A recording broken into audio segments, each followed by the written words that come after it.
and looked around for Denna. I found Rita instead. "You're a great help on the road," she said clearly. Her Aturan was much better than Rowan's, with hardly any trace of Siaro accent at all. "It is nice to have someone along who can unhitch a horse without being led by the hand." She held out a coin to me. I took it without thinking. It was a reflex action from my years as a beggar, like the reverse of jerking your hand back from a fire. Only after the coin was in my hand did I take a closer look at it. It was a whole copper jot, fully half of what I had paid to travel with them to Imre. When I looked back up, Rita was heading back toward the wagons. Not sure what to think, I wandered over to where Derek sat on the edge of a horse trough. He shaded his eyes against the evening sun with one hand as he looked up at me. "On your way, then? I almost thought you might stick with us for a while." I shook my head. "Rita just gave me a jot." He nodded. "I'm not terribly surprised. Most folks are nothing but dead weight," he shrugged. "And she appreciated your playing. Have you ever thought of trying out as a minstrel? They say Imre's a good place for it." I steered the conversation back to Rita. "I don't want Rowan to be angry with her. He seems to take his money pretty seriously." Derek laughed. "And she doesn't?" "I gave my money to Rowan," I clarified. "If he wanted to give some of it back, I think he'd do it himself." Derek nodded. "It's not their way. A man doesn't give money away." "That's my point," I said. "I don't want her to get in trouble." Derek waved his hands back and forth, cutting me off. "I'm not doing a good job of explaining myself," he said. "Rowan knows. He might have even sent her over to do it. But grown Sieldish men don't give away money. It's seen as womanish behavior. They don't even buy things if they can help it. Didn't you notice that Rita was the one who bargained for our rooms and food at the inn a few nights ago?" I did remember, now that he mentioned it. "But why?" I asked. Derek shrugged. "There isn't any why. It's just the way they do things. That's why so many Sieldish caravans are husband-wife teams." "Derek!" Rowan's voice came from behind the wagons. He sighed as he stood up. "Duty calls," he said. "See you around." I tucked the jot into my pocket and thought about what Derek had said. The truth was, my troop had never gone so far north as to make it into the Shald. It was unnerving to think I wasn't as world-wise as I'd thought.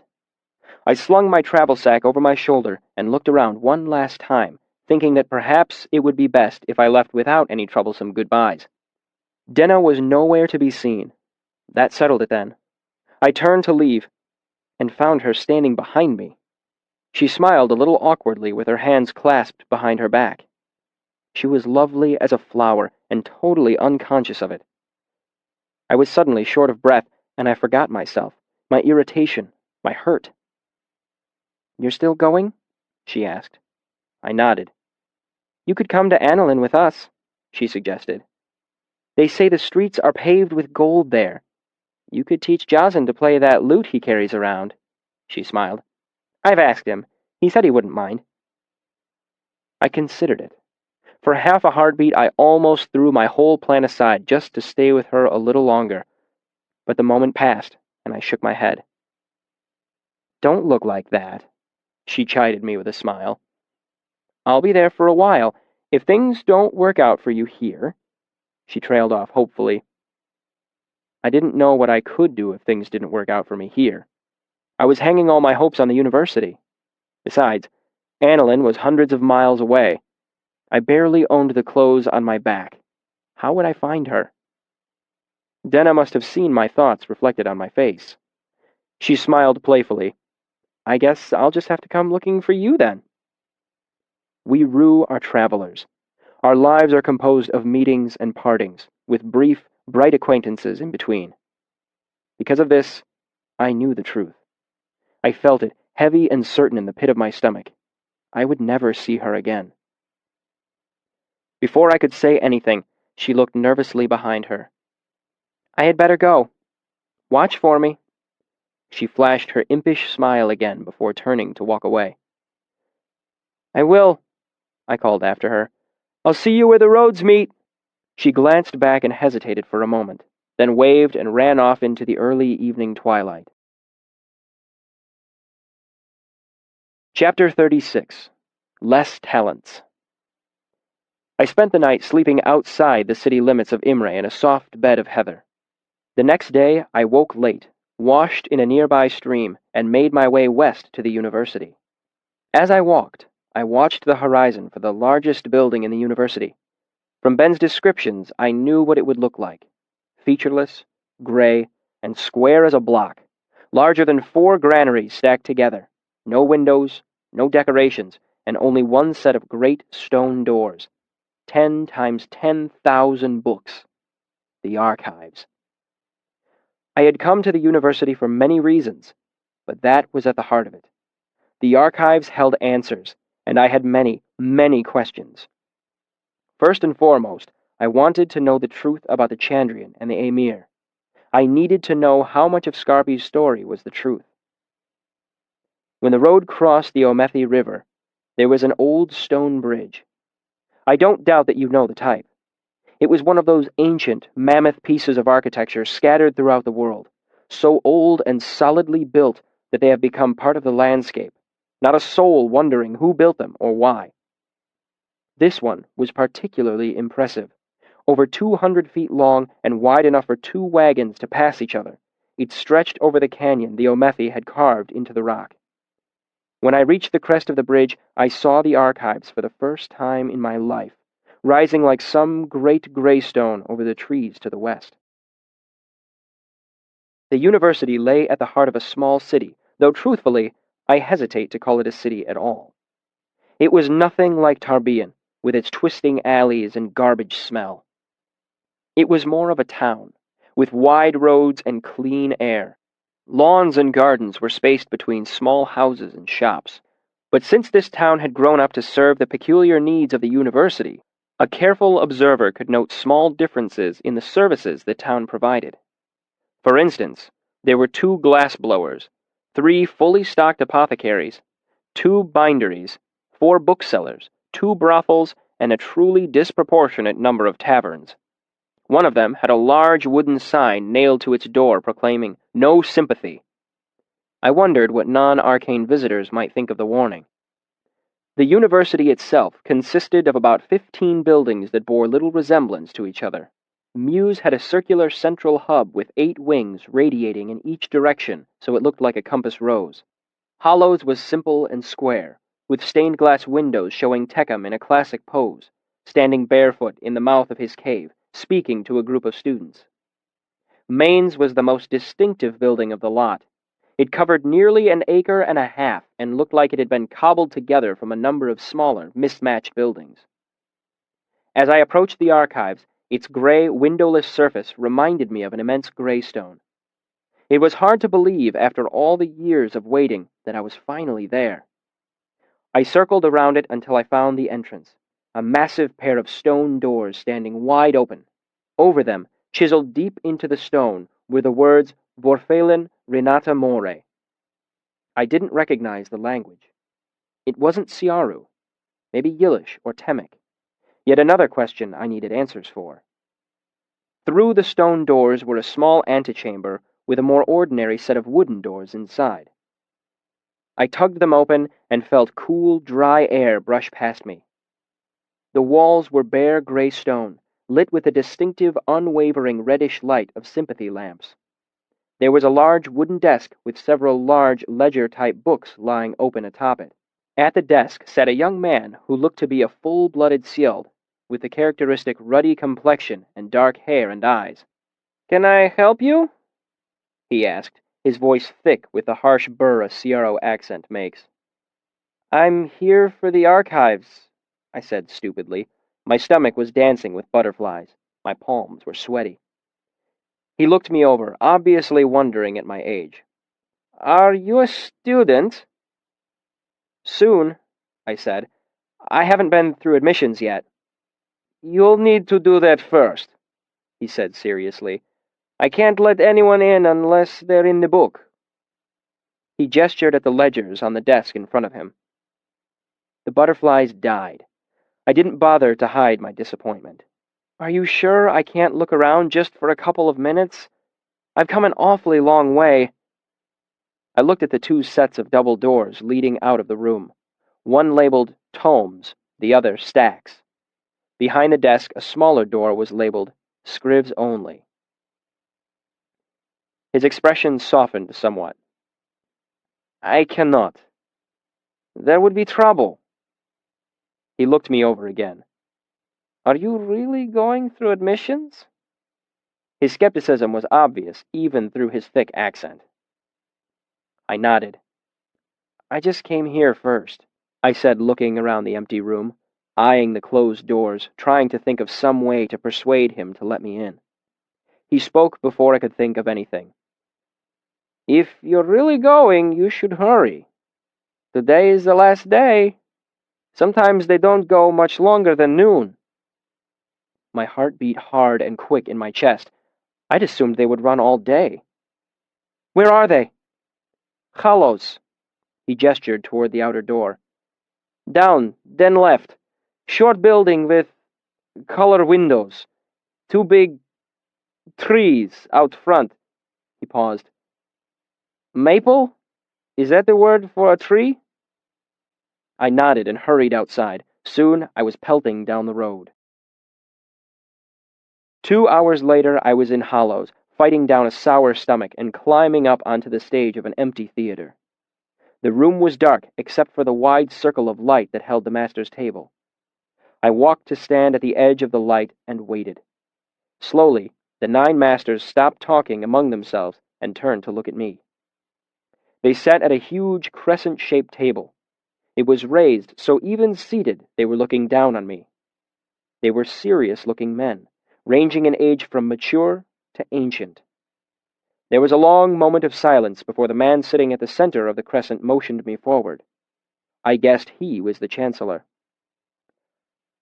Come up where we can see you. That's right. Hello. Now, what's your name, boy? Kvothe, sir.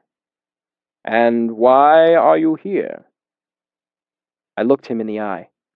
I want to attend the university. I want to be an arcanist. I looked around at each of them. Some seemed amused. None looked particularly surprised. You are aware, the Chancellor said, that the university is for continuing one's education, not beginning it? Yes, Chancellor, I know. Very well, he said. May I have your letter of introduction? I didn't hesitate. I'm afraid I don't have one, sir. Is it absolutely necessary? It is customary to have a sponsor, he explained, preferably an arcanist. Their letter tells us what you know, your areas of excellence and weakness. The arcanist I learned from was named Abinthy, sir, but he never gave me a letter of introduction. Might I tell you myself? The Chancellor nodded gravely. Unfortunately, we have no way of knowing that you actually have studied with an arcanist without proof of some kind. Do you have anything that can corroborate your story? Any other correspondence? He gave me a book before we parted ways, sir. He inscribed it to me and signed his name. The Chancellor smiled. That should do nicely. Do you have it with you? No. I let some honest bitterness creep into my voice. I had to pawn it in Tarbean. Sitting to the left of the Chancellor, Master Rhetorician Hem made a disgusted noise at my comment, earning him an irritated look from the Chancellor. Come, Herma, Hem said, slapping his hand on the table. The boy is obviously lying. I have important matters to attend to this afternoon. The Chancellor gave him a vastly irritated look. I have not given you leave to speak, Master Hem. The two of them stared at each other for a long moment before Hem looked away, scowling. The Chancellor turned back to me, then his eye caught some movement from one of the other masters. Yes, Master Lauren? The tall, thin master looked at me passively. What was the book called? Rhetoric and Logic, sir. And where did you pawn it? The broken binding on Seward Square. Lauren turned to look at the Chancellor. I will be leaving for Tarbean tomorrow to fetch necessary materials for the upcoming term. If it is there, I will bring it back. The matter of the boy's claim can be settled then. The Chancellor gave a small nod. Thank you, Master Lauren. He settled himself back into his chair and folded his hands in front of himself. Very well, then. What would Abenthy's letter tell us if he had written it? I took a good breath. He would say that I knew by heart the first 90 sympathetic bindings, that I could double distill, perform tritations, calcify, sublimate, and precipitate solution, that I am well versed in history, argument, grammars, medicine, and geometry. The Chancellor did his best to not look amused. That's quite a list. Are you sure you didn't leave anything out? I paused. He probably would have also mentioned my age, sir. How old are you, boy? Kvothe, sir. A smile tugged at the Chancellor's face. Kvothe. 15, sir. There was a rustle as the masters each took some small action, exchanged glances, raised eyebrows, shook their heads. Hem rolled his eyes skyward. Only the Chancellor did nothing. How exactly would he have mentioned your age? I gave a thin sliver of a smile. He would have urged you to ignore it. There was a breath of silence. The Chancellor drew a deep breath and leaned back in his seat. Very well. We have a few questions for you. Would you like to begin, Master Brandur? He made a gesture toward one end of the crescent table. I turned to face Brandur. Portly and balding, he was the university's master arithmetician. How many grains are in 13 ounces? 6,240, I said immediately. He raised his eyebrows a little. If I had 50 silver talents and converted them to vintage coin and back, how much would I have if the Sieldom took 4% each time? I started the ponderous conversion between currencies, then smiled as I realized it was unnecessary. 46 talents and 8 drabs if he's honest, 46 even if he's not. He nodded again, looking at me more closely. You have a triangle, he said slowly. One side is 7 feet, another side 3 feet. One angle is 60 degrees. How long is the other side? Is the angle between the two sides? He nodded. I closed my eyes for the space of half a breath, then opened them again. 6 feet and 6 inches, dead even. He made a humph noise and looked surprised. Good enough. Master Arwyll? Arwyll had asked his question before I had time to turn and to face him.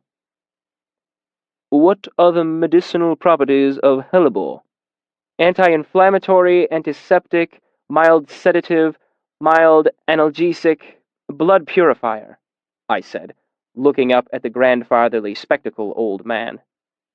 Toxic if used excessively, dangerous for women who are with child. Name the component structures that comprise the hand. I named all 27 bones alphabetically, then the muscles from largest to smallest. I listed them quickly, matter-of-factly, pointing out their locations on my own upraised hand. The speed and accuracy of my answers impressed them. Some of them hid it, others wore it openly on their faces. The truth was, I needed to impress them. I knew from my previous discussions with Ben that you needed money or brains to get into the university. The more of one you had, the less of the other you needed. So I was cheating. I had snuck into Hollows through a back entrance, acting the part of an errand boy. Then I picked 2 locks and spent more than an hour watching other students' interviews. I heard hundreds of questions and thousands of answers. I also heard how high the other students' tuitions were set. The lowest had been 4 talents and 6 jots, but most were double that. One student had been charged over 30 talents for his tuition. It would have been easier for me to get a piece of the moon than that much money. I had 2 copper jots in my pocket and no way to get a bent penny more, so I needed to impress them. More than that, I needed to confound them with my intelligence, to dazzle them. I finished listing the muscles of the hand and started in on the ligatures when Arwyll waved me into silence and asked his next question. "When do you bleed a patient?" The question brought me up short. "When I want him to die?" I asked dubiously. He nodded, mostly to himself. "Master Loren?" Master Loren was pale and seemed unnaturally tall, even while sitting. "Who was the first declared king of Tarvintus?" "Posthumously, Kvothe Calanthus. Otherwise, it would be his brother, Jarvis." "Why did the Aeturan Empire collapse?" I paused, taken aback by the scope of the question. None of the other students had been asked anything so broad as this. "Well, sir," I said slowly to give myself a moment or two to organize my thoughts. "Partly because Lord Nalto was an inept egomaniac. Partly because the church went into upheaval and denounced the Order Aemir, who were a large part of the strength of Aetur. Partly because the military was fighting 3 different wars of conquest at the same time, and high taxes fomented rebellion in lands already inside the Empire." I watched the master's expression, hoping he would give some sign when he had heard enough. "They also debased their currency, undercut the universality of the Iron Law, and antagonized the Adem." I shrugged. "But of course, it's more complicated than that." Master Loren's expression remained unchanged, but he nodded. "Who was the greatest man who ever lived?" Another unfamiliar question. I thought for a moment. "Ilian." Master Loren blinked once, expressionless. "Master Mandrag?" Mandrag was clean-shaven and smooth-faced, with hands stained 100 different colors, and seemed to be made all of knuckle and bone. "If you need phosphorus, where would you get it?" His tones sounded for a moment so much like Abinthy's that I forgot myself and spoke without thinking. "An apothecary?" One of the masters on the other side of the table chuckled, and I bit my too quick tongue. He gave me a faint smile, and I drew a faint breath. "Barring access to an apothecary." "I could render it from urine," I said quickly, "given a kiln and enough time." "How much would you need to gain 2 ounces pure?" He cracked his knuckles absent-mindedly. I paused to consider, as this was a new question too. "At least 40 gallons, Master Mandrag, depending on the quality of the material." There was a long pause as he cracked his knuckles one at a time. "What are the 3 most important rules of the chemist?" This I knew from Ben. "Label clearly, measure twice, eat elsewhere." He nodded, still wearing the faint smile. "Master Kilvin?" Kilvin was Sialdish. His thick shoulders and bristling black beard reminded me of a bear. "Right," he grumbled, folding his thick hands in front of him. "How would you make an ever-burning lamp?" Each of the other 8 masters made some sort of exasperated noise or gesture. "What?" Kilvin demanded, looking around at them irritated. "It is my question. The asking is mine." He turned his attention back to me. "So, how would you make it?" "Well," I said slowly, "I would probably start with a pendulum of some sort. Then I would bind it to—" "Graham! No, not like this!" Kilvin growled out a couple of words and pounded his fist on the table. Each thump as his hand came down was accompanied by a staccato burst of reddish light that welled up from his hand. "No sympathy! I don't want an ever-glowing lamp! I want an ever-burning one!" He looked at me again, showing his teeth, as if he were going to eat me. "Lithium salt?" I asked without thinking, then backpedaled. "No, a sodium oil that burned in an enclosed— No, damn!" I mumbled my way to a stop. The other applicants hadn't had to deal with questions like these. He cut me off with a short sideways gesture of his hand. "Enough! We will talk later. Elxadal!" It took me a moment to remember that Elxadal was the next master. I turned to him. He looked like the archetypal sinister magician that seems to be a requirement in so many bad Aeturan plays. severe dark eyes, lean face, short black beard. For all that, his expression was friendly enough. What are the words for the first parallel kinetic binding? I rattled them off glibly. He didn't seem surprised. What was the binding that Master Kilvin used just a moment ago? Capacitorial kinetic luminosity. What is the synodic period? I looked at him oddly. Of the moon? The question seemed a little out of sync with the other two. He nodded. 72 1/3 days, sir. Give or take a bit. He shrugged and gave a wry smile, as if he'd expected to catch me with the last question. Master Hem? Hem looked at me over steepled fingers. How much mercury would it take to reduce 2 gills of white sulfur? He asked pompously, as if I'd already given the wrong answer. One of the things I learned during my hour of quiet observation was this. Master Hem was the king-high bastard of the lot. He took delight in students' discomfort and did everything he could to badger and unsettle them. He had a fondness for trick questions. Luckily, this was one I had watched him use on other students. You see, you can't reduce white sulfur with mercury. Well, I drew the word out, pretending to think it through. Hem's smug smile grew wider by the second. Assuming you mean red sulfur, it would be about 41 ounces. Sir. I smiled, a sharp smile at him. All teeth. Name the 9 prime fallacies, he snapped. Simplification, generalization, circularity, reduction, analogy, false causality, semantism, irrelevancy. I paused, not being able to remember the formal name of the last one. Ben and I had called it Nult, after Emperor Nulto. It galled me, not being able to recall its name, as I had read it in Rhetoric and Logic just a few days ago. My irritation must have shown on my face.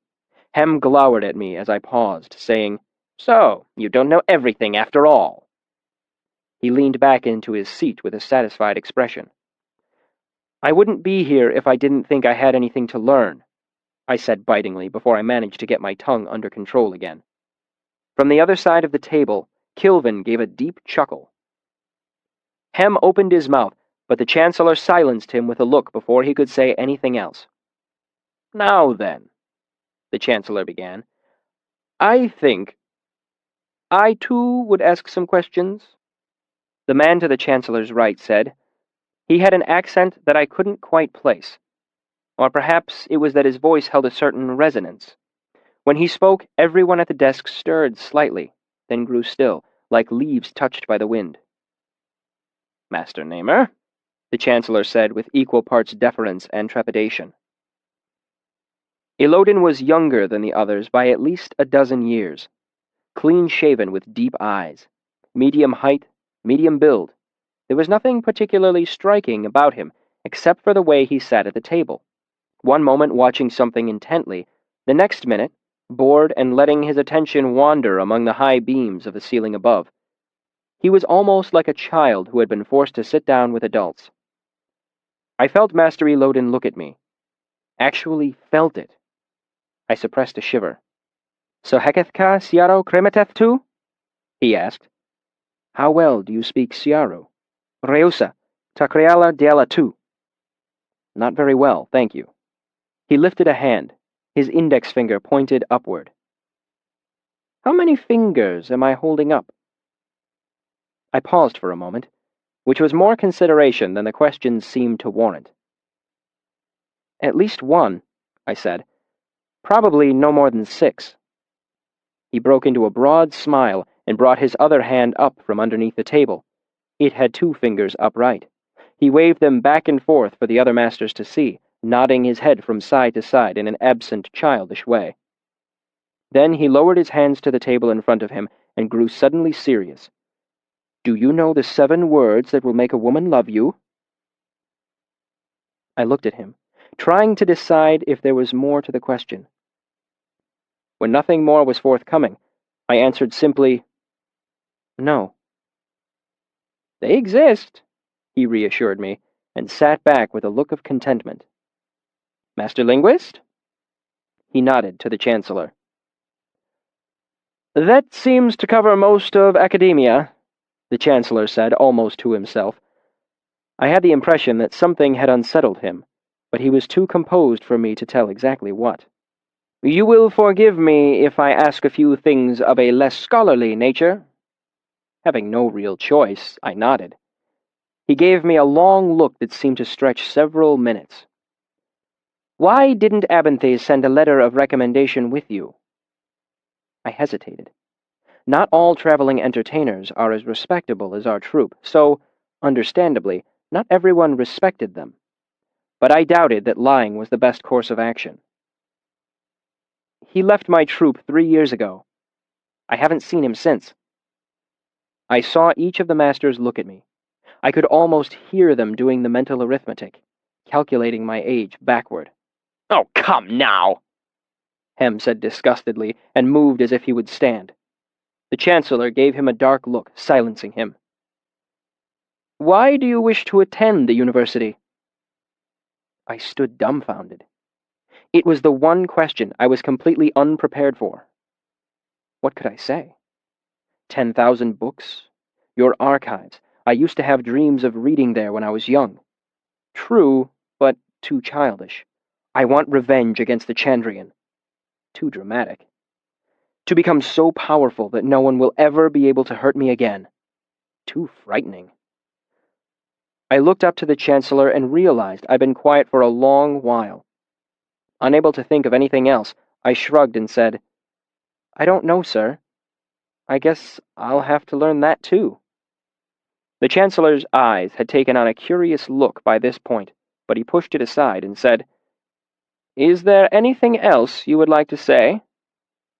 He had asked the question of the other applicants, but none of them had taken advantage of it. It seemed almost rhetorical, a ritual before the masters discussed the applicant's tuition. "Yes, please," I said, surprising him. "I have a favor to ask beyond mere admission." I took a deep breath, letting their attention settle on me. "It has taken me nearly 3 years to get here. I may seem young, but I belong here as much, if not more, than some rich lordling who can't tell salt from cyanide by tasting it." I paused. "However, at this moment I have 2 jots in my purse and nowhere in the world to get more than that. I have nothing worth selling that I haven't already sold. Admit me for more than 2 jots, and I will not be able to attend. Admit me for less, and I will be here every day, while every night I will do what it takes to stay alive while I study here. I will sleep in alleys and stables, wash dishes for kitchen scraps, beg pennies to buy pens. I will do whatever it takes." I said the last words fiercely, almost snarling them. "But admit me free, and give me 3 talents so I can live and buy what I need to learn properly, and I will be a student the likes of which you have never seen before." There was a half-breath of silence, followed by a thunderclap of a laugh from Kilvin. "Ha!" he roared. "If 1 student in 10 had half his fire, I'd teach with a whip and chair instead of chalk and slate." He brought his hand down hard on the table in front of him. This sparked everyone to begin talking at the same time in their own varied tones. The Chancellor made a little wave in my direction, and I took the chance to seat myself in the chair that stood at the edge of the circle of light. The discussion seemed to go on for quite a long while, but even 2 or 3 minutes would have seemed like an eternity, sitting there while a group of old men debated my future. There was no actual shouting, but a fair amount of hand-waving, most of it by Master Hem, who seemed to have taken the same dislike of me that I had for him. It wouldn't have been so bad if I could have understood what they were saying, but even my finely tuned eavesdropper's ears couldn't quite make out what was being said. Their talking died down suddenly, and then the Chancellor looked in my direction, motioning me forward. "Let it be recorded," he said formally, "that Kvothe, son of—" He paused, then looked at me inquiringly. "Arleden," I supplied. The name sounded strange to me after all these years. Master Loren turned to look in my direction, blinking once. son of Arleden, is admitted into the university for the continuance of his education on the 43rd day of Catelan. His admission into the Arcanum contingent upon proof that he has mastered the basic principles of sympathy. Official sponsor being one Kilvin, Master Artificer. His tuition shall be set at the rate of less 3 talents. I felt a great dark weight settle inside me. 3 talents might as well be all the money in the world for any hope I had in earning it before the term began. Working in kitchens, running errands for pennies, I might be able to save that much in a year if I was lucky. I held a desperate hope that I could cut purse that much in time, but I knew the thought to be just that, desperate. People with that sort of money generally knew better than to leave it hanging in a purse. I didn't realize that the masters had left the table until one of them approached me. I looked up to see the Master Archivist approaching me. Lauren was taller than I would have guessed, over 6.5 feet. His long face and hands made him look almost stretched. When he saw he had my attention, he asked, "Did you say your father's name was Arleden?" He asked it very calmly, with no hint of regret or apology in his voice. It suddenly made me very angry that he should stifle my ambitions of getting into the university, then come over and ask about my dead father as easy as saying good morning. "Yes," I said tightly. "Arleden the Bard." My father always thought of himself as a trooper. He never called himself bard or minstrel. Hearing him referred to in that way irritated me even more, if that were possible. I didn't deign to reply, merely nodded once, sharply. If he thought my response terse, he didn't show it. I was wondering which troupe he performed in. My thin restraint burst. "Oh, you were wondering," I said with every bit of venom my troupe-sharpened tongue could muster. "Well, maybe you can wonder a while longer. I'm stuck in ignorance now. I think you can abide a while with a little piece of it yourself. When I come back after earning my 3 talents, maybe then you can ask me again." I gave him a fierce look, as if hoping to burn him with my eyes. His reaction was minimal. It wasn't until later that I found getting any reaction from Master Lauren was about as likely as seeing a stone pillar wink. He looked vaguely puzzled at first, then slightly taken aback. Then, as I glared up at him, he gave a faint, thin smile and mutely handed me a piece of paper. I unfolded it and read it. It read, Kvothe, spring term, tuition, -3 talent. Less 3 talents. Of course. Relief flooded me. As if it were a great wave that swept my legs from beneath me, I sat suddenly on the floor and wept. Chapter 37. Bright-eyed. Lauren led the way across a courtyard. "That is what most of the discussion was about," Master Lauren explained, his voice as passionless as stone. "You had to have a tuition. Everyone does." I had recovered my composure and apologized for my terrible manners. He nodded calmly and offered to escort me to the office of the bursar to ensure that there was no confusion regarding my admission fee. "After it was decided to admit you in the manner you had suggested." Lauren gave a brief but significant pause, leading me to believe that it had not been quite as simple as that. "There was the problem that there was no precedent set for giving out funds to enrolling students." He paused again. "A rather unusual thing." Lauren led me into another stone building, through a hallway, and down a flight of stairs. "Hello, Riam." The bursar was an elderly, irritable man who became more irritable when he discovered that he had to give money to me rather than the other way around. After I got my 3 talents, Master Lauren led me out of the building. I remembered something and dug into my pocket, glad for an excuse to divert the conversation. "I have a receipt from the broken binding." I handed him the piece of paper, wondering what the owner would think when the university's master archivist showed up to redeem the book a filthy street urchin had sold him. "Master Lauren, I appreciate your agreeing to do this, and I hope you won't think me ungrateful if I ask another favor." Lauren glanced at the receipt before tucking it into a pocket, and looked at me intently. No, not intently, Not quizzically. There was no expression on his face at all. No curiosity, no irritation. Nothing. If not for the fact that his eyes were focused on me, I would have thought he'd forgotten I was there. "Feel free to ask," he said. "That book, it's all I have left from that time in my life. I would very much like to buy it back from you someday, when I have the money." He nodded, still expressionless. "That can be arranged. Do not waste your worry on its safety. It will be kept as carefully as any book in the archives." Lauren raised a hand, gesturing to a passing student. A sandy-haired boy pulled up short and approached nervously. Radiating deference, he made a nod that was almost like a bow to the Master Archivist. "Yes, Master Lauren." Lauren gestured to me with one of his long hands. "Simon, this is Kvothe. He needs to be shown about, signed to classes and the like. Kilvin wants him in artificing. Trust to your judgment otherwise. Will you tend to it?" Simon nodded again and brushed his hair out of his eyes. "Yes, sir." Without another word, Lauren turned and walked away, his long strides making his black master's robe billow out behind him. Simon was young for a student, though still a couple years my senior. He stood taller than me, but his face was still boyish, his manner boyishly shy. "Do you have somewhere to stay yet?" he asked as we started to walk. "Room at an inn or anything?" I shook my head. "I just got in today. I haven't thought much further than getting through admissions." Simon chuckled.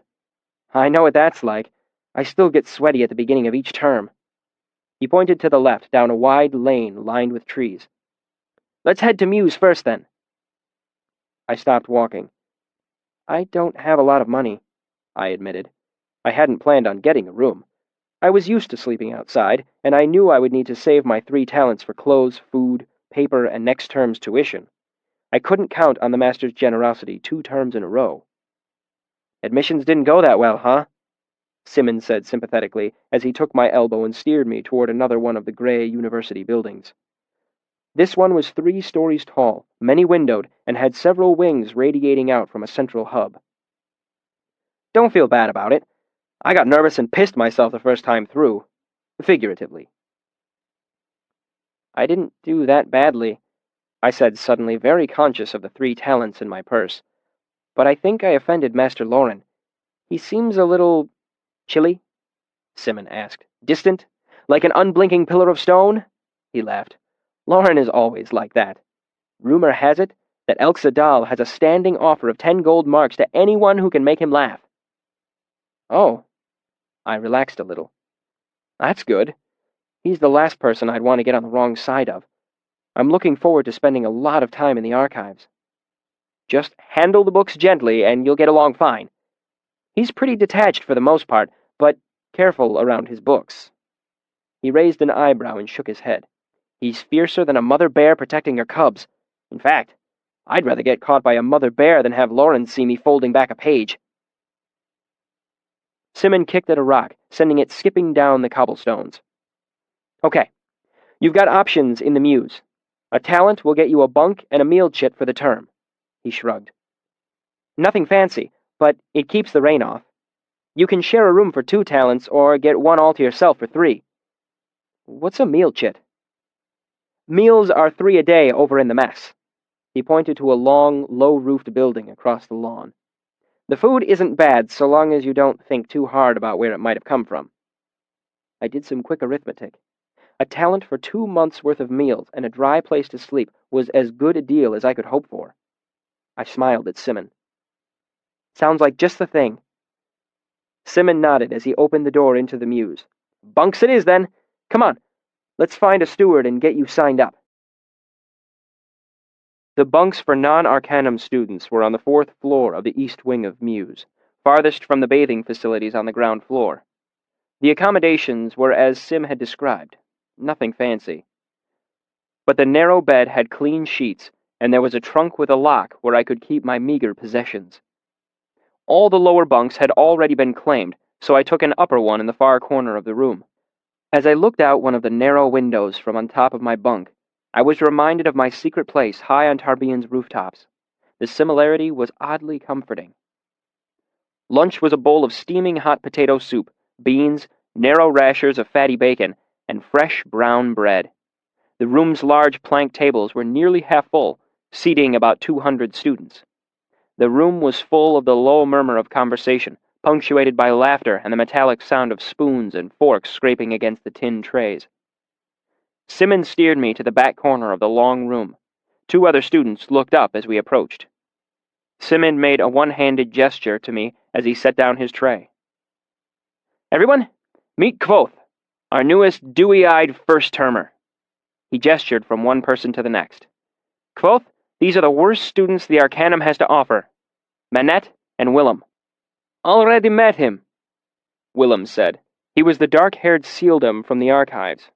"You really were headed to admissions," he said, mildly surprised. "I thought you were dealing me false iron."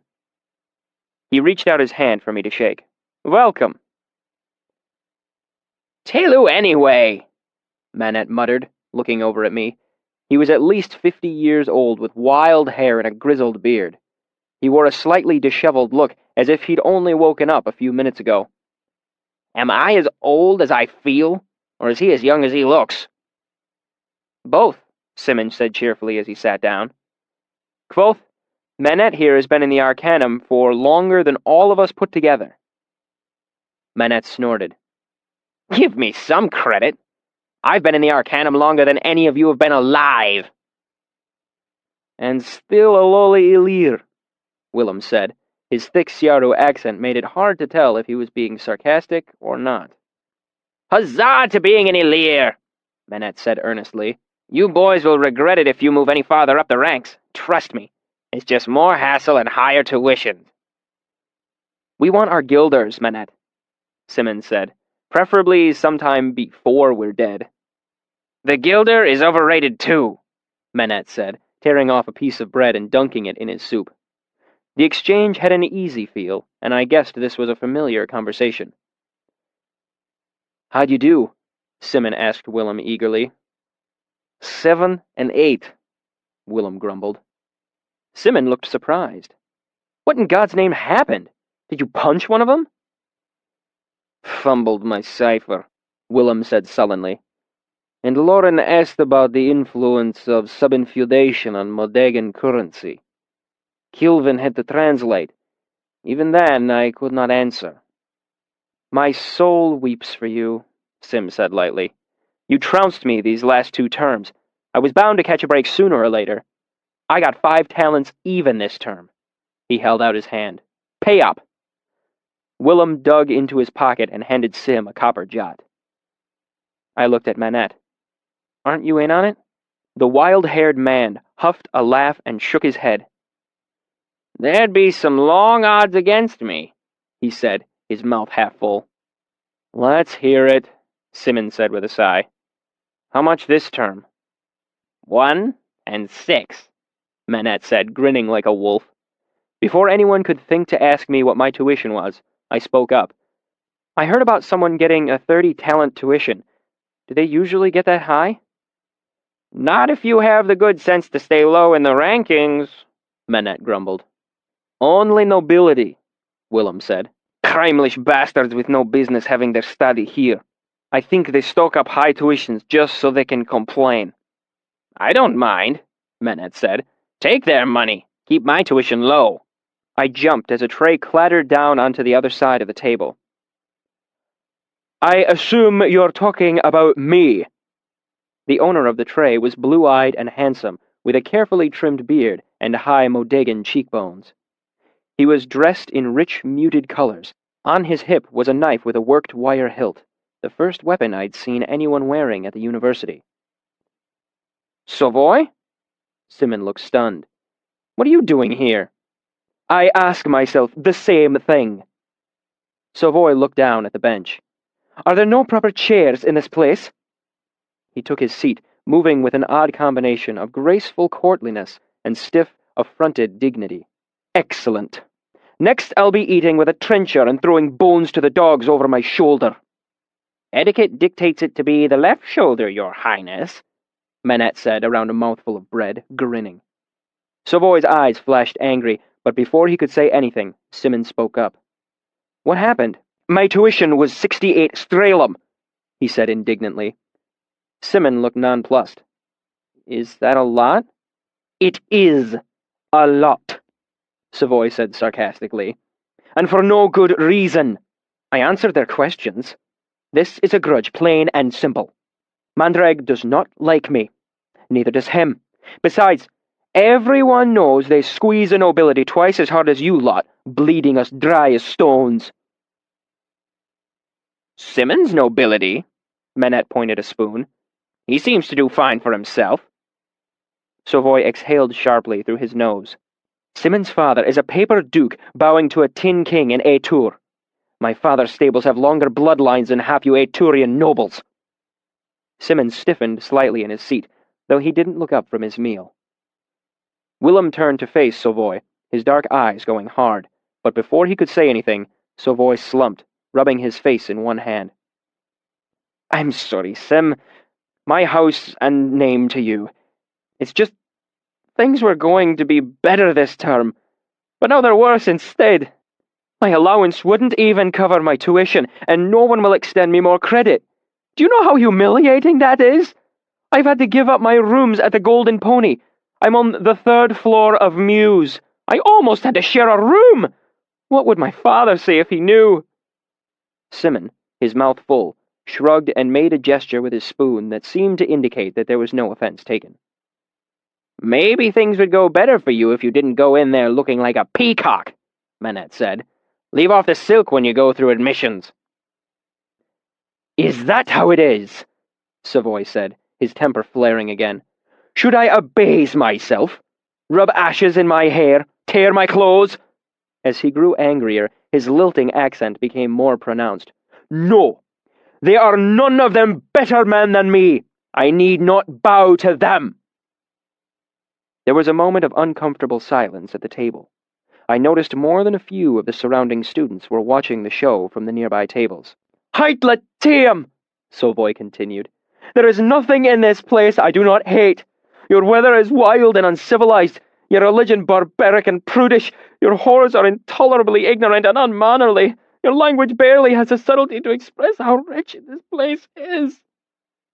Savoy's voice grew softer the longer he spoke, until he almost seemed to be speaking to himself. My blood goes back 50 generations, older than tree or stone. And I am come to this. He put his head against the palms of his hands and looked down at his tin tray. Barley bread. Gods all around us, a man is meant to eat wheat. I watched him while chewing a mouthful of the fresh, brown bread. It tasted wonderful. I don't know what I was thinking, Savoy said suddenly, getting to his feet. I can't deal with this. He stormed off, leaving his tray on the table. That's Savoy, Manette said to me in an offhand manner. Not a bad sort, though he's usually not nearly as drunk as that. He's Modagan? Simmon laughed. You don't get more Modagan than Savoy. You should not prod at him, Willem said to Manette. His rough accent made it hard for me to tell if he was rebuking the older student, but his dark, sealedish face showed definite reproach. As a foreigner, I guessed he sympathized with Savoy's difficulty adjusting to the language and culture of the Commonwealth. He is having a rough time of it, Simmon admitted. Remember when he had to let his manservant go? Mouth full, Manette made a gesture with both hands as if playing an imaginary violin. He rolled his eyes, his expression vastly unsympathetic. He had to sell his rings this time around, I added. Willem, Simmon, and Manette turned to look at me curiously. There were pale lines on his fingers, I explained, holding up my hand to demonstrate. Manette gave me a close looking over. Well, now, our new student seems to be all manner of clever. He turned to Willem and Simmon. Lads, I'm in a betting mood. I'll wager 2 jots that our young Kvothe here makes it to the Arcanum before the end of his 3rd term. 3 terms? I said, surprised. They told me all I had to do was prove I mastered the basic principles of sympathy. Manette gave me a gentle smile. They tell everyone that. Principles of Sympathy is one of the classes you'll have to slog through before they elevate you to Elir. He turned back to Will and Sim expectantly. How about it? 2 jots? I'll bet. Willem gave me a small, apologetic shrug. No offense. I play the odds. What'll you be studying, then? Manette asked as they shook on it. The question caught me off guard. Everything, I guess. You sound like me 30 years ago, Manette chuckled. Where are you going to start? The Chandrian, I said. I'd like to know as much about them as possible. Manette frowned, then burst out laughing. Well, that's fine and good, I suppose. Sim here studies fairies and pixies. Will there believes in all manner of silly damned sealdish sky spirits and such. He puffed himself up absurdly.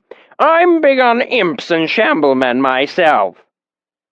I felt my face get hot with embarrassment. God's body, Manette! Sim cut him off. What's gotten into you? I just bet 2 jots on a boy who wants to study bedtime stories, Manette groused, gesturing to me with his fork. He meant folklore, that sort of thing. Willem turned to look at me. You looking to work in the archives? Folklore's a piece of it, I hedged quickly, eager to save face. I want to see if different cultures' folktales conform to Teckham's theory of narrative septuagy. Sim turned back to Manette. See? Why are you so twitchy today? When's the last time you slept? Don't take that tone with me, Manette grumbled. I caught a few hours last night. And which night was that? Sim pressed. Manette paused, looking down at his tray. Felling night? Willem shook his head, muttering something in Siaru. Simon looked horrified. Manette, yesterday was kindling. Has it been 2 days since you slept? Probably not, Manette said uncertainly. I always lose track of things during admissions. There aren't any classes. It throws off my schedule. Besides, I've been caught up in a project in the fishery. He trailed off, scrubbing at his face with his hands, then looked up at me. They're right. I'm a little off my head right now. Teckham's septuagy folklore and all that. It's a bit bookish for me, but a fine thing to study. I didn't mean any offense. None taken, I said easily and nodded at Sovoy's tray. Slide that over here, would you? If our young noble's not coming back, I'll have his bread. After Simon took me to sign up for classes, I made my way to the archives, eager to have a look around after all these years of dreaming. This time, when I entered the archives, there was a young gentleman sitting behind the desk, tapping a pen on a piece of paper that bore the marks of much rewriting and crossing out. As I approached, he scowled and scratched out another line. His face was built to scowl. His hands were soft and pale. His blinding white linen shirt and richly dyed blue vest reeked of money. The part of me that was not long removed from Tarbean wanted to pick his pocket. He tapped his pen for another few moments before laying it down with a vastly irritated sigh. Name, he said without looking up. Kvothe. He flipped through the ledger, found a particular page, and frowned. You're not in the book. He glanced up briefly and scowled again before turning back to whatever verse he was laboring over. When I made no signs of leaving, he flicked his fingers as if shooing away a bug. Feel free to piss off. Ambrose put down his pen again. Listen, he said slowly, as if explaining to a simpleton. You're not in the book. He made an exaggerated gesture toward the ledger with both hands. You don't get inside. He made another gesture to the inner doors. The end. I've just gone through admissions. He tossed up his hands, exasperated. Then of course you're not in the book. I dug into my pocket for my admission slip. Master Lauren gave me this himself. I don't care if he carried you here piggyback, Ambrose said, pointedly redipping his pen. Now quit wasting my time. I have things to do. Wasting your time? I demanded, my temper finally wearing thin. Do you have any idea what I've gone through to get here? Ambrose looked up at me. his expression growing suddenly amused. "Wait, let me guess," he said, laying his hands flat on the table and pushing himself to his feet. "You were always smarter than the other children back in Clodhump or whatever little one-whore town you're from. Your ability to read and count left the local villagers awestruck." I heard the outer door open and shut behind me, but Ambrose didn't pay it any attention as he walked around to lean against the front of the desk. "Your parents knew you were special, so they saved up for a couple of years, bought you a pair of shoes, and sewed the pig blanket into a shirt." He reached out to rub the fabric of my new clothes between his fingers. "It took months of walking, hundreds of miles bumping along in the backs of mule carts, but in the end—" He made an expansive gesture with both hands. "Praise Telu and all his angels, here you are, all bright-eyed and full of dreams." I heard laughter and turned to see that 2 men and a young woman had come in during his tirade. "God's body, Ambrose! What's got you started?" "Goddamn first-termers!" Ambrose groused as he headed back around to sit behind the desk. "Come in here dressed like rag piles and act like they own the place." The 3 newcomers walked toward the doors marked Stacks. I fought down a hot flush of embarrassment as they looked me up and down. "Are we still heading to the Aeolian tonight?" Ambrose nodded. "Of course! 6th bell." "Aren't you going to check to see if they're in the book?" I asked as the door closed behind them. Ambrose turned back to me, his smile bright, brittle, and by no means friendly. "Listen. I'm going to give you a little advice for free. Back home, you were something special. Here, you're just another kid with a big mouth. So address me as Relar, go back to your bunk, and thank whatever pagan god you pray to that we're not in Vintus. My father and I would chain you to a post like a rabid dog." He shrugged. "Or don't. Stay here. Make a scene. Start to cry. Better yet, take a swing at me." He smiled. "I'll give you a thrashing and get you thrown out on your ear." He picked up his pen and turned back to whatever he was writing. I left. You might think that this encounter left me disheartened. You might think I felt betrayed, my childhood dreams of the university cruelly shattered. Quite the contrary. It reassured me. I had been feeling rather out of my element until Ambrose let me know, in his own special way, that there wasn't much difference between the university and the streets of Tarbean. No matter where you are, people are basically the same. Besides, anger can keep you warm at night, and wounded pride can spur a man to wondrous things. Chapter 38. Sympathy in the Mains. Mains was the oldest building at the university.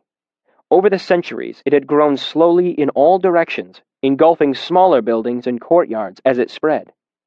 And it had the look of an ambitious architectural breed of lichen that was trying to cover as many acres as it could. It was a hard place to find your way around. Hallways took odd turns, dead-ended unexpectedly, or took long, rambling, roundabout paths.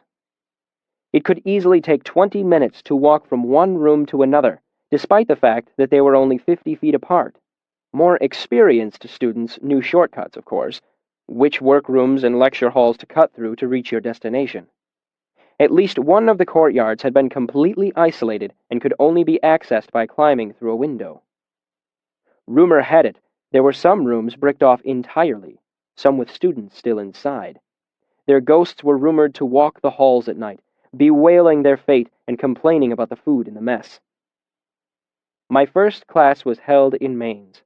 Luckily, I had been warned by my bunkmates that Mains was difficult to navigate, so despite getting lost, I still arrived with time to spare. When I finally found the room for my first class, I was surprised to find it resembled a small theater. Seats rose in tiered semicircles around a small, raised stage. In larger cities, my troupe had performed in places not unlike this one. The thought relaxed me as I found a seat in the back. I was a jangling mass of excitement as I watched other students slowly trickle into the room. Everyone was older than me by at least a few years. I reviewed the first 30 sympathetic bindings in my head as the theater filled with anxious students. There were perhaps 50 of us in all, making the room about 3/4 full. Some had pen and paper with hardbacks to write on. Some had wax tablets. I hadn't brought anything, but that didn't worry me overmuch. I've always had an excellent memory.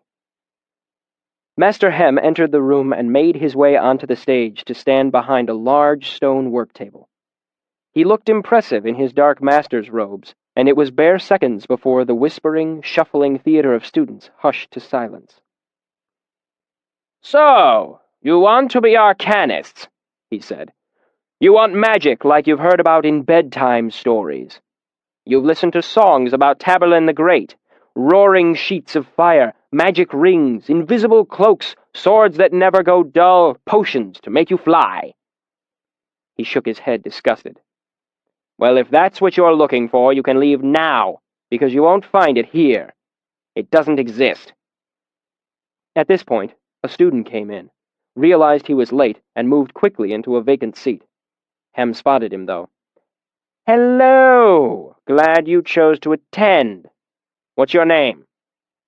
"Gel," the boy said nervously. "I'm sorry, I had a bit of a hard time—" "Gel," Hem interrupted. "Why are you here?" Gel gaped for a moment before managing to say, "For principles of sympathy?" "I do not appreciate tardiness in my class. For tomorrow you may prepare a report on the development of the sympathy clock, its differences from the previous, more arbitrary clocks that used harmonic motion, and its effect on the accurate treatment of time." The boy twisted in his seat. "Yes, sir." Hem seemed satisfied with the reaction. "Very well. What is sympathy, then?" Another boy hurried in, clutching a hardback. He was young, by which I mean he looked to be no more than 2 years older than me. Hem stopped him before he could make it into a seat. "Hello there," he said in an over-courteous tone. "And you are—" "Basil, sir." The boy stood awkwardly in the aisle. I recognized him. I had spied on his admissions interview. "Basil, you wouldn't happen to be from Ill, would you?" Hem asked, smiling sharply. "No, sir." "Ah," Hem said, feigning disappointment. "I had heard that Yillish tribes use the sun to tell time, and as such have no true concept of punctuality.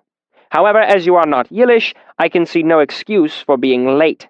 Can you?" Basil's mouth worked silently for a moment, as if to make some excuse, then apparently decided better of it. "No, sir." "Good. For tomorrow you can prepare a report on Yill's lunar calendar compared to the more accurate, civilized Aturan calendar that you should be familiar with by now. Be seated." Basil slunk wordlessly into a nearby seat like a whipped dog. Hem gave up all pretext of lecture and lay in wait for the next tardy student. Thus it was that the hall was tensely silent when she stepped hesitantly into the room. It was a young woman of about 18, a rarity of sorts. The ratio of men to women in the university is about 10-to-1. Hem's manner softened when she entered the room. He moved quickly up the steps to greet her. "Ah, my dear, I'm suddenly pleased that we have not yet begun today's discussion." He took her by the elbow and led her down a few of the steps to the first available seat. She was obviously embarrassed by the attention. "I'm sorry, Master Hem. Maine's is bigger than I guessed." "No worry," Hem said in a kindly fashion. "You're here, and that's what matters." He solicitously helped her arrange her paper and ink before returning to the stage. Once there, it seemed as if he might actually lecture. But before he began, he looked back to the girl. "I'm sorry, miss." She was the only woman in the room. "Poor manners on my part. What is your name?" "Ria." "Ria? Is that short for Rian?" "Yes, it is," she smiled. "Rian, would you please cross your legs?"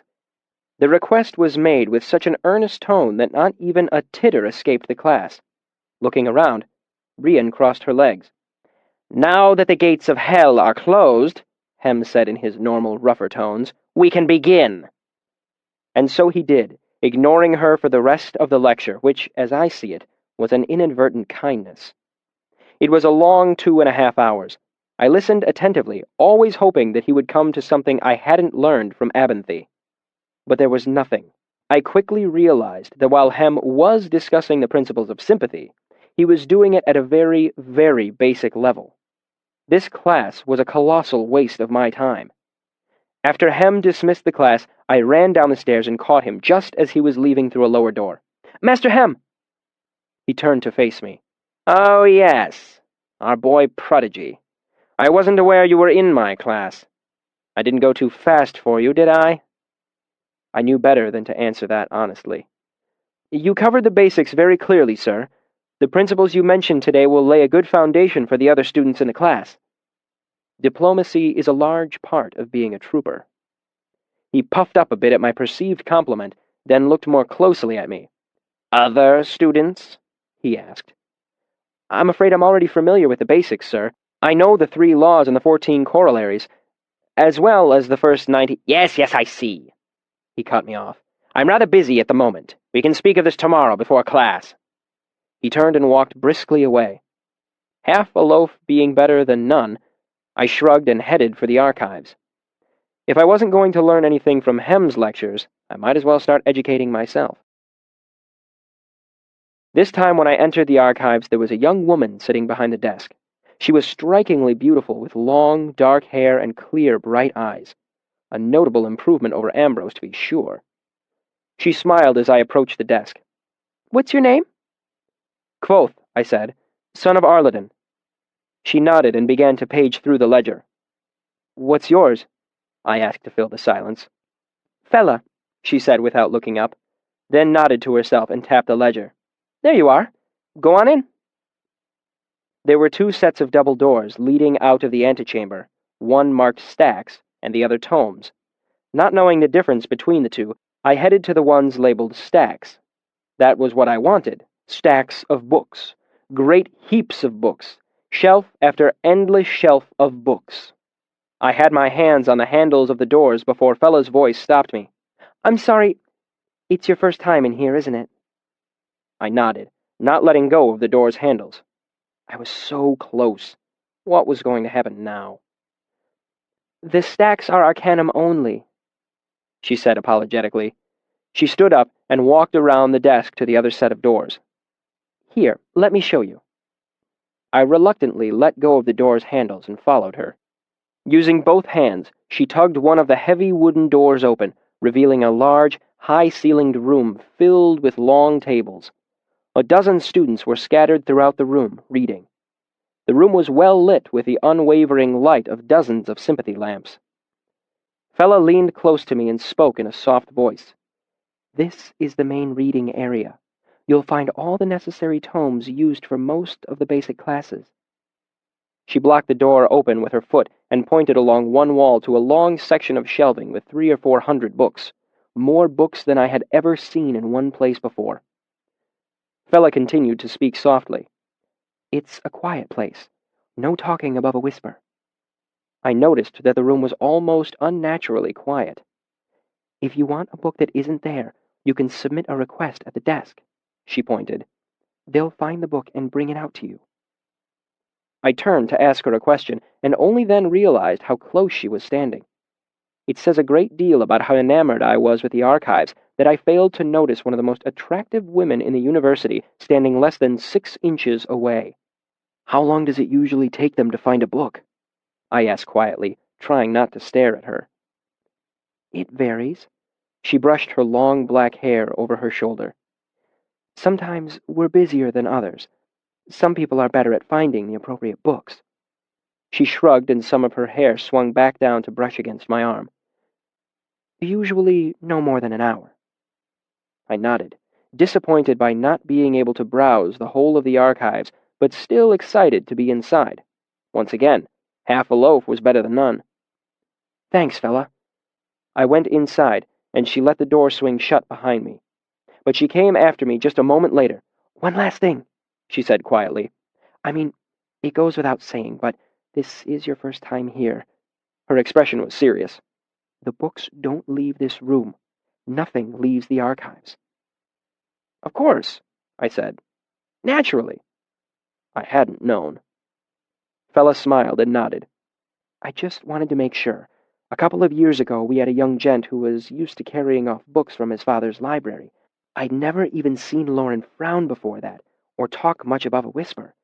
But when he caught that boy in the street with one of his books... She shook her head as if she couldn't hope to explain what she had seen. I tried to picture the tall, somber master angry, and failed. Thanks for the warning. Don't mention it. Fella headed back out into the entrance hall. I approached the desk she had pointed out to me. How do I request a book? I asked the scriv quietly. He showed me a large log book half filled with students' names and their requests. Some were requests for books with specific titles or authors, but others were more general requests for information. One of the entries caught my eye. Basil, Yillish Lunar Calendar, History of a Turin Calendar.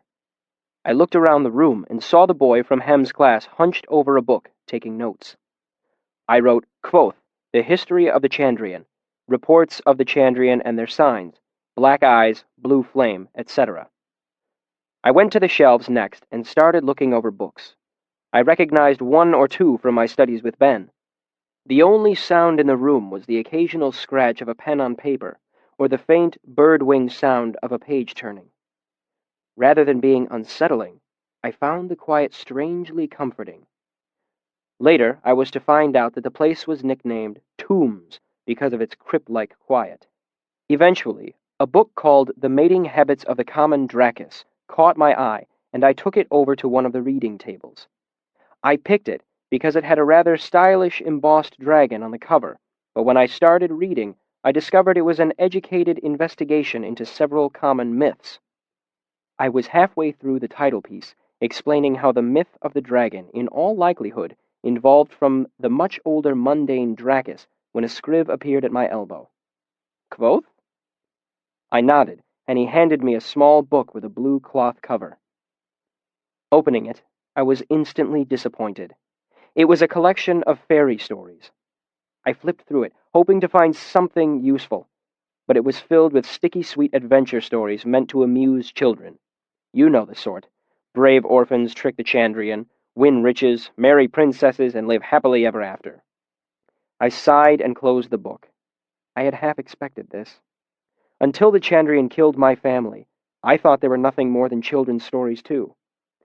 This sort of search wasn't going to get me anywhere. After walking to the desk, I thought for a long moment before writing a new line in the request ledger. Kvothe, the history of the Order Emir, the origins of the Emir, the practices of the Emir. I reached the end of the line, and rather than start another one, I stopped and looked up at the scriv behind the desk. I'll take anything on the Emir, really, I said. We're a little busy right now, he said, gesturing to the room. Another dozen or so students had filtered in since I had arrived, but we'll bring something out as soon as we can. I returned to the table and flipped through the children's book again before abandoning it for the bestiary.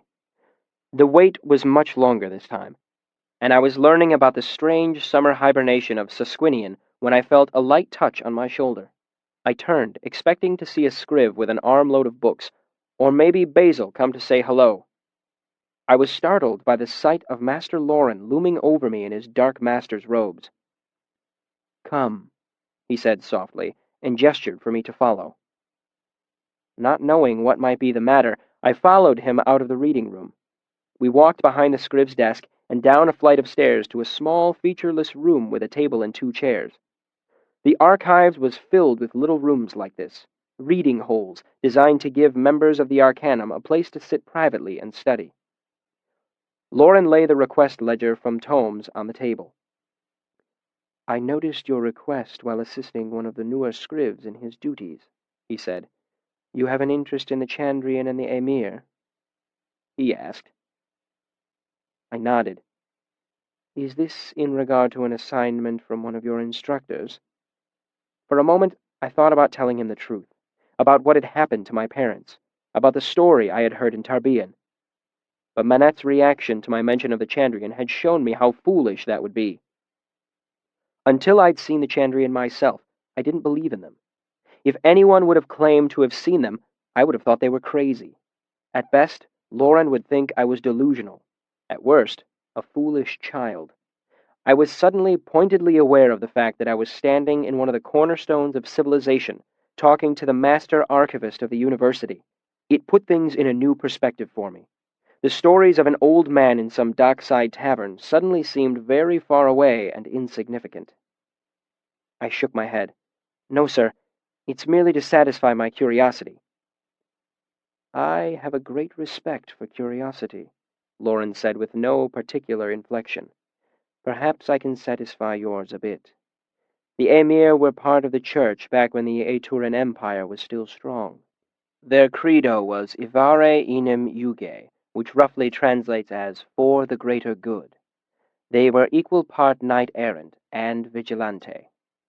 They had judiciary powers and could act as judges in both the religious and secular courts.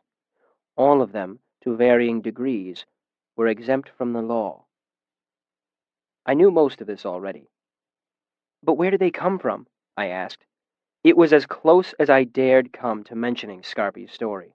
They evolved from traveling judges, Lauren said, men who went from town to town, bringing the rule of law to small Aturan towns. They originated in Atur, then? He looked at me. Where else would they have originated? I couldn't bring myself to tell him the truth, that because of an old man's story, I suspected the Emir might have roots much older than the Aturan Empire, that I hoped they might still exist somewhere in the world today. Lauren took my silence as a response. A piece of advice, he said gently. The Emir are dramatic figures.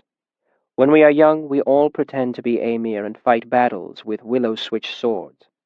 It is natural for boys to be attracted to those stories. He met my eyes. However, a man, an arcanist, must focus himself on the present day. He must attend to practical things. He held my eyes as he continued to speak. You are young. Many will judge you by that fact alone.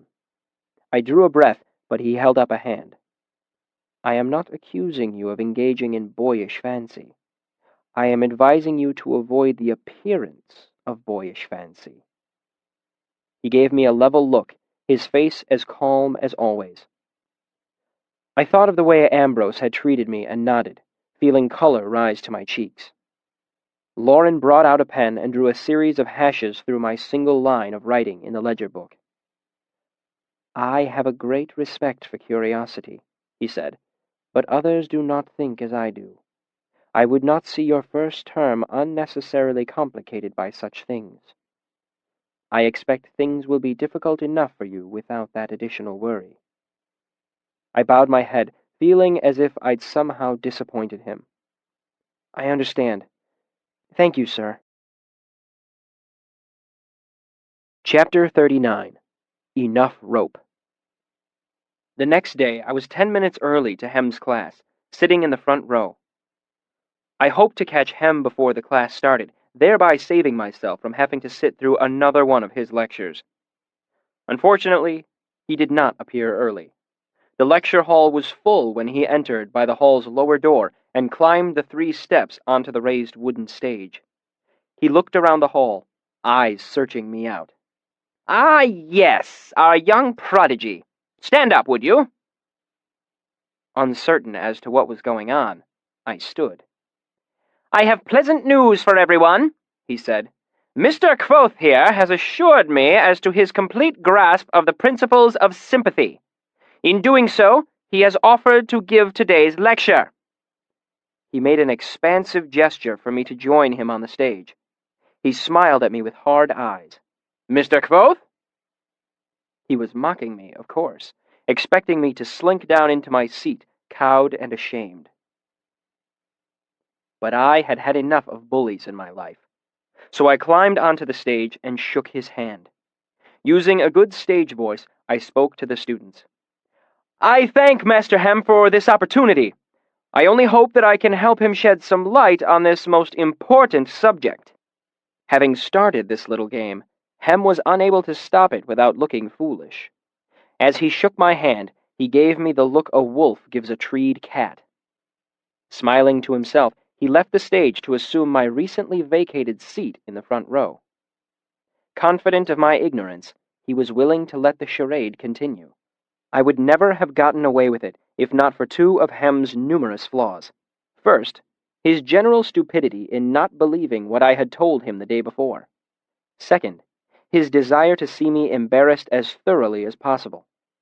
Plainly said, he was giving me enough rope to hang myself with. Apparently, he didn't realize that once a noose is tied, it will fit one neck as easily as another. I faced the class. Today I will be presenting an example of the laws of sympathy. However, as time is limited, I will need help with the preparations. I pointed to a student at random. Would you be so good as to bring me one of Master Hem's hairs, please? Hem offered one up with an exaggerated graciousness. As the student brought it up to me, Hem smiled in genuine amusement, certain that the more grandiose my preparations were, the greater my embarrassment would be in the end. I took advantage of this slight delay to look over what equipment I had to work with. A brazier set off to one side of the stage, and a quick rifling of the drawers in the work table revealed chalk, a prism, sulfur matches, an enlarging glass, some candles, and a few oddly shaped blocks of metal. I took 3 of the candles and left the rest. I took Master Hem's hair from the student and recognized him as Basil, the boy Hem had browbeat yesterday. Thank you, Basil. Would you bring that brazier over here and get it burning as quickly as you can? As he brought it closer, I was delighted to see that it was equipped with a small bellows. While he poured alcohol onto the coal and struck a spark to it, I addressed the class. The concepts of sympathy are not entirely easy to grasp, but underneath everything, there remain 3 simple laws. First is the doctrine of correspondence, which says similarity enhances sympathy. Second is the principle of consanguinity, which says a piece of a thing can represent the whole of a thing. Third is the law of conservation, which says energy cannot be destroyed nor created. Correspondence, consanguinity, and conservation, the 3 C's. I paused and listened to the sound of a 100 pens scratching down my words. Beside me, Basil pumped industriously at the bellows. I realized I could grow to enjoy this. Don't worry if it doesn't make sense yet. The demonstration should make everything abundantly clear. Looking down, I saw the brazier was warming nicely. I thanked Basil and hung a shallow metal pan above the coals and dropped 2 of the candles in to melt. I set a 3rd candle in a holder on the table and used one of the sulfur matches in the drawer to set it alight. Next, I moved the pan off the heat and poured its now melted contents carefully onto the table, forming a fist-sized blob of soft wax. I looked back up at the students. In sympathy, most of what you are doing is redirecting energy. Sympathetic links are how the energy travels. I pulled out the wicking and began kneading the wax into a roughly human-shaped doll. The first law I mentioned, similarity enhances sympathy, simply means that the more things resemble each other, the stronger the sympathetic link between them will be. I held the crude doll up for the class to inspect. This, I said, is Master Hem. Laughter muttered back and forth across the hall. Actually, this is my sympathetic representation of Master Hem. Would anyone like to take a guess as to why it is not a very good one? There was a moment of silence. I let it stretch out for a while. A cold audience. Hem had traumatized them yesterday, and they were slow in responding. Finally, from the back of the room, a student said, "It's the wrong size." I nodded and continued to look around the room. "He isn't made of wax, either." I nodded. It does bear some small resemblance to him, in general shape and proportion. Nevertheless, it is a very poor sympathetic representation. Because of that, any sympathetic link based off it would be rather weak. Perhaps 2% efficiency. How could we improve it? There was another silence, shorter than the first. "You could make it bigger," someone suggested. I nodded and waited. Other voices called out, "You could carve Master Hem's face on it. Paint it. Give it a little robe." Everyone laughed. I held up my hand for quiet and was surprised by how quickly it fell. Practicality aside, assume you did all these things. A 6-foot, fully clothed, masterfully carved Master Hem stands beside me. I gestured. Even with all that effort, the best you might hope for is 10 or 15% sympathetic link. Not very good. Not very good at all. This brings me to the second law, consanguinity. An easy way to think of it is, once together, always together. Due to Master Hem's generosity, I have one of his hairs. I held it up and ceremoniously stuck it on the head of the doll. And as easy as this, we have a sympathetic link that will work at 30 to 35%. I had been watching Hem. While at first he seemed a little wary, he had lapsed back into a self-satisfied smirk. He knew that without the appropriate binding and properly focused ailer, all the wax and hair in the world wouldn't do one whit of good. Sure that he had taken me for a fool, I gestured to the candle and asked him, "With your permission, master?" He made a magnanimous wave of compliance and settled back into his chair, folding his arms in front of him, confident in his safety. Of course, I did know the binding. I told him so, and Ben had taught me about the ailer, the riding crop belief, back when I was 12. But I didn't bother with either. I put the doll's foot into the candle flame, which guttered and smoked. There was a tense, held-breath quiet as everyone stretched in their seats to get a look at Master Hem. Hem shrugged, feigning astonishment, but his eyes had the look of a jaw trap about to close. A smirk tugged at one corner of his mouth, and he began to rise from his seat. "I feel nothing but—" "Exactly," I said, cracking my voice like a whip, startling the students' attention back to me. "And why is that?" I looked expectantly at the lecture hall. "Because of the third law that I mentioned, conservation. Energy cannot be destroyed or created, merely lost or found. If I were to hold a candle underneath our esteemed teacher's foot, very little would occur, and since only about 30% of the heat is getting through, we do not even get that small result." I paused to let them think for a moment. This is the prime problem in sympathy. Where do we get the energy? Here, however, the answer is simple. I blew out the candle and relit it from the brazier, muttering the few necessary words underneath my breath. By adding a second sympathetic link between the candle and a more substantial fire, I broke my mind into two pieces, one binding Hem and the doll together, the other connecting the candle and the brazier. We get the desired effect. I casually moved the foot of the wax doll into the space about an inch above the candle's wick, which is actually the hottest part of the flame. There was a startled exclamation from where Hem was sitting. Without looking in his direction, I continued speaking to the class in the driest of tones. "And it appears that this time we are successful." The class laughed. I blew out the candle. "This is also a good example of the power that a clever sympathist commands. Imagine what would happen if I were to throw this doll into the fire itself." I held it over the brazier. As if on cue, Hem stormed onto the stage. It may have been my imagination, but it seemed to me that he was favoring his left leg slightly. "It appears that Master Hem wishes to resume your instruction at this point." Laughter rippled through the room, louder this time. "I thank you all, students and friends, and thus my humble lecture ends." At this point, I used one of the tricks of the stage. There is a certain inflection of voice and body language that signals a crowd to applaud. I cannot explain how exactly it is done, but it had its intended effect. I nodded my head to them and turned to face Hem amidst applause which, though far from deafening, was probably more than any he had ever received. As he took the last few steps toward me, I almost backed away. His face was a fearsome red, and a vein pulsed at his temple as if it were about to explode. For my own part, my stage training helped me maintain my composure. I returned his gaze levelly and held out my hand for him to shake. It was with no small account of satisfaction that I watched him give a quick glance to the still applauding class, swallow, and shake my hand. His handshake was painfully tight. It might have gotten worse if I hadn't made a slight gesture over the brazier with the wax doll.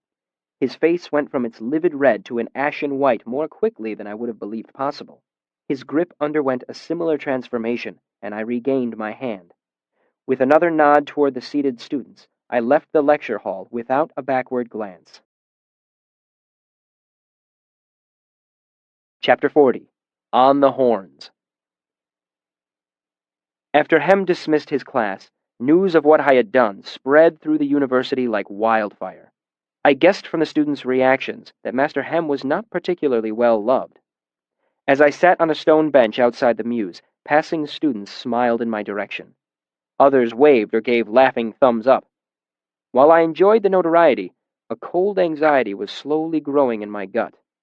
I'd made an enemy of one of the 9 masters. I needed to know how much trouble I was in. Dinner in the mess was brown bread with butter, stew, and beans. Manette was there, his wild hair making him look like a great white wolf.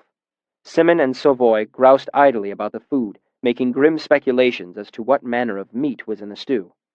To me, less than a span away from the streets of Tarbean, it was a marvelous meal indeed. Nevertheless, I was rapidly losing my appetite in the face of what I was hearing from my friends. "Don't get me wrong," Savoy said. "You've got a great weighty pair on you. I'll never call that into question. But still," he gestured with his spoon, "they're going to string you up for this." "If he's lucky," Simmons said. "I mean, we are talking about malfeasance here, aren't we?" "It's not a big deal," I said with more assurance than I felt. "I gave him a little bit of a hot foot, that's all." "Any harmful sympathy falls under malfeasance." Manette pointed at me with his piece of bread, his wild, grizzled eyebrows arching seriously over his nose. "You've got to pick your battles, boy. Keep your head down around the masters. They can make your life a real hell once you get into their bad books." "He started it," I said sullenly through a mouthful of beans. A young boy jogged up to the table, breathless. "You're Kvothe?" he asked, looking me over. I nodded, my stomach suddenly turning over. "They want you in the Master's Hall." "Where is it?" I asked. "I've only been here a couple of days." "Can one of you show him?" the boy asked, looking around the table. "I've got to go tell Jameson I found him."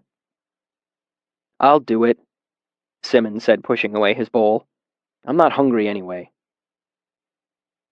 Jameson's runner boy took off, and Simmons started to get to his feet. "Hold on," I said, pointing to my tray with my spoon. "I'm not finished here." Simmons' expression was anxious. "I can't believe you're eating," he said. "I can't eat. How can you eat?" "I'm hungry," I said. "I don't know what's waiting in the Master's Hall, but I'm guessing I'd rather have a full stomach for it." "You're going on the horns," Manette said. "It's the only reason they'd call you there at this time of night." I didn't know what he meant by that, but I didn't want to advertise my ignorance to everyone in the room. "They can wait until I'm done." I took another bite of stew. Simon returned to his seat and poked idly at his food. Truth be told, I wasn't really hungry anymore, but it galled me to be pulled away from a meal after all the times I'd been hungry in Tarbean. When Simon and I finally got to our feet, the normal clamor in the mess quieted as folk watched us leave. They knew where I was headed. Outside, Simon put his hands in his pockets and headed roughly in the direction of Hollows. "All kidding aside, you're in a good bit of trouble, you know." "I was hoping Hem would be embarrassed and keep quiet about it," I admitted. "Do they expel many students?" I tried to make it sound like a joke. "There hasn't been anyone this term," Sim said with his shy, blue-eyed smile. "But it's only the second day of classes. You might set some sort of record." "This isn't funny," I said, but found myself wearing a grin regardless. Simon could always make me smile, no matter what was going on. Sim led the way, and we reached Hollows far too soon for my liking. Simon raised a hand in a hesitant farewell as I opened the door and made my way inside. I was met by Jameson. He oversaw everything that wasn't under direct control of the masters: the kitchen, the laundry, the stables, the stockrooms. He was nervous and bird-like. A man with the body of a sparrow and the eyes of a hawk. Jameson escorted me into a large windowless room with a familiar crescent-shaped table. The Chancellor sat at the center, as he had during admissions. The only real difference was that this table was not elevated, and the seated masters were close to eye level with me. The eyes I met were not friendly. Jameson escorted me to the front of the crescent table. Seeing it from this angle made me understand the references to being on the horns. Jameson retreated to a smaller table of his own, dipping a pen. The Chancellor steepled his fingers and spoke without preamble. On the 4th of Catelyn, Hem called the masters together. Jameson's pen scratched across a piece of paper, occasionally dipping back into the inkwell at the top of the desk. The Chancellor continued formally. Are all the masters present? Master Physiker, said Arwell. Master Archivist, said Lauren, his face impassive as ever. Master Arithmetician, Brandir said, cracking his knuckles absently. Master Artificer, grumbled Kilvin without looking up from the tabletop. Master Alchemist, said Mandrag. Master Rhetorician. Hem's face was fierce and red. Master Sympathist, said Alxadal. Master Namer. Elodin actually smiled at me. Not just a perfunctory curling of the lips, but a warm, toothy grin. I drew a bit of a shaky breath, relieved that at least one person present didn't seem eager to hang me up by my thumbs. And Master Linguist, said the Chancellor.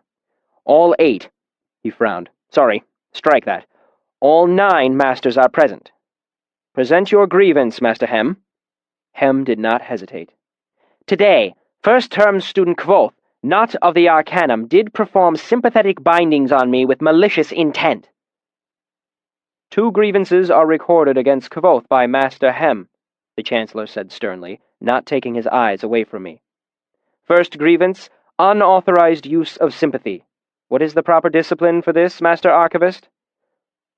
For unauthorized use of sympathy leading to injury, the offending student will be bound and whipped a number of times, not less than 2, nor more than 10, singly across the back.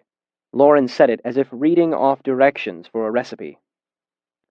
Number of lashes sought? The Chancellor looked at Hem. Hem paused to consider. 5. I felt the blood drain from my face, and I forced myself to take a slow, deep breath through my nose to calm myself. Does any master object to this? The Chancellor looked around the table, but all mouths were silent. All eyes were stern. The second grievance, malfeasance. Master Archivist? 4 to 15 single lashes and expulsion from the university, Lauren said in a level voice. Lashes sought? Hem stared directly at me. 8. 13 lashes and expulsion. A cold sweat swept over me, and I felt nausea in the pit of my stomach. I had known fear before. In Tarbean, it was never far away. Fear kept you alive. But I had never before felt such a desperate helplessness.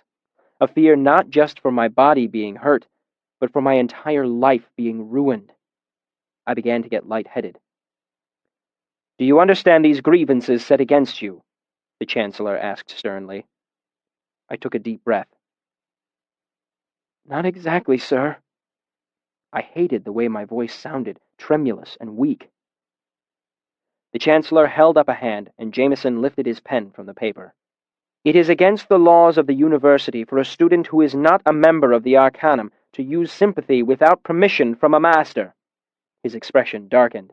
And it is always, always expressly forbidden to cause harm with sympathy, especially to a master. A few hundred years ago, Arcanists were hunted down and burned for things of that sort. We do not tolerate that sort of behavior here. I heard a hard edge creep into the Chancellor's voice. Only then did I sense how truly angry he was.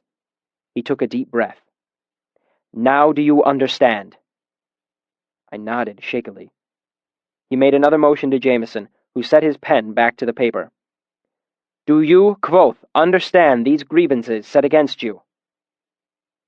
Yes, sir, I said as steadily as I could. Everything seemed too bright, and my legs were trembling slightly.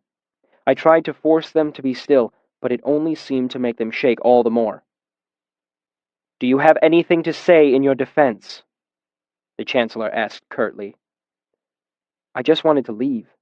I felt the stares of the masters bearing down on me. My hands were wet and cold.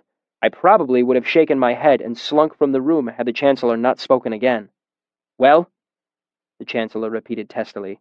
No defense? The words struck a chord in me.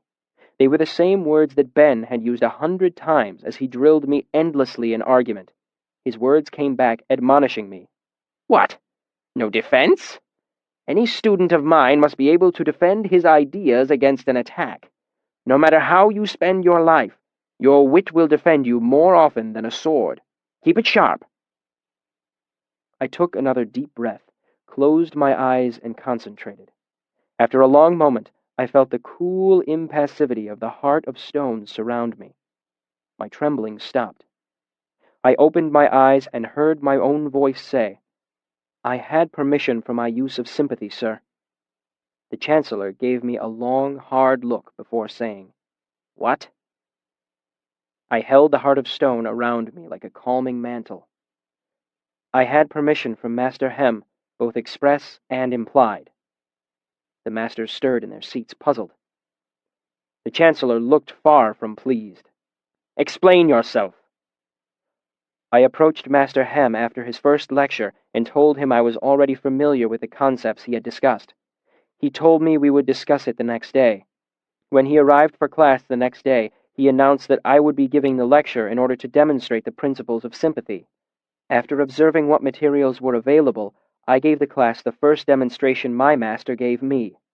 Not true, of course. As I've already mentioned, my first lesson involved a handful of iron drabs. It was a lie, but a plausible lie. Judging by the master's expressions, this was news to them.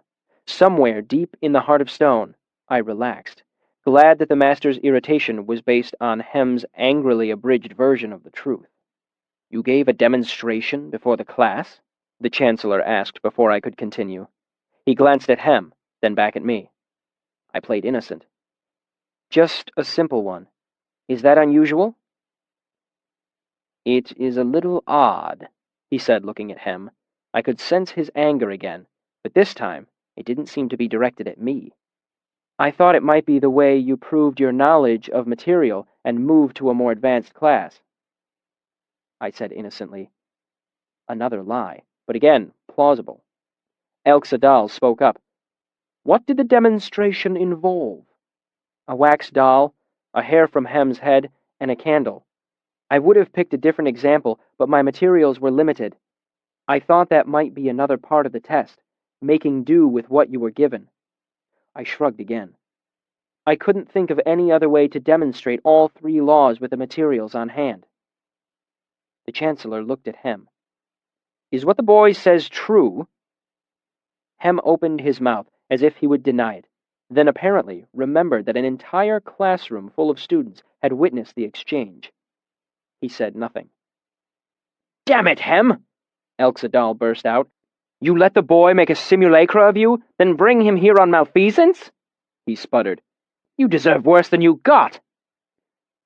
Elir Kvothe could not have hurt him with just a candle, Kilvin muttered. He gave his fingers a puzzled look, as if he were working something out in his head. Not with hair and wax, maybe blood and clay. Order! The Chancellor's voice was too quiet to be called a shout, but it carried the same authority. He shot looks at Elxadal and Kilvin. Kvothe, answer Master Kilvin's question. I made a second binding between the candle and the brazier to illustrate the law of conservation. Kilvin did not look up from his hands. Wax and hair? He grumbled, as if not entirely satisfied with my explanation. I gave a half-puzzled, half-embarrassed look and said, I don't understand it myself, sir. I should have gotten 10% transference at best. It shouldn't have been enough to blister Master Hem, let alone burn him. I turned to Hem. I really didn't mean any harm, sir, I said in my best distraught voice. It was just supposed to be a bit of a hot foot to make you jump. The fire hadn't been going more than 5 minutes, and I didn't imagine that a fresh fire at 10% could hurt you. I even wrung my hands a little, every bit the distraught student. It was a good performance. My father would have been proud. Well, it did, Hem said bitterly. And where is the damn mummet, anyway? I demand you return it at once. I'm afraid I can't, sir. I destroyed it. It was too dangerous to leave laying around. Hem gave me a shrewd look. It's of no real concern, he muttered. The Chancellor took up the reins again. This changes things considerably. Hem, do you still set grievance against Kvothe? Hem glared and said nothing. I move to strike both grievances, Arwyll said, the Physiker's old voice coming as a bit of a surprise. If Hem set him in front of the class, he gave permission. And it isn't malfeasance if you give him your hair and watch him stick it on the mommet's head. I expected him to have more control over what he was doing, Hem said, shooting a venomous look at me. It's not malfeasance, Arwyll said doggedly, glaring at Hem from behind his spectacles, the grandfatherly lines on his face forming a fierce scowl. It would fall under reckless use of sympathy, Lauren interjected coolly. Is that a motion to strike the previous two grievances and replace them with reckless use of sympathy? Asked the Chancellor, trying to regain a semblance of formality. Aye, said Arwyll, still glaring fearsomely at Hem through his spectacles. All for the motion? The Chancellor said. There was a chorus of ayes from everyone but Hem. Against? Hem remained silent. Master Archivist, what is the discipline for reckless use of sympathy? If one is injured by reckless use of sympathy, the offending student will be whipped, singly, no more than 7 times across the back. I wondered what book Master Lorne was reciting from. Number of lashes sought? Hem looked at the other masters' faces, realizing the tide had turned against him. My foot is blistered halfway to my knee, he gritted. 3 lashes. The Chancellor cleared his throat. Does any master oppose this action? Aye, Elxadal and Kilvin said together. Who wishes to suspend the discipline? Vote by show of hands. Elxadal, Kilvin, and Arwyll raised their hands at once, followed by the Chancellor. Mandrag kept his hand down, as did Lauren, Brander, and Hem. Elodin grinned at me cheerily, but did not raise his hand. I kicked myself for my recent trip to the archives and the bad impression it made on Lauren. If not for that, he might have tipped things in my favor.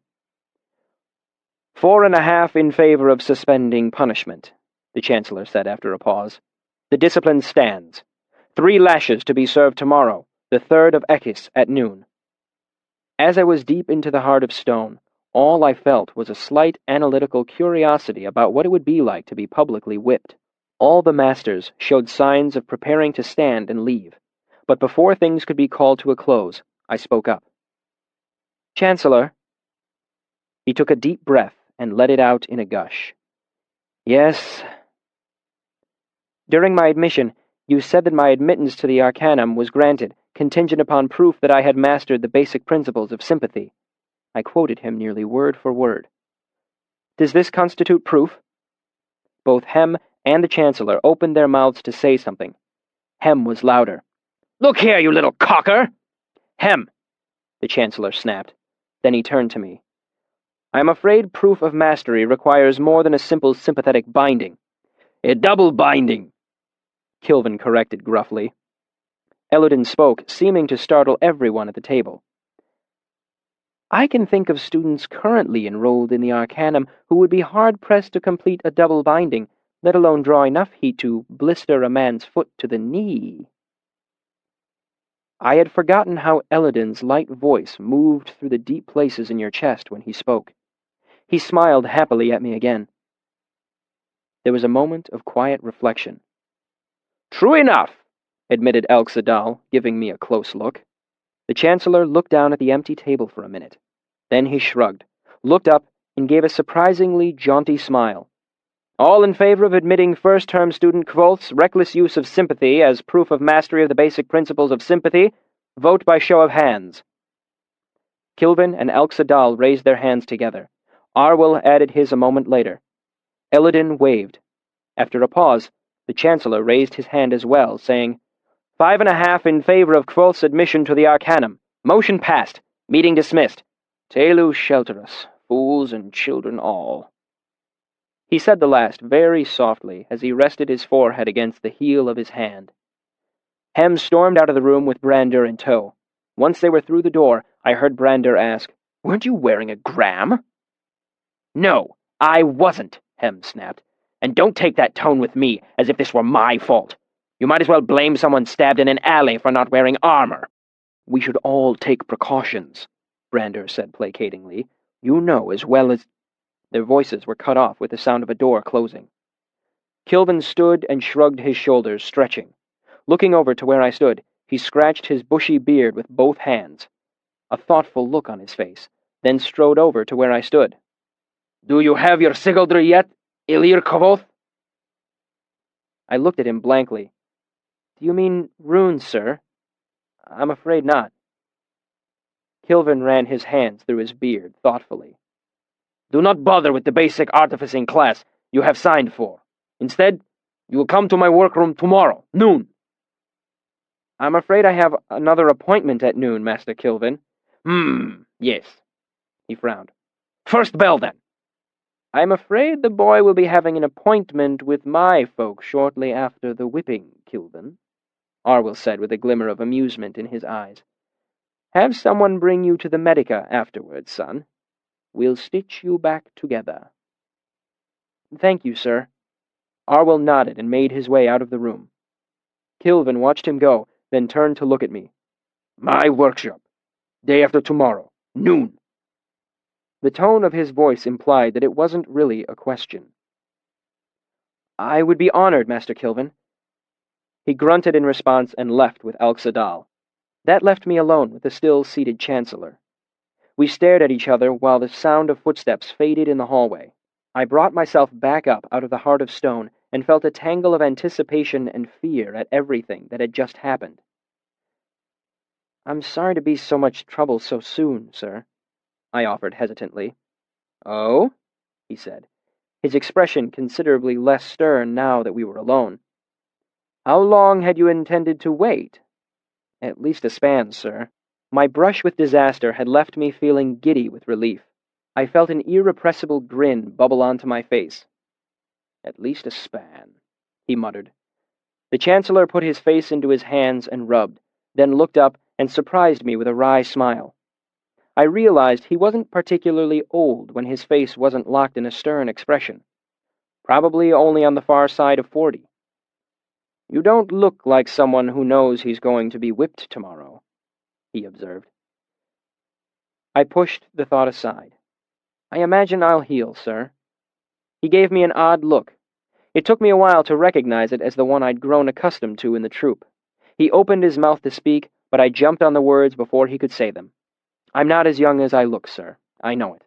I just wish other people knew it too. I imagine they will before too long. He gave me a long look before pushing himself up from the table. He held out a hand. Welcome to the Arcanum.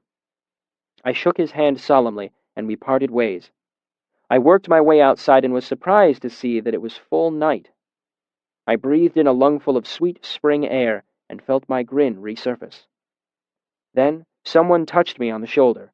I jumped fully 2 feet into the air and narrowly avoided falling on Simon in the howling, scratching, biting blur that had been my only method of defense in Tarbean.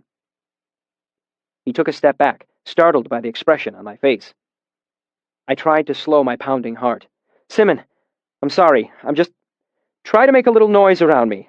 I startle easily.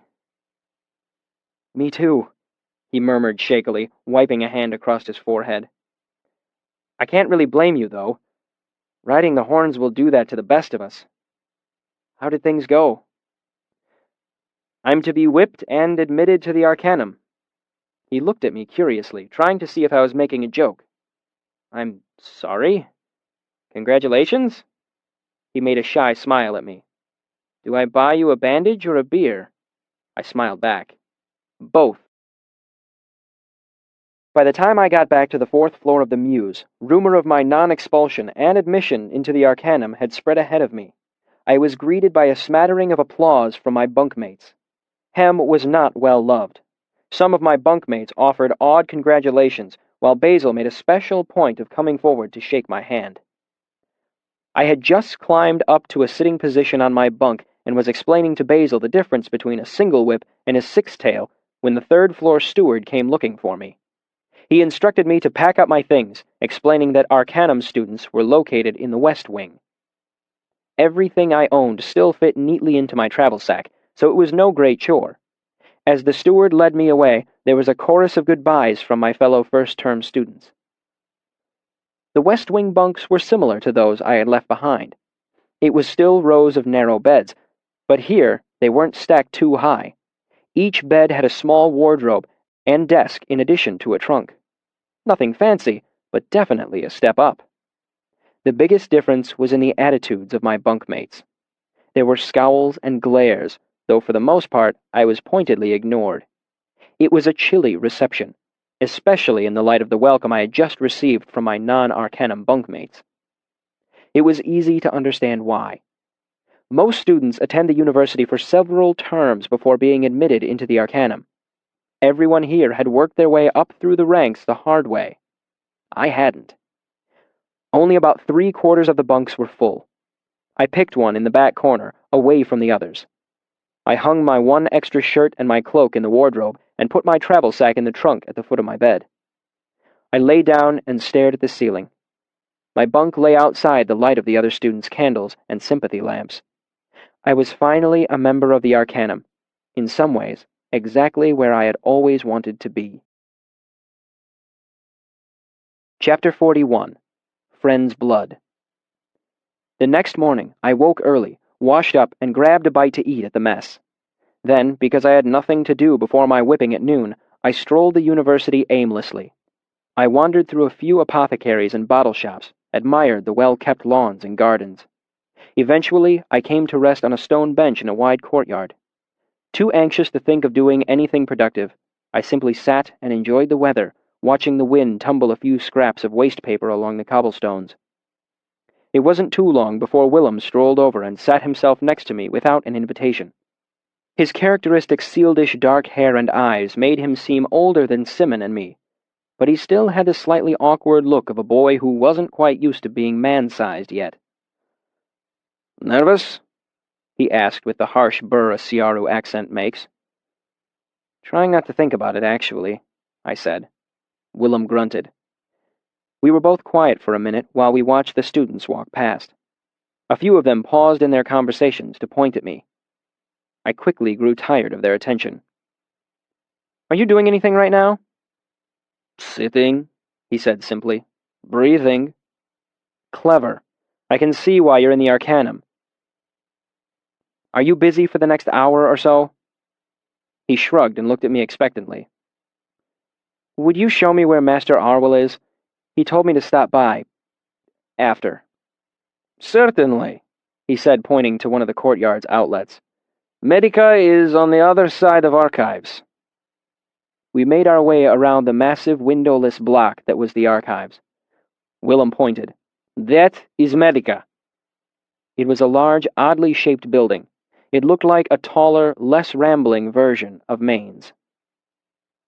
"Bigger than I thought it would be," I mused. "All for teaching medicine?" He shook his head.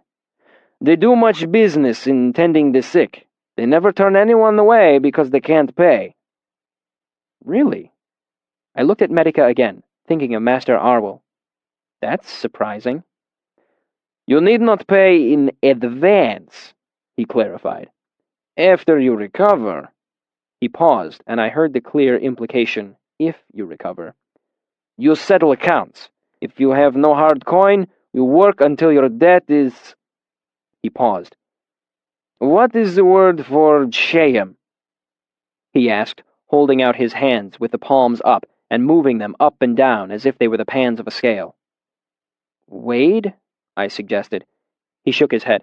"No, shayam." He stressed the word and brought his hands even with each other. "Oh!" I mimicked the gesture. "Balanced." He nodded. "You work until your debt is balanced with the Medica. Few leave without settling their debts." I gave a grim chuckle.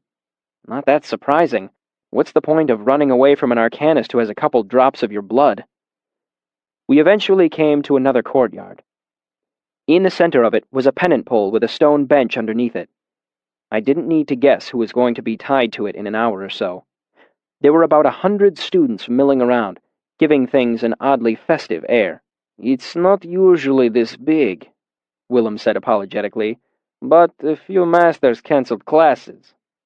Hem, I'm guessing, and Brandur. Willem nodded. Hem holds grudges. He paused to give emphasis to his understatement. He'll be there with his whole coterie. He pronounced that last word slowly. Is that the right word? Coterie? I nodded, and Willem looked vaguely self-satisfied. Then he frowned. That makes me remember something strange in your language. People are always asking me about the road to Tinue. Endlessly they say, How is the road to Tinue? What does it mean? I smiled. It's an idiomatic piece of the language. That means, I know what an idiom is, Willem interrupted. What does this one mean? Oh, I said, slightly embarrassed. It's just a greeting. It's kind of like asking, How was your day? Or, How's everything going? That is also an idiom, Willem grumbled. Your language is thick with nonsense. I wonder how any of you understand each other. How is everything going? Going where? He shook his head. Tinue, apparently. I grinned at him. Tuan Volgen Oketh Ama, I said, using one of my favorite Siaru idioms. It meant, don't let it make you crazy, but it translated literally as, don't put a spoon in your eye over it. We turned away from the courtyard and walked around the university aimlessly for a while. Willem pointed out a few more notable buildings, including several good taverns, the alchemy complex, the Sealdish laundry, and both the sanctioned and unsanctioned brothels. We strolled past the featureless stone walls of the archives, past a cooper, a bookbinder, an apothecary. A thought occurred to me. Do you know much herb lore? He shook his head. Chemistry mostly, and I dabble in archives with puppets sometimes. Dabble, I said, emphasizing the B sound for him. Dapple is something else. Who's puppet? Will paused. Hard to describe. He waved a hand to dismiss the question. I'll introduce you later. What do you need to know about herbs? Nothing, really. Could you do me a favor? He nodded, and I pointed to the nearby apothecary. Go buy me 2 scruples of nal root. I held up 2 iron drabs. This should cover it. Why me? He asked warily. Because I don't want the fellow in there giving me the you're awfully young look. I frowned. I don't want to have to deal with that today. I was nearly dancing with anxiety by the time Willem got back. He was busy, he explained, seeing the impatient expression on my face. He handed me a small paper packet and a loose jingle of change. What is it? It's to settle my stomach, I said. Breakfast isn't sitting too well, and I don't fancy throwing up halfway through being whipped. I bought us cider at a nearby pub, using mine to wash down the nal root, trying not to grimace at the bitter, chalky taste. Before too long, we heard the belling tower striking noon. I think I must go to class. Will tried to mention it nonchalantly, but it came out almost strangled. He looked up at me, embarrassed, and a little pale under his dark complexion. I am not fond of blood. He gave a shaky smile. My blood, friend's blood. I don't plan on doing much bleeding, I said, but don't worry. You've gotten me through the hard part, the waiting. Thank you. We parted ways, and I fought down a wave of guilt. After knowing me less than 3 days, Will had gone out of his way to help me. He could have taken the easy route and resented my quick admittance into the Arcanum as many others did. Instead, he had done a friend's duty, helping me pass a difficult time, and I had repaid him with lies. As I walked toward the pennant pole, I felt the weight of the crowd's eyes on me. How many were there? 200? 3? After a certain point is reached, the numbers cease to matter, and all that remains is the faceless mass of a crowd.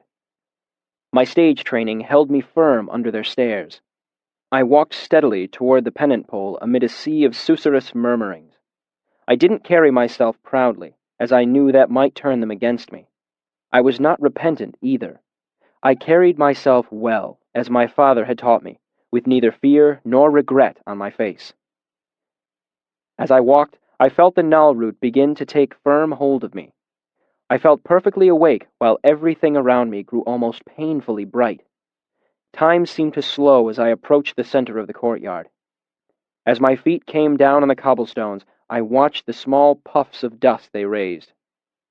I felt a breath of wind catch the hem of my cloak and curl underneath to cool the sweat between my shoulder blades. It seemed for a second that should I wish to, I could count the faces in the crowd around me like flowers in a field. I spotted none of the masters in the crowd except for Hem. He stood near the pennant pole, looking pig-like in his smugness. He folded his arms in front of himself, letting the sleeves of his black master's robe hang loosely at his sides. He caught my eye, and his mouth quirked up into a soft smirk that I knew was meant for me. I resolved that I would bite out my own tongue before I gave him the satisfaction of appearing frightened or even concerned. Instead, I gave him a wide, confident smile, then looked away, as if he didn't concern me in the least. Then I was at the pennant pole. I heard someone reading something, but the words were just a vague buzzing to me as I removed my cloak and lay it across the back of a stone bench that sat at the base of the pole. Then I began to unbutton my shirt, as casually as if I were preparing to take a bath. A hand on my wrist stopped me. The man that had read the announcement gave me a smile that tried to be comforting. "You don't need to go shirtless," he said. "It'll save you from a bit of the sting." "I'm not going to ruin a perfectly good shirt," I said.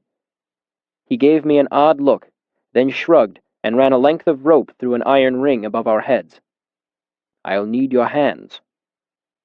I gave him a flat look.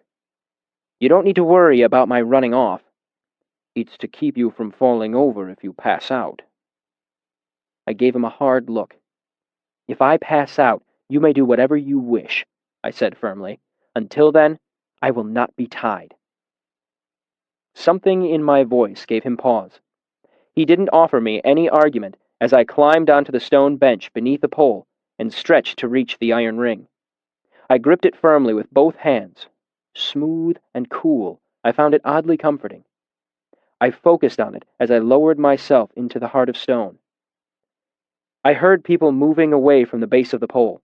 Then the crowd quieted, and there was no sound but the soft hiss and crack of the whip being loosened behind me.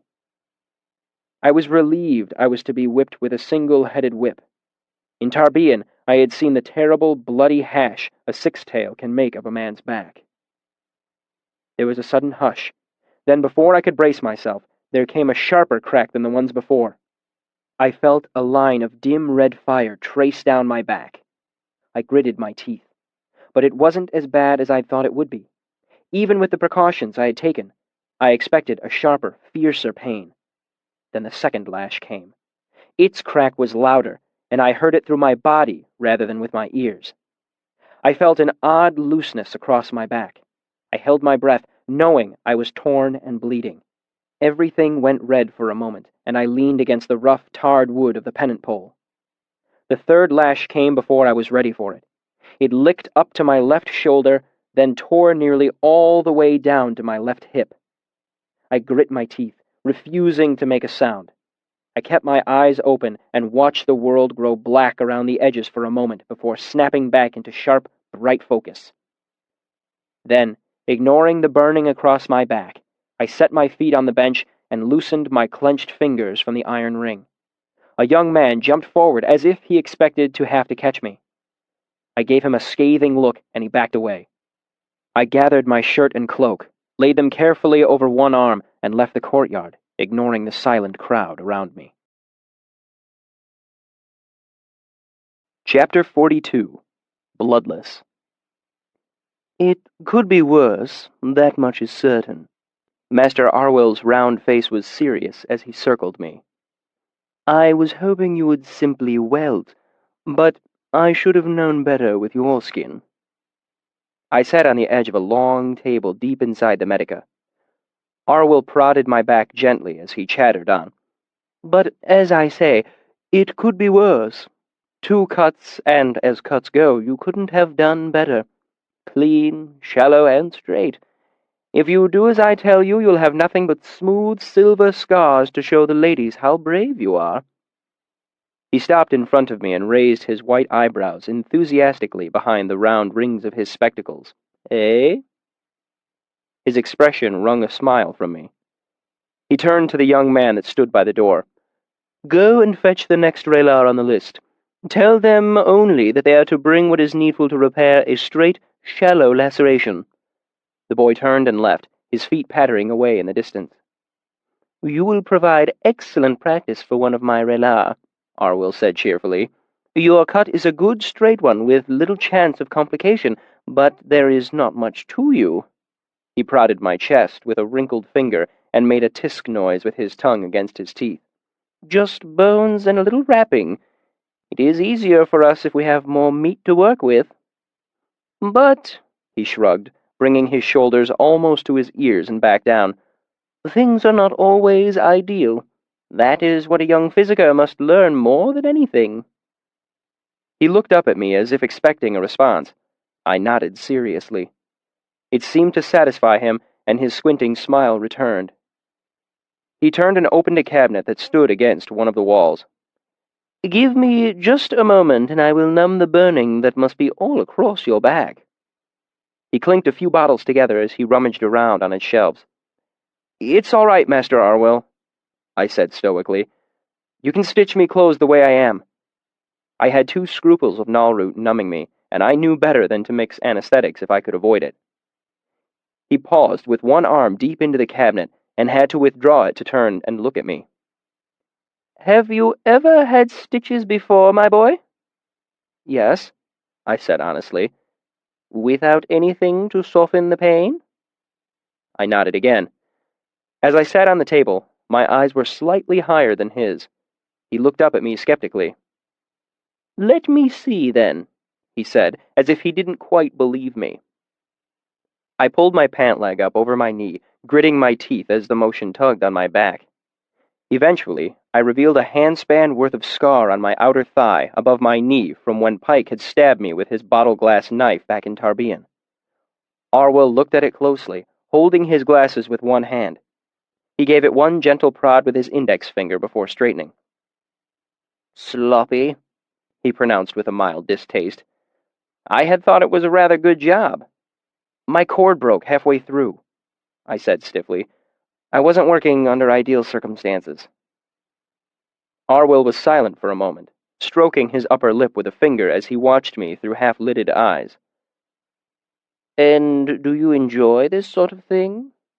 he asked dubiously. I laughed at his expression, but it was cut short when dull pain blossomed across my back.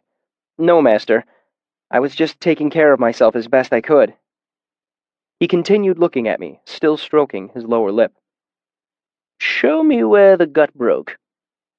I pointed. It isn't the sort of thing that you forget. He gave the old scar a closer examination and prodded it again before looking up. "You may be telling me the truth." He shrugged. "I do not know, but I would think that if—" He trailed off and peered speculatively into my eyes. Reaching up, he pulled one of the lids back. "Look up," he said perfunctorily. Frowning at whatever he saw, Arwyll picked up one of my hands, pressed the tip of my fingernail firmly, and watched intently for a second or two. His frown deepened as he moved closer to me, took hold of my chin with one hand, opened my mouth, and smelled it. "Tennyson?" he asked, then answered his own question. "No. Nalroot, of course.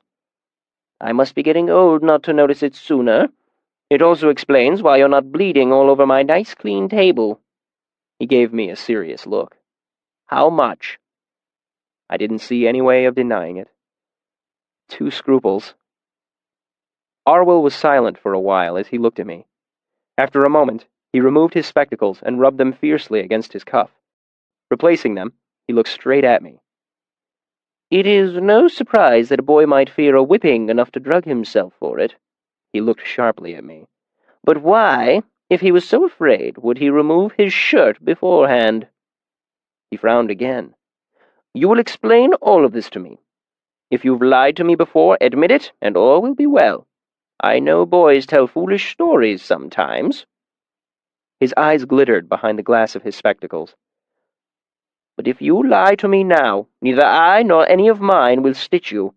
I will not be lied to." He crossed his arms in front of himself. "So, explain. I do not understand what is going on here. That, more than anything else, I do not like." My last resort, then. The truth. "My teacher, Abinthy, taught me as much as he could about the Physicker's arts," I explained. "When I ended up living on the streets of Tarbean, I took care of myself." I gestured to my knee. "I didn't wear my shirt today because I only have 2 shirts, and it has been a long time since I've had as many as that." "And the Nalrut?" he asked. I sighed. "I don't fit in here, sir. I'm younger than everyone, and a lot of people think I don't belong. I upset a lot of students by getting into the Arcanum so quickly, and I've managed to get on the wrong side of Master Hem. All those students, and Hem and his friends, they're all watching me, waiting for some sign of weakness." I took a deep breath. "I took the Nalrut because I didn't want to faint. I needed to let them know they couldn't hurt me. I've learned that the best way to stay safe is to make your enemies think you can't be hurt." It sounded ugly to say it so starkly, but it was the truth. I looked at him defiantly. There was a long silence as Arwyll looked at me, his eyes narrowing slightly behind his spectacles, as if he were trying to see something inside me. He brushed his upper lip with his finger again before he began slowly to speak. "I suppose if I were older," he said quietly enough to be speaking to himself, "I would say that you are being ridiculous, that our students are adults, not squabbling, bickersome boys." He paused again, still stroking his lip absent-mindedly. Then his eyes crinkled upward around the edges as he smiled at me. "But I am not so old as that. Not yet. Not by half. Anyone who thinks boys are innocent and sweet has never been a boy himself or has forgotten it. And anyone who thinks men aren't hurtful and cruel at times must not leave his house often. And he has certainly never been a physicker. We see the effects of cruelty more than any other." Before I could respond, he said, "Close your mouth, Kvothe, or I will feel obliged to put some vile tonic in it. Ah, here they come." The last was said to 2 students entering the room. One was the same assistant who had shown me here. The other was, surprisingly, a young woman. "Ah, Rela Mola," Arwyll enthused, all signs of our serious discussion passing lightly from his face. "You have heard that your patient has 2 straight, clean lacerations. What have you brought to remedy the situation?" "Boiled linen, hook needle, guts, alcohol, and iodine," she said crisply. She had green eyes that stood out in her pale face. "What?" Arwyll demanded. "No sympathy wax?" "No, Master Arwyll," she responded, paling a little at his tone. "And why not?" She hesitated. "Because I don't need it." Arwyll seemed mollified. "Yes, of course you don't. Very good. Did you wash before you came here?" Mola nodded, her short blonde hair bobbing with the motion of her head. "Then you have wasted your time and effort," he said sternly. "Think of all the germs of disease that you might have gathered in the long walk through the passageway. Wash again, and we will begin." She washed with a thorough briskness at a nearby basin. Arwyll helped me lay face down on the table. "Has the patient been numbed?" she asked. Though I couldn't see her face, I heard a shadow of doubt in her voice. "Anesthetized," Arwyll corrected. "You have a good eye for detail, Mola. No, he has not. Now, what would you do if Kvothe reassured you that he has no need for such things? He claims to have self-control like a bar of Ramsden steel, and will not flinch when you stitch him." Arwyll's tone was serious, but I could detect a hint of amusement hiding underneath. Mola looked at me, then back to Arwyll. "I would tell him he was being foolish," she said after a brief pause. "And if he persisted in his claims that he needed no numbing agent?" There was a longer pause for Mola. He doesn't seem to be bleeding much at all, so I would proceed. I would also make it clear to him that if he moved overmuch, I would tie him to the table and treat him as I saw fit for his well-being. Arwyll seemed a little surprised at her response. Yes, very good. So, Kvothe, do you still want to forego an anesthetic? Thank you, I said politely. I do not need one. Very well, Mola said, as if resigning herself. First, we will clean and sterilize the wound. The alcohol stung, but that was the worst of it. I tried my best to relax as Mola talked her way through the procedure. Arwyll kept up a steady stream of comments and advice. I occupied my mind with other things and tried not to twitch at the null-dulled jabs of the needle. She finished quickly and proceeded to bandage me with a quick efficiency I admired. As she helped me to a sitting position and wound linen around me, I wondered if all Arwyll students were as well trained as this one. She was making her final knots behind me when I felt a vague, feather-like touch on my shoulder, almost insensible through the nullroot that numbed me. He has lovely skin, I heard her muse, presumably to Arwyll. Rela, Arwyll said severely. Such comments are not professional. I am disappointed by your lack of sense. I was referring to the nature of the scar he can expect to have, she responded scathingly. I imagine it will be little more than a pale line, provided he can avoid tearing open his wound. Arwyll said. Yes, of course. And how should he avoid that? Mola walked around to stand in front of me. Avoid motions like this. She extended her hands in front of her. Or this. She held them high over her head. Avoid over-quick motions of any kind, running, jumping, climbing. The bandage may come off in 2 days. Do not get it wet. She looked away from me to Arwyll. He nodded. Very good, Rela. You are dismissed. He looked at the younger boy, who had watched mutely throughout the procedure. You may go as well, Gary. If anyone asks, I will be in my study. Thank you. In a moment, Arwyll and I were alone again. He stood motionless, one hand covering his mouth as I eased my way carefully into my shirt. Finally, he seemed to reach a decision. Elia Kvothe, would you like to study here at the Medica? Very much so, Master Arwyll, I said honestly. He nodded to himself, hand still held against his lips. Come back in 4 days. If you are clever enough to keep from tearing out your stitches, I will have you here. His eyes twinkled. Chapter 43. The Flickering Way. Buoyed by the stimulant effects of the nullroot and feeling very little pain, I made my way to the archives. Since I was now a member of the Arcanum, I was free to explore the stacks, something I'd been waiting my whole life to do. Better still, so long as I didn't ask for any help from the scrivs, nothing would be recorded in the archive's ledger books. That meant I could research the Chandrian and the Amir to my heart's content, and no one, not even Lauren, need ever know about my childish pursuits.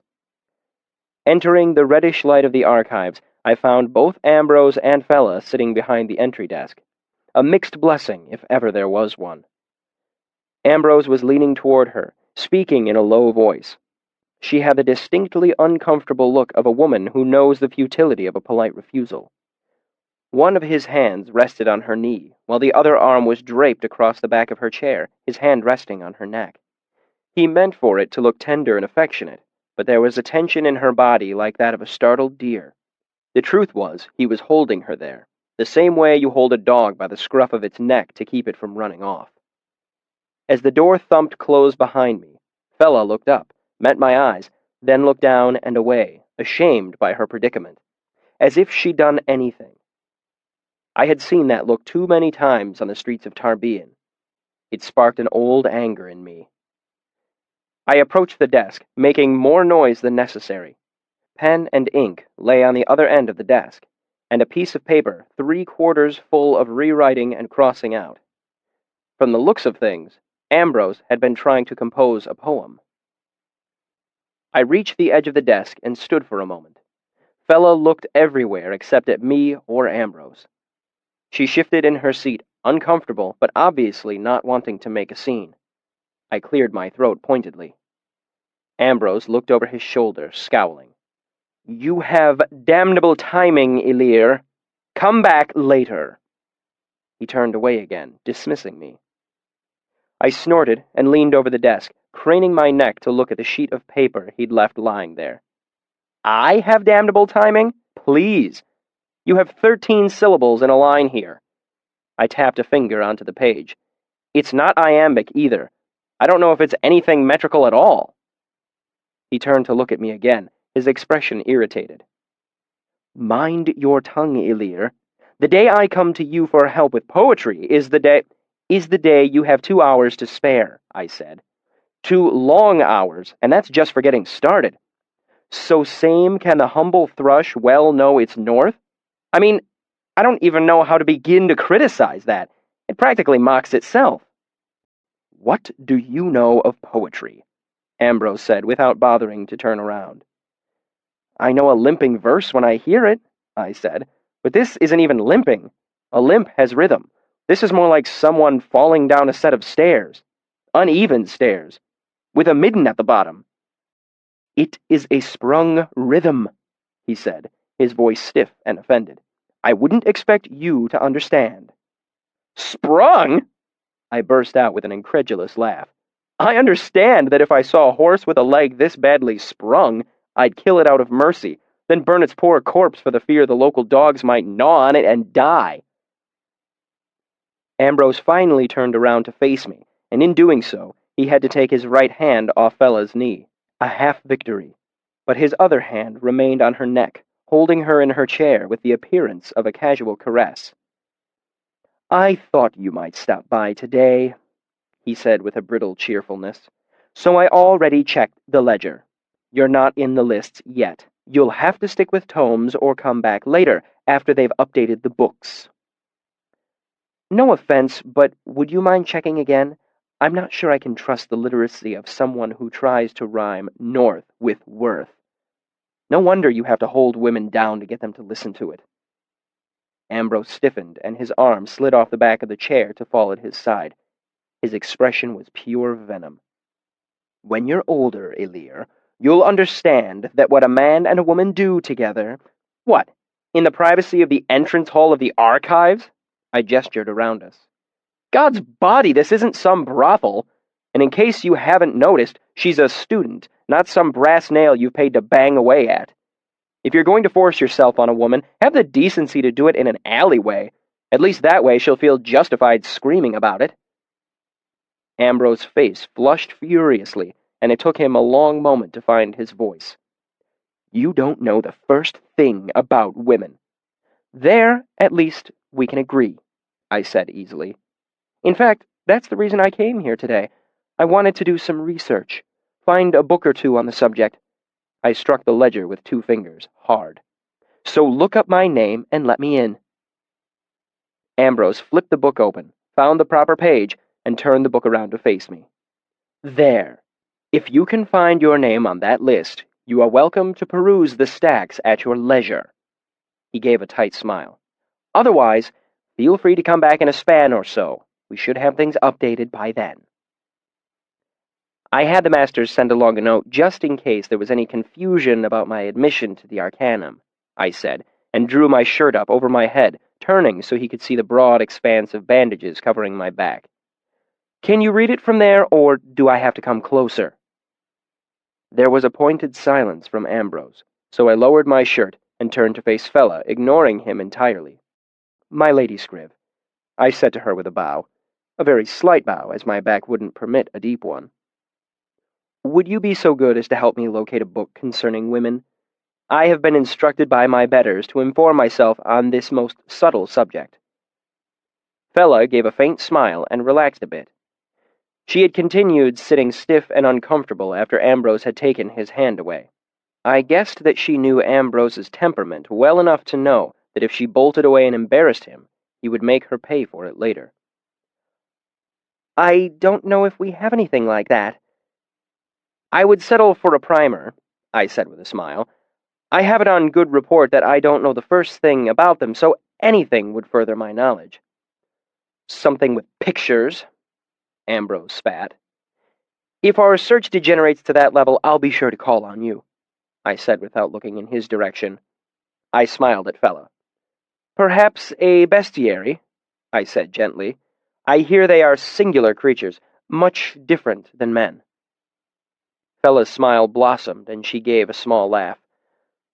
We could have a look around, I suppose. Ambrose scowled in her direction. She made a placating gesture toward him. Everyone knows he's in the Arcanum, Ambrose, she said. What's the harm of just letting him in? Ambrose glared at her. Why don't you run along to Tomes and play the good little fetch-and-carry girl? He said coldly. I can handle things out here by myself. Moving stiffly, Fella got up from the desk, gathered up the books she'd been trying to read, and headed into Tomes. As she pulled the door open, I like to think she gave me a brief look of gratitude and relief, but perhaps it was only my imagination. As the door swung shut behind her, the room seemed to grow a little dimmer. I am not speaking poetically. The light truly seemed to dim. I looked at the sympathy lamps hanging around the room, wondering what was wrong. But a moment later, I felt a slow burning sensation begin to creep across my back and realized the truth. The Nalrut was wearing off. Most powerful painkillers have serious side effects. Tennyson occasionally produces delirium or fainting. Lycilium is poisonous. Ophalum is highly addictive. Manka is perhaps the most powerful of all, but there are reasons they call it devil root. Nalroot was less powerful than these, but much safer. It was a mild anesthetic, a stimulant, and a vascular constrictor, which is why I hadn't bled like a stuck pig when they'd whipped me. Best of all, it had no major side effects. Still, there is always a price to be paid. Once Nalroot wears off, it leaves you physically and mentally exhausted. Regardless, I had come here to see the stacks. I was now a member of the Arcanum, and I didn't intend to leave until I'd been inside the archives. I turned back to the desk, my expression resolute. Ambrose gave me a long, calculating look before heaving a sigh. Fine, he said. How about a deal? You keep quiet about what you saw here today, and I'll bend the rules and let you in, even though you aren't officially in the book. He looked a little nervous. How does that sound? Even as he spoke, I could feel the stimulant effects from the Nalroot fading. My body felt heavy and tired. My thoughts grew sluggish and syrupy. I reached up to rub at my face with my hands, and winced as the motion tugged sharply at the stitches all across my back. That'll be fine, I said thickly. Ambrose opened up one of the ledger books and sighed as he turned the pages. Since this is your first time in the archives proper, you'll have to pay the stack fee. My mouth tasted strangely of lemons. That was a side effect Ben had never mentioned. It was distracting, and after a moment, I saw that Ambrose was looking up at me expectantly. What? He gave me a strange look. The stack fee? There wasn't any fee before, I said, when I was in the Tomes. Ambrose looked up at me as if I were an idiot. That's because it's the stack fee. He looked back down at the ledger. Normally, you pay it in addition to your first term's Arcanum tuition, but since you've jumped rank on us, you'll need to tend to it now. How much is it? I asked, feeling for my purse. 1 talent, he said, and you do have to pay before you can go in. Rules are rules. After paying for my bunk and mews, a talent was nearly all my remaining money. I was keenly aware of the fact that I needed to hoard my resources to save for next term's tuition. As soon as I couldn't pay, I would have to leave the university. Still, it was a small price to pay for something I dreamed about for most of my life. I pulled a talent out of my purse and handed it over. Do I need to sign in? Nothing so formal as that, Ambrose said as he opened a drawer and pulled out a small metal disc. Stupefied from the side effects of the Nalrut, it took me a moment to recognize it for what it was, a handheld sympathy lamp. The stacks aren't lit, Ambrose said matter-of-factly. There's too much space in there, and it would be bad for the books in the long term. Hand lamps cost a talent and a half. I hesitated. Ambrose nodded to himself and looked thoughtful. A lot of folk end up strapped during the first term. He reached down into a lower drawer and rooted around for a long moment. Hand lamps are a talent and a half, and there's nothing I can do about that. He brought out a 4-inch taper. But candles are just a halfpenny. Halfpenny for a candle was a remarkably good deal. I brought out a penny. I'll take 2. This is our last one, Ambrose said quickly. He looked around nervously before pushing it into my hand. Tell you what, you can have it for free. He smiled. Just don't tell anyone. It'll be our little secret. I took the candle, more than a little surprised. Apparently, I'd frightened him with my idle threat earlier. Either that or this rude, pompous, noble son wasn't half the bastard I'd taken him for. Ambrose hurried me into the stacks as quickly as possible, leaving me no time to light my candle. When the door swung shut behind me, it was as black as the inside of a sack, with only a faint hint of reddish sympathy light coming from around the edges of the door behind me. As I didn't have any matches with me, I had to resort to sympathy. Ordinarily, I could have done it quick as blinking, but my null-root-weary mind could barely muster the necessary concentration. I gritted my teeth, fixed the ailer in my mind, and after a few seconds I felt the cold leach into my muscles as I drew enough heat from my own body to bring the wick of the candle sputtering to life. Books. With no windows to let in the sunlight, the stacks were utterly dark except for the gentle light of my candle. Stretching away into the darkness were shelf on shelf of books. More books than I could look at if I took a whole day. More books than I could read in a lifetime. The air was cool and dry. It smelled of old leather, parchment, and forgotten secrets. I wondered idly how they kept the air so fresh in a building with no windows. Cupping a hand in front of my candle, I made my flickering way through the shelves, savoring the moment, soaking everything in. Shadows danced wildly back and forth across the ceiling as my candle's flame moved from side to side. The null-root had worn off completely by this point. My back was throbbing and my thoughts were leaden, as if I had a high fever or had taken a hard blow to the back of the head. I knew I wasn't going to be up for a long bout of reading, but I still couldn't bring myself to leave so soon, not after everything I'd gone through to get here. I wandered aimlessly for perhaps a quarter hour, exploring. I discovered several small stone rooms with heavy wooden doors and tables inside. They were obviously meant as a place where small groups could meet and talk without disturbing the perfect quiet of the archives. I found stairwells leading down as well as up. The archives was 6 stories tall, but I hadn't known it extended underground as well. How deep did it go? How many tens of thousands of books were waiting under my feet? I can hardly describe how comforting it was in the cool, quiet dark. I was perfectly content, lost among the endless books. It made me feel safe, knowing that the answers to all my questions were here, somewhere waiting.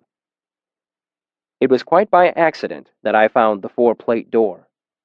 It was made of a solid piece of gray stone, the same color as the surrounding walls. Its frame was 8 inches wide, also gray, and also one single seamless piece of stone.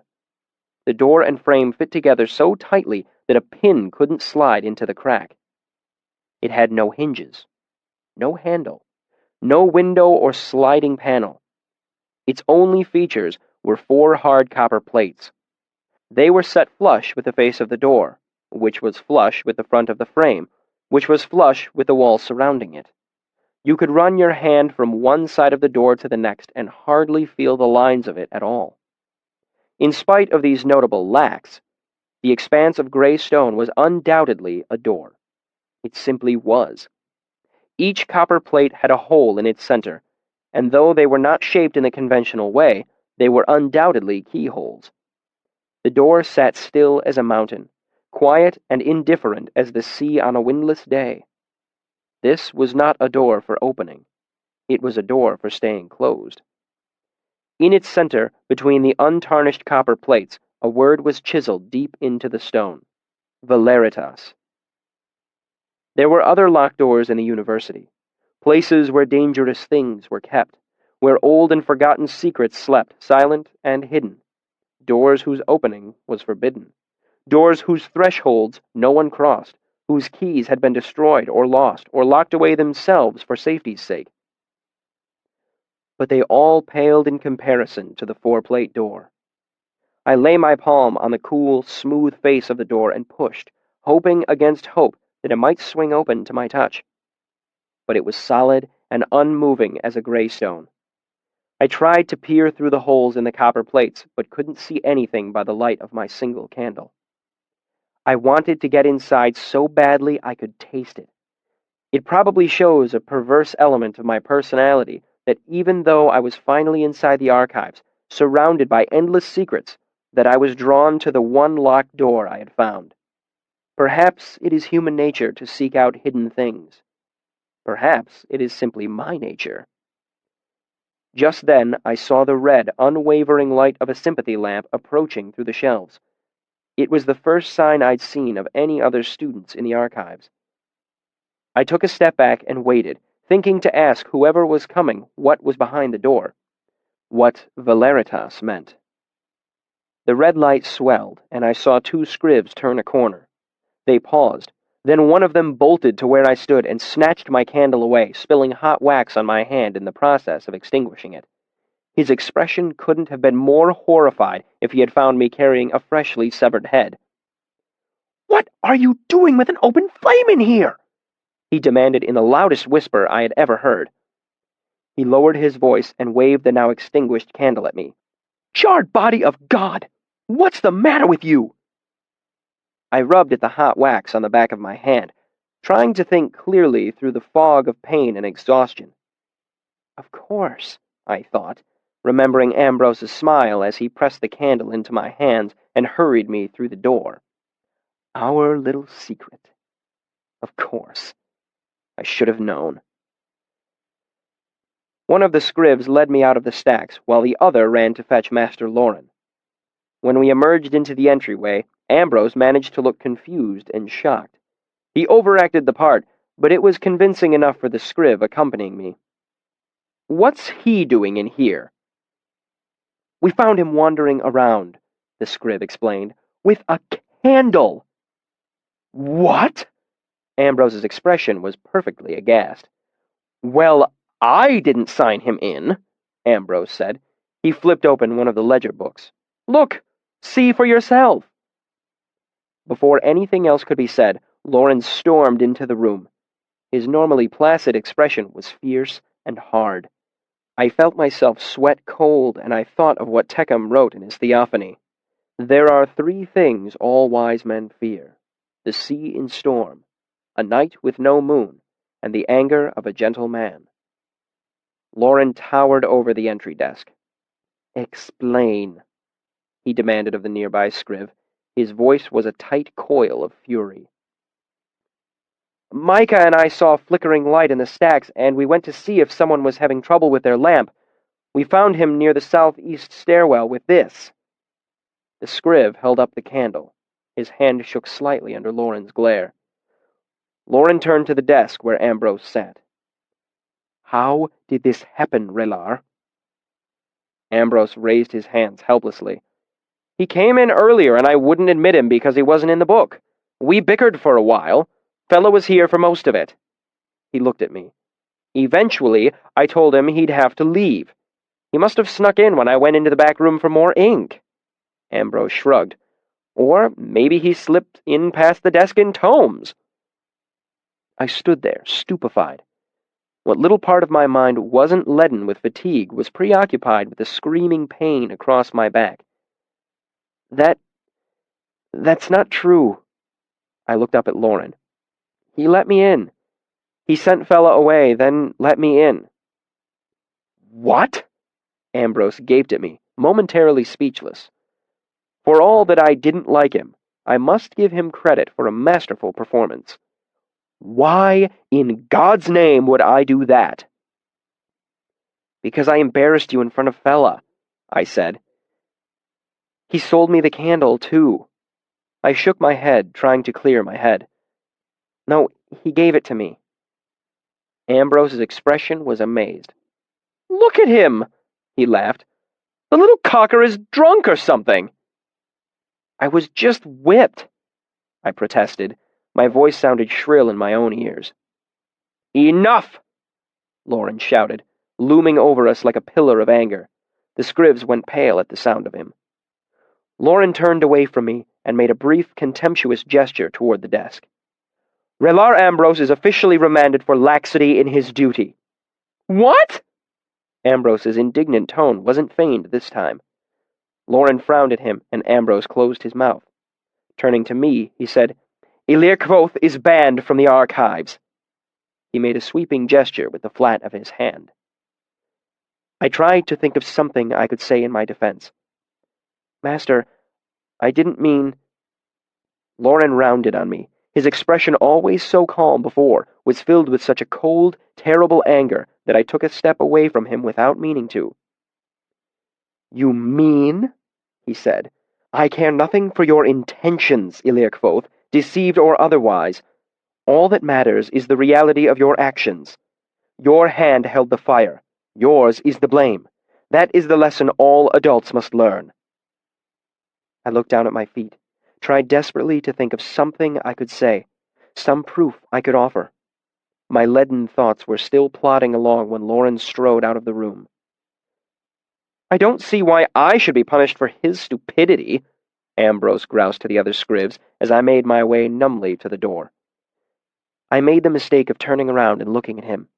His expression was serious, carefully controlled, but his eyes were vastly amused, full of laughter. Honestly, boy, he said to me, I don't know what you were thinking. You'd think a member of the Arcanum would have more sense. I made my way to the mess, the wheels of my thoughts turning slowly as I plodded along. I fumbled my meal chit into one of the dull tin trays and collected a portion of steamed pudding, a sausage, and some of the ever-present beans. I looked dully around the room until I spotted Simon and Manette sitting in their usual place at the northeast corner of the hall. I drew a fair amount of attention as I walked to the table. Understandable, as it was scarcely 2 hours since I'd been tied to the pennant pole and publicly lashed. I heard someone whisper, Didn't bleed when they whipped him. I was there. Not one drop. It was the nullroot, of course. It had kept me from bleeding. It had seemed like such a good idea at the time. Now it seemed petty and foolish.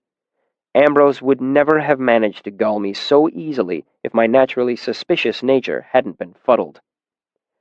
I'm sure I could have found some way to explain things to Lauren if I'd had my wits about me.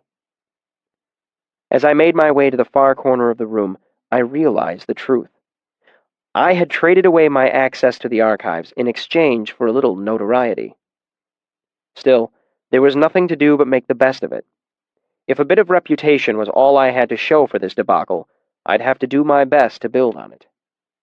I kept my shoulders straight as I made my way across the room to Simon and Manette and set down my food. There's no such thing as a stack fee, is there? I asked quietly as I slid into my seat, trying not to grimace at the pain across my back. Sim looked up at me blankly. Stack fee? Manette chortled into his bowl of beans. It's been a few years since I've heard that. Back when I worked as a scriv, we'd trick the first-termers into giving us a penny to use the archives. Called it a stack fee.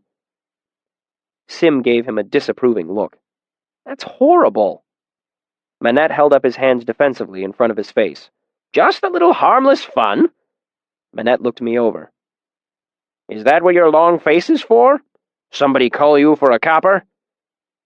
I shook my head. I wasn't going to announce that Ambrose had tricked me out of a whole talent. Guess who just got banned from the archives? I said gravely as I tore the crust off my bread and dropped it into my beans. They looked at me blankly. After a moment, Simon took the obvious guess. You? I nodded and began to spoon up my beans. I wasn't really hungry, but I hoped a little food in my stomach might help shake off the sluggishness of the nullroot. Besides, It went against my nature to pass up an opportunity for a meal. You got suspended on your first day, Simmons said. That's going to make studying your Chandrian folklore a whole lot harder. I sighed. You could say that. How long did he suspend you for? He said banned, I answered. He didn't mention a time limit. Banned? Manette looked up at me. He hasn't banned anyone in a dozen years. What'd you do? Piss on a book? Some of the scrivs found me inside with a candle. Merciful Telu! Manette laid down his fork, his expression serious for the first time. Old Lore must have been furious. Furious is exactly the right word, I said. What possessed you to go in there with an open flame? Simon asked. I couldn't afford a hand lamp, I said, so the scriv at the desk gave me a candle instead. He didn't, Sim said. No scriv would... Hold on, Manette said. Was this a dark-haired fellow? Well-dressed? Severe eyebrows? He made an exaggerated scowl. I nodded tiredly. Ambrose. We met yesterday. Got off on the wrong foot. He's hard to avoid, Manette said carefully, with a significant look to the people sitting around us. I noticed that more than a few were casually listening to our conversation. Someone should have warned you to keep clear of him, he added in a softer tone. God's mother, Simmons said, of all the people you don't want to start a pissing contest with. Well, it's been started, I said. I was starting to feel a little more like myself again, less cotton-headed and weary. Either the side effects of the Nalroot were fading, or my anger was slowly burning away the haze of exhaustion. He'll find out I can piss along with the best of them. He'll wish he'd never met me, let alone meddled with my affairs. Simon looked a little nervous. You really shouldn't threaten other students, he said with a little laugh, as if trying to pass my comment off as a joke. More softly, he said, You don't understand. Ambrose is heir to a barony off in Ventus. He hesitated, looking at Manette. Lord, how do I even start? Manette leaned forward and spoke in more confidential tones as well. He's not one of those nobility who dabble here for a term or two, then leave. He's been for years, climbed his way up to Relar. He's not some seventh son either. He's the firstborn heir, and his father is one of the 12 most powerful men in all of Ventus. Actually, he's 16th in the peerage, Sim said matter-of-factly. You've got the royal family, the prince regents, Mayor Alvaron, Duchess Samista, Aculeus, and Meluan Lackless. He trailed off under Manette's glare. He has money, Manette said simply, and the friends that money buys. And people who want to curry favor with his father, Simon added. The point is, Manette said seriously, you don't want to cross him. Back in his first year here, one of the alchemists got on Ambrose's bad side. Ambrose bought his debt from the moneylender in Imre. When the fellow couldn't pay, they clapped him into debtor's prison. Manette tore a piece of bread in half and daubed butter on it. By the time his family got him out, he had lung consumption. The fellow was a wreck, never came back to his studies. And the masters just let this happen? I demanded. All perfectly legal, Manette said, still keeping his voice low. Even so, Ambrose wasn't so silly that he bought the fellow's debt himself. Manette made a dismissive gesture. He had someone else do that, but he made sure everyone knew he was responsible. And there was Tabitha, Sim said darkly. She made all that noise about how Ambrose had promised to marry her. She just disappeared. This certainly explained why Fella had been so hesitant to offend him. I made a placating gesture to Sim. I'm not threatening anyone, I said innocently, pitching my voice so anyone who was listening could easily hear. I'm just quoting one of my favorite pieces of literature. It's from the 4th act of Daonica, where Tarsus says, Upon him I will visit famine and a fire, till all around him desolation rings, and all the demons in the outer dark look on amazed and recognize that vengeance is the business of a man. There was a moment of stunned silence nearby. It spread a bit farther through the mess than I'd expected. Apparently, I'd underestimated the number of people who were listening. I turned my attention back to my meal and decided to let it go for now. I was tired, and I hurt, and I didn't particularly want any more trouble today. "You won't need this piece of information for a while," Manette said quietly after a long period of silence. "What with being banned from the archives and all. Still, I'm supposing you'd rather know." He cleared his throat uncomfortably. "You don't have to buy a hand lamp. You just sign them out at the desk and return them when you're done." He looked at me as if anxious about what sort of reaction the information might provoke. I nodded wearily. I'd been right before. Ambrose wasn't half the bastard I thought he was. He was 10 times the bastard. Chapter 44. The Burning Glass. The fishery was where most of the university's works of hands were made.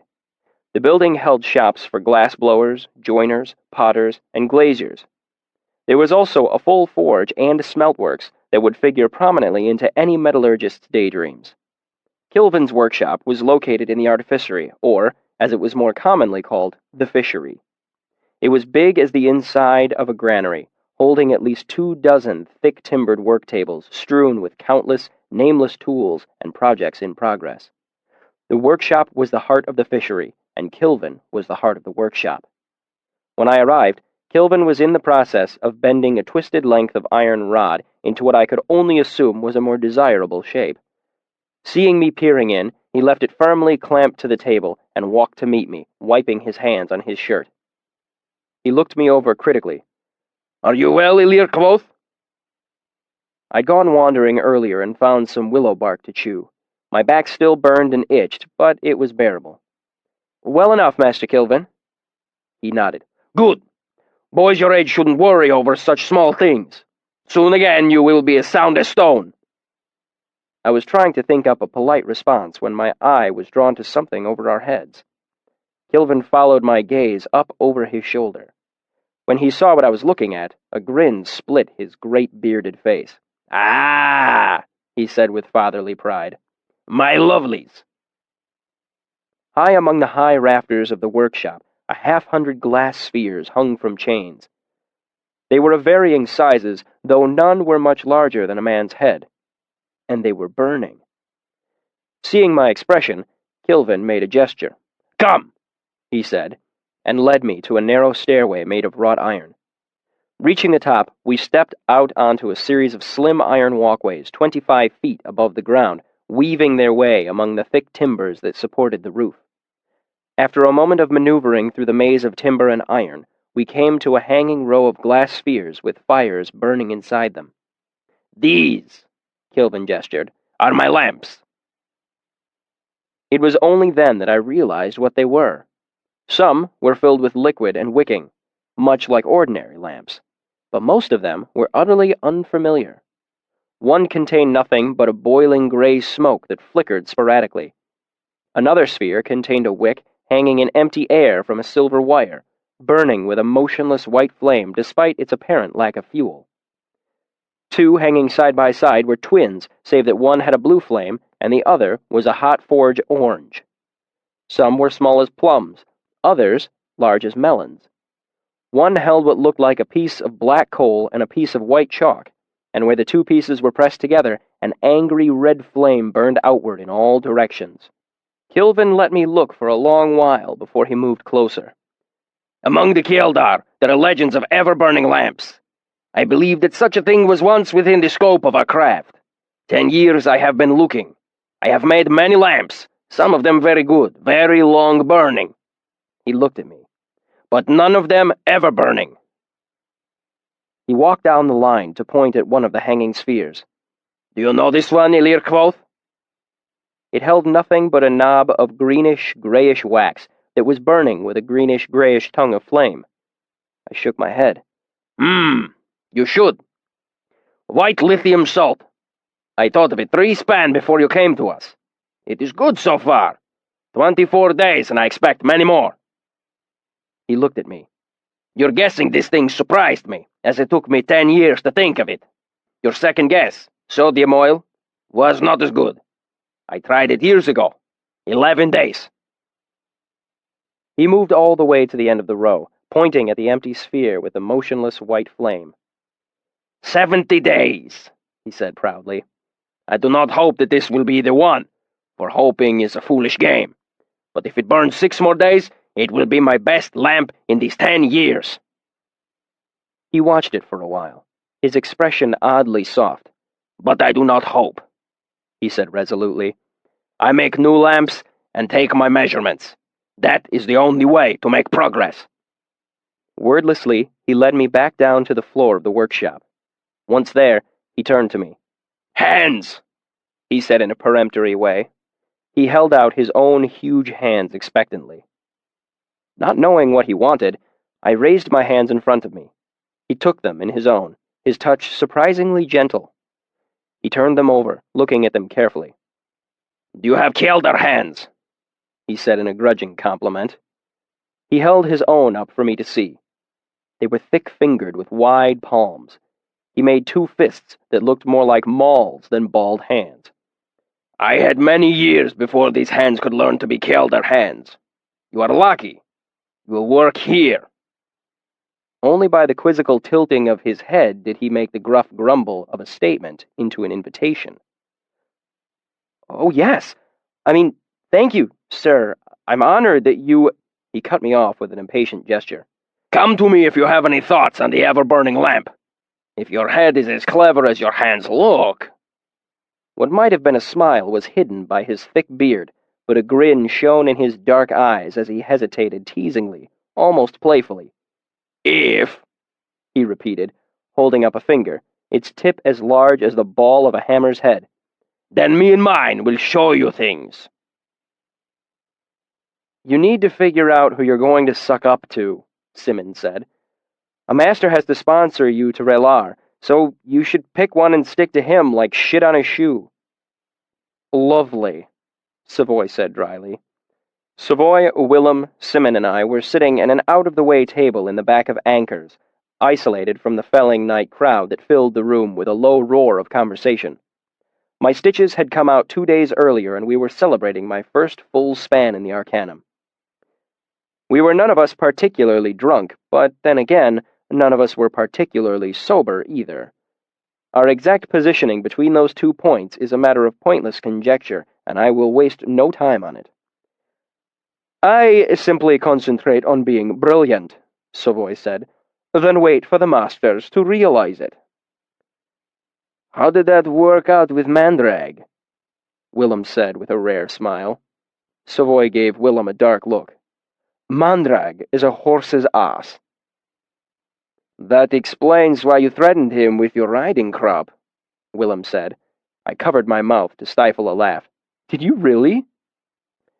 They're not telling the whole story, Savoy said, affronted. He passed me over for promotion in favor of another student. He was keeping me back so he could use me as indentured labor rather than raise me to Relar. And you threatened him with your crop.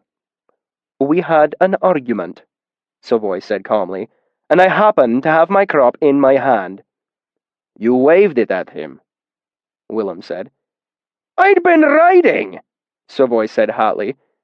If I'd been whoring before class and waved a corset at him, no one would have thought twice about it. There was a moment of silence at our table. I'm thinking twice about it right now, Simmons said before bursting into laughter with Willem. Savoy fought down a smile as he turned to face me. Sim is right about one thing. You should concentrate your efforts on one subject, otherwise you'll end up like Manat the Eternal Ilir. He stood and straightened his clothes. Now, how do I look? Savoy wasn't fashionably dressed in the strictest sense, as he clung to the Modegan styles rather than the local ones, but there was no denying that he cut quite a figure in the muted colors of his fine silks and suedes. What does it matter? Willem asked. Are you trying to set up a tryst with Sim? Savoy smiled. Unfortunately, I must leave you. I have an engagement with a lady, and I doubt our rounds will bring us to this side of town tonight. You didn't tell us you had a date, Sim protested. We can't play corners with just 3. It was something of a concession that Sovoy was here with us at all. He'd sniffed a bit at Will and Sim's choice of taverns. Anchor's was low-class enough so that the drinks were cheap, but high-class enough so that you didn't have to worry about someone picking a fight or throwing up on you. I liked it. "You are good friends and good company," Savoy said, "but none of you are female, nor, with the possible exception of Summon, are you lovely." Savoy winked at him. "Honestly, who among you wouldn't throw the others over if there was a lady waiting?" We murmured a grudging agreement. Savoy smiled. His teeth were very white and straight. "I'll send the girl over with more drinks," he said as he turned to go, "to ease the bitter sting of my departure." "He's not a bad sort," I mused after he left. "For nobility." Willem nodded. "It's like he knows he's better than you, but doesn't look down on you for it because he knows it's not your fault." "So, who are you going to cozy up to?" Sim asked, resting his elbows on the table. "I'm guessing not Hem." "Or Lauren," I said bitterly. "Damn Ambrose 12 ways. I would have loved to work in the archives." "Brandur's out too," Sim said. "If Hem has a grudge, Brandur helps him carry it." "How about the Chancellor?" Willem asked. "Linguistics? You already speak Syaru, even if your accent is barbaric." I shook my head. "What about Mandrag? I've got a lot of experience with chemistry. It'd be just a small step into alchemy." Simon laughed. "Everyone thinks chemistry and alchemy are so similar, but they're really not. They're not even related. They just happen to live in the same house." Willem gave a slow nod. "That's a nice way of putting it." "Besides," Simon said, "Mandrag brought in about 20 new Elir last term. I heard him complaining about how crowded things were." "You've got a long haul if you go through Medica," Willem said. "Arwyll is stubborn as pig iron. There is no bending him." He made a gesture with his hands as if chopping something into sections while he spoke. 6 terms Elir, 8 terms Relar, 10 terms Elte." "At least," Simon added, "Mola's been a Relar with him for almost 3 years now." I tried to think of how I could come up with 6 years' worth of tuition. "I might not have the patience for that," I said. The serving girl appeared with a tray of drinks. Anchor's was only half full, so she'd been running just enough to bring roses to her cheeks. "Your gentleman friend paid for this round and the next," she said. "I like Savoy more and more," Willem said. "However," she held Will's drink out of his reach, "he didn't pay for putting his hand on my ass." She looked each of us in the eye. "I'll trust the 3 of you to settle that debt before you leave." Sim stammered an apology. He doesn't mean... In his culture, that sort of thing is more common." She rolled her eyes, her expression softening. "Well, in this culture, a healthy tip makes a fine apology." She handed Will his drink and turned to leave, resting her empty tray on one hip. We watched her go, each of us thinking our own private thoughts. "I noticed he had his rings back," I mentioned eventually. "He played a brilliant round of basset last night," Simmons said. "Made 6 doublings in a row and cracked the bank." "To Savoy!" Willem held up his tin mug. "May his luck keep him in classes and us in drinks." We toasted and drank, then Willem brought us back to the matter at hand. "That leaves you with Kilvin and Elxadal." He held up 2 fingers. "What about Elodin?" I interrupted. They both gave me blank looks. "What about him?" Sim asked. "He seems nice enough," I said. "Couldn't I study under him?" Simon burst out laughing. Willem gave a rare grin. "What?" I demanded. "Elodin doesn't teach anything," Sim explained, "except maybe advanced oddness." "He has to teach something," I protested. "He's a master, isn't he?" "Sim is right. Elodin is cramped." Will tapped the side of his head. "Cracked," Simon corrected. "Cracked," Will repeated. "He does seem a little... strange," I said. "You do pick things up quick," Willem said dryly. "No wonder you made it into the Arcanum at such a tender age." Ease off, Will. He's hardly been here a span. Simon turned to me. Elodin used to be Chancellor about 5 years ago. Elodin? I couldn't hide my incredulity. But he's so young, and... I trailed off, not wanting to say the first word that came to my mind. Crazy. Simon finished my sentence. Brilliant. And not that young if you consider that he was admitted to the university when he was barely 14. Simon looked at me. He was a full arcanist by 18. Then he stayed around as a giller for a few years. Giller? I interrupted. Gillers are arcanists who stay at the university, Will said. They do a lot of the teaching. You know, Kamar in the fishery? I shook my head. Tall, scarred. Will gestured to one side of his face. Only one eye? I nodded somberly. Kamar was hard to miss. The left side of his face was a web of scars that radiated out, leaving bald strips running through his black hair and beard. He wore a patch over the hollow of his left eye. He was a walking object lesson about how dangerous work in the fishery could be. I've seen him around. He's a full arcanist? Will nodded. He's Skilvin's second in command. He teaches sigildry to the newer students. Sim cleared his throat. As I was saying, Elodin was the youngest ever admitted. Youngest to make arcanist, and youngest to be chancellor. Even so, I said, you have to admit, he's a little odd to be chancellor. Not back then, Simon said soberly. That was before it happened. When nothing more was forthcoming, I prompted, It? Will shrugged. Something. They do not speak on it. They locked him in the crockery until he got most of his marbles back. I don't like thinking about it, Simmons said, shifting uncomfortably in his chair. I mean, a couple of students go crazy every term, right? He looked at Willem. Remember Slith? Will nodded somberly. It might happen to any of us. There was a moment of silence as the two of them sipped their drinks, not looking at anything in particular. I wanted to ask for specifics, but I could tell that it was a touchy subject. Anyway, Sim said in a low voice, I heard they didn't let him out of the crockery. I heard he escaped. No arcanist worth his salt can be kept in a cell, I said. That's not surprising. Have you ever been there? Simon asked. It's built to keep arcanists locked up. All meshed stone, wards on the doors and windows. He shook his head. I can't imagine how someone could get out, even one of the masters. All this is beside the path, Willem said firmly, bringing us back to task. Kilvin has welcomed you to the fishery. Impressing him will be your best chance of making Relar. He looked back and forth between us. Agreed? Agreed, Simmons said. I nodded, but the wheels in my head were spinning. I was thinking about Taborlin the Great, who knew the names of all things. I thought about the stories Scarpi had told back in Tarbean. He hadn't mentioned arcanists, only namers. And I thought of Elodin, master namer, and how I might approach him.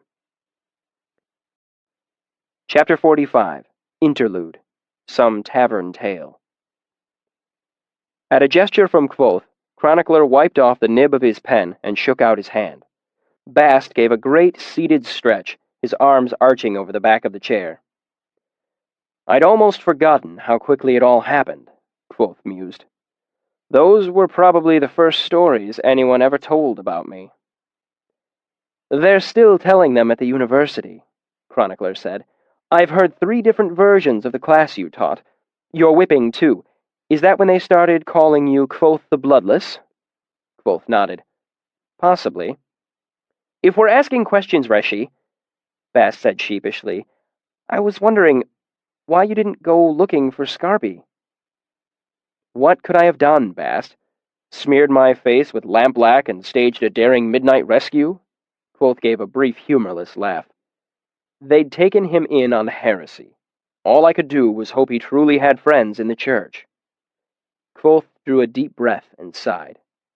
But the simplest reason is the least satisfying one, I suppose. The truth is this.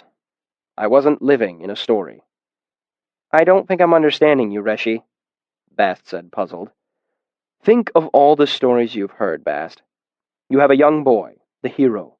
His parents are killed. He sets out for vengeance. What happens next?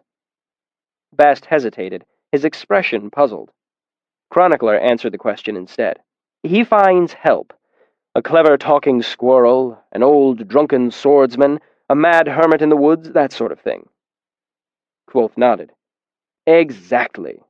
He finds the mad hermit in the woods, proves himself worthy, and learns the names of all things, just like Taborlin the Great. Then, with these powerful magics at his beck and call, what does he do? Chronicler shrugged. He finds the villains and kills them. Of course, Kvothe said grandly. Clean, quick, and easy as lying. We know how it ends practically before it starts. That's why stories appeal to us. They give us the clarity and simplicity our real lives lack. Kvothe leaned forward. If this were some tavern tale, all half-truth and senseless adventure, I would tell you how my time at the university was spent with a purity of dedication. I would learn the ever-changing name of the wind, ride out, and gain my revenge against the Chandrian. Kvothe snapped his fingers sharply. Simple as that. But while that might make for an entertaining story, it would not be the truth. The truth is this. I had mourned my parents' death for 3 years, and the pain of it had faded to a dull ache. Kvothe made a conciliatory gesture with one hand, and smiled a tight smile. I won't lie to you. There were times late at night when I lay sleepless and desperately alone in my narrow bunk in the mews. Times when I was choked with a sorrow so endless and empty I thought it would smother me. There were times when I would see a mother holding her child, or a father laughing with his son, and anger would flare up in me, hot and furious with the memory of blood and the smell of burning hair. Kvothe shrugged. But there was more to my life than revenge. I had very real obstacles to overcome close at hand. My poverty, my low birth, the enemies I made at the university were more dangerous to me than any of the Chandrian. He gestured for Chronicler to pick up his pen. But for all that, we still see that even the most fanciful of stories hold a shred of truth, because I did find something very near to the mad hermit in the woods. Kvothe smiled, and I was determined to learn the name of the wind. Chapter 46. The Ever-Changing Wind. Elodin proved a difficult man to find.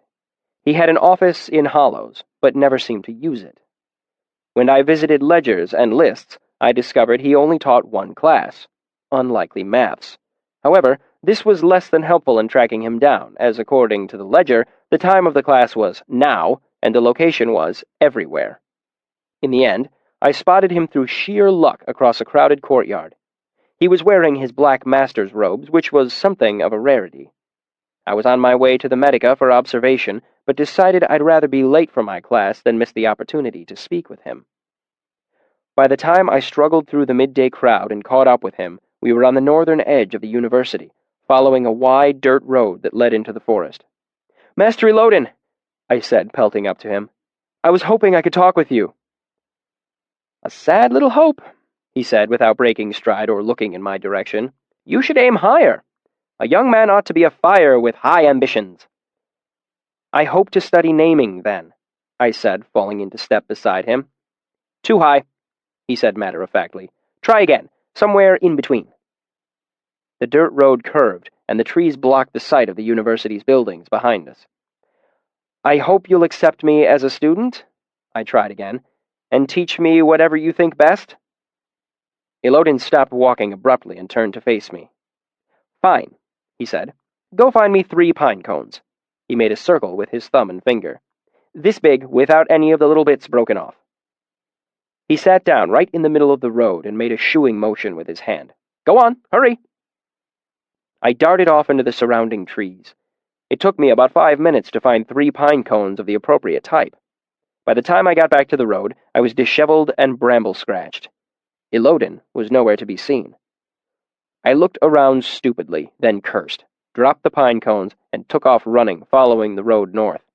I caught up with him fairly quickly, as he was just idling along, looking at the trees. "So, what did you learn?" Elodin asked. "That you want to be left alone?" "You are quick!" He spread his arms dramatically and intoned. Here endeth the lesson. Here endeth my profound tutelage of Kvothe. I sighed. If I left now, I could still catch my class in the Medica, but part of me suspected that this might be a test of some sort. Perhaps Elodin was simply making sure that I was genuinely interested before he accepted me as a student. That is the way it usually goes in stories. The young man has to prove his dedication to the old hermit in the woods before he's taken under his wing. Will you answer a few questions? I asked. Fine, he said, holding up his hand with his thumb and forefinger curled in. 3 questions, if you agree to leave me be afterward. I thought for a moment. Why don't you want to teach me? Because the Edema make exceptionally poor students, he said brusquely. They are fine for rote learning, but the study of naming requires a level of dedication that rabbles such as yourself rarely possess. My temper flared so hot and quick that I actually felt my skin flush. It started at my face and burned down my chest and arms. It made the hair on my arms prickle. I took a deep breath. I'm sorry that your experience with the Rue has left something to be desired, I said carefully. Let me assure you that— Ye gods! Elodin sighed, disgusted. A bootlicker too? You lack the requisite spine and testicular fortitude to study under me. Hot words boiled up inside me. I fought them down. He was trying to bait me. You aren't telling me the truth, I said. Why don't you want to teach me?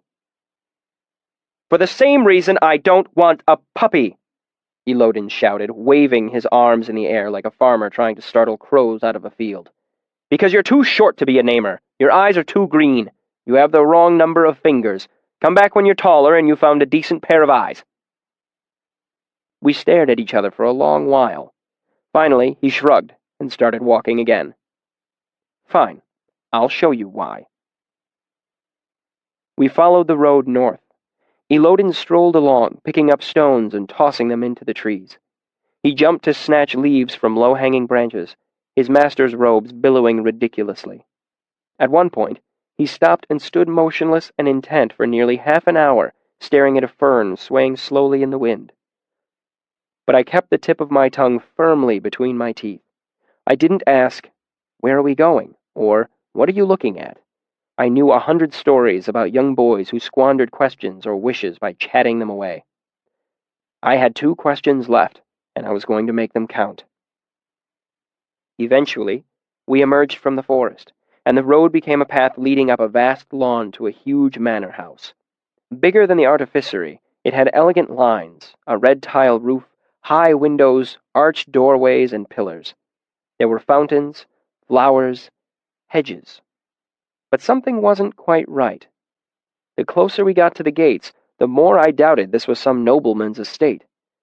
Maybe it was something about the design of the gardens, or the fact that the wrought iron fence surrounding the lawns was nearly 10 feet tall and unclimbable to my well-trained thief's eye. 2 serious-eyed men opened the gate, and we continued up the path toward the front doors. Elodin looked at me. Have you heard of Haven yet? I shook my head. It has other names. The Rookery, the Crockery, the University Asylum. It's huge. How? I stopped before asking the question. Elodin grinned, knowing he'd almost caught me. Jeremy, he called out to the large man who stood at the front door. How many guests do we have today? The desk could give you a count, sir, he said uncomfortably. Take a wild guess, Elodin said. We're all friends here. 320, the man said with a shrug. 350? Elodin rapped on the thick timber door with a knuckle, and the man scrambled to unlock it. How many more could we fit if we needed? Elodin asked him. Another 150 easy, Jeremy said, tugging the huge door open. More in a pinch, I suppose. See, Kvothe? Elodin winked at me. We're ready. The entryway was huge, with stained glass windows and vaulted ceilings. The floor was marble polished to a mirror sheen. The place was eerily silent. I couldn't understand it. The Reftview Asylum in Tarbean was only a fraction of the size of this place, and it sounded like a brothel full of angry cats. You could hear it from a mile away over the din of the city. Elodin strolled up to a large desk where a young woman stood. "Why isn't anyone outside, Emmy?" She gave an uneasy smile. "They're too wild today, sir. We think there's a storm coming in." She pulled a ledger book off the shelf. "The moon's getting full, too. You know how it gets." "Sure do." Elodin crouched down and began to unlace his shoes. "Where did they stash Wynne this time?" She flipped a few pages in the ledger. "Second floor east, 247. Elodin stood back up and set his shoes on the desk. "Keep an eye on these, would you?" She gave him an uncertain smile and nodded. I choked down another mouthful of questions. "It seems like the university goes to an awful lot of expense here," I commented. Elodin ignored me and turned to climb a wide marble staircase in his stocking feet. Then we entered a long white hallway lined with wooden doors. For the first time, I could hear the sounds I had expected in a place like this. Moans, weeping, incessant chattering, screaming, all very faint. Elodin ran for a few steps, then stopped, his stocking feet gliding across the smooth marble floor, his master's robe streaming out behind him. He repeated this, a few quick steps, then a long slide with his arms held out to the sides for balance. I continued to pace along beside him. I'd think the masters would find other more academic uses for the university's funds. Elodin didn't look at me. Step, step, step, step. "You're trying to get me to answer questions you're not asking." Slide. "It's not going to work." "You're trying to trick me into asking questions," I pointed out. "It seems only fair." Step, step, step, slide. "So why the hell are you bothering with me anyway?" Elodin asked. "Kilvin likes you well enough. Why not hitch your star to his wagon?" "I think you know things I can't learn anywhere else." "Things like what?" "Things I've wanted to know since I first saw someone call the wind." "Name of the wind, was it?" Elodin raised his eyebrows. Step, step, step, step, step. "That's tricky. Slide." "What makes you think I know anything about calling the wind?" "Process of elimination," I said. "None of the other masters do that sort of thing, so it must be your bailiwick." "By your logic, I should also be in charge of selenade dances, needlework, and horse thieving." We came to the end of the hall. Mid-slide, Elodin nearly bowled over a huge, broad-shouldered man carrying a hardback. "Beg your pardon, sir," he said, though it obviously wasn't his fault. "Timothy!" Elodin pointed a long finger at him. "Come with us." Elodin led the way through several shorter hallways, eventually coming to a heavy wooden door with a sliding panel at eye level. Elodin opened it and peered through. "How's he been?" "Quiet," the hulking man said. "I don't think he's slept much." Elodin tried the latch, then turned to the broad-shouldered man, his face going grim. "You locked him in?" The man stood a full head taller than Elodin and probably weighed twice as much, but the blood drained from his face as the shoeless master glared at him. "Not me, Master Elodin, it's—" Elodin cut him off with a sharp gesture. "Unlock it!" Timothy fumbled with a ring of keys. Elodin continued to stare him down. "Alder Wynne is not to be confined. He may come and go as he pleases. Nothing is to be put in his food unless he specifically asks for it. I'm holding you responsible for this, Timothy Generoy." Elodin poked him in the chest with a long finger.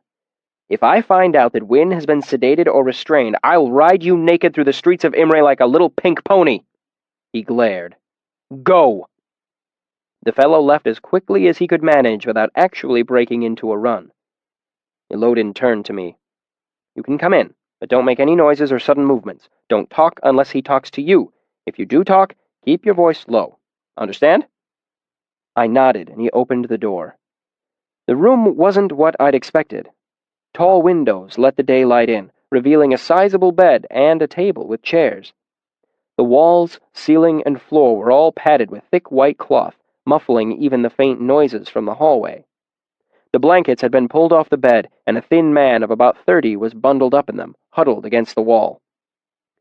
Elodin closed the door, and the mousy man flinched a little. "Wynne?" he said softly, moving closer. "What happened?" Alder Wynne looked up owlishly. A thin stick of a man, he was bare-chested under the blanket, his hair in wild disarray, his eyes round and wide. He spoke softly, his voice cracking a little. "I was fine. I was doing fine. But all the people talking, dogs, cobblestones, I just can't be around that right now." Wynne pressed himself against the wall, and the blanket fell off his bony shoulder. I was startled to see a lead gilder around his neck. This man was a full-fledged arcanist. Elodin nodded. "Why are you on the floor?" Wynne looked over at the bed, panic in his eyes. "I'll fall," he said softly, his voice somewhere between horror and embarrassment. "And there are springs and slats, nails." "How are you now?" Elodin asked gently. "Would you like to come back with me?" "No!" Wynne gave a hopeless, despairing cry, screwing his eyes closed and pulling the blanket closer around himself. His thin, reedy voice made his plea more heart-wrenching than if he'd howled it. "It's fine. You can stay," Elodin said softly. "I'll be back to visit." Wynne opened his eyes at this, looking agitated. "Don't bring thunder," he said urgently. He reached one thin hand out of his blanket and clutched at Elodin's shirt. "But I do need a cat whistle and blue down, and bones too." His tone was urgent. "Tent bones." "I'll bring them," Elodin reassured him, gesturing for me to back out of the room. I did. Elodin closed the door behind us, his expression grim. Wynne knew what he was getting into when he became my giller. He turned and began to walk down the hall. "You don't. You don't know anything about the university, about the risks involved. You think this place is a fairyland, a playground. It's not." "That's right," I snapped. "It's a playground, and all the other children are jealous because I got to play Get Whipped Bloody and banned from the archive, and they didn't." Elodin stopped walking and turned to look at me. "Fine. Prove me wrong. Prove that you've thought this through. Why does a university with under 1,500 students need an asylum the size of the royal palace?" My mind raced. "Most students are from well-to-do families," I said. "They've led easy lives. When forced to—" "Wrong," Elodin said dismissively, turning to walk down the hall. "It is because of what we study, because of the way we train our minds to move." "So ciphering and grammar make people crazy," I said, taking care to phrase it as a statement. Elodin stopped walking and wrenched open the nearest door. Panicked screaming burst out into the hallway. "In me! They're in me! They're in me! They're in me!" Through the open door, I could see a young man thrashing against the leather restraints that bound him to the bed at wrist, waist, neck, and ankle. "Trigonometry and diagrammed logic don't do this," Elodin said, looking me in the eye. "They're in me! They're in me! They're in—" The screaming continued in an unbroken chant, like the endless, mindless barking of a dog at night. "Me! They're in me! They're in me! They're in—" Elodin closed the door. Though I could still hear the screaming faintly through the thick door, the near silence was stunning. "Do you know why they call this place the Rookery?" Elodin asked. I shook my head. "Because it's where you go if you're a raven." He smiled a wild smile. He laughed a terrible laugh. Elodin led me through a long series of hallways to a different wing of the crockery. Finally, we turned a corner and I saw something new, a door made entirely of copper. Elodin took a key from his pocket and unlocked it. "I like to stop in when I'm back in the neighborhood," he said casually as he opened the door. "Check my mail, water the plants and such." He pulled off one of his socks, tied a knot in it, and used it to wedge the door open.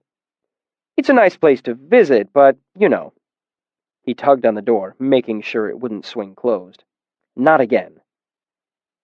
The first thing I noticed about the room was something strange about the air. At first, I thought it might be soundproof, like Alder Wynne's, but looking around, I saw the walls and ceilings were bare gray stone. Next, I thought the air might be stale, except when I drew a breath, I smelled lavender and fresh linen. It was almost like there was a pressure on my ears, as if I were deep underwater, except of course that I wasn't. I waved a hand in front of me, almost expecting the air to feel different, thicker. It didn't. Pretty irritating, huh? I turned around to see Elodin watching me. I'm surprised you noticed, actually. Not many do. The room was a definite step above Alder Wynn's. It had a 4-post bed with curtains, an overstuffed couch, an empty bookcase, and a large table with several chairs. Most notable were the huge windows looking out over the lawns and gardens. I could see a balcony outside, but there didn't seem to be any way to get to it. "Watch this," Elodin said. He picked up one of the high-backed wooden chairs, lifted it with both hands, spun in a circle, and flung it hard at the window. I cringed, but instead of a terrible crash, there was just a dull splintering of wood. The chair fell to the floor in a ruined tangle of timber and upholstery. "I used to do that for hours," Elodin said, drawing a deep breath and looking around the room fondly. "Good times." I went to look at the windows. They were thicker than usual, but not that thick. They seemed normal except for faint reddish streaks running through them. I glanced at the window frame. It was copper, too. I looked slowly around at the room, eyeing its bare stone walls, feeling its strangely heavy air. I noticed the door didn't even have a handle on the inside, let alone a lock. Why would anyone go through all the trouble of making a solid copper door? I decided on my second question. "How did you get out?" "Finally!" Elodin said with a tinge of exasperation. He slouched onto the couch. "You see, once upon a time, Elodin the Great found himself locked in a high tower." He gestured to the room around us. "He had been stripped of his tools, his coin, key, and candle. Furthermore, his cell had no door worth mentioning, no window that could be breached." He made dismissive gestures at each of these. "Even the name of the wind was hidden from him by the clever machinations of his captors." Elodin got up from the couch and began to pace the room. All around him was nothing but smooth, hard stone. It was a cell no man had ever escaped. He stopped pacing and held up a finger dramatically. But Elodin the Great knew the names of all things, and so all things were his to command. He faced the great wall beside the windows. He said to the stone, "Break!" and the... Elodin trailed off, his head tilting to one side curiously. His eyes narrowed. "Sod me, they changed it," he said quietly to himself. "Huh!" He stepped closer to the wall and lay a hand on it. I let my attention wander. Will and Sim had been right. The man was cracked in his head. What would happen if I ran out of the room, unstuck the door, and slammed it? Would the other masters thank me? "Oh!" Elodin said suddenly, laughing. "That was half clever of them." He took 2 steps back from the wall. "Sire Basalian!" I saw the wall move. It rippled like a hanging rug thumped with a stick. Then it simply fell. Like dark water poured from a bucket, tons of fine gray sand spilled across the floor in a sudden rush, burying Elodin's feet up to his shins. Sunlight and birdsong poured into the room. Where there had been a foot of solid gray stone before, there was now a gaping hole big enough to drive a cart through. But the hole wasn't completely clear. Some green material was spread across the opening. It almost looked like a dirty, tangled net, but it was too irregular for netting. It was more like a thick, tattered cobweb. "That wasn't there before," Elodin said apologetically as he pulled his feet free of the gray sand. "It was much more dramatic the first time, let me assure you." I simply stood, stunned by what I'd just seen. This wasn't sympathy. This wasn't anything I'd ever seen before. All I could think of was the old line from 100 half-remembered stories. And Taborlin the Great said to the stone, "Break," and the stone broke. Elodin wrenched off one of the chair's legs and used it to batter at the tangled green web that stretched across the opening. Parts of it broke easily or flaked away. Where it was thicker, he used the leg as a lever to bend pieces aside. Where it bent or broke, it glimmered bright in the sunlight. More copper, I thought. veins of copper running through the blocks of stone that made the wall. Elodin dropped the chair leg and ducked through the gap. Through the window, I saw him lean against the white stone railing on the balcony. I followed him outside. As soon as I stepped onto the balcony, the air no longer felt strangely heavy and still. 2 years, he said, looking out over the gardens. Able to see this balcony, but not stand on it. Able to see the wind, but not hear it, not feel it on my face. He swung one leg up over the stone railing, so he was sitting on it, then dropped a few feet to land on the flat piece of roof just underneath. He wandered out across the roof, away from the building. I hopped the rail myself and followed him to the edge of the roof. We were only about 20 feet up, but the gardens and fountains spreading out on all sides made for a spectacular view. Elodin stood perilously near the edge, his master's robe flapping around him like a dark flag. He looked rather impressive, actually, if you were willing to ignore the fact that he was still only wearing one sock.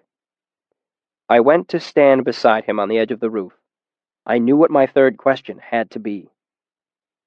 "What do I have to do," I asked, "to study naming under you?" He met my eye calmly, appraising me. "Jump," he said. "Jump off this roof." That's when I realized that all of this had been a test. Elodin had been taking my measure ever since we met. He had a grudging respect for my tenacity, and he had been surprised that I noticed something odd about the air in his room. He was on the verge of accepting me as a student, but he needed more, proof of my dedication, a demonstration, a leap of faith. And as I stood there, a piece of story came to mind. So Taborlin fell, but he did not despair, for he knew the name of the wind, and so the wind obeyed him. It cradled and caressed him. It bore him to the ground as gently as a puff of thistledown. It set him on his feet softly as a mother's kiss. Elodin knew the name of the wind. Still looking him in the eye, I stepped off the edge of the roof. Elodin's expression was marvelous. I have never seen a man so astonished.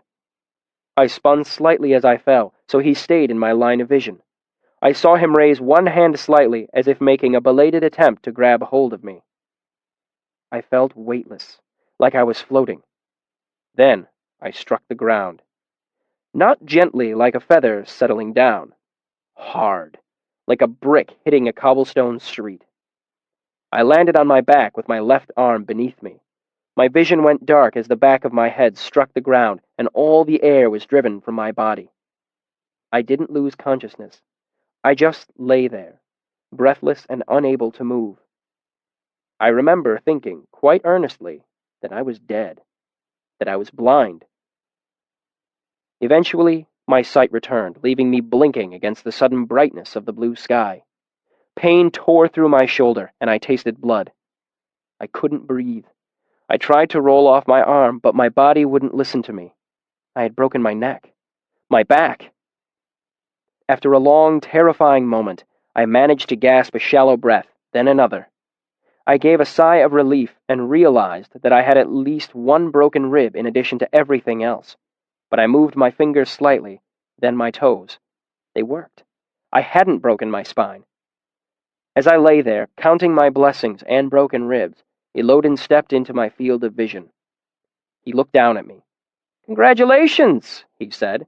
"That was the stupidest thing I've ever seen." His expression was a mix of awe and disbelief. Ever! And that is when I decided to pursue the noble art of artificing. Not that I had a lot of other options. Before helping me limp to the Medica, Elodin made it clear that anyone stupid enough to jump off a roof was too reckless to be allowed to hold a spoon in his presence, let alone study something as profound and volatile as naming. Nevertheless, I wasn't terribly put out by Elodin's refusal. Storybook magic or no, I was not eager to study under a man whose first set of lessons had left me with 3 broken ribs, a mild concussion, and a dislocated shoulder. Chapter 47. Barbs. Aside from its rocky start, my first term went fairly smoothly. I studied in the Medica, learning more about the body and how to heal it. I practiced my Siaru with Willem, and helped him with his Aturan in exchange. I joined the ranks of the artificery, studying how to blow glass, mix alloys, draw wire, inscribe metal, and sculpt stone. Most evenings I came back to Kilvin's workshop to work. I chipped casings off bronze castings, washed glassware, and ground ore for alloys. It was not demanding work, but every span Kilvin gave me a copper jot, sometimes two. I suspected there was a great tally board in that methodical mind of his, carefully marking down the hours each person worked. I learned things of a less academic nature as well. Some of my Arcanum bunkmates taught me a card game called Dog's Breath. I returned the favor by giving an impromptu lesson in psychology, probability, and manual dexterity. I won almost 2 whole talents before they stopped inviting me back to their games. I became tight friends with Willem and Simon. I had some few others, but not many, and none so close as Will and Sim. My swift rise to Elir alienated me from most of the other students. Whether they resented or admired me, most students held themselves apart. And there was Ambrose. To deem us simply enemies is to lose the true flavor of our relationship. It was more like the two of us entered into a business partnership in order to more efficiently pursue our mutual interest of hating each other. However, even with my vendetta against Ambrose, I still had a great deal of time on my hands. Since I wasn't able to spend it in the archives, I spent some time nurturing my budding reputation. You see, my dramatic entrance to the university had made quite a stir. I'd made my way into the Arcanum in 3 days instead of the usual 3 terms.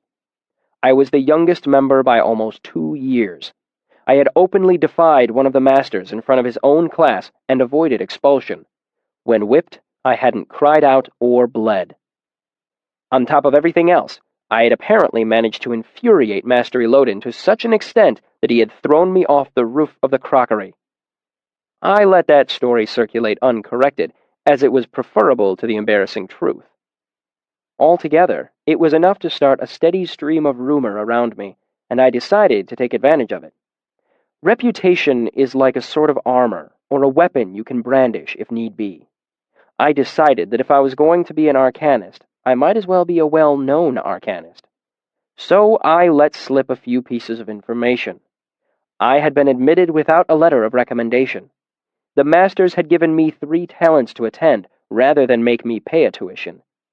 I had survived for years on the streets of Tarbean, living off my wits.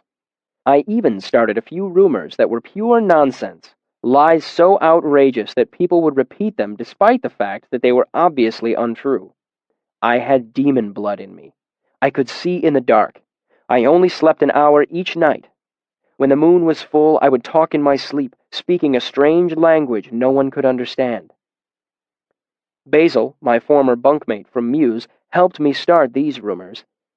I would make up the stories, he would tell a few people, then together we would watch them spread like a fire in a field. It was an amusing hobby. But my ongoing feud with Ambrose added to my reputation more than anything else. Everyone was stunned that I dared openly defy a powerful noble's firstborn son. We had several dramatic encounters that first term. I won't bore you with the details. We'd crossed paths, and he would make some offhand comment loud enough for everyone in the room to hear, or he would sneer at me under the guise of a compliment. "You must tell me who cuts your hair." Anyone with a lick of common sense knew how to deal with arrogant nobility. The tailor I had terrorized back in Tarbean knew what to do. You take your lumps, duck your head, and get the whole thing over as quickly as possible. But I always fought back, and while Ambrose was intelligent and reasonably well-spoken, he was no match for my trooper's tongue. I had been raised on the stage, and my sharp rue wits ensured that I got the better of our exchanges. Still, Ambrose continued to seek me out, like a dog too stupid to avoid a porcupine. He would snap at me and leave with a face full of barbs. And each time we parted ways, we hated each other just a little more. People noticed, and by the end of the term, I had a reputation for reckless bravery. But the truth is, I was merely fearless. There is a difference, you see. In Tarbean, I'd learned real fear. I feared hunger, pneumonia, guards with hobnail boots, older boys with bottle-glass knives. Confronting Ambrose required no real bravery on my part. I simply couldn't muster any fear of him. I saw him as a puffed-up clown. I thought he was harmless. I was a fool. Chapter 48. Interlude. A silence of a different kind. Bast sat in the Waystone Inn and tried to keep his hands motionless in his lap. He had counted 15 breaths since Kvothe had spoken last, and the innocent silence that had gathered like a clear pool around the three men was beginning to darken into a silence of a different kind. Bast took another breath. 16. And braced himself against the moment he feared would come. It would not be to Bast's credit to say that he was afraid of nothing, as only fools and priests are never afraid. But it is true that very few things unnerved him. Heights, for instance, he didn't care for very much, and the great summer storms that came through these parts that blackened the sky and tore up deep-rooted oaks made him feel uncomfortably small and helpless. But when you came down to it, nothing really frightened him. Not storms, not tall ladders, not even the Scrael. Bast was brave by being largely fearless. Nothing would turn him pale, or if it did, he didn't stay pale for very long. Oh, certainly, he didn't relish the thought of someone hurting him, stabbing him with bitter iron, searing him with hot coals, that sort of thing. But just because he didn't like the thought of his blood on the outside didn't mean he was really afraid of those things. He just didn't want them to happen. To really fear something, you have to dwell on it. And since there was nothing that preyed on Bast's waking mind in this fashion, there was nothing his heart truly feared. But hearts can change. 10 years ago, he had lost his grip climbing a tall rennel tree to pick fruit for a girl he fancied. After he slipped, he had hung for a long minute, head down, before falling. In that long minute, a small fear rooted inside him, and had stayed with him ever since. In the same way, Bast had learned a new fear of late. A year ago, he had been fearless, as any sane man can hope to be, but now, Bast feared silence. Not the ordinary silence that came from a simple absence of things moving about and making noise. Bast feared the deep, weary silence that gathered around his master at times, like an invisible shroud. Bast breathed in again. 17. He fought not to wring his hands as he waited for the deep silence to invade the room. He waited for it to crystallize and show its teeth on the edges of the cool quiet that had pooled in the Waystone. He knew how it came, like the frost that bleeds out of the winter ground, hardening the clear water that an early thaw leaves in wagon ruts. But before Bast could draw another breath, Kvothe straightened in his chair and made a motion for Chronicler to lay down his pen. Bast nearly wept as he sensed the silence scatter, like a dark bird startled into flight. Kvothe gave a sigh that hovered between annoyance and resignation. "I will admit," he said, "that I am not sure how to approach the next part of the story." Afraid to let the silence stretch for too long, Bast chirruped, "Why don't you simply talk about what is most important first? Then you can go back and touch on other things, if you need to." "As if it were as simple as that," Kvothe said sharply. "What is most important? My magic or my music? My triumphs or my follies?" Bast flushed a deep crimson and bit his lips. Kvothe let out his breath in a sudden rush. "I'm sorry, Bast. It's good advice, as all of your seemingly inane advice turns out to be."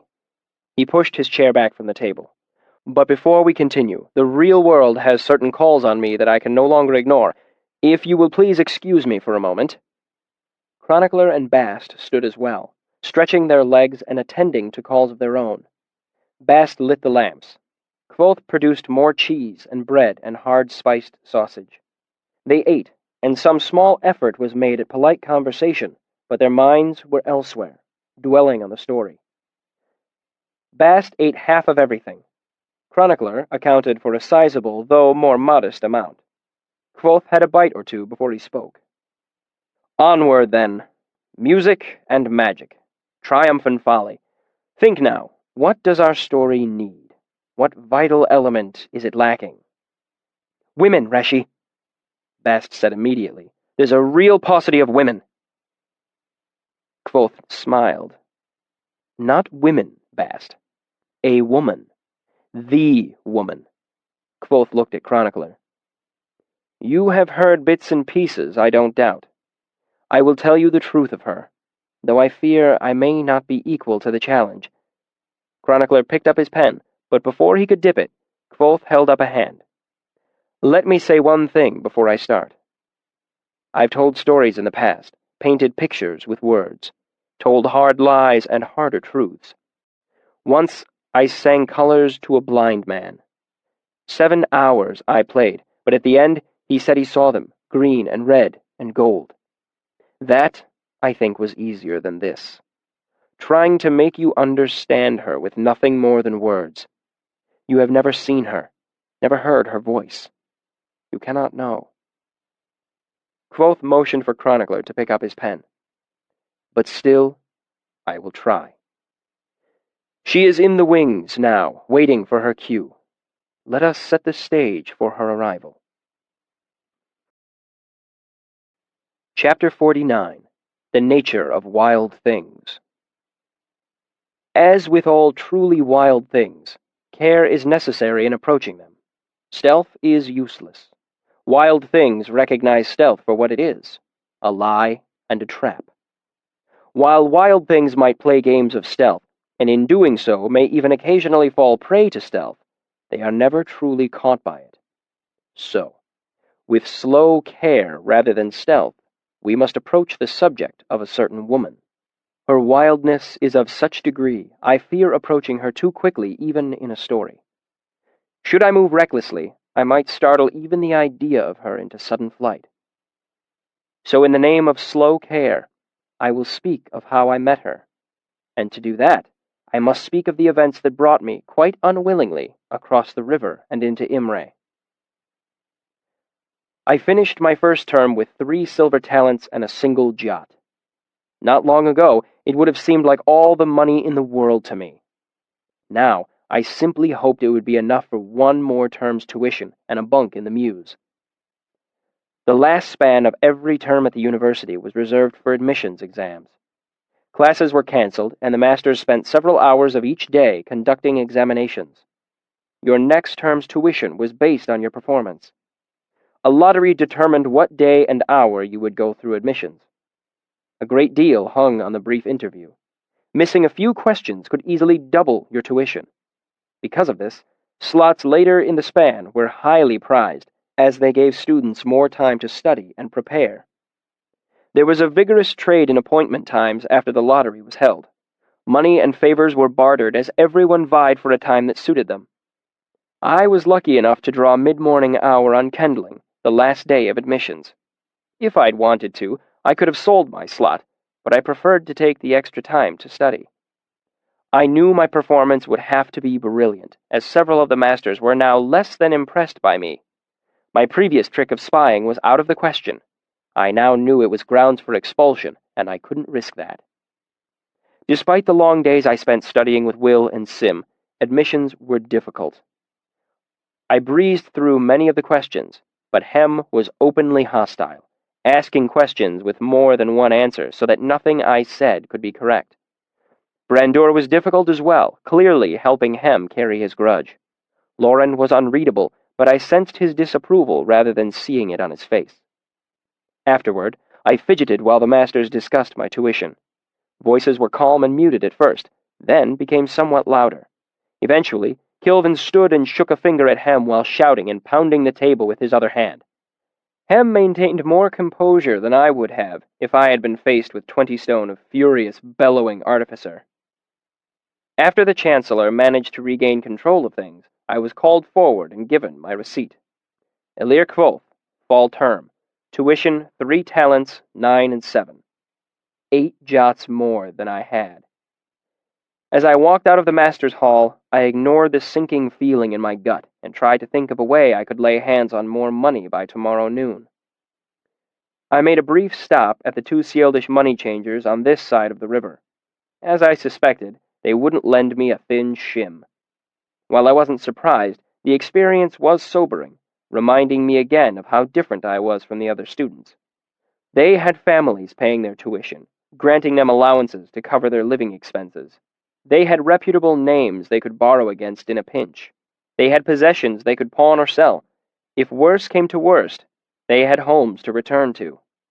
I had none of these things. If I couldn't come up with 8 more jots for tuition, I had nowhere in the world I could go. Borrowing from a friend seemed like the simplest option, but I valued my handful of friends too much to risk losing them over money. As my father used to say, "There are 2 sure ways to lose a friend. One is to borrow, the other to lend." Besides, I did my best to keep my desperate poverty to myself. Pride is a foolish thing, but it is a powerful force. I wouldn't ask them for money except as my very last resort. I briefly considered trying to cut-purse the money, but I knew it was a bad idea. If I were caught with my hand in someone's pocket, I would get more than a cuff around the head. At best, I'd be jailed and forced to stand against the iron law. At worst, I'd end up on the horns and expelled for conduct unbecoming a member of the Arcanum. I couldn't risk it. I needed a Gaelet, one of the dangerous men who lend money to desperate people. You might have heard them referred to romantically as copperhawks, but more often they're referred to as shimgals, or lets. Regardless of the name, they exist everywhere. The hard part is finding them. They tend to be rather secretive, as their business is semi-legal at best. But living in Tarbean had taught me a thing or two. I spent a couple of hours visiting the seedier taverns around the university, making casual conversations, asking casual questions. Then I visited a pawn shop called the Bent Penny and asked a few more pointed questions. Finally, I learned where I needed to go. Over the river to Imre. Chapter 50. Negotiations. Imre lay a little over 2 miles from the university, on the eastern side of the Omethi River. Since it was a mere 2 days in a fast coach from Tarbean, a great many wealthy nobles, politicians, and courtiers made their homes there. It was conveniently close to the governing hub of the Commonwealth, while being a comfortable distance from the smell of rotten fish, hot tar, and the vomit of drunken sailors. Imre was a haven for the arts. There were musicians, dramatists, sculptors, dancers, and the practitioners of 100 other smaller arts. Even the lowest art of all, poetry. Performers came because Imre offered what every artist needs most, an appreciative, affluent audience. Imre also benefited by its proximity to the university. Access to plumbing and sympathy lamps improved the quality of the town's air.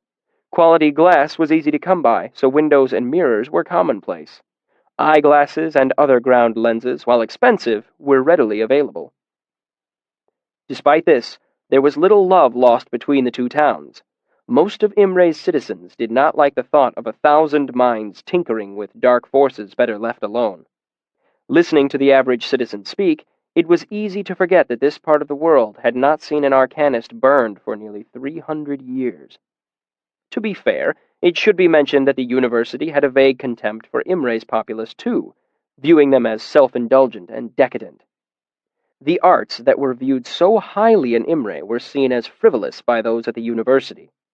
Often, students who quit the university were said to have gone over the river, the implication being that minds that were too weak for academia had to settle for tinkering with the arts. And both sides of the river were ultimately hypocrites. University students complained about frivolous musicians and fluff-head actors, then lined up to pay for performances. Imre's population griped about unnatural arts being practiced 2 miles away, but when an aqueduct collapsed or someone fell suddenly sick, they were quick to call on engineers and doctors trained at the university. All in all, it was a long-standing and uneasy truce, where both sides complained while maintaining a grudging tolerance. Those people did have their uses after all, you just wouldn't want your daughter marrying one. Since Imre was such a haven for music and drama, you might think I spent a great deal of time there, but nothing could be further from the truth. I had been there only once. Willem and Simon had taken me to an inn where a trio of skilled musicians played, lute, flute, and drum. I bought a short beer for halfpenny and relaxed, fully intending to enjoy an evening with my friends. But I couldn't. Bare minutes after the music started, I practically fled the room. I doubt very much you'll be able to understand why, but I suppose I have to explain if things are to make any sense at all. I couldn't stand being near music and not be a part of it. It was like watching the woman you love bedding down with another man. No, not really. It was like the sweet eaters I'd seen in Tarbean. Denner resin was highly illegal, of course, but that didn't matter in most parts of the city. The resin was sold wrapped in waxy paper, like a sucking candy or a toffee. Chewing it filled you with euphoria, bliss, contentment. But after a few hours, you were shaking, filled with a desperate hunger for more, and that hunger grew worse the longer you used it. Once in Tarbean, I saw a young girl of no more than 16 with the telltale hollow eyes and unnaturally white teeth of the hopelessly addicted. She was begging a sailor for a sweet, which he held tauntingly out of reach. He told her it was hers if she stripped naked and danced for him right there in the street. She did, not caring who might be watching, not caring that it was nearly midwinter, and she stood in 4 inches of snow. She pulled off her clothes and danced desperately, her thin limbs pale and shaking, her movements pathetic and jerky. Then, when the sailor laughed and shook his head, she fell to her knees in the snow, begging and weeping, clutching frantically at his legs, promising him anything, anything. That is how I felt, watching the musicians play. I couldn't stand it. The everyday lack of my music was like a toothache I had grown used to. I could live with it.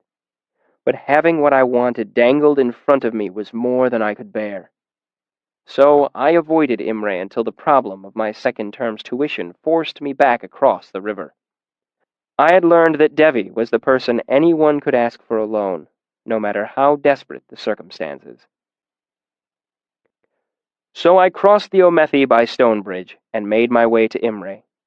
Devi's place of business was through an alley and up a narrow balcony staircase behind a butcher's shop. This part of Imre reminded me of Waterside in Tarbean. The cloying smell of rancid fat from the butcher's shop below made me thankful for the cool autumn breeze. I hesitated in front of the heavy door, looking down into the alley. I was about to become involved in dangerous business. A Sealdish moneylender could take you to court if you didn't repay your loan. A Gaelet would simply have you beaten, or robbed, or both. This was not smart. I was playing with fire. But I didn't have any better options. I took a deep breath, squared my shoulders, and knocked on the door. I wiped my sweaty palms against my cloak, hoping to keep them reasonably dry for when I shook Debbie's hand. I had learned in Tarbean that the best way to deal with this type of man was to act with confidence and self-assurance. They were in the business of taking advantage of other people's weakness. I heard the sound of a heavy bolt being drawn back. Then the door opened, revealing a young girl with straight, strawberry blonde hair framing a pixie-like face. She smiled at me, cute as a new button. Yes? I'm looking for Devi, I said. You found her, she said easily. Come on in. I stepped inside, and she closed the door behind her, sliding the iron bolt home. The room was windowless, but well lit and filled with the scent of lavender, a welcome change from the smell of the alley. There were hangings on the walls, but the only real furniture was a small desk, a bookshelf, and a large canopy bed with the curtains drawn around it. Please, she said, gesturing to the desk. Have a seat. She settled herself behind the desk, folding her hands across the top. The way she carried herself made me rethink her age. I'd misjudged her because of her small size, but even so, she couldn't be much older than her early 20s. Hardly what I had expected to find. Devi blinked prettily at me. I need a loan, I said. How about your name first? She smiled. You already know mine. Kvothe. Really? She arched an eyebrow. I've heard a thing or two about you. She looked me up and down. I thought you'd be taller. I could say the same. I was caught off balance by the situation. I'd been ready for a muscular thug and negotiations filled with thinly veiled threats and bravado. I didn't know what to make of this smiling waif. "What have you heard?" I asked to fill the silence. "Nothing bad, I hope." "Good and bad," she grinned, "but nothing boring."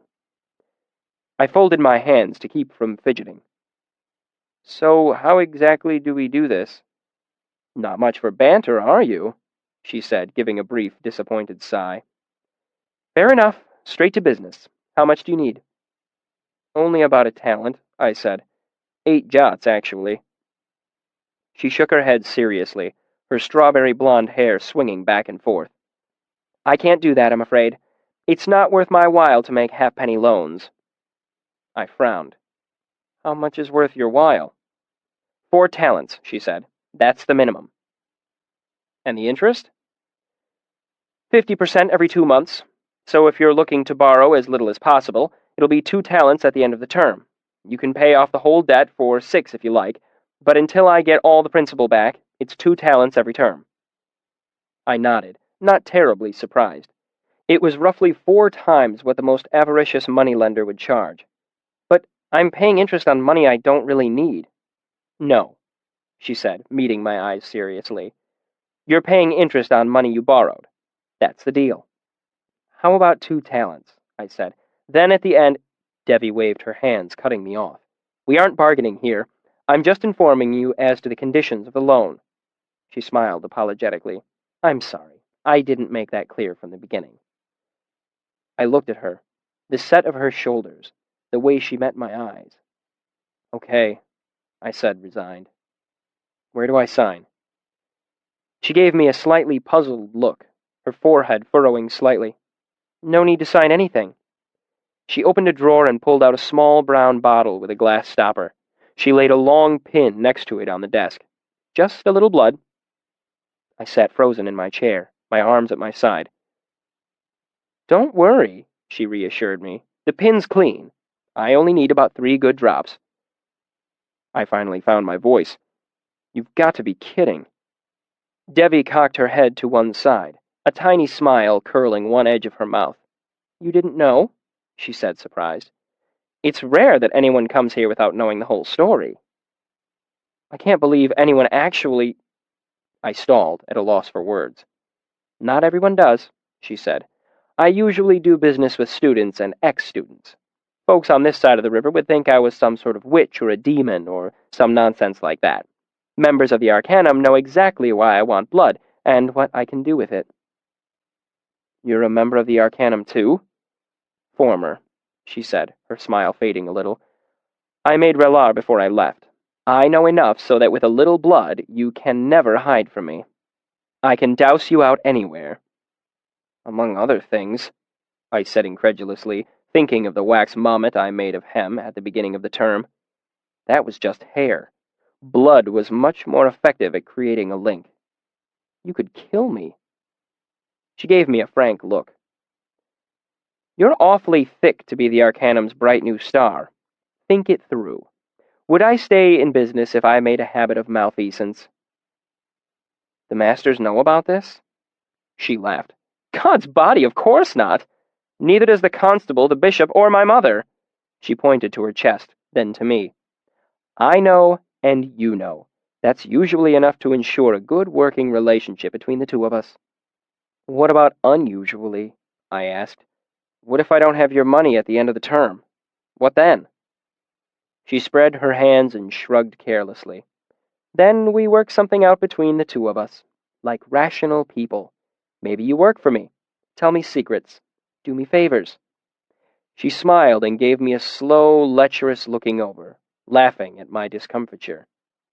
"If worse comes to worst, and you end up being extraordinarily uncooperative, I could probably sell your blood to someone to recover my loss. Everyone has enemies." She shrugged easily. "But I've never had things descend to that level. The threat is usually enough to keep people in line." She looked at the expression on my face, and her shoulders slumped a little. "Come on now," she said gently. "You came here expecting some thick-necked Gaelet with scarred knuckles. You were ready to make a deal with someone ready to beat 12 distinct colors of hell out of you if you were a day late. My way is better. Simpler. This is insane, I said, getting to my feet. Absolutely not. Devi's cheerful expression faded. Get a hold of yourself, she said, plainly growing exasperated. You're acting like some farmer who thinks I'm trying to buy his soul. It's just a little blood so I can keep tabs on you. It's like collateral. She made a calming gesture with both hands, as if smoothing the air. Fine, I'll tell you what. I'll let you borrow half the minimum. She looked at me expectantly. 2 talents. Does that make it easier? No, I said. I'm sorry to have wasted your time, but I can't do it. Are there any other Gaelets around? Of course, she said coolly, but I don't feel particularly inclined to give out that sort of information. She tilted her head quizzically. By the way, today's kindling, isn't it? Don't you need your tuition by noon tomorrow? I'll find them on my own then, I snapped. I'm sure you will, clever boy like you. Devi waved me away with the back of her hand. Feel free to let yourself out. Think fond thoughts of Devi in 2 months' time when some thug is kicking the teeth out of your pretty little head. After leaving Devi's, I paced the streets of Imre, restless and irritated, trying to get my thoughts in order, trying to think of a way around my problem. I had a decent chance of paying off the 2-talent loan. I hoped to move up the ranks in the fishery soon.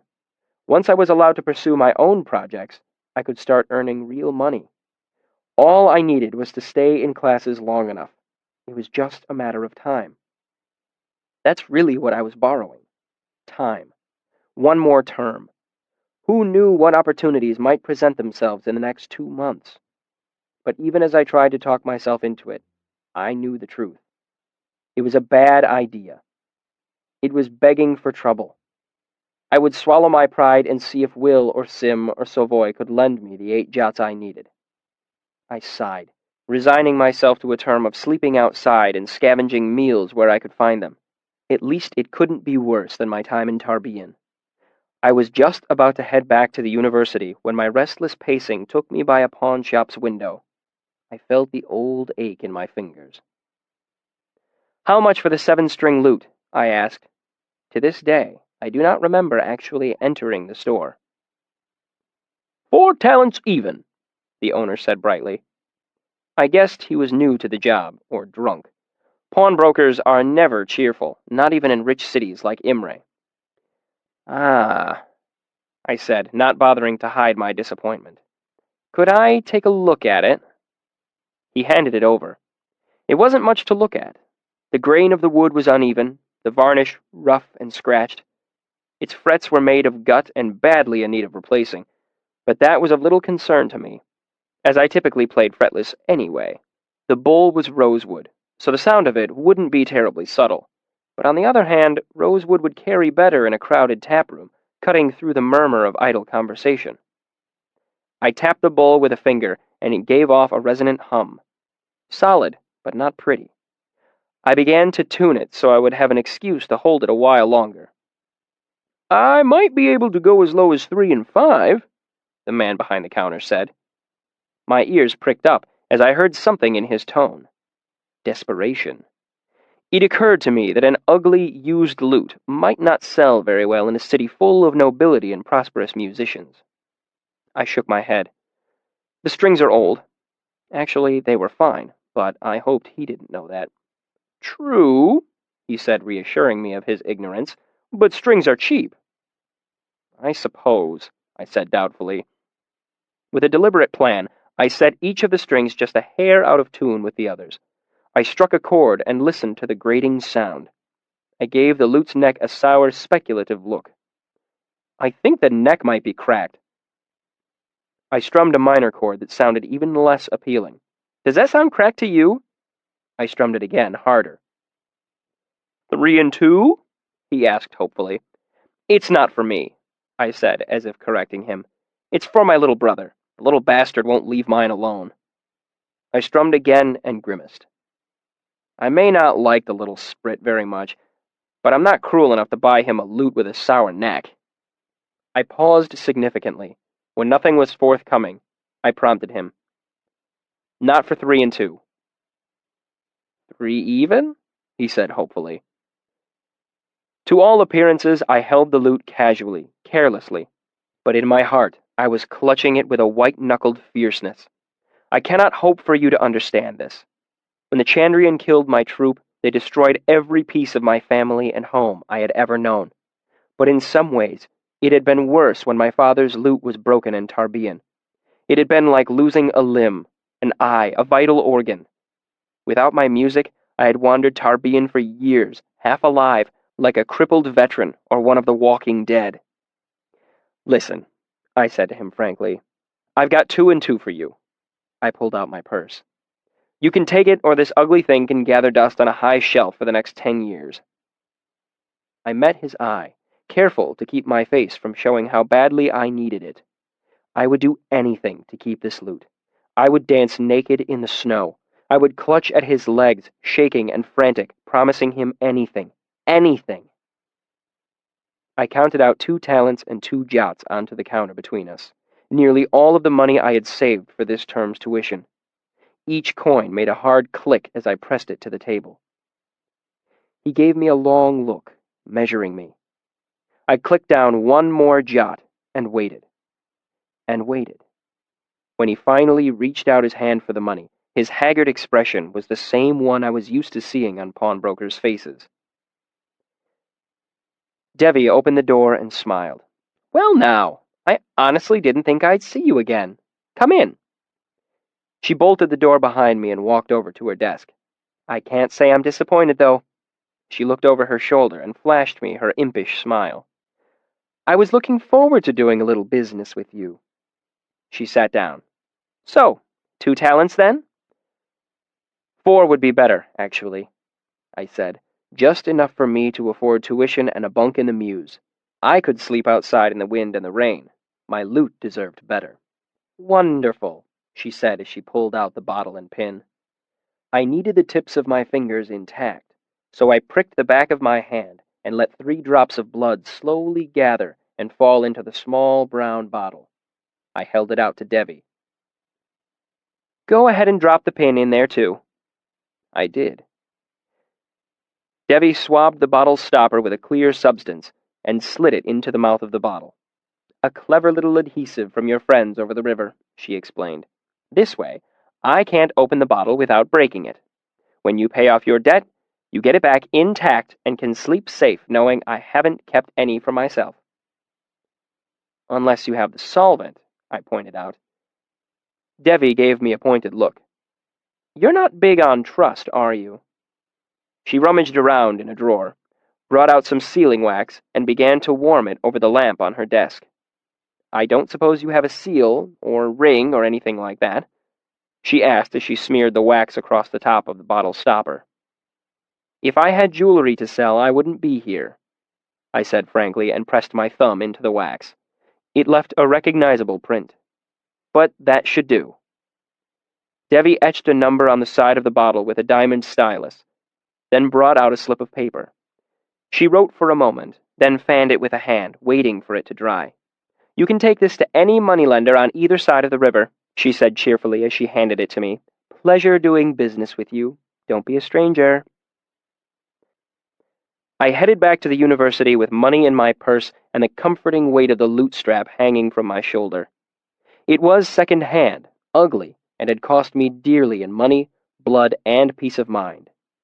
I loved it like a child, like breathing, like my own right hand. Chapter 51, Tar and Tin.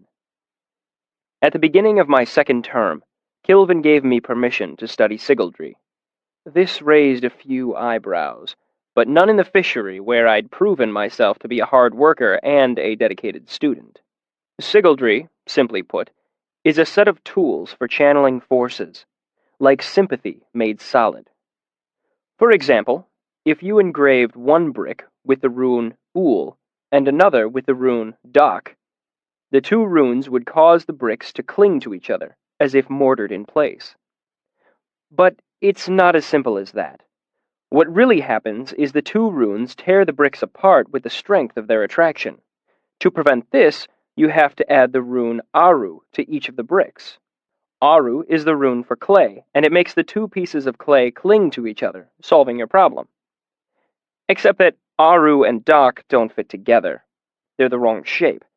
To get them to fit, you have to add a few linking runes, Gia and Te. Then, for balance, you have to add Gia and Te to the other brick, too. Then the bricks cling to each other without breaking. But only if the bricks are made out of clay. Most bricks aren't, so generally, it is a better idea to mix iron into the ceramic of the brick before it is fired. Of course, that means you have to use Fair instead of Aru.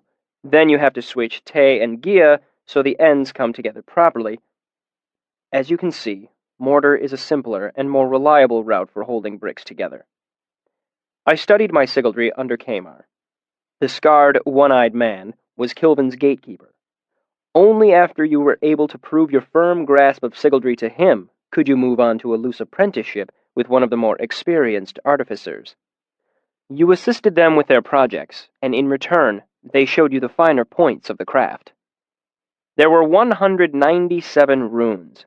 It was like learning a new language, except there were nearly 200 unfamiliar letters, and you had to invent your own words a lot of the time.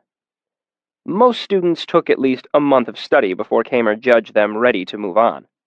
Some students took an entire term. Start to finish, it took me 7 days.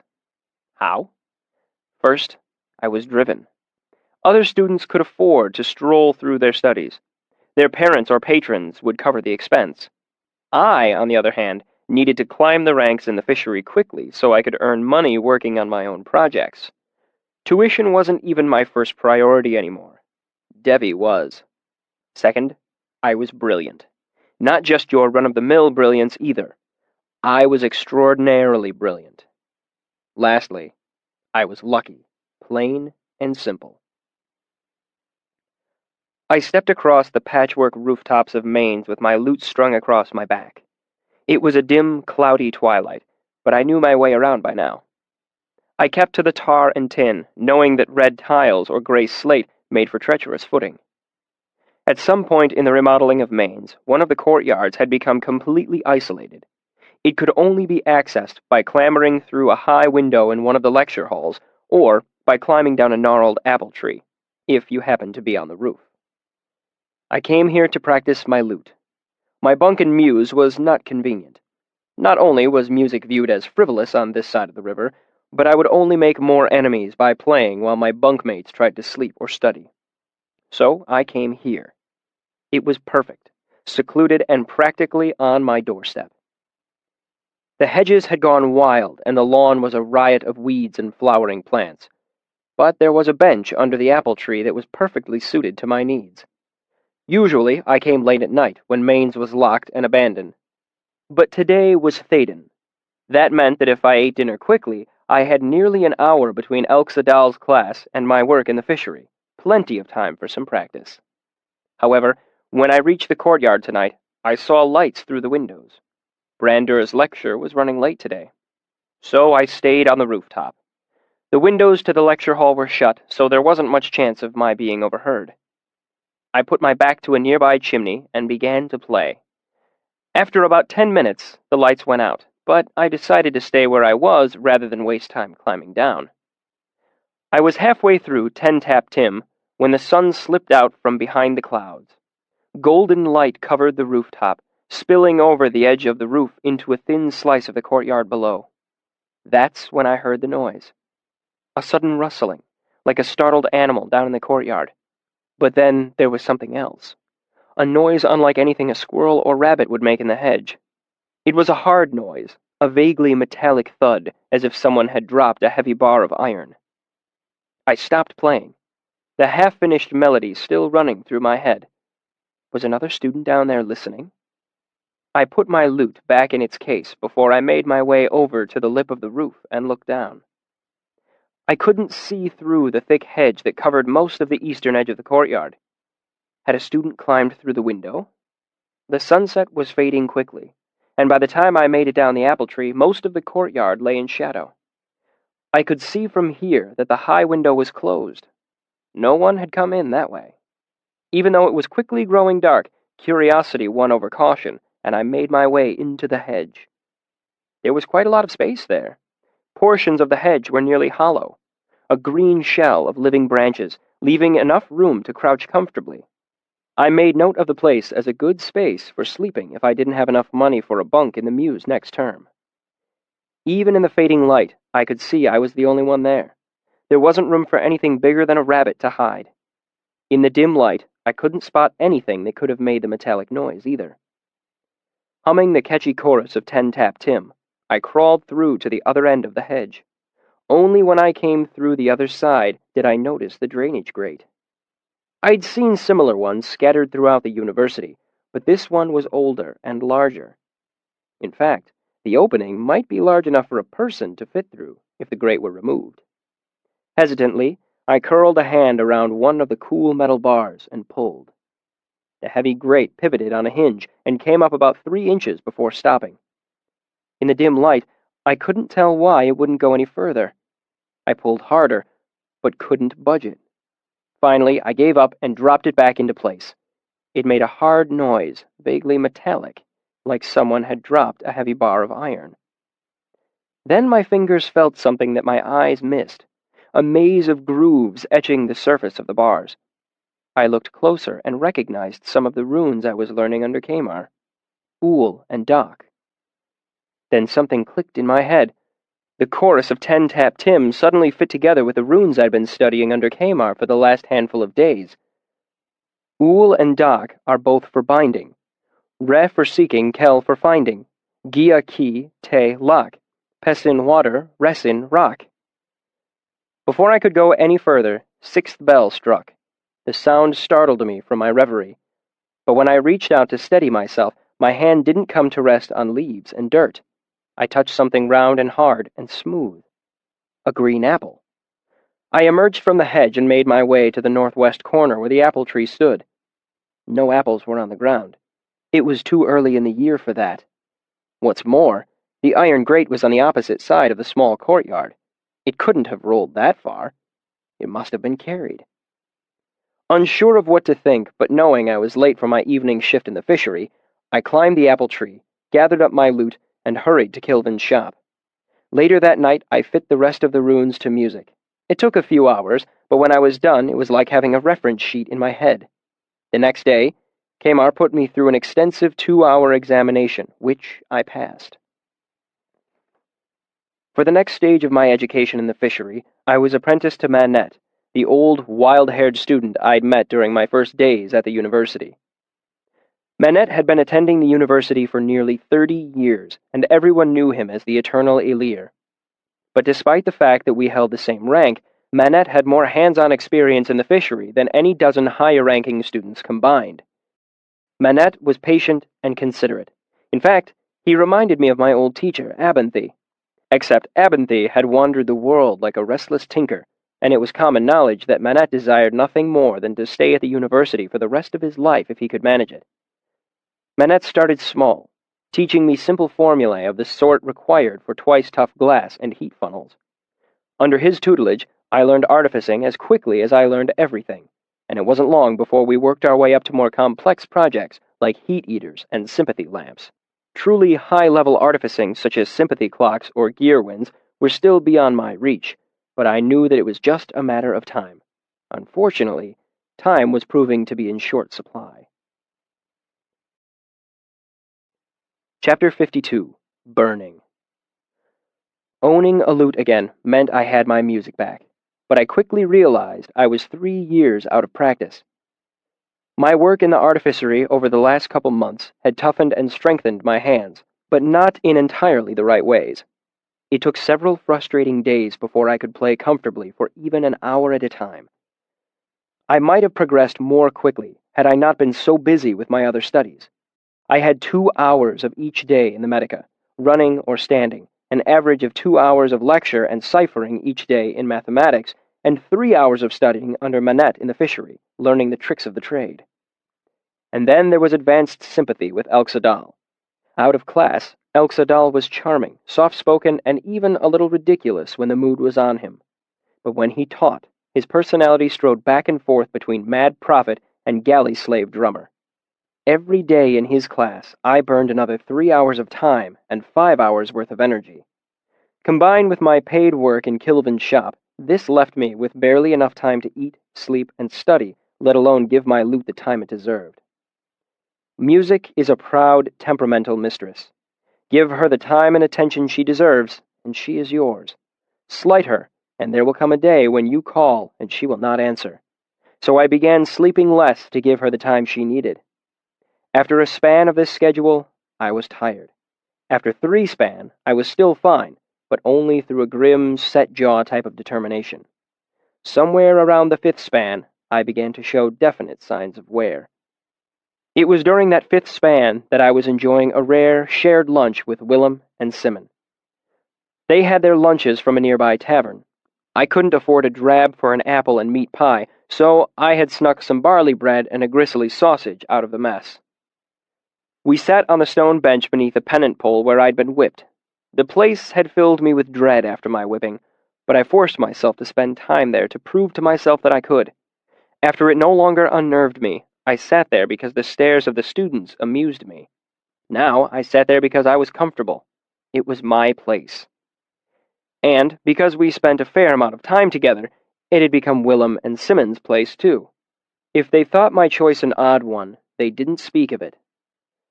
"You haven't been around very much," Willem said around a mouthful of meat pie. "Been sick?" "Right," Simon said sarcastically. "He's been sick a whole month." Willem glared at him and grumbled, reminding me of Kilvin for a moment. His expression made Simon laugh. "Will's more polite than I am. I'm betting you've been spending all your free hours walking to Imre and back, courting some fabulously attractive young bard."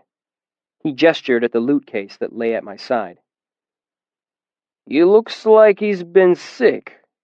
Willem looked at me with a critical eye. "Your woman hasn't been taking care of you." "He's lovesick," Simon said knowingly. "Can't eat, can't sleep. You think of her when you should be trying to memorize your cipher." I couldn't think of anything to say. "See?" Simon said to Will. "She's stolen his tongue as well as his heart. All his words are for her. He can spare none for us." "Can't spare any time, either," Willem said into his rapidly dwindling meat pie. It was true, of course. I had been neglecting my friends even more than I'd been neglecting myself.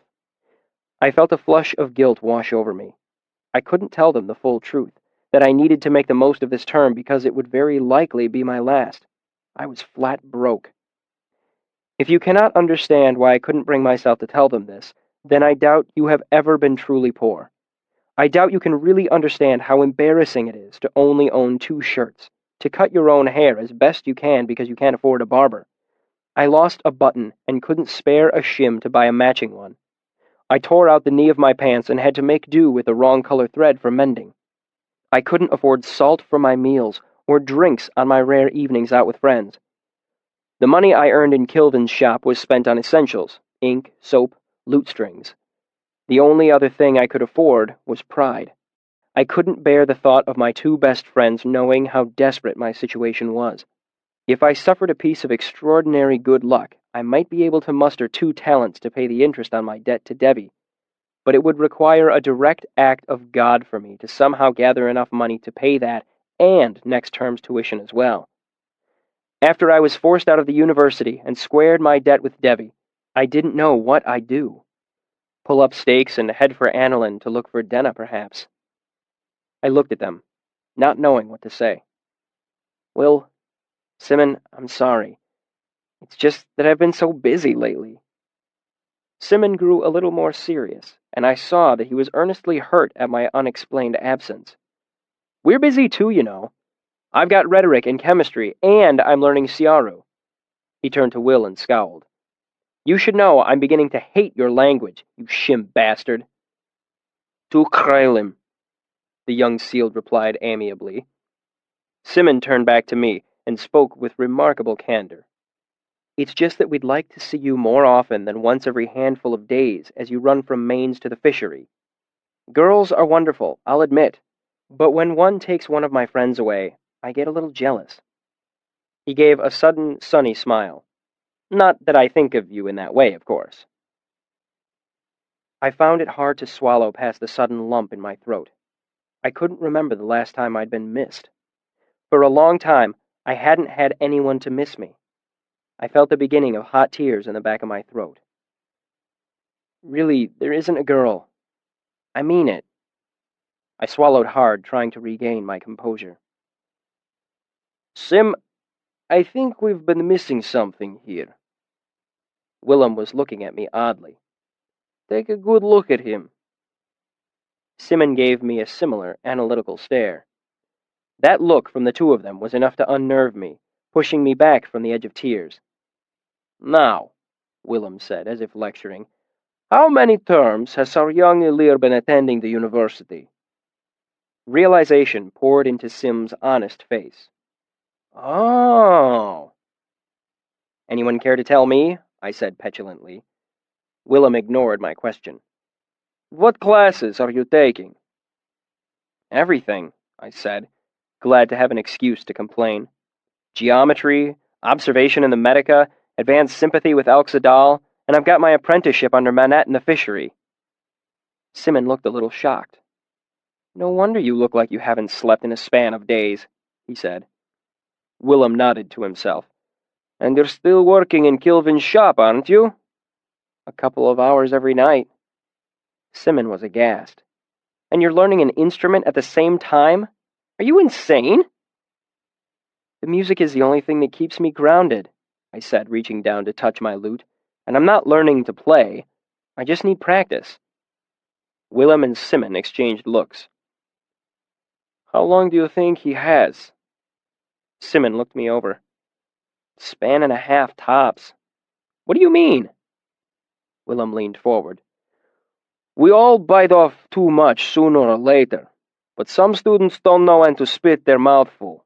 They burn out, they quit or botch their exams. Some crack. He tapped his head. It usually happens to students in their first year. He gave me a significant look. I haven't bitten off too much, I said. Look in a mirror, Willem suggested frankly. I opened my mouth to reassure Will and Sim that I was fine, but just then I heard the hour being struck, and I only had time for a hurried goodbye. Even so, I had to run to make it to advanced sympathy on time. Elxadal stood between two medium-sized braziers. In his well-trimmed beard and dark master's robe, he still reminded me of the stereotypical evil magician that appears in so many bad Aturan plays. What each of you must remember is that the sympathist is tied to flame, he said. We are its master and its servant. He tucked his hands into his long sleeves and began to pace again. We are the masters of fire, for we have dominion over it. Elxadal struck a nearby brazier with the flat of his hand, making it ring softly. Flames kindled in the coal and began to lick hungrily upward. The energy in all things belongs to the arcanist. We command fire, and fire obeys. Dahl walked slowly to the other corner of the room. The brazier at his back dimmed, while the other one he walked towards sparked to life and began to burn. I appreciated his showmanship. Dahl stopped and faced the class again. But we are also servants of fire, because fire is the most common form of energy, and without energy, our prowess as sympathists is of little use. He turned his back to the class and began erasing formulae from the slate board. Gather your materials, and we'll see who has to knock heads with Ilir Kvothe today. He began to chalk up a list of all the students' names. Mine was at the top. 3 span ago, Dahl had started making us compete against each other. He called it dueling, and though it was a welcome break from the monotony of lecture, this most recent activity had a sinister element, too. 100 students left the Arcanum every year, perhaps a quarter of them with their guilders. That meant that every year there were 100 more people in the world that had been trained in the use of sympathy, people who, for one reason or another, you might have to pit your will against later in life. Though Dahl never said as much, we knew we were being taught something beyond mere concentration and ingenuity. We were being taught how to fight. Elxadal kept careful track of the results. In the class of 38, I was the only one to remain undefeated.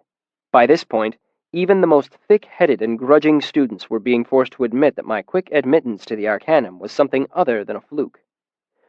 Dueling could also be profitable in a small way, as there was a bit of clandestine betting. When we wanted to bet on our own duels, Savoy and I placed bets for each other, though as a rule I usually didn't have much money to spare.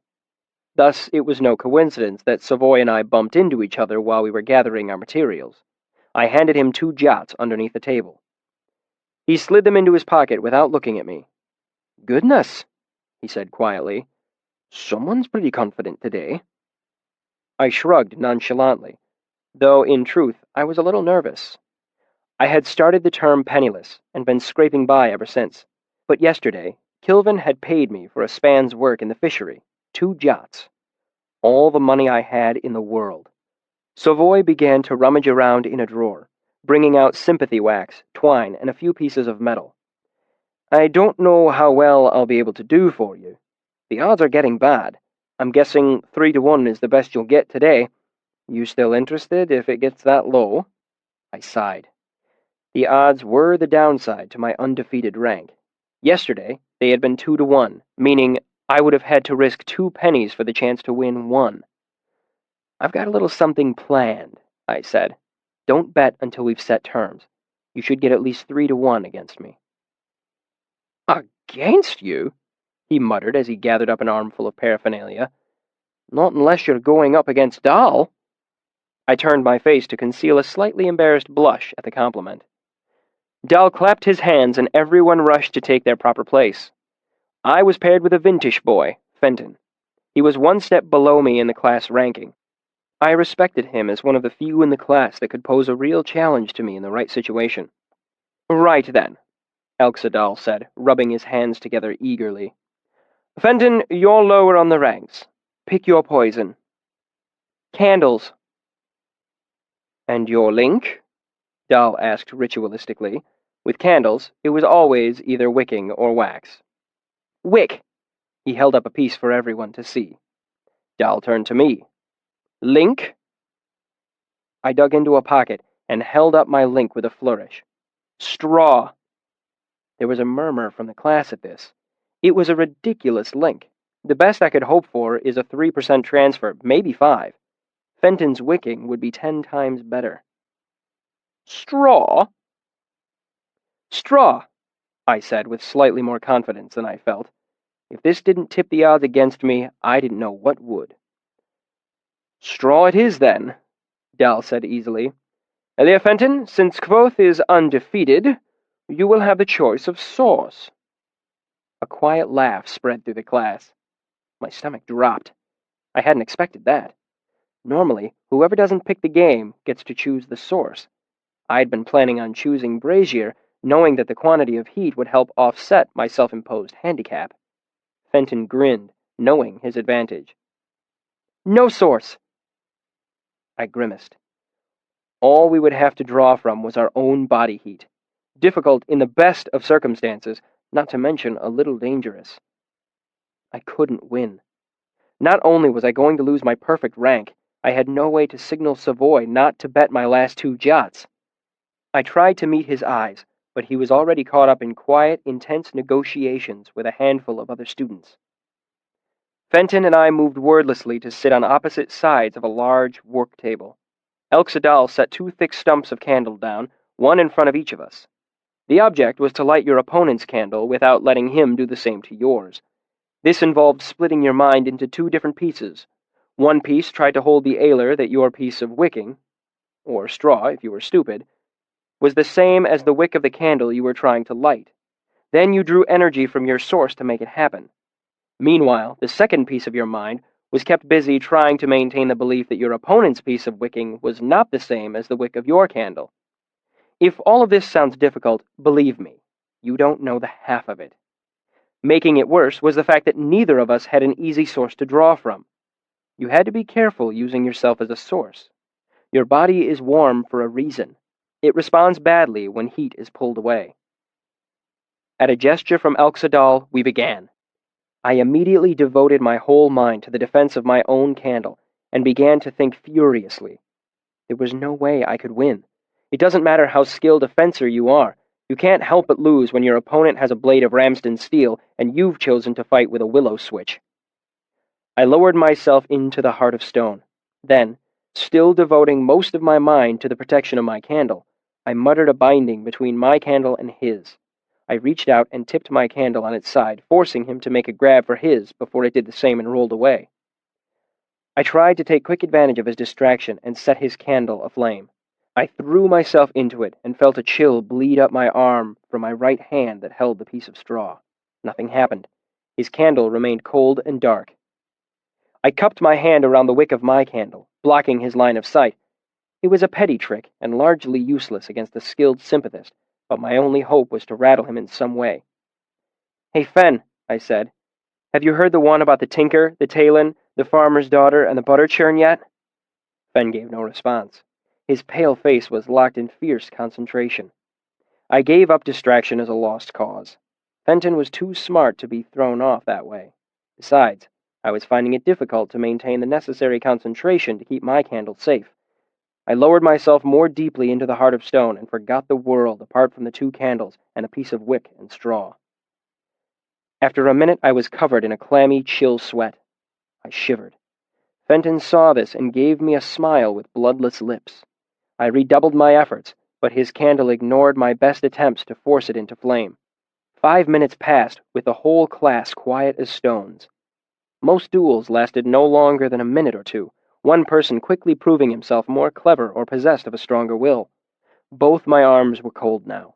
I saw a muscle in Fenton's neck twitch spastically, like a horse's flank trying to shake loose a biting fly. His posture went rigid as he suppressed the urge to shiver. A wisp of smoke began to curl from the wick of my candle.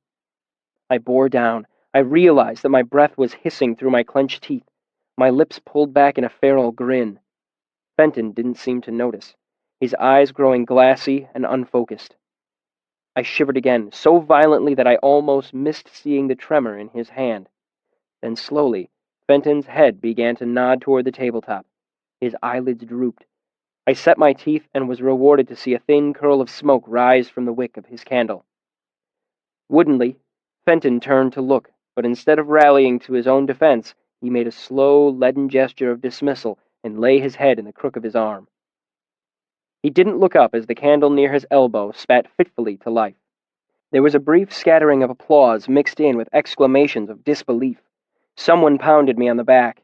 "How about that? Wore himself out!" "No," I said thickly and reached across the table. With clumsy fingers, I prized open the hand that held the wicking and saw it had blood on it.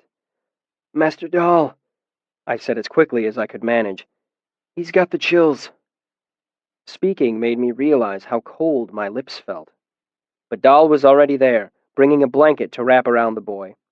"You," he pointed at one of the students at random. "Bring someone from the Medica. Go!" The student left at a run. "Foolish." Master Dahl murmured a binding for heat. He looked over at me. "You should probably walk around a bit. You don't look much better than he does."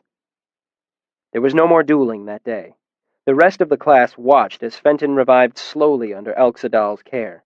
By the time an older Eltha from the Medica arrived, Fenton had warmed enough to begin shivering violently. After a quarter hour of warm blankets and careful sympathy, Fenton was able to drink something hot, though his hand still shook. Once all the hubbub was finished, it was nearly third bell. Master Dahl managed to get all the students seated and quiet long enough to say a few words. "What we saw today was a prime example of binder's chills. The body is a delicate thing, and a few degrees of heat lost rapidly can upset the entire system. A mild case of the chills is just that, chilling. But more extreme cases can lead to shock and hypothermia." Dahl looked around. "Can anyone tell me what Fenton's mistake was?" There was a moment of silence, then a hand raised. "Yes, Bray?" "He used blood. When heat is lost from the blood, the body cools as a whole unit.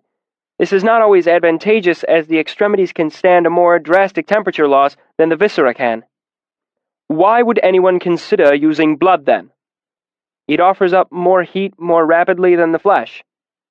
"How much would have been safe for him to draw?" Dahl looked around the room. 2 degrees? Someone volunteered. 1.5, Dahl corrected. and wrote a few equations on the board to demonstrate how much heat this would provide. Given his symptoms, how much do you suppose he actually drew? There was a pause. Finally, Savoy spoke up. 8 or 9? Very good, Dahl said grudgingly. It's nice that at least one of you has been doing the reading. His expression grew grave. Sympathy is not for the weak of mind, but neither is it for the overconfident. If we had not been here to give Fenton the care he needed, he would have slipped quietly asleep and died. He paused to let the words sink in. Better you should know your honest limit than overguess your abilities and lose control. Third bell struck, and the room was filled with sudden noise as students stood to leave. Master Dahl raised his voice to be heard. Elia Kvothe, would you mind staying behind for a moment? I grimaced. Savoy walked behind me, clapped me on the shoulder, and muttered, Look. I couldn't tell if he was referring to my victory or wishing me well. After everyone was gone, Dahl turned and set down the rag he had been using to wipe the slate clean. So, he said conversationally, how did the numbers work out? I wasn't surprised he knew about the betting. 11-1, I admitted. I'd made 22 jots, a little over 2 talents. The presence of that money in my pocket warmed me. He gave me a speculative look. How are you feeling? You were a little pale at the end yourself. I had a little shiver, I lied. Actually, in the commotion that followed Fenton's collapse, I had slipped out and had a frightening few minutes in a back hallway. Shivers that were close to seizures had made it almost impossible to stay on my feet. Luckily, no one had found me shaking in the hallway, my jaw clenched so tight that I feared my teeth might break. But no one had seen me. My reputation was intact. Dahl gave me a look that told me he might suspect the truth. Come over. He made a motion to one of the still-burning braziers. A little warm won't hurt you. I didn't argue. As I held my hands to the fire, I felt myself relax a bit. Suddenly, I realized how weary I was. My eyes were itchy from too little sleep. My body felt heavy, as if my bones were made of lead. With a reluctant sigh, I pulled my hands back and opened my eyes. Dahl was looking closely at my face. I've got to go, I said with a little regret in my voice. Thanks for the use of your fire. We're both sympathists, Dahl said, giving me a friendly wave as I gathered my things and headed for the door. You're welcome to it any time. Later that night in the mews, Willem opened his door to my knocking. I'll be damned, he said. 2 times in one day. To what do I owe the honor? I think you know, I grumbled and pushed my way inside the cell-like little room. I leaned my loot case against the wall and fell into a chair. Kilvin has banned me from my work in the shop. Willem sat forward on his bed. Why's that? I gave him a knowing look. I expect it's because you and Simmons stopped by and suggested it to him. He watched me for a moment, then shrugged. You figured it out quicker than I thought you would. He rubbed the side of his face. You don't seem terribly upset. I had been furious. Just as my fortune seemed to be turning, I was forced to leave my only paying job because of well-intentioned meddling by my friends. But rather than storm over and rage at them, I'd gone away to the roof of Maine's and played for a while to cool my head. The music calmed me, as it always did, and while I played, I thought things through. My apprenticeship with Manette was going well, but there was simply too much to learn. How to fire the kilns, how to draw wire to the proper consistency, which alloys to choose for the proper effects. I couldn't hope to bowl through it the way I had learning my runes. I couldn't earn enough working in Kilvin's shop to pay back Devi at the end of the month, let alone make enough for tuition, too. I probably would be, I admitted, but Kilvin made me look in a mirror. I gave him a tired smile. I look like hell. You look like beat-up hell, he corrected me matter-of-factly, then paused awkwardly. I'm glad you're not upset. Simon knocked as he pushed the door open. Guilt chased surprise off his face when he saw me sitting there. Aren't you supposed to be, in the fishery? he asked lamely. I laughed, and Simmons' relief was almost tangible. Willem moved a stack of paper off another chair, and Simmons slouched into it. All is forgiven, I said magnanimously. All I ask is this. Tell me everything you know about the Aeolian. Chapter 53. Slow Circles. The Aeolian is where our long-sought player is waiting in the wings. I have not forgotten that she is what I am moving toward. If I seem to be caught in a slow circling of the subject, it is only appropriate, as she and I have always moved toward each other in slow circles. Luckily, Willem and Simon had both been to the Aeolian. Together, they told me what little I didn't already know. There were a lot of places you could go in Imre to listen to music. In fact, nearly every inn, tavern, and boarding house had some manner of musician strumming, singing, or piping in the background. But the Aeolian was different. It hosted the best musicians in the city. If you knew good music from bad, you knew the Aeolian had the best. To get in the front door of the Aeolian cost you a whole copper jot. Once you were inside, you could stay as long as you wished and listen to as much music as you liked. But paying at the door did not give a musician the right to play at the Aeolian. A musician who wished to set foot upon the Aeolian stage had to pay for the privilege. 1 silver talent. That's right. Folk paid to play at the Aeolian, not the other way around. Why would anyone pay such an outrageous amount of money simply to play music? Well, some of those who gave their silver were simply the self-indulgent rich. To them, a talent was not a great price to set themselves on such proud display. But serious musicians paid too. If your performance impressed the audience and the owners enough, you were given a token, a tiny set of silver pipes that could be mounted on a pin or necklace. The talent pipes were recognized as clear marks of distinction at most sizable inns within 200 miles of Imre. If you had your set of talent pipes, you were admitted to the Aeolian for free and could play whenever the fancy took you. The only responsibility the talent pipes carried was that of performance. If you had earned your pipes, you could be called upon to play. This was usually not a heavy burden, as the nobility who frequented the Aeolian usually gave money or gifts to performers who pleased them. It was the upper-class version of buying drinks for the fiddler. Some musicians played with little hope of actually gaining their pipes. They paid to play because you never knew who might be in the Aeolian that night listening. A good performance of a single song might not get you your pipes, but it might earn you a wealthy patron instead. A patron. You'll never guess what I heard, Simmons said one evening as we sat on our usual bench in the pennant square. We were alone, as Willem was off making eyes at a serving girl at Anchor's. Students have been hearing all manner of odd things from Mainz at night. Really? I feigned disinterest. Simmons pressed on. Yes, some say that it's the ghost of a student who got lost in the building and starved to death. He tapped the side of his nose with a finger like an old gaffer telling a story. They say he wanders the halls even to this day, never able to find his way outside. Ah. Other opinions suggest it's an angry spirit. They say it tortures animals, especially cats. That's the sound the students hear late at night. Tortured cat's guts. Quite a terrifying sound, I understand. I looked at him. He seemed almost ready to burst with laughing. Oh, let it out, I told him with mock severity. Go on. You deserve it for being so terribly clever, despite the fact that no one uses gut strings in this day and age. He chortled delightedly to himself. I picked up one of his sweet cakes and began to eat it, hoping to teach him a valuable lesson in humility. So you're still going at it? I nodded. Simmons looked relieved. I thought you might have changed your plans. I hadn't seen you carrying your loot around lately. Not necessary, I explained. Now that I have time to practice, I don't have to worry about sneaking in a few minutes whenever I can grab them. A group of students passed by. One of them waved to Simmons.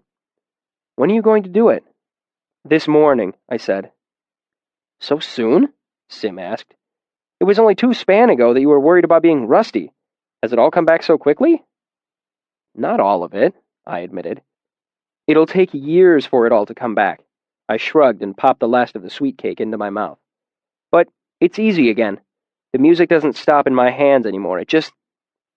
I struggled to explain, then shrugged. I'm ready. Honestly, I would have liked another month's practice, another year's practice before gambling away an entire talent. But there was no time. The term was nearly over. I needed money to stave off my debt to Devi and pay my upcoming tuition. I couldn't wait any longer. You sure? Sim asked. I've heard people try for their talent that were really good. Early this term, an old man sang a song about this woman whose husband had gone off to war. In the village smithy, I said. Whatever, Simon said dismissively. What I'm saying is that he was really good. I laughed and cried and just hurt all over. He gave me an anxious look. But he didn't get his pipes. I covered my own anxiety with a smile. You still haven't heard me play, have you? You know damn well I haven't, he said crossly. I smiled. I had refused to play for Willem and Simon while I was out of practice. Their opinions were nearly as important as those at the Aeolian. Well, you'll get your chance this morning, I teased. Will you come? Simon nodded. Willem too, barring earthquakes or rain of blood. I looked up at the sunset. I should go, I said, getting to my feet. Practice makes the master. Sim waved and I headed to the mess, where I sat down long enough to spoon up my beans and chew through a flat piece of tough gray meat. I took my small loaf of bread with me, drawing a few odd looks from the nearby students. I headed to my bunk and retrieved my loot from the trunk at the foot of the bed. Then, given the rumors Sim had mentioned, I took one of the trickier ways onto the roof of Maine's, shimmying up a series of drain pipes in a sheltered box alley. I didn't want to draw any extra attention to my nighttime activities there. It was fully dark by the time I made it to the isolated courtyard with the apple tree. All the windows were dark. I looked down from the edge of the roof, seeing nothing but shadows. Ari? I called. Are you there? You're late, came the vaguely petulant reply. I'm sorry, I said. Do you want to come up tonight? A slight pause. No, come down. There's not much moon tonight, I said in my best encouraging tones. Are you sure you don't want to come up? I heard a rustle from the hedges below, and then saw Ari scamper up the tree like a squirrel. She ran around the edge of the roof, then pulled up short a few dozen feet away. At my best guess, Ari was only a few years older than me, certainly no more than 20. She dressed in tattered clothes that left her arms and legs bare, was shorter than me by almost a foot. She was thin. Part of this was simply her tiny frame, but there was more to it than that. Her cheeks were hollow, and her bare arms waifishly narrow. Her long hair was so fine that it trailed her, floating in the air like a cloud. It had taken me a long while to draw her out of hiding. I'd suspected someone was listening to me practice from the courtyard, but it had been nearly 2 span before I caught a glimpse of her. Seeing that she was half-starved, I began bringing whatever food I could carry away from the mess and leaving it for her. Even so, it was another span before she had joined me on the roof as I practiced my lute. The last few days, she'd even started talking. I'd expected her to be sullen and suspicious, but nothing could be further from the truth. She was bright-eyed and enthusiastic. Though I couldn't help but be reminded of myself in Tarbean when I saw her, there was little real resemblance. Ari was scrupulously clean and full of joy. She didn't like the open sky, or bright lights, or people. I guessed she was some student who had gone cracked and run underground before she could be confined to Haven. I hadn't learned much about her, as she was still shy and skittish. When I'd asked her name, she bolted back underground and didn't return for days. So I picked a name for her, Ari, though in my heart I always thought of her as my little moon fae. Ari came a few steps closer, stopped, waited, then darted forward again. This she did several times until she stood in front of me. Standing still, her hair spread in the air around her like a halo. She held both her hands in front of her, just under her chin. She reached out and tugged my sleeve, then pulled her hand back. "What did you bring me?" she asked excitedly. I smiled. "What did you bring me?" I teased gently. She smiled and thrust her hand forward. Something gleamed in the moonlight. "A key," she said proudly, pressing it on me. I took it. It had a pleasing weight in my hand. "It's very nice," I said. "What does it unlock?" "The moon," she said, her expression grave. "That should be useful," I said, looking it over. "That's what I thought," she said. "That way, if there's a door in the moon, you can open it."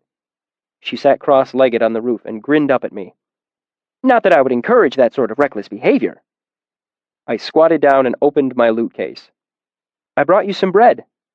I handed her the loaf of brown barley bread wrapped in a piece of cloth. "And a bottle of water." "This is very nice as well," she said graciously. The bottle seemed very large in her hands. "What's in the water?" she asked as she pulled out the cork and peered down into it. "Flowers," I said. "And the part of the moon that isn't in the sky tonight. I put that in there, too." She looked back up. "I already said the moon," she said with a hint of reproach. "Just flowers, then. And the shine off the back of a dragonfly. I wanted a piece of the moon, but blue dragonfly shine was as close as I could get." She tipped the bottle up and took a sip. "It's lovely," she said, brushing back several strands of hair that were drifting in front of her face. Ari spread out the cloth and began to eat. She tore small pieces from the loaf and chewed them delicately, somehow making the whole process look genteel. "I like white bread," she said conversationally between mouthfuls. "Me too," I said as I lowered myself into a sitting position, "when I can get it." She nodded and looked around at the starry night sky and the crescent moon. "I like it when it's cloudy, too, but this is okay. It's cozy, like the underthing." "Underthing?" I asked. She was rarely this talkative. "I live in the underthing," Ari said easily. "It goes all over." "Do you like it down there?" Ari's eyes lit up. "Holy God, yes, it's marvelous! You can just look forever!" She turned to look at me. "I have news," she said teasingly. "What's that?" I asked. She took another bite and finished chewing before she spoke. "I went out last night." A sly smile. "On top of things." "Really?" I said, not bothering to hide my surprise. "How did you like it?" "It was lovely. I went looking around," she said, obviously pleased with herself. "I saw Elodin." "Master Elodin?" I asked. She nodded. "Was he on top of things too?" She nodded again, chewing. "Did he see you?" Her smile burst out again, making her look closer to 8 than 18. "Nobody sees me. Besides, he was busy listening to the wind." She cupped her hands around her mouth and made a hooting noise. "There was good wind for listening last night," she added confidentially. While I was trying to make sense of what she said, Ari finished the last of her bread and clapped her hands excitedly. "Now play!" she said breathlessly. "Play, play!" Grinning, I pulled my loot out of its case. I couldn't hope for a more enthusiastic audience than Ari. Chapter 54. A Place to Burn. "You look different today," Simon observed. Willem grunted in agreement. "I feel different," I admitted. "Good, but different." The three of us were kicking up dust on the road to Imre. The day was warm and sunny, and we were in no particular hurry. "You look calm," Simon continued, brushing his hand through his hair. "I wish I felt as calm as you look." "I wish I felt as calm as I look," I mumbled. Simon refused to give up. "You look more solid," he grimaced. "No, you look tight." "Tight?" Tension forced laughter out of me, leaving me more relaxed. "How can someone look tight?" "Just tight," he shrugged, "like a coiled spring." "It's the way he's holding himself," Willem said, breaking his usual thoughtful silence. "Standing straight, neck unbent, shoulders back." He gestured vaguely to illustrate his point. "When he steps, his whole foot treads the ground, not just the ball as if he would run, or the heel as if he would hesitate. He steps solidly down, claiming the piece of ground for his own." I felt a momentary awkwardness as I tried to watch myself, always a futile thing to attempt. Simon gave him a sideways look. "Someone's been spending time with Puppet, haven't they?" Willem shrugged, a vague agreement, and threw a stone into the trees by the side of the road. "Who is this puppet you two keep mentioning?" I asked, partly to draw the attention away from myself. "I'm about to die of terminal curiosity, you know." "If anyone could, it would be you," Willem said. "He spends most of his time in the archives," Sim said hesitantly, knowing that he was touching on a sore subject. "It would be hard to introduce you, since, you know." We came to Stonebridge, the ancient arch of gray stone that spanned the Omethi River between the university and Imre, over 200 feet from one bank to another, and arching more than 60 feet at its peak. Stonebridge had more stories and legends surrounding it than any other university landmark. "Spit for luck," Willem urged, as we began to climb one side, and followed his own advice. Simon followed suit, spitting over the side with a childlike exuberance. I almost said, "Luck has nothing to do with it." Master Arwell's words, repeated sternly 1,000 times in the Medica. I tasted them on the tip of my tongue for a minute, hesitated, then spat instead. The Aeolian lay at the heart of Imre, its front doors facing out onto the city's central cobblestone courtyard. There were benches, a few flowering trees, and a marble fountain misting water over a statue of a satyr chasing a group of half-clothed nymphs whose attempts at flight seemed token at best. Well-dressed people milled around, nearly a third carrying some sort of musical instrument or another. I counted at least 7 lutes. As we approached the Aeolian, the doorman tugged at the front of a wide-brimmed hat and made a nodding bow. He was at least 6.5 feet tall, deeply tanned and muscular. "That will be 1 jot, young master." He smiled as Willem handed over a coin. He turned to me next with the same sunny smile. Looking at the loot case I carried, he cocked an eyebrow at me. "Good to see a new face. You know the rules?" I nodded and handed him a jot. He turned to point inside. "You'll see the bar?" It was hard to miss 50 feet of winding mahogany that curved through the far end of the room. "See where the far end turns toward the stage?" I nodded. "See him on the stool? If you decide to try for your pipes, he's the one you want to talk to. Name's Stanchion." We both turned away from the room at the same time. I shrugged my lute higher onto my shoulder. "Thank you." I paused, not knowing his name. "Diok." He smiled again in his relaxed way. A sudden impulse seized me, and I held out my hand. "Diok means to drink. Will you let me buy you one later?" He looked at me for a long second before he laughed. It was an unrestrained, happy sound that came leaping straight from his chest. He shook my hand warmly. "I just might at that." Diok released my hand, looking behind me. "Simon, did you bring us this one?" "He brought me, actually." Simon seemed put out by my brief exchange with the doorman, but I couldn't guess why. "I don't think anyone can really take him anywhere." He handed a jot to Diok. "I'll believe that," Diok said. "There's something about him I like. He's a little fey around the edges. I hope he plays for us tonight." "I hope so too," I said, and we moved inside. I looked around the Aeolian as casually as I could manage. A raised circular stage thrust out from the wall opposite the curving mahogany bar. Several spiraling stairways led to a second level that was much like a balcony. A smaller third level was visible above that, more like a high mezzanine circling the room. Stools and chairs ringed tables throughout around the room. Benches were recessed into niches in the walls. Sympathy lamps were mixed with candles, giving the room a natural light without fouling the air with smoke. "Well, that was cleverly done."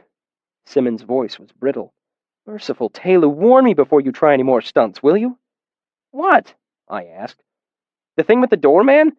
Simon, you are jittery as a teenage whore. He was friendly. I liked him. What's the harm in offering him a drink?"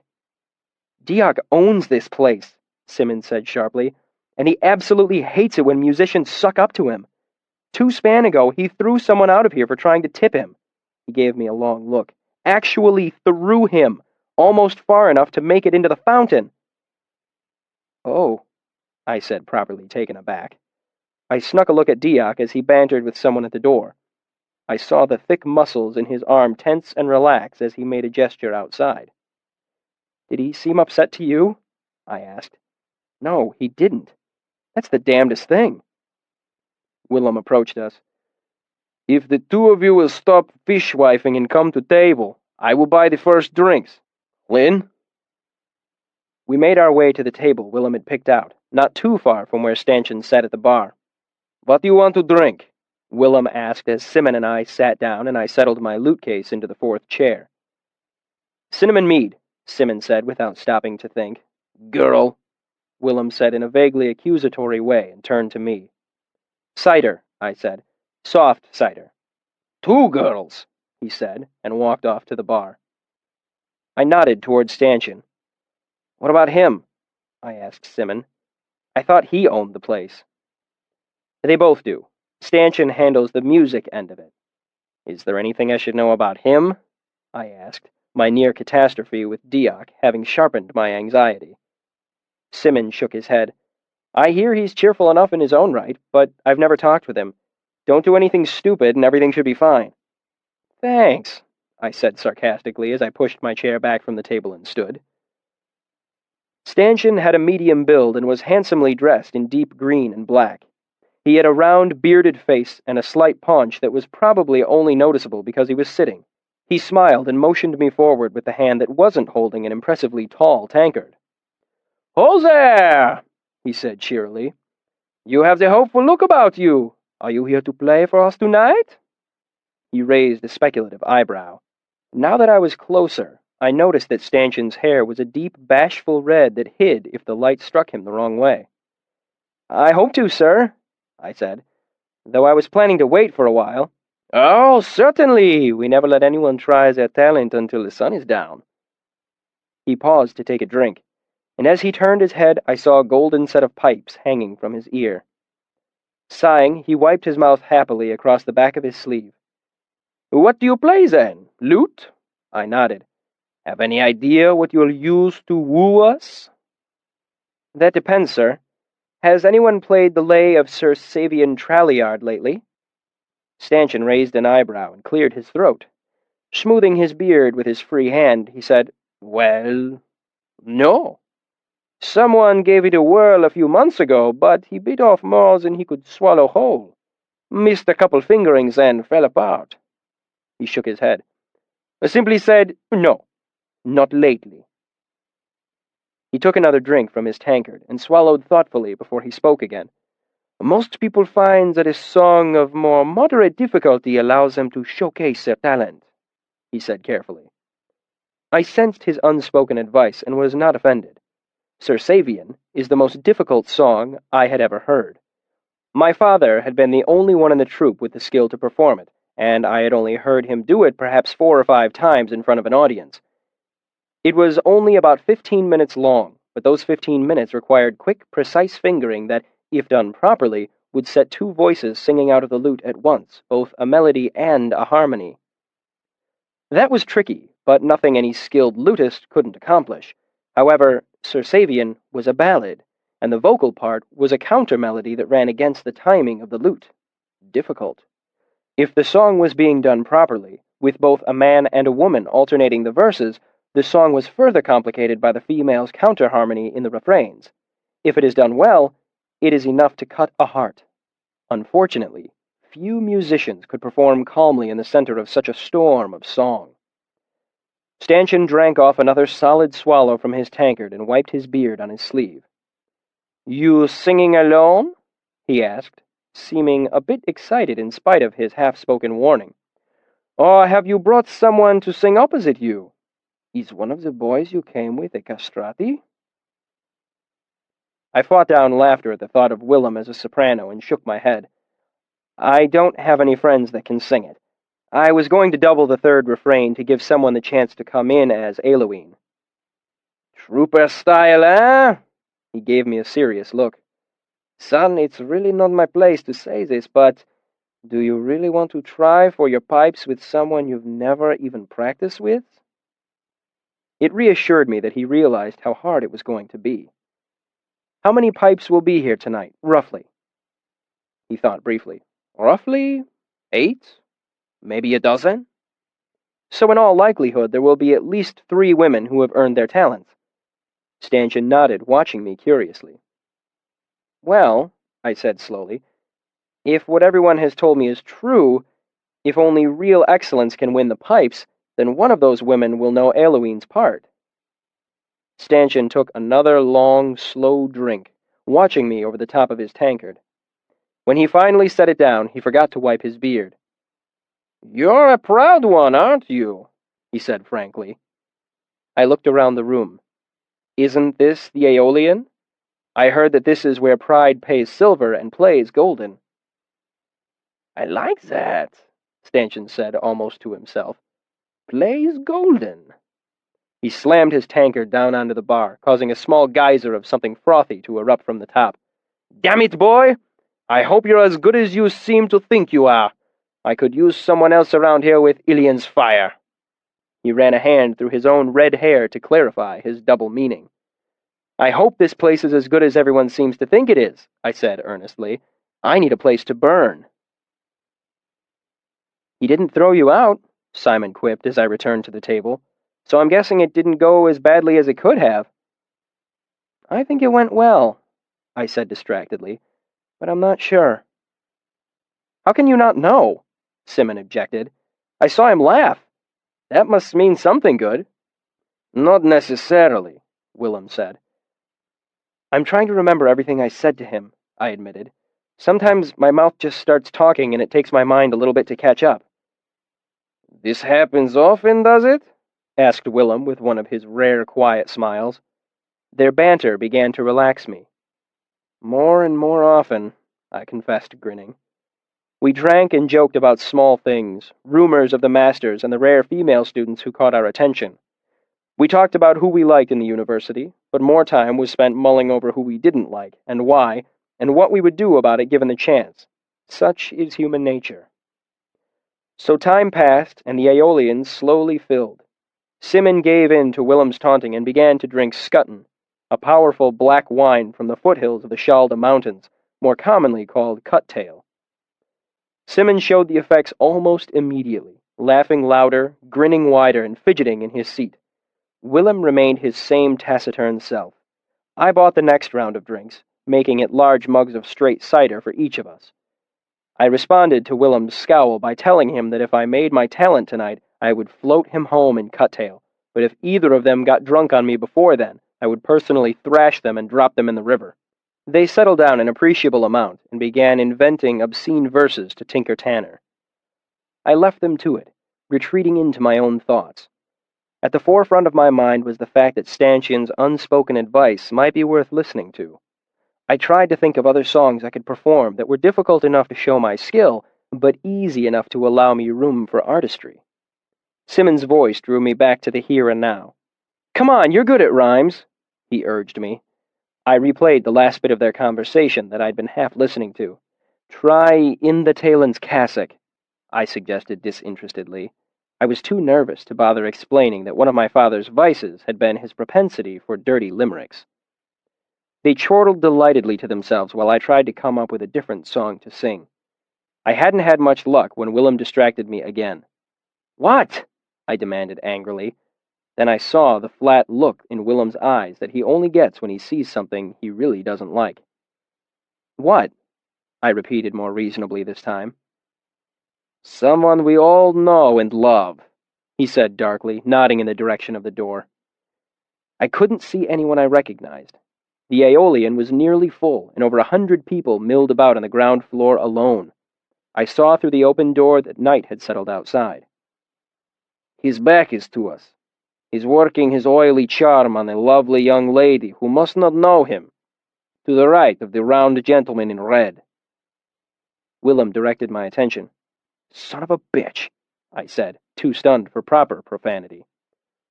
"I've always figured him for porcine parentage myself," Willem said dryly.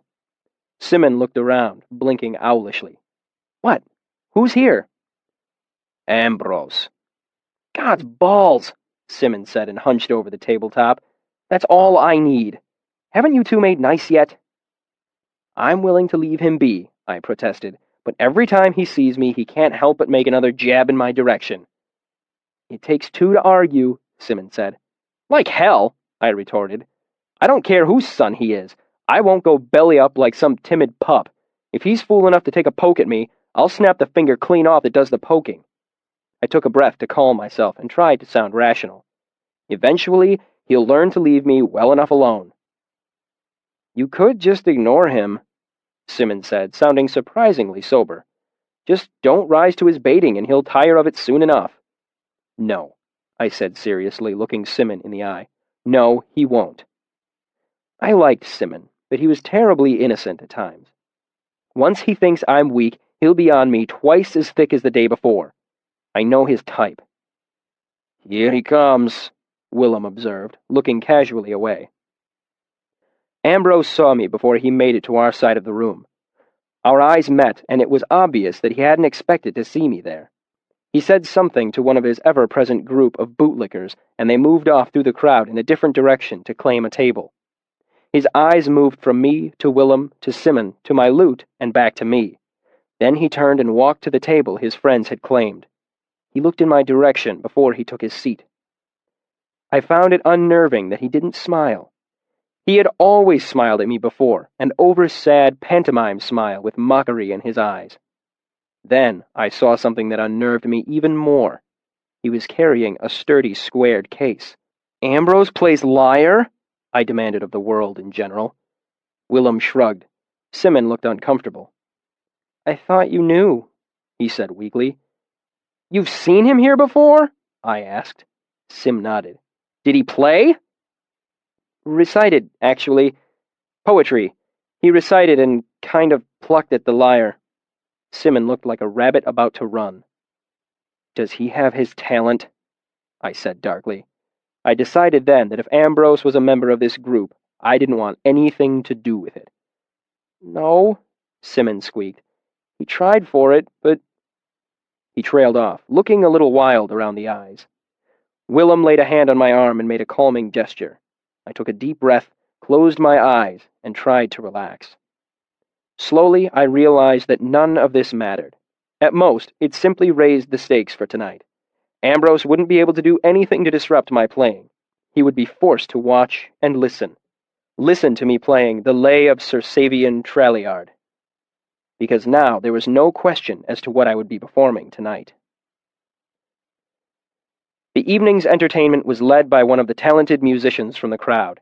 He had a lute and showed that he could play it as well as any Adimaru. His second song was even better, one that I'd never heard before. There was a gap of about 10 minutes before another talented musician was called onto the stage to sing. This man had a set of reed pipes and played them better than anyone I had ever heard. He followed by singing a haunting eulogy in a minor key. No instrument, just his high, clear voice that rose and flowed like the pipes he had played before. I was pleased to find the skill of the talented musicians to be everything it was rumored to be, but my anxiety increased a proportionate amount. Excellence is excellence's only companion. Had I not already decided to play the Lay of Sir Savian Tralliard for purely spiteful reasons, these performances would have convinced me. There followed another period of 5 or 10 minutes. I realized that Stanchion was deliberately spacing things out to give the audience a chance to move about and make noise between the songs. The man knew his business. I wondered if he had ever been a trooper. Then we had our first trial of the night. A bearded man of 30 years or so was brought onto the stage by Stanchion and introduced to the audience. He played flute. Played it well. He played 2 shorter songs that I knew, and a third I didn't. He played for perhaps 20 minutes in all, only making one small mistake that I could hear. After the applause, the flutist remained on stage while Stanchion circulated in the crowd, gathering opinions. A serving boy brought the flutist a glass of water. Eventually, Stanchion came back onto the stage. The room was quiet as the owner drew close and solemnly shook the man's hand. The musician's expression fell, but he managed a sickly smile and a nod to the audience. Stanchion escorted him off the stage and bought something that came in a tall tankard. The next to try her talent was a young woman, richly dressed with golden hair. After Stanchion introduced her, she sang an aria in a voice so clear and pure that I forgot my anxiety for a while and was ensnared by her song. For a few blessed moments I forgot myself and could do nothing but listen. Too soon it was over, leaving me with a tender feeling in my chest and a vague prickling in my eyes. Simmons sniffled a little and rubbed self-consciously at his face. Then she sang a second song while accompanying herself on a half-harp. I watched her intently, and I will admit that it was not entirely for her musical ability. She had hair like ripe wheat. I could see the clear blue of her eyes from where I sat some 30 feet away. She had smooth arms and small, delicate hands that were quick against the strings, and the way she held the harp between her legs made me think of, well, the things that every boy of 15 thinks about incessantly. Her voice was as lovely as before, enough to set a heart aching. Unfortunately, her playing could not match it. She struck wrong notes halfway through her second song, faltered, then recovered before she made it to the end of her performance. There was a longer pause as Stanchion circulated this time. He milled through the 3 levels of the Aeolian, talking with everyone, young and old, musician and not. As I watched, Ambrose caught the eye of the woman on stage and gave her one of his smiles that seemed so greasy to me and so charming to women. Then, looking away from her, his gaze wandered to my table and our eyes met. His smile faded, and for a long moment we simply watched each other, expressionless. Neither of us smiled mockingly or mouthed small, insulting nothings to each other. Nevertheless, all our smoldering enmity was renewed in those few minutes. I cannot say with certainty which of us looked away first. After nearly 15 minutes of gathering opinions, Stanchion mounted the stage again. He approached the golden-haired woman and took her hand as he had the previous musicians. The woman's face fell in much the same way his had. Stanchion led her from the stage and bought her what I guessed was the consolation tankard. Closely on the heels of this failure was another talented musician who played fiddle, excellent as the 2 before him. Then an older man was brought onto stage by Stanchion as if he were trying for his talent. However, the applause that greeted him seemed to imply that he was as popular as any of the talented musicians who played before him. I nudged Simon. "Who's this?" I asked, as the gray-bearded man tuned his lyre. "Threp," Simon whispered back at me. "Count Threp, actually. He plays here all the time, has for years. Great patron of the arts. He stopped trying for his pipes years ago. Now he just plays. Everyone loves him." Threp began to play, and I could see immediately why he had never earned his pipes. His voice cracked and wavered as he plucked his lyre. His rhythm varied erratically, and it was hard to tell if he struck a wrong note. The song was obviously of his own devising, a rather candid revelation about the personal habits of a local nobleman. But in spite of its lack of classic artistic merit, I found myself laughing along with the rest of the crowd. When he was done, everyone applauded thunderously, some people pounding on the tables or stamping as well. Stanchion went directly onto the stage and shook the Count's hand, but Threp didn't seem disappointed in the least. Stanchion pounded him enthusiastically on the back as he led him down to the bar. It was time. I stood and gathered up my loot. Willem clapped my arm and Simon grinned at me, trying not to look almost sick with friendly worry. I nodded silently to each of them as I walked over to Stanchion's vacant seat at the end of the bar where it curved toward the stage. I fingered the silver talent in my pocket, thick and heavy. Some irrational part of me wanted to clutch it, hoard it for later, but I knew that in a few more days a single talent wouldn't do me a bit of good. With a set of talent pipes, I could support myself playing at local inns. If I was lucky enough to attract the attention of a patron, I could earn enough to square my debt to Devi and pay my tuition as well. It was a gamble I had to take. Stanchion came ambling back to his spot at the bar. "I'll go next, sir, if it's all right with you." I hoped I didn't look as nervous as I felt. My grip on the loot case was slippery from my sweating palms. He smiled at me and nodded. "You've got a good eye for a crowd, boy. This one is ripe for a sad song. Still planning on doing Savien?" I nodded. He sat down and took a drink. "Well then, let's just give them a couple of minutes to simmer and get their talking over with." I nodded and leaned against the bar. I took the time to fret uselessly about things I had no control over. One of the pegs on my lute was loose, and I didn't have the money to fix it. There had not been any talented women on the stage yet. I felt a twinge of unease at the thought of this being the odd night where the only talented musicians at the Aeolian were men, or women who didn't know Eiloween's part. It seemed only a short time before Stanchion stood and raised a questioning eyebrow at me. I nodded and picked up my lute case. It suddenly looked terribly shabby to me. Together, we walked up the stairs. As soon as my foot touched the stage, the room hushed to a murmur. At the same time, my nervousness left me, burned away by the attention of the crowd. It has always been that way with me. Off stage, I worry and sweat. On stage, I am as calm as a windless winter night. Stanchion bade everyone consider me as a candidate for my talent. His words had a soothing, ritual feel. When he gestured to me, there was no familiar applause, only an expectant silence. In a flash, I saw myself as the audience must see me. Not finely dressed as the others had been, in fact, only one step from being ragged. Young, almost a child. I could feel their curiosity drawing them closer to me. I let it build, taking my time as I unclasped my battered second-hand lute case and removed my battered second-hand lute. I felt their attention sharpen at the homely sight of it. I struck a few quiet chords, then touched the pegs, tuning it ever so slightly.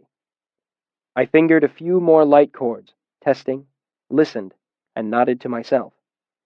The lights shining onto the stage made the rest of the room dim from where I sat. Looking out, I saw what seemed to be 1,000 eyes.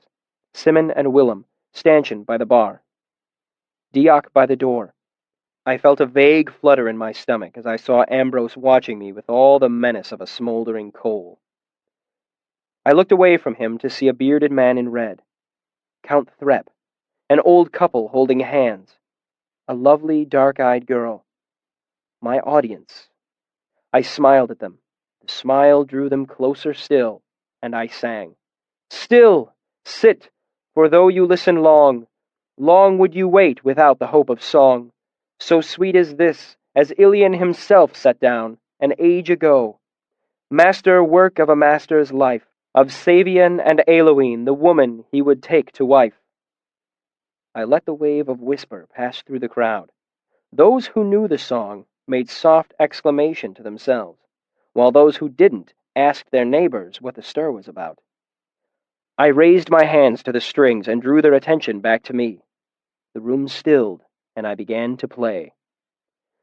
The music came easily out of me, my lute like a second voice. I flicked my fingers, and the lute made a third voice as well. I sang in the proud, powerful tones of Savian Treliard, greatest of the Aemir. The audience moved under the music like grass against the wind. I sang as Sir Savian, and I felt the audience begin to love and fear me. I was so used to practicing the song alone that I almost forgot to double the third refrain, but I remembered at the last moment in a flash of cold sweat. This time, as I sang it, I looked out into the audience, hoping at the end I would hear a voice answering my own. I reached the end of the refrain before Eiloween's first stanza. I struck the first chord hard and waited as the sound of it began to fade without drawing a voice from the audience. I looked calmly out to them, waiting. Every second a greater relief vied with a greater disappointment inside me.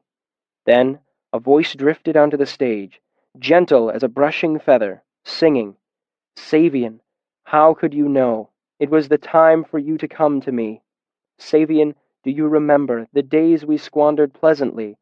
How well, then, have you carried what have tarried in my heart and memory?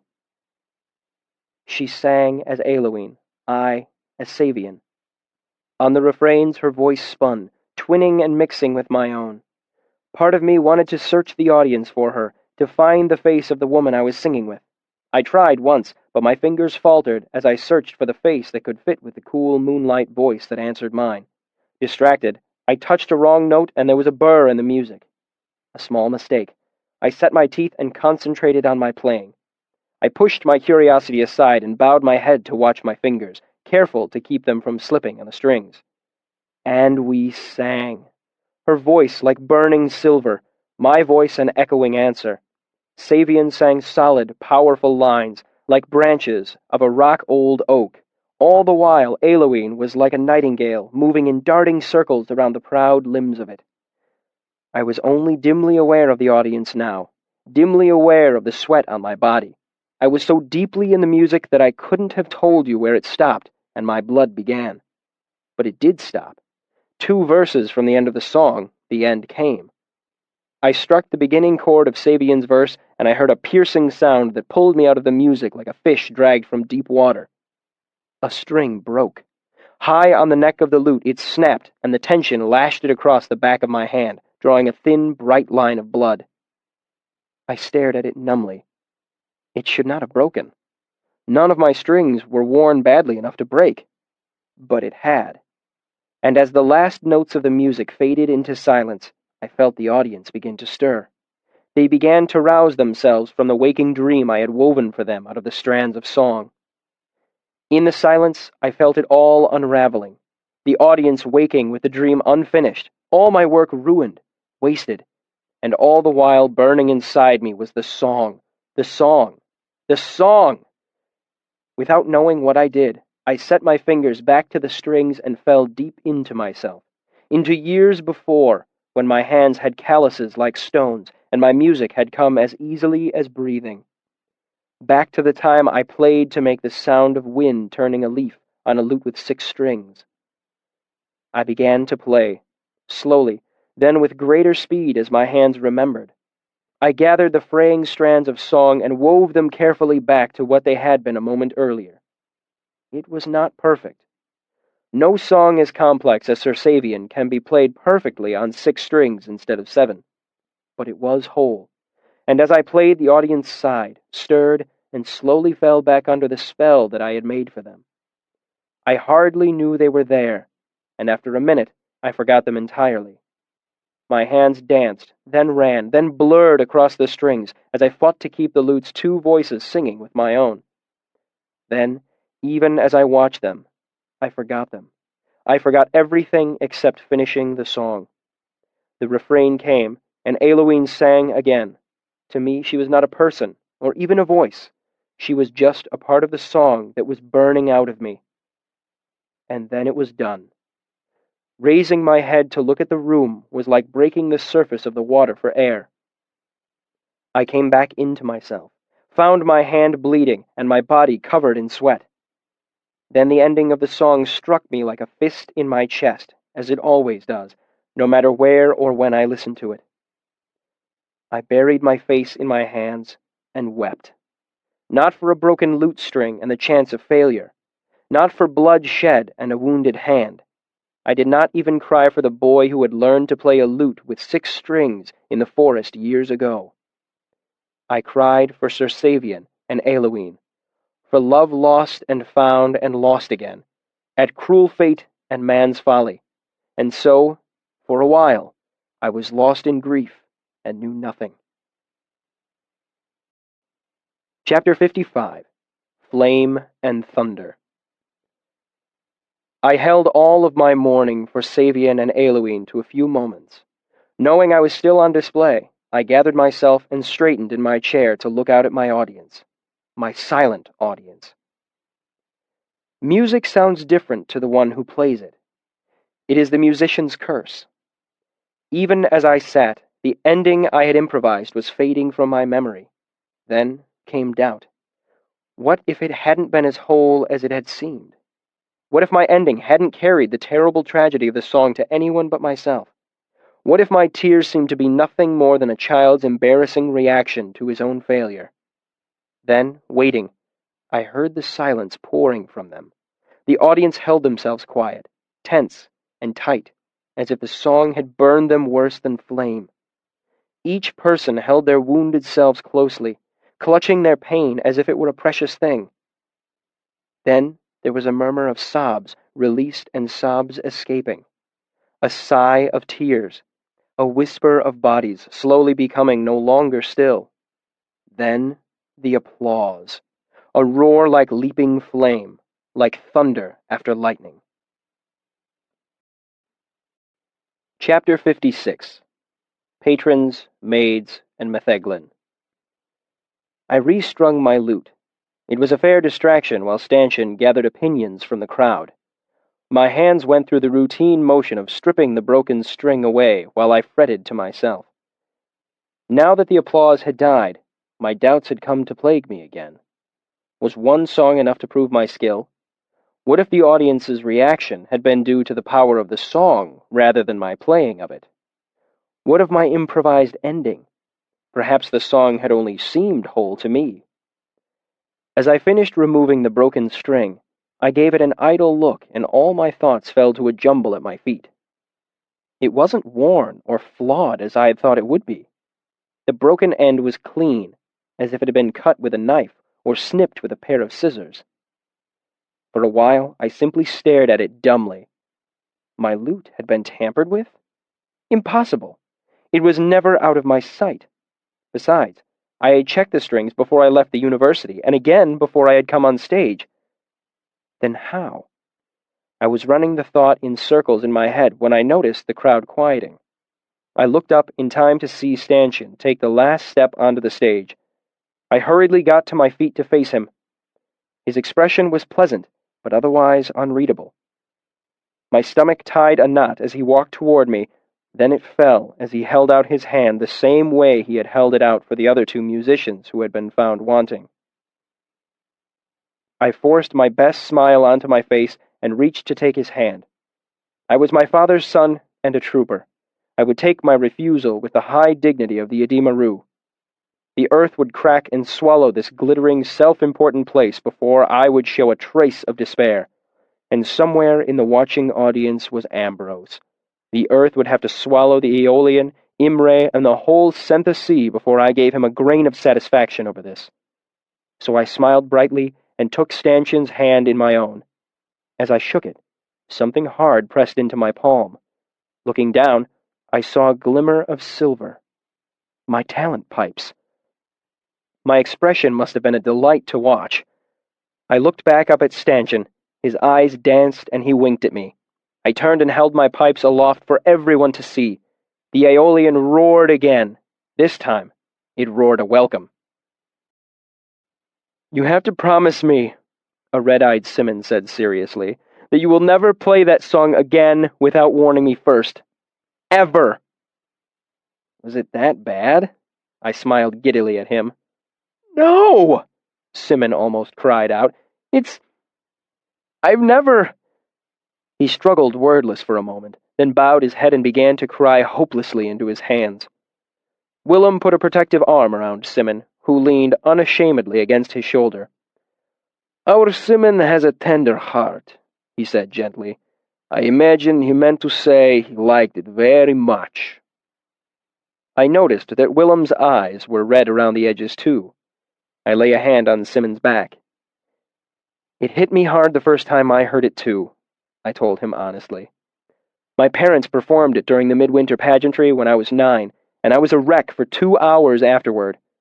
They had to cut my part from the swineherd and the nightingale because I wasn't in any shape to act." Simon nodded and made a gesture that seemed to imply that he was fine, but that he didn't expect to be able to talk any time soon, and that I should just carry along with whatever I was doing. I looked back at Willem. "I forgot that it hits some people this way," I said lamely. "I recommend scutting," Willem said bluntly. "Cut tail if you insist on the vulgar. But I seem to remember you saying that you would float us home tonight if you got your pipes, which may be unfortunate as I happen to be wearing my lead drinking shoes." I heard Stanchion chuckle behind me. "These must be the two non-castrati friends, eh?" Simon was surprised enough at being called a non-castrati to collect himself slightly, rubbing his nose on his sleeve. "Willem, Simon, this is Stanchion." Simon nodded. Willem gave a slight stiff bow. "Stanchion, could you help us to the bar? I've promised to buy them a drink." "Tss," Willem said. "Drinks." "Sorry, drinks." I stressed the plural. "I wouldn't be here if it wasn't for them." "Ah," Stanchion said with a grin. "Patrons! I understand completely." The victory tankard turned out to be the same as the consolation one. It was ready for me when Stanchion finally managed to get us through the throng of people to our new seats at the bar. He even insisted on buying scutton for Simon and Willem, saying that patrons have some claim to the spoils of victory as well. I thanked him earnestly from the bottom of my rapidly thinning purse. While we were waiting for their drinks to come, I tried to peer curiously into my tankard, and found that doing so while it was sitting on the bar would require me to stand on my stool. "Mepheglen," Stanchion informed me. "Try it and you can thank me later. Where I am from, they say a man will come back from the dead to get a drink of it." I tipped an imaginary hat to him. "At your service." "Yours and your family's," he replied politely. I took a drink from the tall tankard to give myself a chance to collect my wits, and something wonderful happened in my mouth. Cool spring honey, clove, cardamom, cinnamon, pressed grape, burnt apple, sweet pear, and clear well water. That is all I have to say of mepheglen. If you haven't tried it, then I'm sorry I cannot describe it properly. If you have, you don't need me to remind you what it is like. I was relieved to see the cut-tail had come in moderately sized glasses, with one for Stanchion, too. If my friends had received tankards of the black wine, I would have needed a wheelbarrow to get them back to the other side of the river. "To Savian," Willem toasted. "Hear, hear," Stanchion said, lifting his own glass. "Savian," Simon managed, his voice sounding like a stifled sob. "And Eloine," I said, and maneuvered my great tankard to touch glasses with them. Stanchion drank off his scutton with a nonchalance that made my eyes water. "So," he said, "before I leave you to the adulation of your peers, I have to ask, where did you learn to do that? Play missing a string, I mean." I thought for a moment. "Do you want the short or the long of it?" "I'll take the short for now." I smiled. "Well, in that case, it's just something I picked up."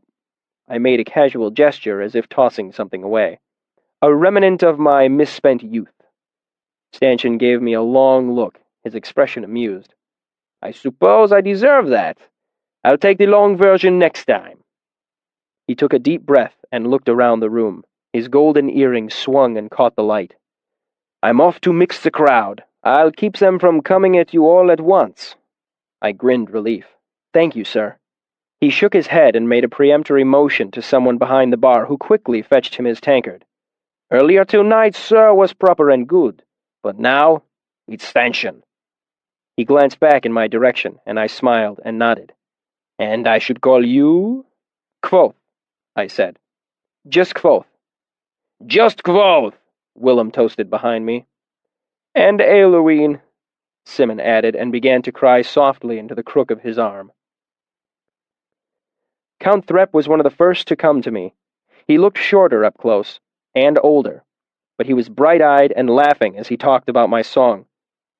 "Then it broke," he said, gesturing wildly, "and all I could think was, not now, not before the ending. But I saw the blood on your hand and my stomach knotted up. You looked up at us, then down at the strings, and it got quieter and quieter. Then you put your hands back on the lute, and all I could think was, there's a brave boy, too brave. He doesn't know he can't save the end of a broken song with a broken lute. But you did!" He laughed as if I'd played a joke on the world, and danced a quick jig step. Simon, who had stopped crying and was on his way to becoming well-buttered, laughed along with the Count. Willem didn't seem to know what to make of the man, and watched him with serious eyes. "You must play at my house someday," Threp said, then quickly held up a hand. "We won't talk of that now, and I won't take up any more of your evening." He smiled. "But before I go, I need to ask you one last question. How many years did Savian spend with the Emir?" I didn't have to think about it. 6. 3 years proving himself, 3 years training. Does 6 strike you as a good number? I didn't know what he was getting at. 6 isn't exactly a lucky number, I hedged. If I were looking for a good number, I'd have to go up to 7, I shrugged, or down to 3. Threp considered this, tapping his chin. "You're right. But 6 years with the Emir means he came back to Eloine on the 7th year." He dug into a pocket and brought out a handful of coins of at least 3 different currencies. He sorted 7 talents out of the mess and pushed them into my surprised hand. "My lord," I stammered, "I cannot take your money. It wasn't the money itself that surprised me, but the amount. Threp looked confused. Why ever not? I gaped a little bit, and for a rare moment I was at a loss for words. Threp chuckled and closed my hand around the coins. It's not a reward for playing. Well, it is that, but it's more of an incentive for you to keep practicing. Keep getting better. It's for the sake of the music. He shrugged. You see, a laurel needs rain to grow. I can't do much about that. But I can keep that rain off a few musicians' heads, can't I? A sly smile wound its way onto his face. So God will tend the laurels and keep them wet, and I will tend the players and keep them dry, and wiser minds than mine will decide when to bring the two together. I was silent for a moment. I think you might be wiser than you give yourself credit for. Well, he said, trying not to look pleased. Well, don't let it get around, or people will start expecting great things from me. He turned and was quickly swallowed by the crowd. I slid the 7 talents into my pocket and felt a great weight lift from my shoulders. It was like a stay of execution, perhaps literally, as I had no idea how Devi might have encouraged me to pay my debt. I drew my first carefree breath in 2 months. It felt good. After Threp left, one of the talented musicians came to offer his compliments. After him, it was a Sealdish moneylender who shook my hand and offered to buy me a drink. Then there was a minor nobleman, another musician, and a pretty young lady that I thought might be my Eloine until I heard her voice. She was the daughter of a local moneylender, and we talked of small things, briefly, before she moved on. I remembered my manners almost too late and kissed her hand before she left.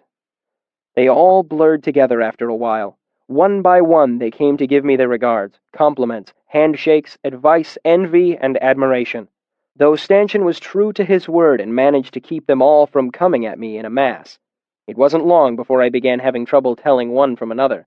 The metheglin wasn't helping matters either. I'm not sure how long it was before I thought to go look for Ambrose. After scanning the room, I nudged Simon with an elbow until he looked up from the game he and Willem were playing with shims. Where's our best friend? I asked.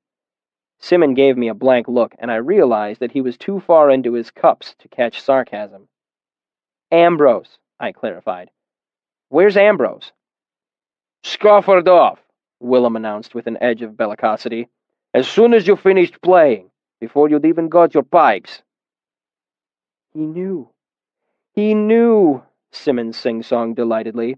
He knew you would get them and couldn't bear to watch. Looked bad when he left, Willem said with a quiet malice. Pale and shaking, like he'd found out someone had been lanting in his drinks all night. Maybe someone was, Simmons said with uncharacteristic viciousness. I would. Shaking? I asked. Willem nodded, trembling, like someone had gut-punched him. Linton was giving him an arm to lean on when he left. The symptoms sounded familiar, like binder's chills. A suspicion began to form. I pictured Ambrose listening to me glide through the most beautiful song he'd ever heard and realizing I'm about to win my pipes. He wouldn't do anything obvious, but perhaps he could find a loose thread or a long splinter from the table. Either one would provide only the most tenuous sympathetic link to my lute string, 1% at best, perhaps only a tenth of that. I imagined Ambrose drawing on his own body heat, concentrating as the chill slowly worked into his arms and legs. I pictured him, trembling, his breath growing labored until finally the string breaks, and I finish the song in spite of him. I grinned at the thought. Pure speculation, of course, but something had certainly broken my lute string, and I didn't doubt for a second that Ambrose would try something of the sort. I focused back in on Simon. Eat up to him and say, no hard feelings about that time in the crucible when you mixed my salts and I was nearly blind for a day. No, really, drink up! Ha! Simon laughed, lost in his own vengeful fantasy. The flood of well-wishers slowed somewhat.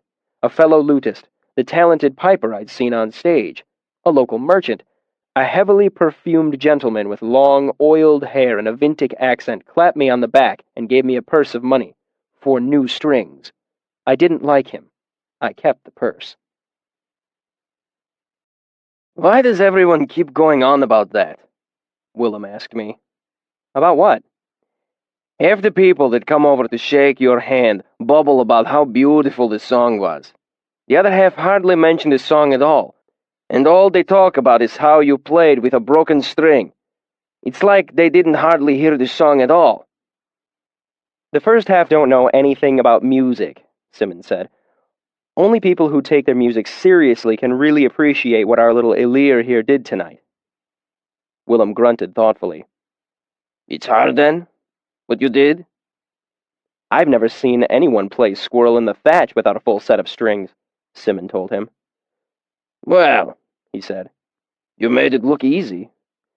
Since you have come to your sense in pushing aside that yeelish fruit drink, will you let me buy you a round of fine dark scutton, drink of the kings of Kildom?" I know a compliment when I hear it, but I was reluctant to accept as I was just beginning to feel clear-headed again. Luckily, I was saved from having to make an excuse by Maria coming to pay her respects. She was the lovely, golden-haired harper who had tried for her talent and failed. I thought for a moment that she might be the voice of my Eowyn, but after a moment's listening to her, I realized it couldn't be. She was pretty, though, even prettier than she had seemed on stage, as is not always the case. Talking, I found she was the daughter of one of Imre's councilmen. Against the tumble of her deep golden hair, the soft blue of her gown was a reflection of the deep blue of her eyes. Lovely as she was, I couldn't give her the concentration she deserved. I itched to be away from the bar, to find the voice that had sung Eowyn with me. We talked a while, smiled, and parted with kind words and promises to speak again. She disappeared back into the crowd, a wonderful collection of gently moving curves. "What was that shameful display?" Willem demanded after she had gone. "What?" I asked. "What?" He mocked my tone. "Can you even pretend to be that thick? If a girl as fair as that looked at me with one eye the way she looked at you with two, we'd have a room by now, to say it carefully." "She was friendly," I protested, "and we were talking. She asked me if I would show her some harp fingerings, but it's been a long time since I played harp." "It'll be a lot longer if you keep missing passes like that," Willem said frankly. "She was doing everything but taking down another button for you." Sim leaned over and lay his hand on my shoulder, the very picture of the concerned friend. "Kvothe, I've been meaning to talk to you about this very problem. If you honestly couldn't tell that she was interested in you, you might want to admit the possibility that you are impossibly thick when it comes to women. You may want to consider the priesthood." "The both of you are drunk," I said to cover my flush. "Did you happen to notice from our conversation that she's a councilman's daughter?" "Did you notice," Will replied in the same tone, "how she looked at you?" I knew I was woefully inexperienced with women, but I didn't have to admit to it, so I waved his comment away and got down off my stool. Somehow I doubt that a quick romp behind the bar was what she had in mind. I took a drink of water and straightened my cloak. Now, I must go find my Eowyn and offer her my earnest thanks. How do I look? "What does it matter?" Willem asked. Simmon touched Willem's elbow. "Don't you see? He's after more dangerous game than some low-bodiced councilman's daughter." I turned from them with a disgusted gesture and headed off into the crowded room. I didn't really have any idea how I would find her. Some foolish romantic part of me thought I would know her when I saw her. If she were half as radiant as her voice, she would shine like a candle in a dark room. But as I thought these things, the wiser part of me was whispering in my other ear. "Do not hope," it said. "Do not dare hold hope that any woman could burn as brightly as the voice that sang the part of Eowyn." And while this voice was not comforting, I knew it to be wise. I had learned to listen to it on the streets of Tarbean, where it had kept me alive. I wandered through the first level of the Aeolian, searching without knowing who I was looking for. Occasionally, people would smile or wave. After 5 minutes, I had seen all the faces there were to see and moved to the second level.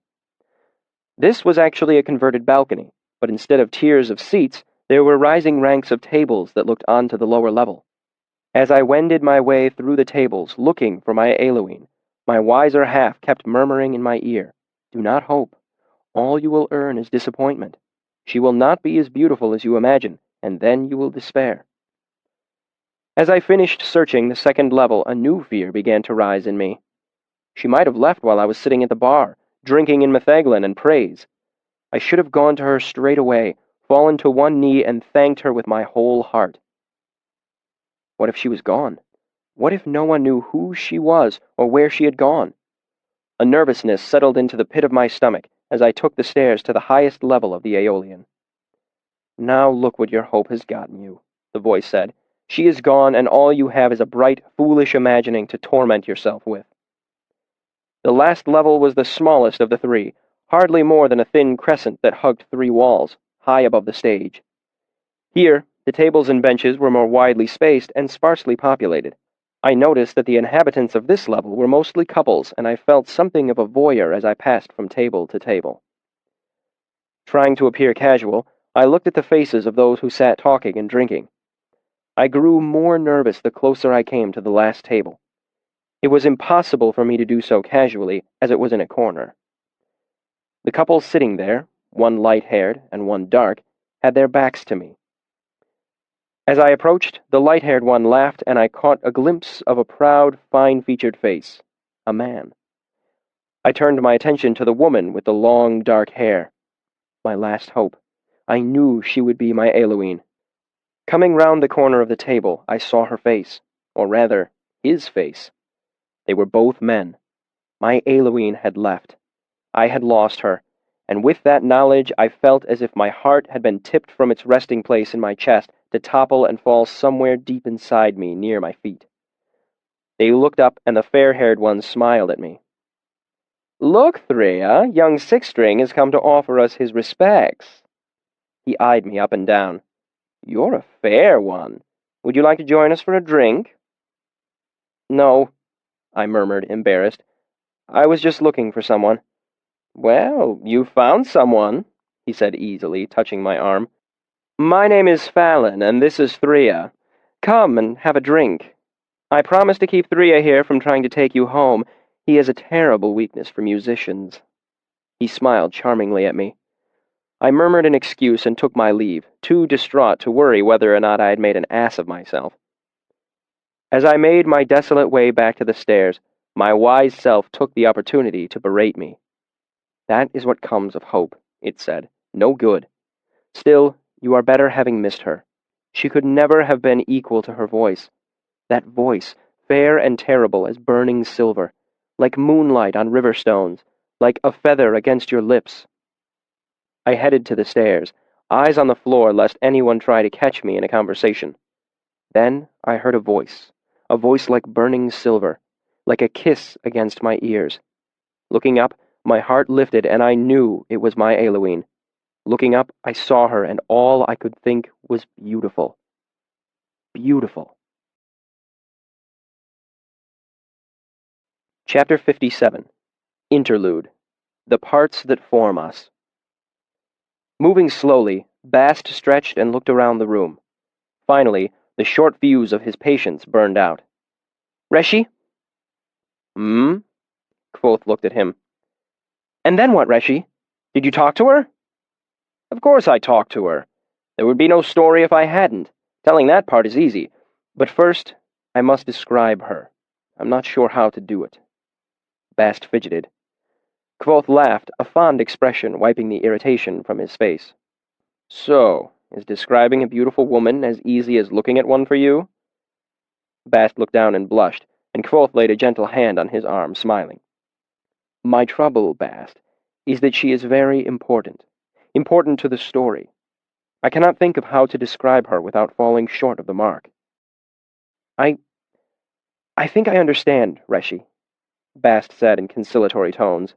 "I've seen her too. Once." Kvothe sat back in his chair, surprised. "You have, haven't you? I'd forgotten." He pressed his hands to his lips. "How would you describe her, then?" Bast brightened at the opportunity.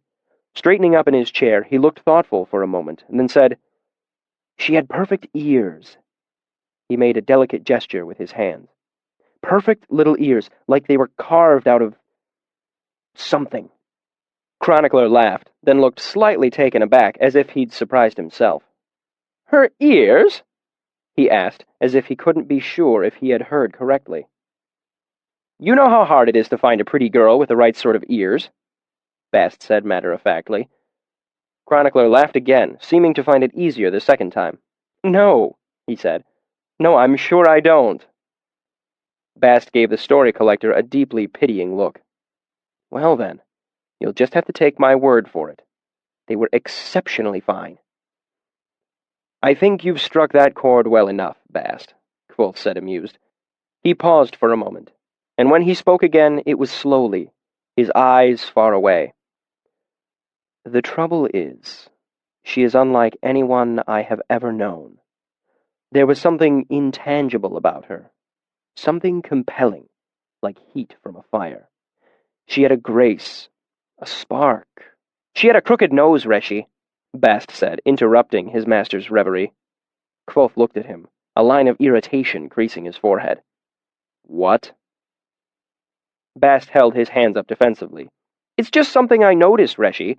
All the women in your story are beautiful. I can't gainsay you as a whole, as I've never seen any of them, but this one I did see. Her nose was a little crooked, and if we're being honest here, her face was a little narrow for my taste. She wasn't a perfect beauty by any means, Reshi. I should know. I've made some study of these things. Kvothe stared at his student for a long moment, his expression solemn. We are more than the parts that form us, Bast, he said with a hint of reproach. I'm not saying she wasn't lovely, Reshi, Bast said quickly. She smiled at me.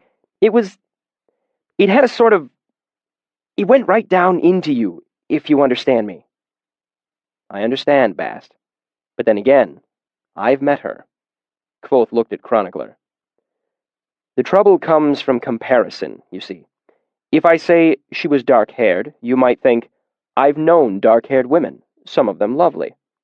But you would be far off the mark, because that woman would not really have anything in common with her.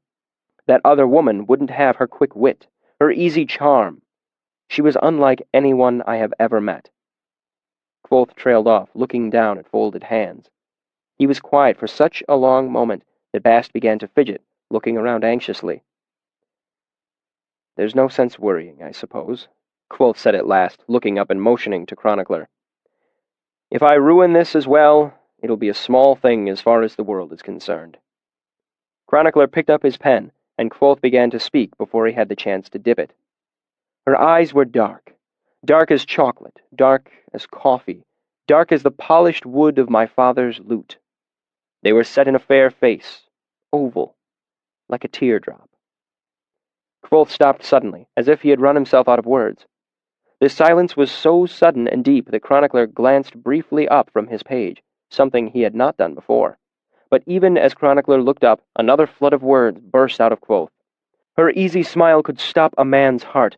Her lips were red, not the garish painted red so many women believe makes them desirable. Her lips were always red, morning and night, as if minutes before you saw her she had been eating sweet berries or drinking heart's blood. No matter where she stood, she was in the center of the room. Kvothe frowned. Do not misunderstand. She was not loud or vain. We stare at a fire because it flickers, because it glows. The light is what catches our eyes. But what makes a man lean close to a fire has nothing to do with its bright shape. What draws you to a fire is the warmth you feel when you come near. The same was true of Denna. As Kvothe spoke, his expression twisted, as if each word he spoke rankled him more and more. And while the words were clear, they matched his expression, as if each one was rasped with a rough file before it left his mouth. Kvothe's head was bowed so low, he seemed to be speaking to his hands laying in his lap. What am I doing? He said faintly, as if his mouth was full of gray ash. What good can come of this? How can I make any sense of her for you when I have never understood the least piece of her myself? Chronicler had written most of this out before he realized that Kvothe had probably not intended him to. He froze for a bare moment, then finished scratching down the rest of the sentence. Then he waited a long, quiet moment before he stole a look upward at Kvothe. Kvothe's eyes caught and held him. They were the same dark eyes that Chronicler had seen before. Eyes like an angry god's. For a moment, it was all Chronicler could do not to draw back from the table. There was an icy silence. Kvothe stood and pointed at the paper that lay in front of Chronicler. "Cross that out," he grated. Chronicler blanched, his expression as stricken as if he'd been stabbed. When he made no move, Kvothe reached down and calmly slid the half-written sheet from under Chronicler's pen. "If crossing out is something you feel disinclined toward," Kvothe tore the half-written sheet with slow care, the sound bleeding the color from Chronicler's face. With terrible deliberateness, Kvothe lifted a blank sheet and lay it carefully in front of the stunned scribe. One long finger stabbed at the torn sheet, smearing the still wet ink. "Copy to here," he said in a voice that was cold and motionless as iron. The iron was in his eyes, too, hard and dark. There was no arguing. Chronicler quietly copied to where Kvothe's finger pinned the paper to the table. Once Chronicler was finished, Kvothe began to speak crisply and clearly, as if he were biting off pieces of ice. "In what manner was she beautiful? I realize that I cannot say enough. So, since I cannot say enough, at least I will avoid saying too much. Say this, that she was dark-haired. There. It was long and straight. She was dark of eye and fair-complected. There. Her face was oval, her jaw strong and delicate. Say that she was poised and graceful. There." Kvothe took a breath before continuing. "Finally, say that she was beautiful. That is all that can be well said. That she was beautiful through to her bones, despite any flaw or fault. She was beautiful to Kvothe, at least. At least, to Kvothe, she was most beautiful." For a moment, Kvothe tensed as if he would leap up and tear this sheet away from Chronicler as well. Then he relaxed, like a sail when the wind leaves it. But to be honest, it must be said that she was beautiful to others as well. Chapter 58. Names for Beginning. It would be nice to say that our eyes met and I moved smoothly to her side. It would be nice to say that I smiled and spoke of pleasant things in carefully metered rhyming couplets, like Prince Gallant from some fairy story. Unfortunately, life is seldom so carefully scripted. In truth, I simply stood. It was Denna, the young woman I had met in Rowan's caravan so long ago. Come to think of it, it had only been half a year. Not so long when you're listening to a story, but half a year is a great long while to live through, especially if you are young. And we were both of us very young. I caught sight of Denna as she was climbing the final step onto the third level of the Aeolian. Her eyes were downcast, her expression thoughtful, almost sad. She turned and began to walk in my direction without lifting her eyes from the floor, without seeing me. The months had changed her. Where before she had been pretty, now she was lovely as well. Perhaps that difference was only that she wasn't wearing the road clothes I had met her in, but a long dress instead. But it was Denna, without a doubt. I even recognized the ring on her finger, silver set with a pale blue stone. Since we parted ways, I had kept foolish, fond thoughts of Denna hidden in a secret corner of my heart.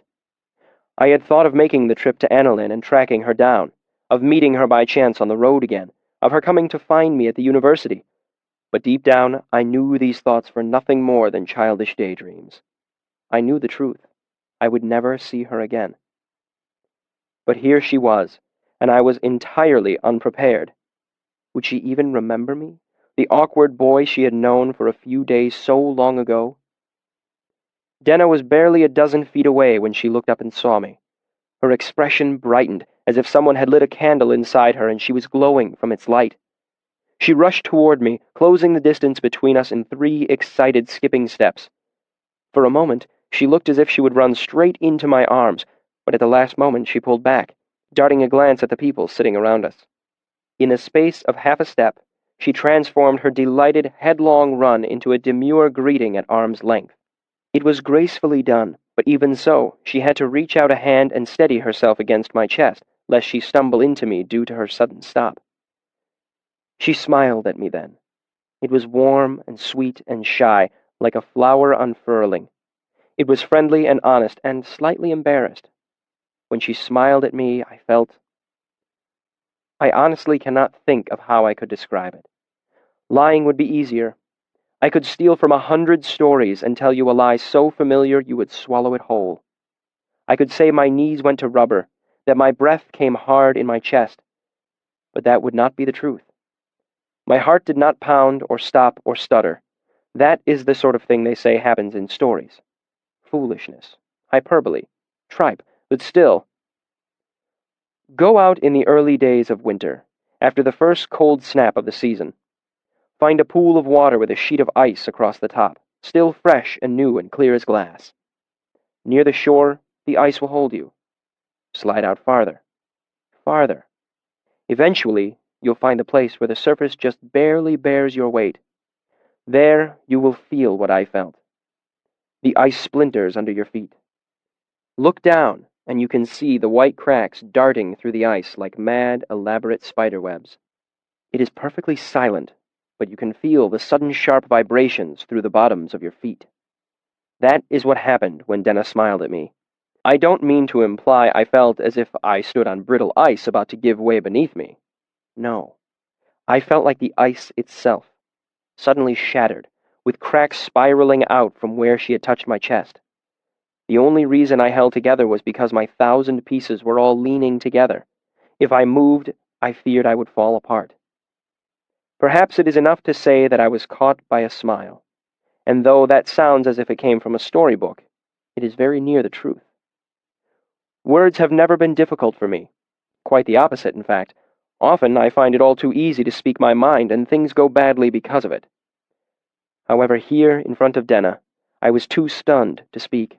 I could not have said a sensible word to save my life. Without thinking, all the courtly manners my mother had drilled into me came to the fore. I reached out smoothly and clasped Denna's outstretched hand in my own, as if she offered it to me. Then I took a half-step backward and made a genteel 3/4 bow. At the same time, my free hand caught hold of the edge of my cloak and tucked it behind my back. It was a flattering bow, courtly without being ridiculously formal, and safe for a public setting such as this. What next? A kiss on the hand was traditional, but what sort of kiss was appropriate? In a tour, you merely nod over the hand. Sealdish ladies, like the moneylender's daughter I had chatted with earlier, expect you to brush the knuckles lightly and make a kissing sound. In Modeg, you actually press your lips to the back of your own thumb. But we were in Commonwealth, and Denna showed no foreign accent. A straightforward kiss, then. I pressed my lips gently to the back of her hand for the space of time it takes to draw a quick breath. Her skin was warm and smelled vaguely of heather. "I'm at your service, my lady," I said, standing and releasing her hand. For the first time in my life, I understood the true purpose of this sort of formal greeting. It gives you a script to follow when you have absolutely no idea what to say. "My lady?" Denna echoed, sounding a little surprised. "Very well, if you insist." She took hold of her dress with one hand and bobbed a curtsy, somehow managing to make it look graceful and mocking and playful all at once. "Your lady?" Hearing her voice, I knew my suspicions were true. She was my Eowyn. "What are you doing up here in the third circle alone?" She glanced around the crescent-shaped balcony. "Are you alone?" "I was alone," I said. Then, when I could think of nothing else to say, I borrowed a line from the song fresh in my memory. "Now unexpected Eowyn beside me stands." She smiled at that, flattered. "How do you mean unexpected?" she asked. "I had more than half convinced myself that you had already left." "It was a near thing," Denna said archly. 2 hours I waited for my Savian to come." She sighed tragically, glancing up and to one side like a statue of a saint. "Finally, filled with despair, I decided Eowyn could do the finding this time. And damn the story." She smiled a wicked smile. "So, we were ill-lit ships at night," I quoted. "Passing close, but all unknown to one another," Denna finished. "Fellward's falling," I said with something that touched the outward boundary of respect. Not many people know that play. I am not many people, she said. I will never forget that again. I bowed my head with exaggerated deference. She snorted derisively. I ignored it and continued in a more serious tone. I can't thank you enough for helping me tonight. You can't? She said. Well, that's a shame. How much can you thank me? Without thinking, I reached up to the collar of my cloak and unpinned my talent pipes. Only this much, I said, holding them out to her. Denna hesitated, somewhat taken aback. You can't be serious. Without you, I wouldn't have won them, I said, and I have nothing else of any value unless you want my loot. Denna's dark eyes studied my face as if she couldn't decide if I was making fun or not. I don't think you can give away your pipes. I can, actually, I said. Stanchion mentioned if I lost them or gave them away, I'd have to earn another set. I took her hand, uncurled her fingers, then laid the silver pipes on her palm. That means I can do with them as I please, and it pleases me to give them to you. Denna stared at the pipes in her hand, then looked at me with deliberate attention, as if she hadn't entirely noticed me before. For a moment, I was painfully aware of my appearance. My cloak was threadbare, and even wearing my best clothes, I was a short step from shabby. She looked down again and slowly closed her hand around the pipes. Then she looked up at me, her expression unreadable. I think you might be a wonderful person, she said. I drew a breath, but Denna spoke first. However, she said, this is too great a thanks. More payment than is appropriate for any help I've given you. I would end up in your debt. She caught hold of my hand and pressed the pipes back into it. I would rather have you beholden to me. She grinned suddenly. This way, you still owe me a favor. The room grew noticeably quieter. I looked around, confused due to the fact that I'd forgotten where I was. Denna lay a finger to her lips and pointed over the railing to the stage below. We stepped closer to the edge and looked down to see an old man with a white beard opening an oddly shaped instrument case. I sucked in a surprised breath when I saw what he was holding. What is that thing? Denna asked. It's an old court lute, I said, unable to keep the amazement out of my voice. I've never actually seen one before. That's a lute? Denna's lips moved silently. I count 24 strings. How does that even work? That's more than some harps. That's how they made them years ago, before metal strings, before they knew how to brace a long neck. It's incredible. There's more careful engineering in that swan neck than in any 3 cathedrals. I watched as the old man tucked his beard out of the way and adjusted himself in his seat. I just hope he tuned it before he went on stage, I added softly. Otherwise, we'll be waiting an hour while he fiddles with his pegs. My father used to say the old minstrels used to spend 2 days stringing and 2 hours of tuning to get 2 minutes music from an old court lute. It only took the old man about 5 minutes to get the strings in agreement. Then he began to play. I am ashamed to admit it, but I remember nothing of the song. Despite the fact that I had never seen a court lute, let alone heard one, my mind was too awhirl with thoughts of Denna to absorb much else. As we leaned on the railing side by side, I snuck glances of her out of the corner of my eye. She hadn't called me by name, or mentioned our meeting before in Rowan's caravan. That meant she didn't remember me. Not too surprising, I suppose, that she would forget a ragged boy she'd only known for a few days on the road. Still, it stung a bit, as I'd had fond thoughts of her for months. Still, there was no way to bring it up now without seeming foolish. Better to make a fresh start and hope I was more memorable the second time around. The song was over before I realized it, and I clapped enthusiastically to make up for my inattention. I thought you'd made a mistake when you doubled your chorus earlier, Denna said to me as the applause died down. I couldn't believe you really wanted a stranger to join in. I haven't seen that done anywhere except around campfires at night. I shrugged. Everyone kept telling me this is where the best musicians played. I made a sweeping gesture with one hand toward her. I trusted someone would know the part. She arched an eyebrow. It was a near thing, she said. I waited for someone else to jump in instead. I was a little anxious to step in myself. I gave her a puzzled look. Why? You have a lovely voice. She gave a sheepish grimace. I'd only heard the song twice before this. I wasn't sure if I'd remember all of it. Twice? Denna nodded. And the second time was just a span ago. A couple played it during a formal dinner I attended off in Aetnia. Are you serious? I said incredulously. She tilted her head back and forth, as if caught in a white lie. Her dark hair fell across her face, and she brushed it away absent-mindedly. Okay, I suppose I did hear the couple rehearse a little right before the dinner. I shook my head, hardly believing it. That's amazing. It's a terribly difficult harmony, and to remember all the lyrics? I marveled silently for a moment, shaking my head. You have an incredible ear. You're not the first man to say that, Denna said wryly, but you might be the first to say it while actually looking at my ears. She glanced down meaningfully. I felt myself beginning to blush furiously when I heard a familiar voice behind us. There you are! Turning, I saw Savoy, my tall, handsome friend and co-conspirator from Advanced Sympathy. Here I am, I said, surprised that he would seek me out. Doubly surprised that he would have the bad grace to interrupt me when I was in a private conversation with a young woman. Here we all are! Savoy smiled at me as he walked over and put his arm casually around Denna's waist. He made a mock frown at her. I scour the bottom levels trying to help you find your singer, while all the while both of you are up here, thick as thieves.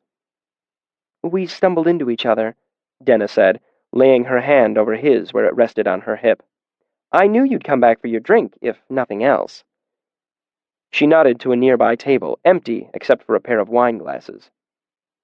Together they turned and walked arm in arm back to their table. Denna looked over her shoulder at me and gave a sort of shrug with her eyebrows.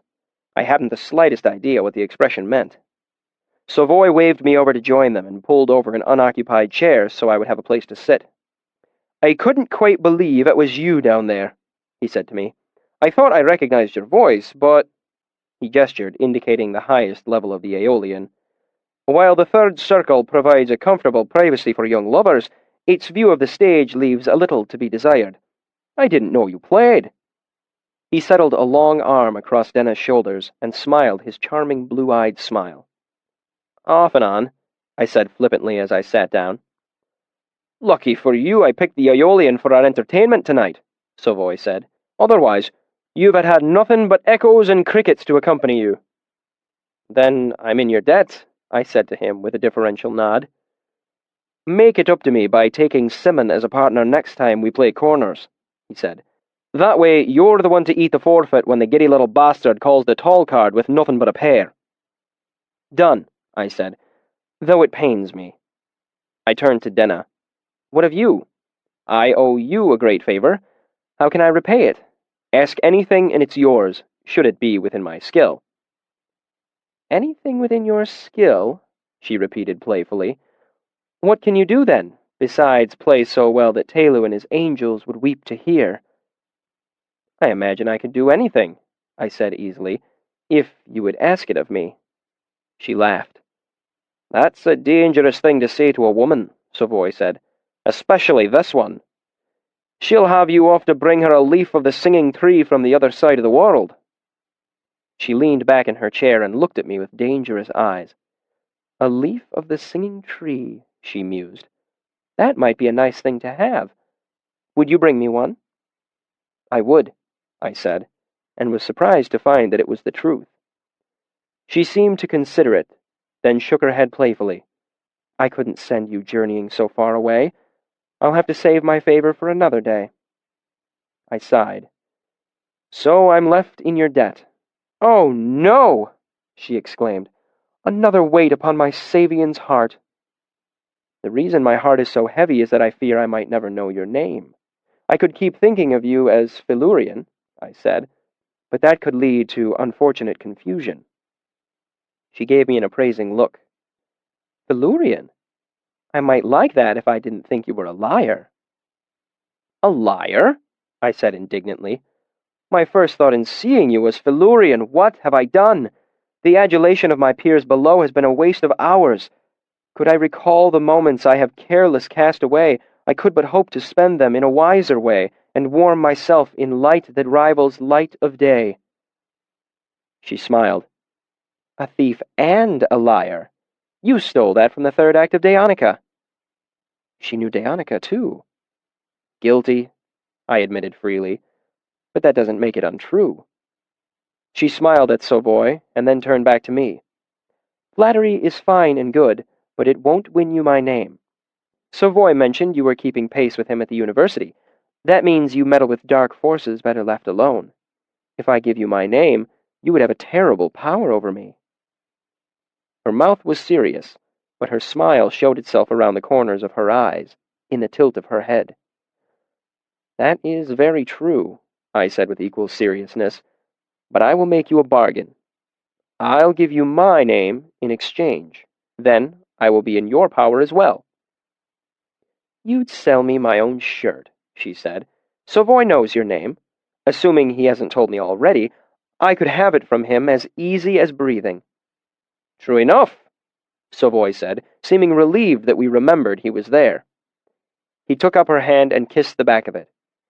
He can tell you my name, I said dismissively, but he cannot give it to you. Only I can do that. I lay one hand flat on the table. My offer stands, my name for yours. Will you take it? Or will I be forced to think of you always as an Eloine, and never as yourself? Her eyes danced.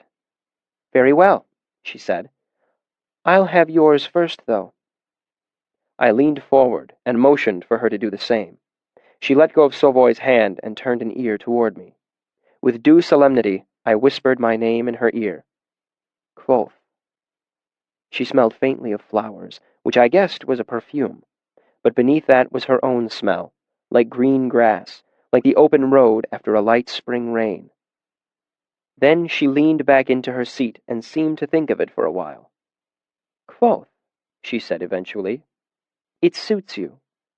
Kvothe. Her eyes sparkled as if she held some hidden secret. She said it slowly, as if tasting it, then nodded to herself. What does it mean?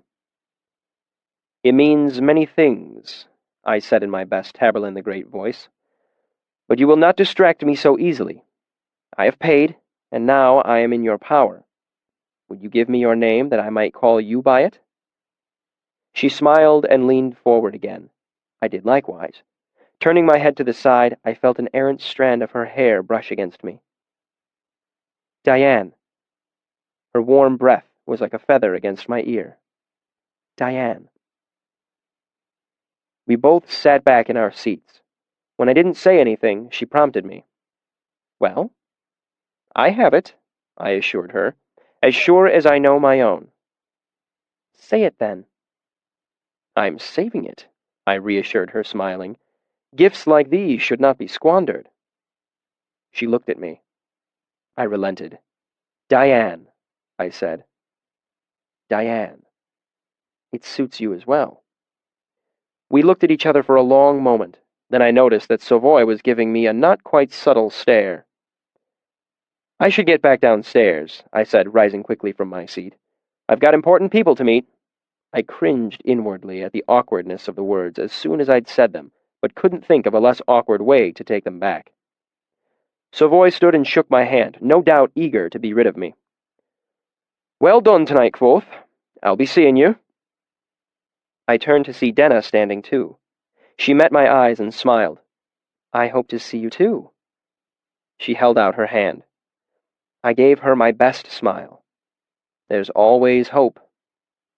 I meant it to seem witty, but the words seemed to turn boorish as soon as they left my mouth. I had to leave before I made an even greater ass of myself. I shook her hand quickly. It was slightly cool to the touch. Soft, delicate, and strong. I did not kiss it, as Savoy was my friend, and that is not the sort of thing friends do. Chapter 59. All This Knowing. In the fullness of time, and with considerable help from Diak and Willem, I became drunk. Thus it was that 3 students made their slightly erratic way back to the university. See them as they go, weaving only slightly. It is quiet, and when the belling tower strikes the late hour, it doesn't break the silence so much as it underpins it. The crickets, too, respect the silence. Their calls are like careful stitches in its fabric, almost too small to be seen. The night is like warm velvet around them. The stars, burning diamonds in the cloudless sky, turn the road beneath their feet a silver gray. The university and Imre are the hearts of understanding and art, the strongest of the 4 corners of civilization. Here on the road between the two there is nothing but old trees and long grass bending to the wind. The night is perfect in a wild way, almost terrifyingly beautiful. The 3 boys, one dark, one light, and one, for lack of a better word, fiery, do not notice the night.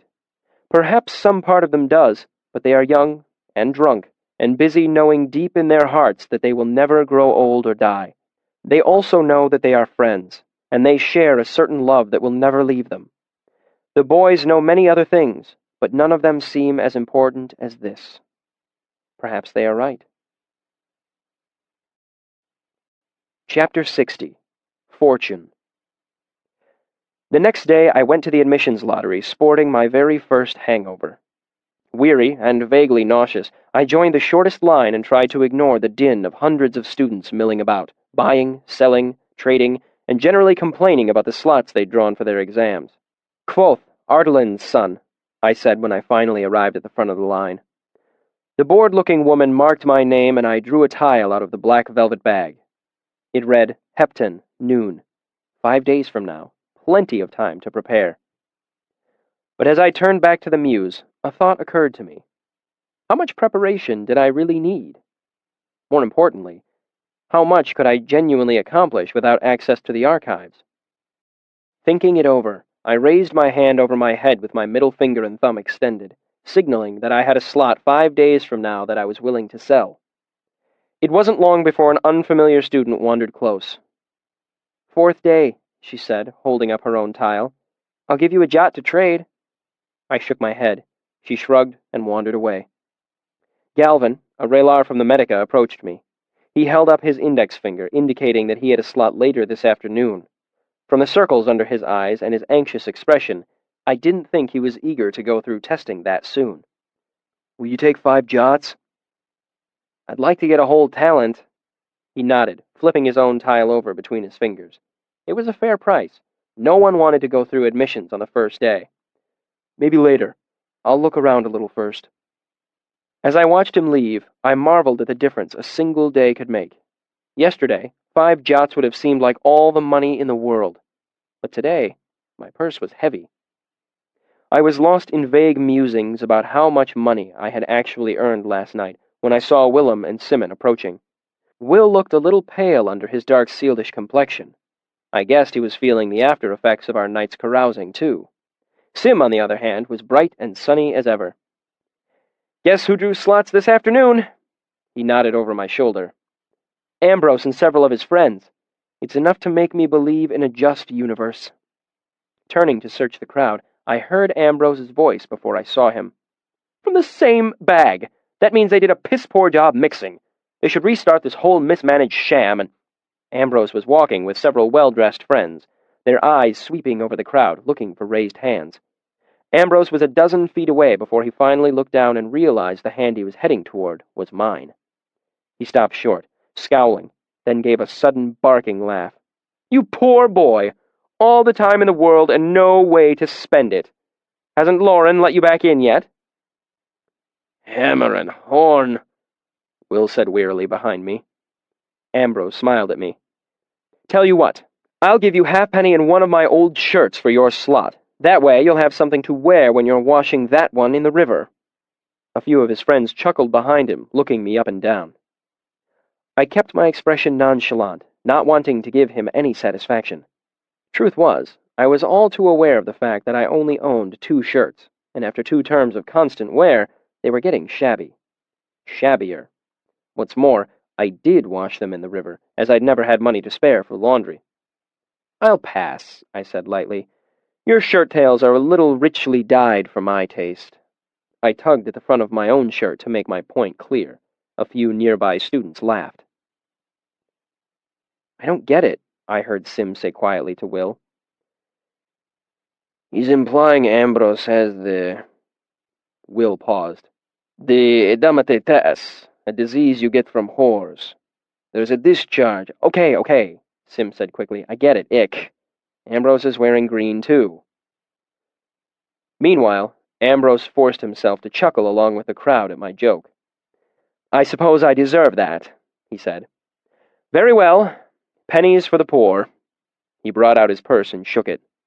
How much do you want? 5 talents, I said. He stared at me, frozen in the act of opening his purse. It was an outrageous price. A few of the spectators nudged each other with their elbows, obviously hoping I'd somehow swindle Ambrose into paying several times what my slot was actually worth. I'm sorry, I asked. Do you need that converted? It was a well-known fact that Ambrose had botched the arithmetic portion of his admissions last term. 5 is ridiculous, he said. You'd be lucky to get 1 this late in the day. I forced a careless shrug. I'd settle for 4. You'll settle for 1, Ambrose insisted. I'm not an idiot. I took a deep breath, let it out again, resigned. I don't suppose I could get you to go as high as 1 and 4? I asked, disgusted by how plaintive my voice sounded. Ambrose smiled like a shark. I tell you what, he said magnanimously.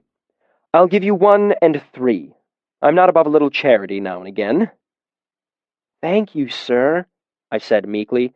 It's much appreciated.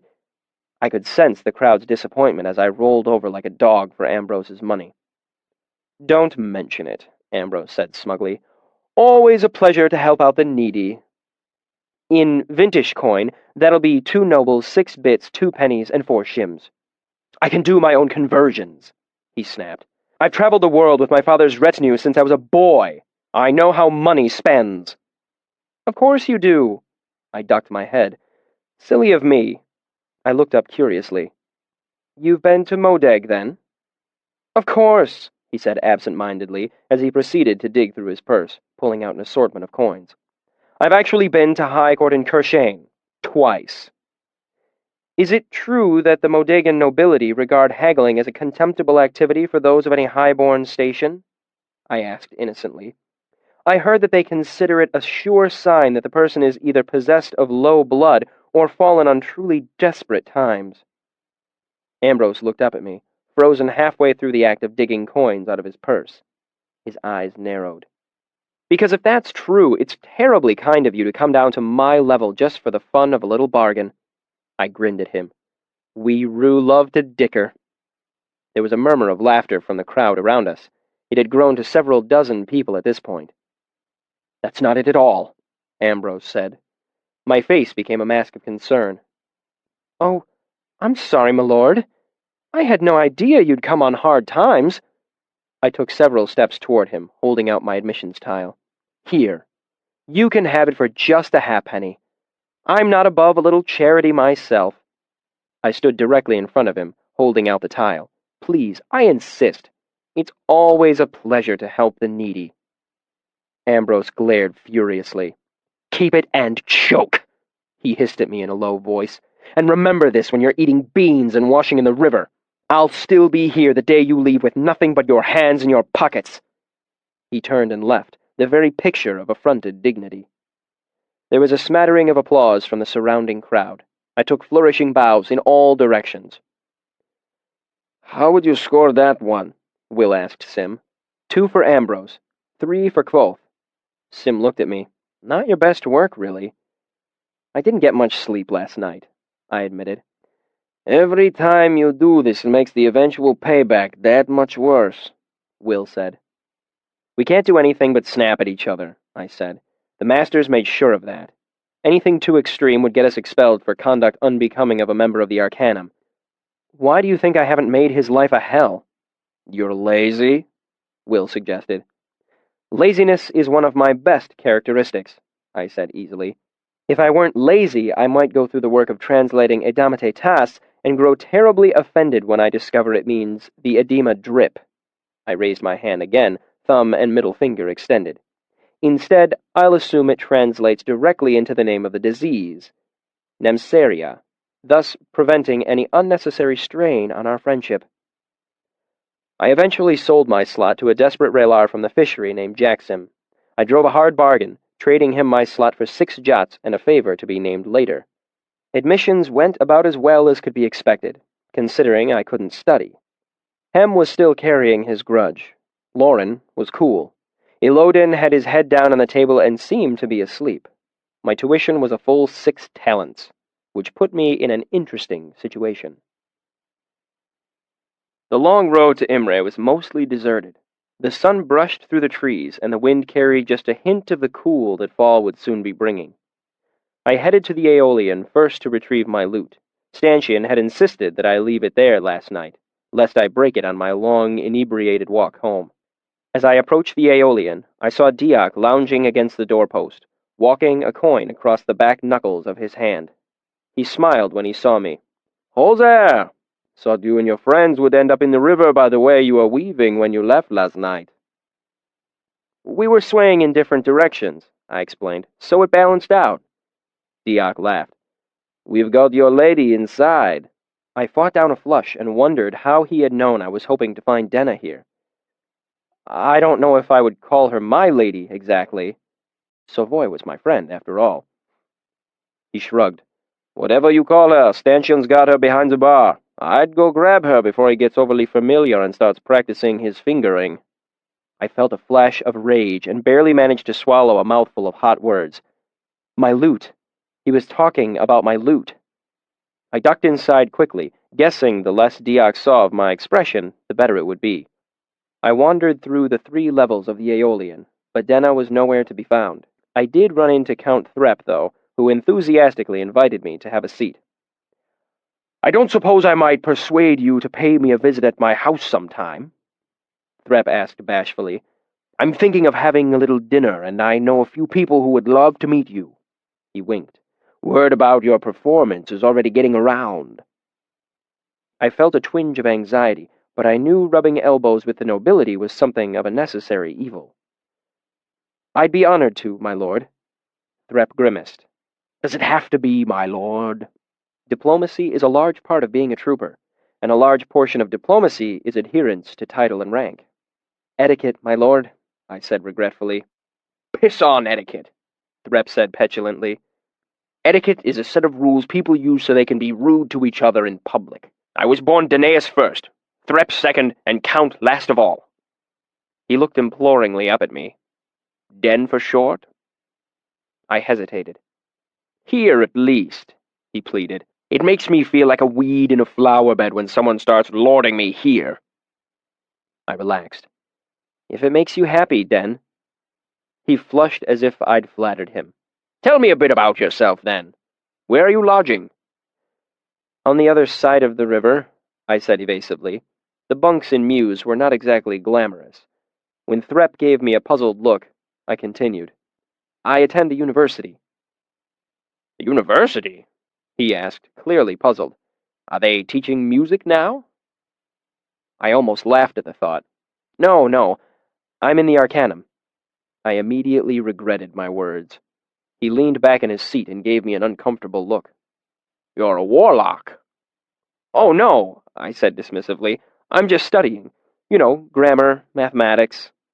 I picked 2 of the more innocent fields of study I could think of, and he seemed to relax a bit.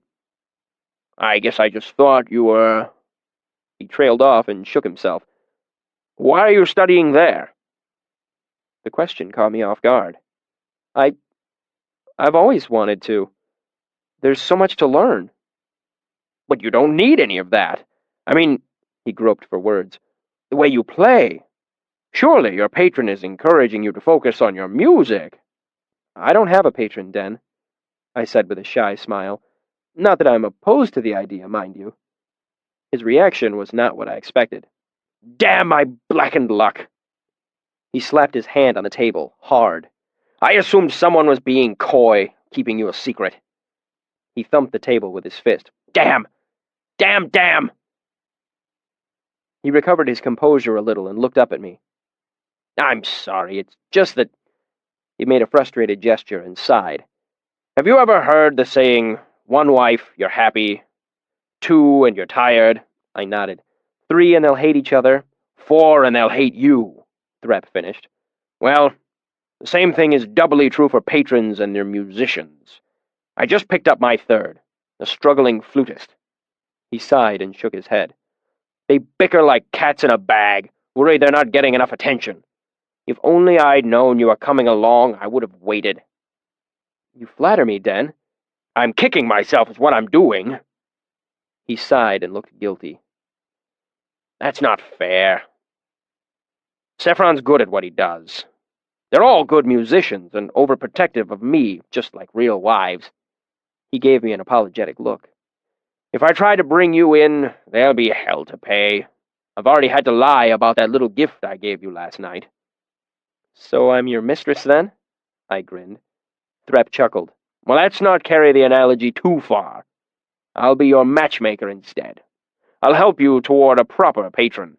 I know everyone with blood or money for 50 miles, so it shouldn't be that hard. That would be a great help, I said earnestly. The social circles on this side of the river are a mystery to me. A thought occurred to me. Speaking of which, I met a young lady last night and didn't find out much about her. If you're familiar with the town... I trailed off hopefully. He gave me a knowing look. Ah, I see. No, I protested. She's the girl that sang along with me. My Eloine. I was just hoping to find her to pay my respects. Threp looked as if he didn't believe me, but wasn't going to make an issue of it. Fair enough. What's her name? Diane. Threp seemed to be waiting for more. That's all I know. Threp snorted. What did she look like? Sing it if you have to. I felt the beginning of a flush on my cheeks. She had dark hair to about here. I gestured a little lower than my shoulder with one hand. Young, fair skin. Threp watched me expectantly. Pretty. I see, Threp mused, rubbing his lips. Did she have her talent pipes? I don't know. Maybe. Does she live in the city? I shrugged my ignorance again, feeling more and more foolish. Threp laughed. You're going to have to give me more than that. He looked over my shoulder. Wait, there's Diak. If anyone could spot a girl for you, it'd be him. He raised his hand. Diak! It's really not that important, I said hurriedly. Threp ignored me and waved the broad-shouldered man over to our table. Diak strolled over and leaned against the table. What can I do for you? Our young singer needs a little information about a lady that he met last night. Can't say I'm surprised. There were quite a crop of lovelies out. 1 or 2 asked about you. He winked at me. Who caught your eye? It's not like that, I protested. She was the one who sang my harmony last night. She had a lovely voice, and I was hoping to find her so we could do a little singing. I think I know the tune you're talking about. He gave me a broad, knowing smile. I felt myself blushing furiously and began to protest again. Oh, settle down. I'll keep this one between my tongue and teeth. I'll even keep from telling Stanchion, which is as good as telling the whole town. He gossips like a schoolgirl when he's at a cup. He looked at me expectantly. She was slender with deep, coffee-colored eyes, I said before I thought about how it sounded. I hurried on before either Threp or Diak could make a joke. Her name was Diane. Ah! Diak nodded slowly to himself, his smile going a little wry. I guess I should have known. Does she live here? Threp asked. I don't believe I know her. You'd remember, Diak said. But no, I don't think she lives in town. I see her off and on. She travels, always here and gone again. He rubbed the back of his head and gave me a worried smile. I don't know where you might be able to find her. Careful, boy. That one will steal your heart. Men fall for her like wheat before a sickle blade.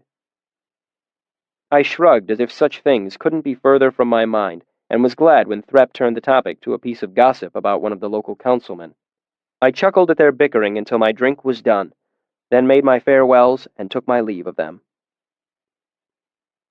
Half an hour later, I stood on the stairway outside Debbie's door, trying to ignore the rancid smell of the butcher's shop below. I counted my money for the third time and thought about my options. I could pay off my entire debt and still afford my tuition, but it would leave me penniless. I had other debts to settle as well, and as much as I wanted to be out from under Debbie's thumb, I didn't relish starting the semester without a bit of coin in my pocket. The door opened suddenly, startling me. Debbie's face peered out suspiciously through a narrow crack, then brightened with a smile when she recognized me. "What are you lurking for?" she asked. "Gentlemen knock, as a rule." She opened the door wide to let me in. "Just weighing my options," I said as she bolted the door behind me. Her room was much the same as before, save that today it smelled of cinnamon, not lavender. "I hope I won't be inconveniencing you if I only pay the interest this term." "Not at all," she said graciously. "I like to think of it as an investment on my part." She gestured me toward a chair. "Besides, it means I get to see you again. You'd be surprised how few visitors I get." "It's probably your location more than your company," I said. She wrinkled her nose. "I know. I settled here at first because it was cheap. Now I feel obliged to stay because my customers know to find me here." I laid 2 talents on the desk and slid them toward her. "Do you mind a question?" She gave me a look of impish excitement. "Is it inappropriate?" "A bit," I admitted. "Has anyone ever tried to report you?" "Well, now." She sat forward in her chair. "That can be taken a number of different ways." She raised an eyebrow over one icy blue eye. "Are you being threatening or curious?" "Curious," I said quickly. "I tell you what." She nodded at my lute. "Play me a song, and I'll tell you the truth." I smiled and unlatched the case, drawing out my lute. "What would you like to hear?" She thought for a minute. "Can you play Leave the Town, Tinker?" I played it, quick and easy. She came in enthusiastically on the chorus, and at the end she smiled and clapped like a young girl. Which in hindsight, I guess she was. Back then, she was an older woman, experienced and self-sure. I, on the other hand, was not quite 16. "Once," she answered as I put my lute away. "2 years ago, a young gentleman Ilir decided it would be better to inform the constable than to settle his debt." I looked up at her. "And?" "And that was it," she shrugged carelessly. "They came, asked me questions, searched the place. Didn't find anything incriminating, of course." "Of course." "The next day the young gentleman admitted the truth to the constable. He had made the whole story up because I had spurned his romantic advances." She grinned. "The constable was not amused, and the gentleman was fined for slanderous action against a lady of the town." I couldn't help but smile. "I can't say as I'm terribly—" I trailed off, noticing something for the first time. I pointed at her bookshelf. "Is that Malkaff's The Basis of All Matter?" "Oh, yes," she said proudly. "It's new. A partial repayment." She gestured toward the shelf. "Feel free." I walked over and pulled it out. "If I'd had this to study from, I wouldn't have missed one of the questions during admissions today." "I'd think you'd have your fill of books at the archives," she said, her voice thick with envy. I shook my head. "I was banned," I said. "I've spent about 2 hours total in the archives, and half of that was getting thrown out on my ear." Debbie nodded slowly. "I'd heard, but you never know which rumors are true. We're in something of the same boat, then." "I'd say you're slightly better off," I said, looking over her shelves. "You've got Tecum here, and the Hero Borica." I scanned all the titles, looking for anything that might have information about the Emir or the Chandrian, but nothing looked especially promising. "You've got the mating habits of the common Dracus, too. I was partway through reading that when I was kicked out." "That's the latest edition," she said proudly. "There's new engravings and a section on the Fae and Moite." I ran my fingers down the book's spine, then stepped back. "It's a nice collection." "Well," she said teasingly, "if you promise to keep your hands clean, you could come over and do some reading now and again. If you bring your lute and play for me, I might even let you borrow a book or two so long as you bring them back in a timely fashion." She gave me a winsome smile. "We exiles should stick together." I spent the long walk back to the university wondering if Debbie was being flirtatious or friendly. At the end of the 3 miles, I hadn't reached anything resembling a decision. I mentioned this to make something clear. I was clever, a burgeoning hero with an ailer like a bar of Ramsden steel. But first and foremost, I was a 15-year-old boy. When it came to women, I was as lost as a lamb in the woods. I found Kilvin in his office, etching runes into a hemisphere of glass for another hanging lamp.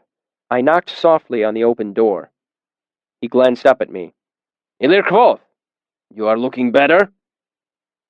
It took me a moment to remember that he was speaking of 3 span ago, when he banned me from my work at the fishery due to Willem's meddling. Thank you, sir. I feel better. He cocked his head minutely. I lowered one hand to my purse. I would like to resolve my debt to you. Kilvin grunted. You owe me nothing. He looked back down at the table and the project in his hands. My debt to the shop, then, I pressed. I've been taking advantage of your good nature for some time now. How much do I owe for the materials I've used during my studies with Manette? Kilvin continued to work. 1 talent, 7 jots, and 3. The exactness of the number startled me, as he hadn't checked the ledger in the storeroom. I boggled to think of everything the bear-like man was carrying around in his head. I took the appropriate amount from my purse and set the coins on a relatively clutter-free corner of the table. Kilvin looked at them. Kvothe, I trust you came to this money honorably. His tone was so serious, I had to smile. I earned it playing in Imre last night. Music across the river pays this well?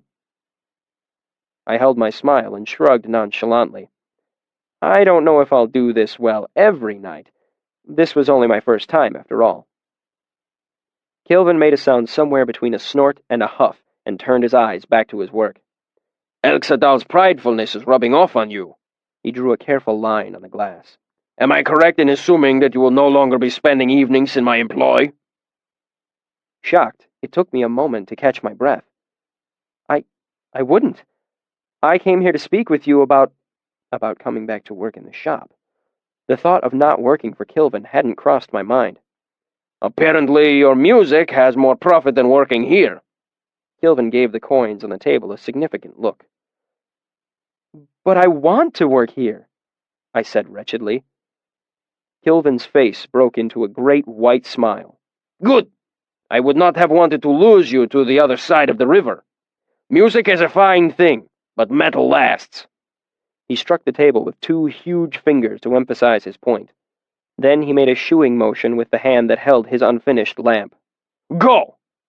Do not be late for work, or I will keep you polishing bottles and grinding ore for another term. As I left, I thought about what Kilvin had said.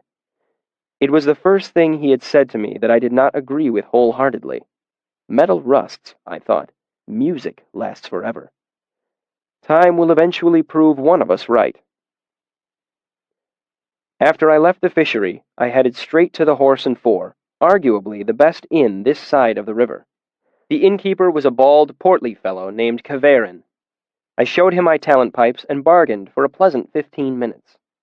The end result was that in exchange for playing 3 evenings a span, I received free room and board. The Four's kitchens were remarkable, and my room was actually a small suite. Bedroom, dressing room, and sitting room, a huge step up from my narrow bunk in the mews. But best of all, I would earn 2 silver talents every month, an almost ridiculous sum of money to someone who had been poor for as long as I had. And that was in addition to whatever gifts or tips the wealthy customers might give me. Playing here, working in the fishery, and with a wealthy patron on the horizon, I'd no longer be forced to live like a pauper. I'd be able to buy things I desperately needed. Another suit of clothes, some decent pens and paper, new shoes. If you have never been desperately poor, I doubt you can understand the relief I felt. For months, I'd been waiting for the other shoe to drop, knowing that any small catastrophe could ruin me. But now, I no longer had to live every day worrying about my next term's tuition or the interest on Devi's loan. I was no longer in danger of being forced out of the university. I had a lovely dinner of venison steak with a leaf salad and a bowl of delicately spiced tomato soup. There were fresh peaches and plums and white bread with sweet cream butter. Though I didn't even ask for it, I was served several glasses of an excellent dark vintage wine. Then I retired to my rooms, where I slept like a dead man, lost in the vastness of my new feather bed. Chapter 61. Jackass, Jackass. With admissions behind me, I had no responsibilities until fall term began. I spent the intervening days catching up on my sleep, working in Kilvin's shop, and enjoying my new luxurious accommodations at the Horse and Four. I also spent a considerable amount of time on the road to Imre, usually under the excuse of visiting Threp or enjoying the camaraderie of the other musicians at the Aeolian. But the truth behind the stories was that I was hoping to find Denna. But my diligence gained me nothing. She seemed to have vanished from the town completely. I asked a few people who I could trust not to make gossip of it, but none of them knew more than Diak. I briefly entertained the thought of asking Savoy about her, but discarded it as a bad idea. After my 6th fruitless trip to Imre, I decided to abandon my search. After my 9th, I convinced myself it was a waste of valuable time. After my 14th trip, I came to the deep realization that I wouldn't find her. She was well and truly gone. Again.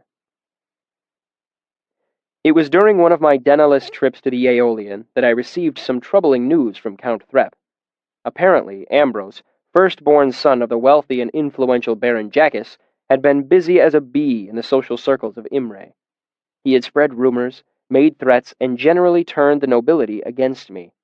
While he couldn't keep me from gaining the respect of my fellow musicians, apparently he could keep me from gaining a wealthy patron. It was my first glimpse of the trouble Ambrose could make for a person like me. Threp was apologetic and morose, while I seethed with irritation. Together we proceeded to drink an unwise amount of wine and grouse about Ambrose Jackas. Eventually, Threp was called up onto the stage, where he sang a scathing little ditty of his own design, satirizing one of Tarbean's councilmen. It was met with great laughter and applause. From there, it was a short step for us to begin composing a song about Ambrose. Threp was an inveterate gossipmonger with a knack for tasteless innuendo, and I have always had a gift for a catchy tune. It took us under an hour to compose our masterwork, which we lovingly titled Jackass, Jackass. On the surface, it was a ribald little tune about a donkey who wanted to become an arcanist. Our extraordinarily clever pun on Ambrose's surname was as close as we came to mentioning him, but anyone with half a wit could tell who the shoe was meant to fit. It was late when Threp and I took the stage, and we weren't the only ones worse for drink. There was thunderous laughter and applause from the majority of the audience, who called for an encore. We gave it to them again, and everyone came in singing on the chorus. The key to this song's success was its simplicity. You could whistle or hum it. Anyone with 3 fingers could play it, and if you had 1 ear and a bucket, you could carry the tune. It was catchy, and vulgar, and mean-spirited. It spread through the university like a fire in a field.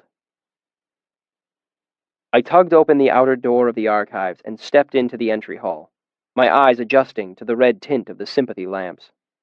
The air was dry and cool, rich with the smell of dust, leather, and old ink. I took a breath the way a starving man might outside a bakery. Willem was tending the desk. I knew he'd be working. Ambrose wasn't anywhere in the building. "I'm just here to talk with Master Lauren," I said quickly. Will relaxed. "He's with someone right now. It might be a while." A tall, lean, Sealdish man opened the door behind the entry desk. Unlike most Sealdish men, he was clean-shaven and wore his hair long, pulled back into a tail. He wore well-mended hunter's leathers, a faded traveling cloak, and high boots, all dusty from the road. As he shut the door behind him, his hand went unconsciously to the hilt of his sword to keep it from striking the wall or the desk. "Italia tu, Chiari Aiden, Asiya," he said in Siaru, clapping Willem on the shoulder as he walked out from behind the desk. "Borelan tu ataitem." Will gave a rare smile, shrugging. "Linsatva. Tu akveren." The man laughed, and as he stepped around the desk, I saw he wore a long knife in addition to his sword. I'd never seen anyone armed at the university. Here in the archives, he looked as out of place as a sheep in the king's court. But his manner was relaxed, confident, as if he couldn't feel more at home. He stopped walking when he saw me standing there. He cocked his head to the side a little. "Sightseeing?" I didn't recognize the language. "I beg your pardon?" "Oh, sorry," he said, speaking perfect Eturan. "You looked Yiddish. The red hair fooled me." He looked at me closer. "But you're not, are you? You're one of the Rue." He stepped forward and held out his hand to me. "One family." I shook it without thinking. His hand was solid as a rock, and his dark Sealdish complexion was tanned even darker than usual, highlighting a few pale scars that ran over his knuckles and up his arms. "One family," I echoed, too surprised to say anything else. "Folk from the family are a rare thing here," he said easily, walking past me toward the outer door. "I'd stop and share news, but I've got to make it to Eavesdown before sunset or I'll miss my ship." He opened the outer door and sunlight flooded the room. "I'll catch up with you when I'm back in these parts," he said, and with a wave, he was gone. I turned to Willem. "Who was that?" "One of Lauren's gillers," Will said. "Viari." "He's a scriv?" I said incredulously, thinking of the pale, quiet students who worked in the archives, sorting, scribing, and fetching books. Will shook his head. "He works in acquisitions. They bring back books from all over the world. They're a different breed entirely." "I gathered that," I said, glancing at the door. "He's the one Lauren was talking to, so you can go in now," Will said, getting to his feet and opening the door behind the massive wooden desk. "Down at the end of the hall, there's a brass plate on his door. I'd walk you back, but we're short-staffed. I can't leave the desk." I nodded and began to walk down the hallway. I smiled to hear Will softly humming the melody from Jackass Jackass under his breath.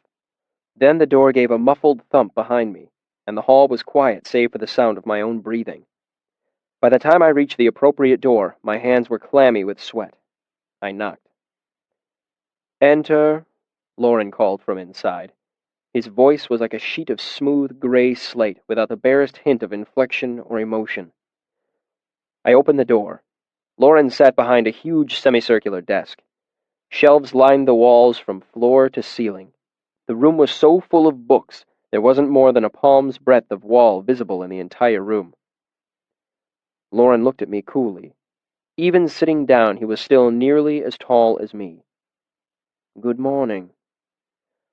"I know I'm banned from the archives, Master," I said quickly. "I hope that I'm not violating that by coming to see you." "Not if you are here to good purpose." "I've come into some money," I said, pulling out my purse, "and I was hoping to buy back my copy of Rhetoric and Logic." Lauren nodded and came to his feet. Tall, clean-shaven, and wearing his dark master's robes, he reminded me of the enigmatic Silent Doctor character present in many Modagan plays.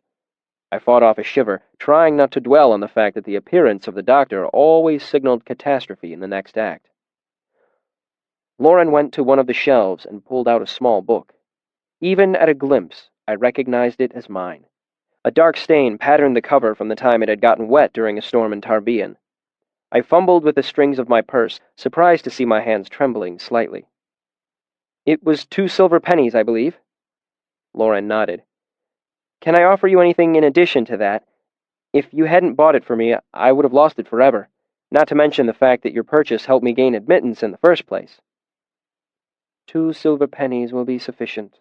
I lay the coins on his desk. They clattered slightly as I set them down, testament to my shaking hands. Lauren held out the book, and I wiped my sweaty hands on my shirt before taking it. I opened it to Ben's inscription and smiled.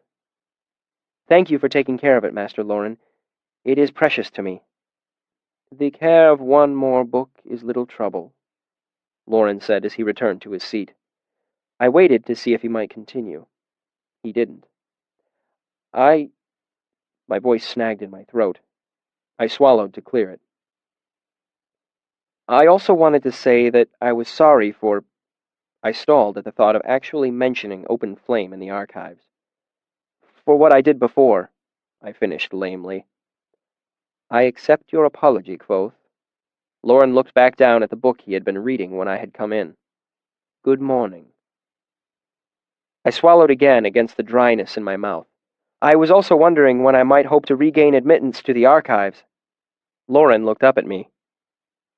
"You were caught with live fire among my books," he said, emotion touching the edges of his voice like a hint of red sunset against the slate-gray clouds.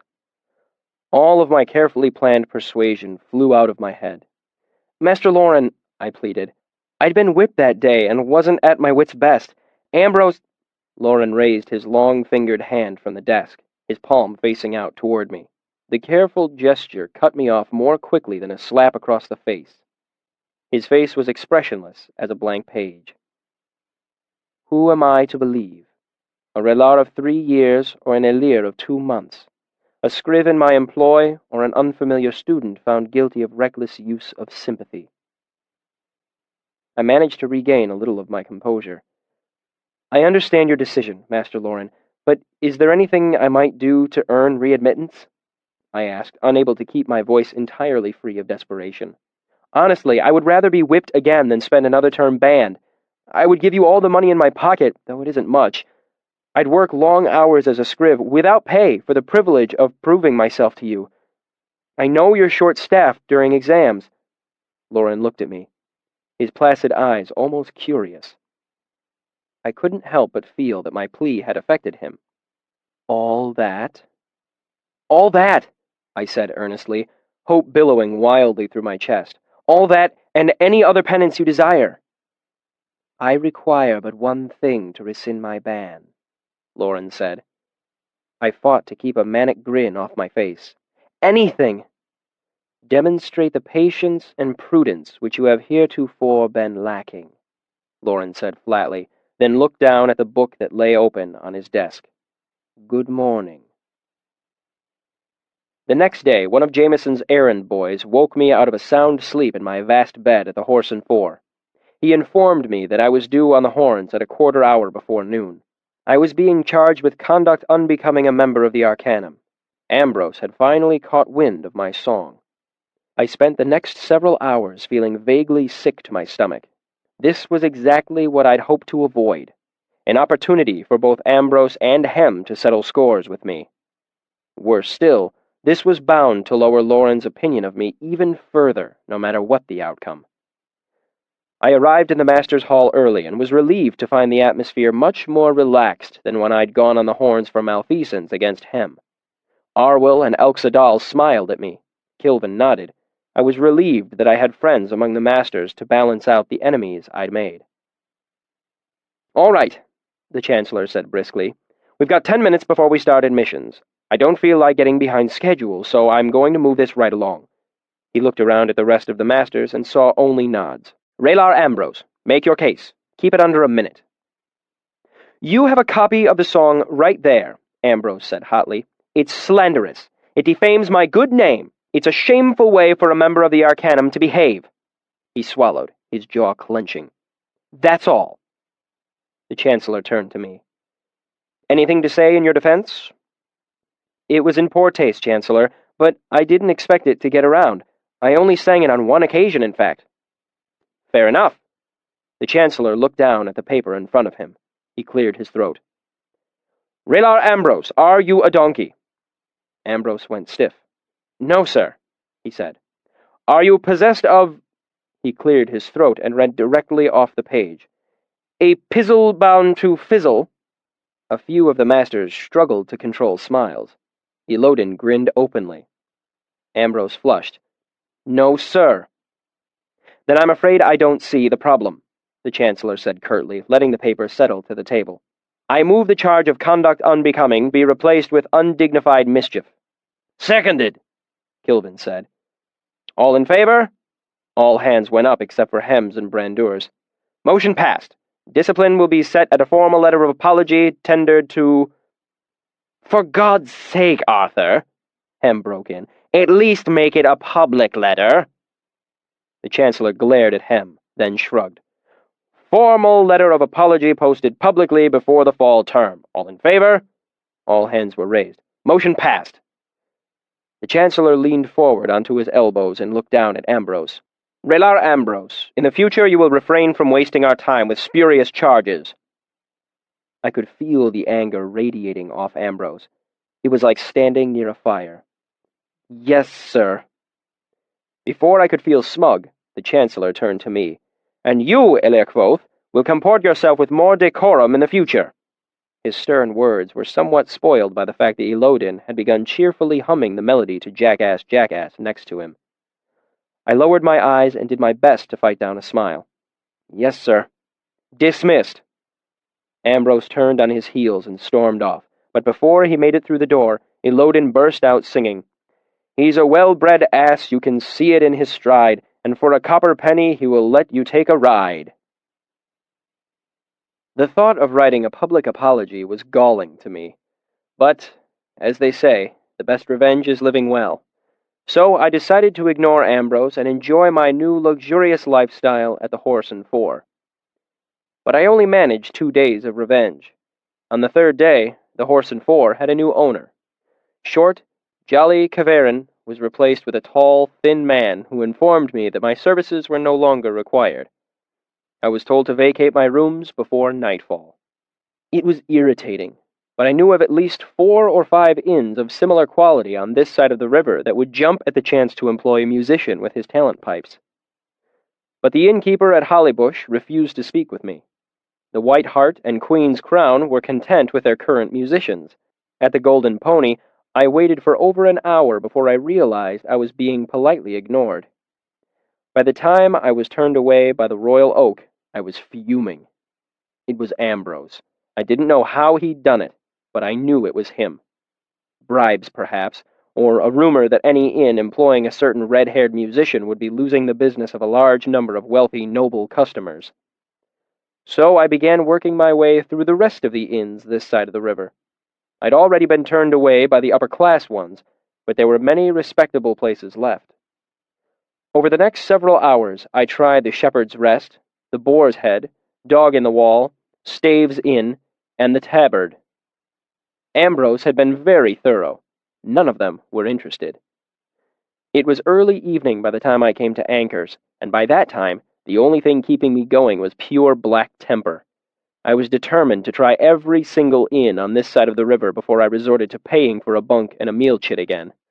When I came to the inn, Anchor himself was up on a ladder nailing a long piece of cedar siding back into place. He looked down at me as I came to stand near the foot of the ladder. "So you're the one," he said. "Beg your pardon?" I said, puzzled. "Fellow stopped by and told me that hiring a young red-haired fellow would make for a great pile of unpleasantness."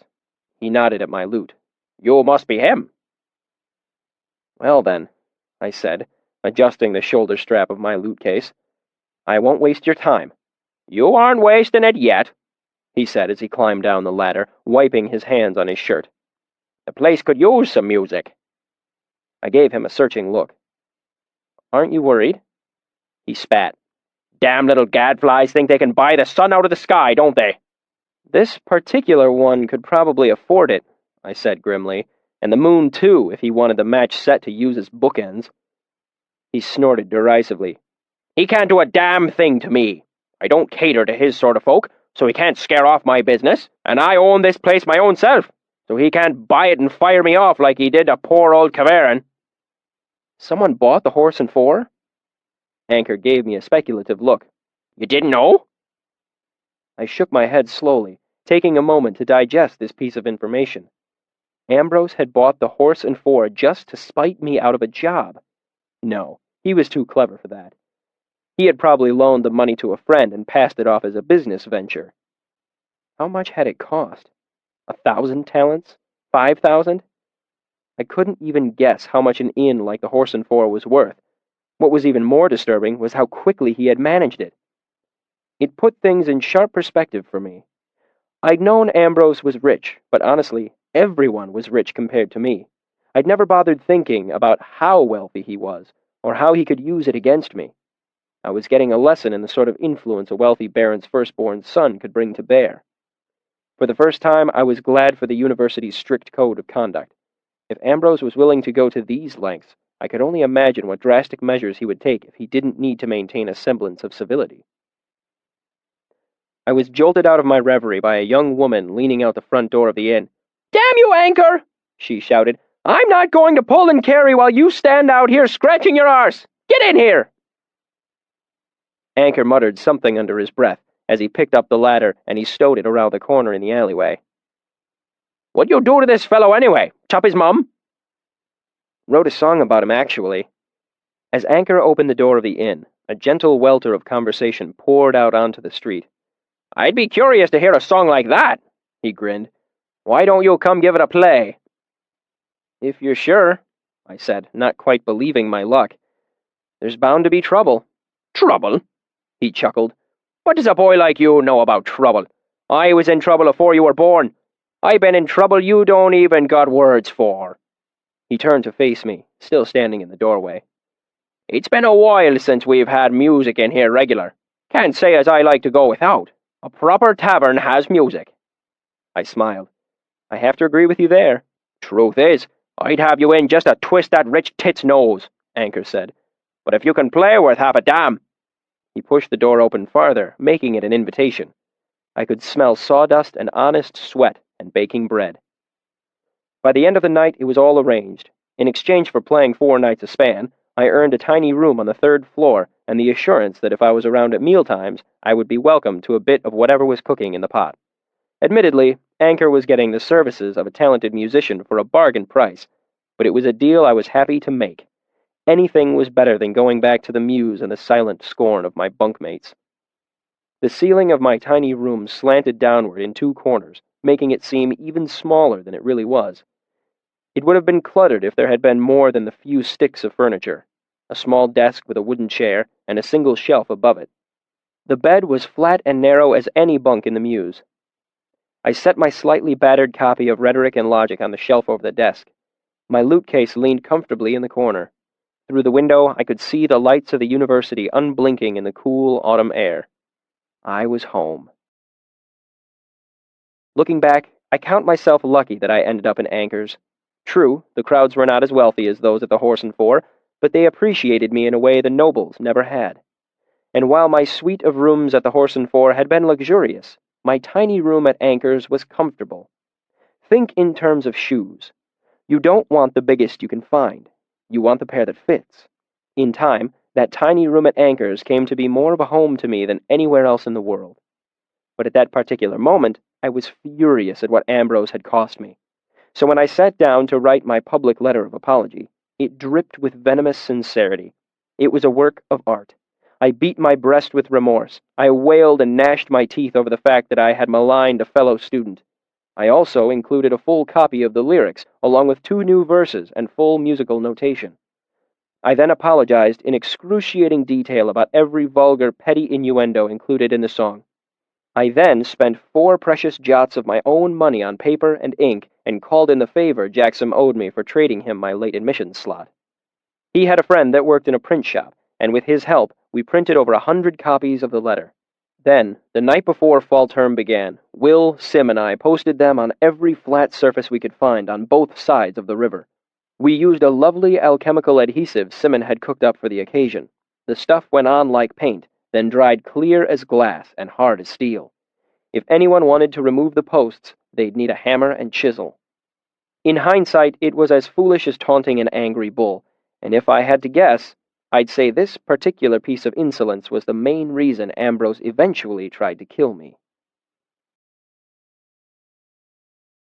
Chapter 62. Leaves. Under pointed advice from several sources, I limited myself to 3 fields of study in the upcoming term.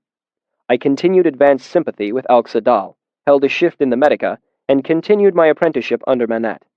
My time was pleasantly full, but not overburdened as it had been last term. I studied my artificing more doggedly than anything else. Since my search for a patron had come to a dead end, I knew my best chance for self-sufficiency lay in becoming an artificer. Currently, I worked for Kilvin and was given relatively menial jobs at relatively low pay. Once I finished my apprenticeship, that would improve. Better still, I would be able to pursue my own projects, then sell them on commission for a profit. If I was able to keep ahead of my debt to Devi, if I could somehow continue to muster enough money for tuition, if I could finish my apprenticeship under Manette without getting myself killed or crippled by the dangerous work that was done in the fishery every day. 40 or 50 of us gathered in the workshop, waiting to see the new arrival. Some sat on the stone work tables to get a good view, while a dozen or so students gathered on the iron catwalks in the rafters among Kilvin's hanging lamps. I saw Manette up there. He was hard to miss, 3 times older than any of the other students, with his wild hair and grizzled beard. I headed up the stairs and made my way to his side. He smiled and clapped me on the shoulder. "What are you doing here?" I asked. "I thought this was just for the Greenwood who haven't seen this stuff before." "I thought I'd play the dutiful mentor today," he shrugged. "Besides, this particular display is worth watching, if only for the expression on everyone's faces." Sitting atop one of the shop's heavy work tables was a massive cylindrical container about 4 feet high and 2 feet across. The edges were sealed without any bulky welds, and the metal had a dull, burnished look that made me guess it was more than simple steel. I let my gaze wander the room and was surprised to see Fella standing in the crowd, waiting for the demonstration to begin along with the rest of the students. "I didn't know Fella worked here," I said to Manette. Manette nodded. "Oh, sure. What, 2 terms now?" "I'm surprised I haven't noticed," I mused as I watched her talking to one of the other women in the crowd. "So am I," Manette said with a low, knowing chuckle. "But she's not here very often. She sculpts and works with cut tile and glass. She's here for the equipment, not the sigildry." The belling tower struck the hour outside, and Kilvin looked around, marking the faces of everyone there. I didn't doubt for a moment that he took note of exactly who was missing. "For several span we will have this in the shop," he said simply, gesturing to the metal container that stood nearby. "Nearly 10 gallons of a volatile transporting agent, Regum Ignal Neratum." "He's the only one that calls it that," Manette said softly. "It's bone tar." "Bone tar?" He nodded. "It's caustic. Spill it on your arm, it'll eat through to the bone in about 10 seconds. While everyone watched, Kilvin donned a thick leather glove and decanted about an ounce of dark liquid from the metal canister into a glass vial. "It is important to chill the vial prior to decanting, as the agent boils at room temperature." He quickly sealed off the vial and held it up for everyone to see. "The pressure cap is also essential, as the liquid is extremely volatile.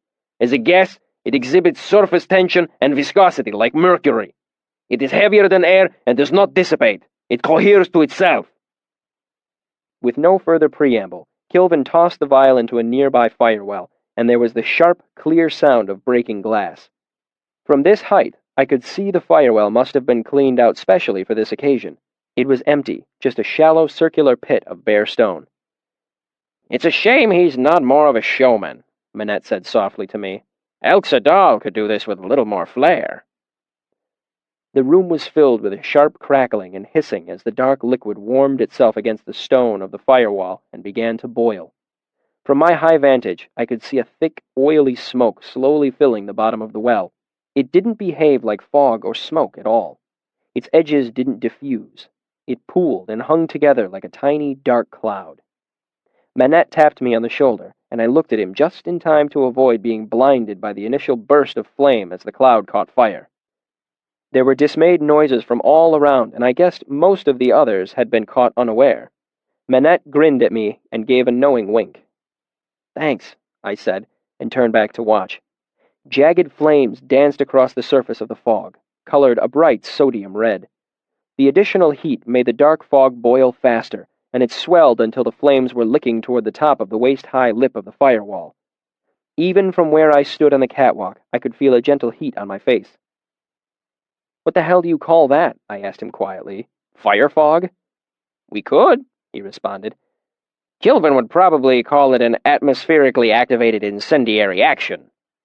The fire flickered and died all at once, leaving the room filled with the acrid smell of hot stone. "In addition to being highly corrosive," Kilvin said, "in its gaseous state, the reagent is flammable. Once it warms sufficiently, it will burn on contact with air. The heat that this produces can cause a cascading exothermic reaction." "Cascading huge goddamn fire," Manette said. "You're better than a chorus," I said softly, trying to keep a straight face. Kilvin gestured. "This container is designed to keep the agent cold and under pressure. Be mindful while it remains in the workshop. Avoid excessive heat in its immediate vicinity." With that, Kilvin turned and headed back into his office. "That's it?" I asked. Manette shrugged. What else needs to be said? Hilvin doesn't let anyone work here unless they're careful, and now everyone knows what to be careful of. Why is it even here? I asked. What's it good for? Scares the hell out of the first-termers, he grinned. Anything more practical than that? Fear is plenty practical, he said. But you can use it to make a different type of emitter for sympathy lamps. You get a bluish light instead of the ordinary red, a little easier on the eyes. Fetch outrageous prices. I looked down into the workshop, but couldn't see Fella anywhere in the milling bodies. I turned back to Manette. Want to keep playing dutiful mentor and show me how? He absently ran his hands through his wild hair and shrugged. Sure. I was playing at Anchor's later that night when I caught the eye of a beautiful girl sitting at one of the crowded tables in back. She looked remarkably like Denna, but I knew that to be nothing more than my own fancy. I hoped to see her enough that I had been catching glimpses of her out of the corner of my eye for days. My second glance told me the truth. It was Denna, singing along with half the folk in Anchors to Drover's Daughters. She saw I was looking in her direction and waved. Her appearance caught me so much by surprise that I completely forgot what my fingers were doing, and my song fell to pieces. Everyone laughed, and I took a grand bow to hide my embarrassment. They cheered and booed me in equal amounts for a minute or so, enjoying my failure more than they had the song itself. Such is human nature. I waited for their attention to drift away from me, then made my way casually to where Denna was sitting. She stood to greet me. I'd heard you were playing on this side of the river, she said, but I can't imagine how you keep the job if you fall apart every time a girl gives you a wink. I felt myself flush a little. It doesn't happen that often. The winking or the falling apart? Unable to think of a response, I felt myself flush redder, and she laughed. How long will you be playing tonight? She asked. Not much longer, I lied. I owed Anchor at least another hour. She brightened. Good. Come away with me afterward. I need someone to walk with. Hardly believing my good luck, I made a bow to her. At your service, certainly. Let me go and finish up. I made my way to the bar where Anchor and two of his serving girls were busy pulling drinks. Unable to catch his eye, I grabbed hold of his apron as he hurried past me. He jerked to a stop and barely avoided spilling a tray of drinks onto a table of customers. God's teeth, boy! What's the matter with you? Anchor, I've got to go. I can't stay till closing tonight. His face soured. Crowds like this don't come for the asking. They ain't going to stay without a little song or summat to entertain 'em. I'll do one more song, a long one, but I've got to go after that. I gave him a desperate look. I swear I'll make it up to you. He looked at me more closely. Are ye in trouble? I shook my head. It's a girl, then. He turned his head at the sound of voices calling for more drinks, then waved me away briskly. Fine, go. But mind you, make it a good long song, and you'll owe me. I moved to the front of the room and clapped my hands for the room's attention. Once the room was moderately quiet, I began to play. By the time I struck the third chord, everyone knew what it was. Tinker Tanner, the oldest song in the world. I took my hands from the lute and began to clap. Soon everyone was pounding out the rhythm in unison, feet against the floor, mugs on tabletops. The sound was almost overwhelming, but it faded appropriately when I sang the first verse. Then I led the room in the chorus with everyone singing along, some with their own words, some in their own keys. I moved to a nearby table as I finished my second verse and led the room in the chorus again. Then I gestured expectantly toward the table to sing a verse of their own. It took a couple of seconds for them to realize what I wanted, but the expectation of the whole room was enough to encourage one of the more tipsy students to shout out a verse of his own. It gained him thunderous applause and cheers. Then, as everyone sang the chorus again, I moved to another table and did the same thing. Before too long, folk were taking initiative to sing out their own verses when the chorus was over.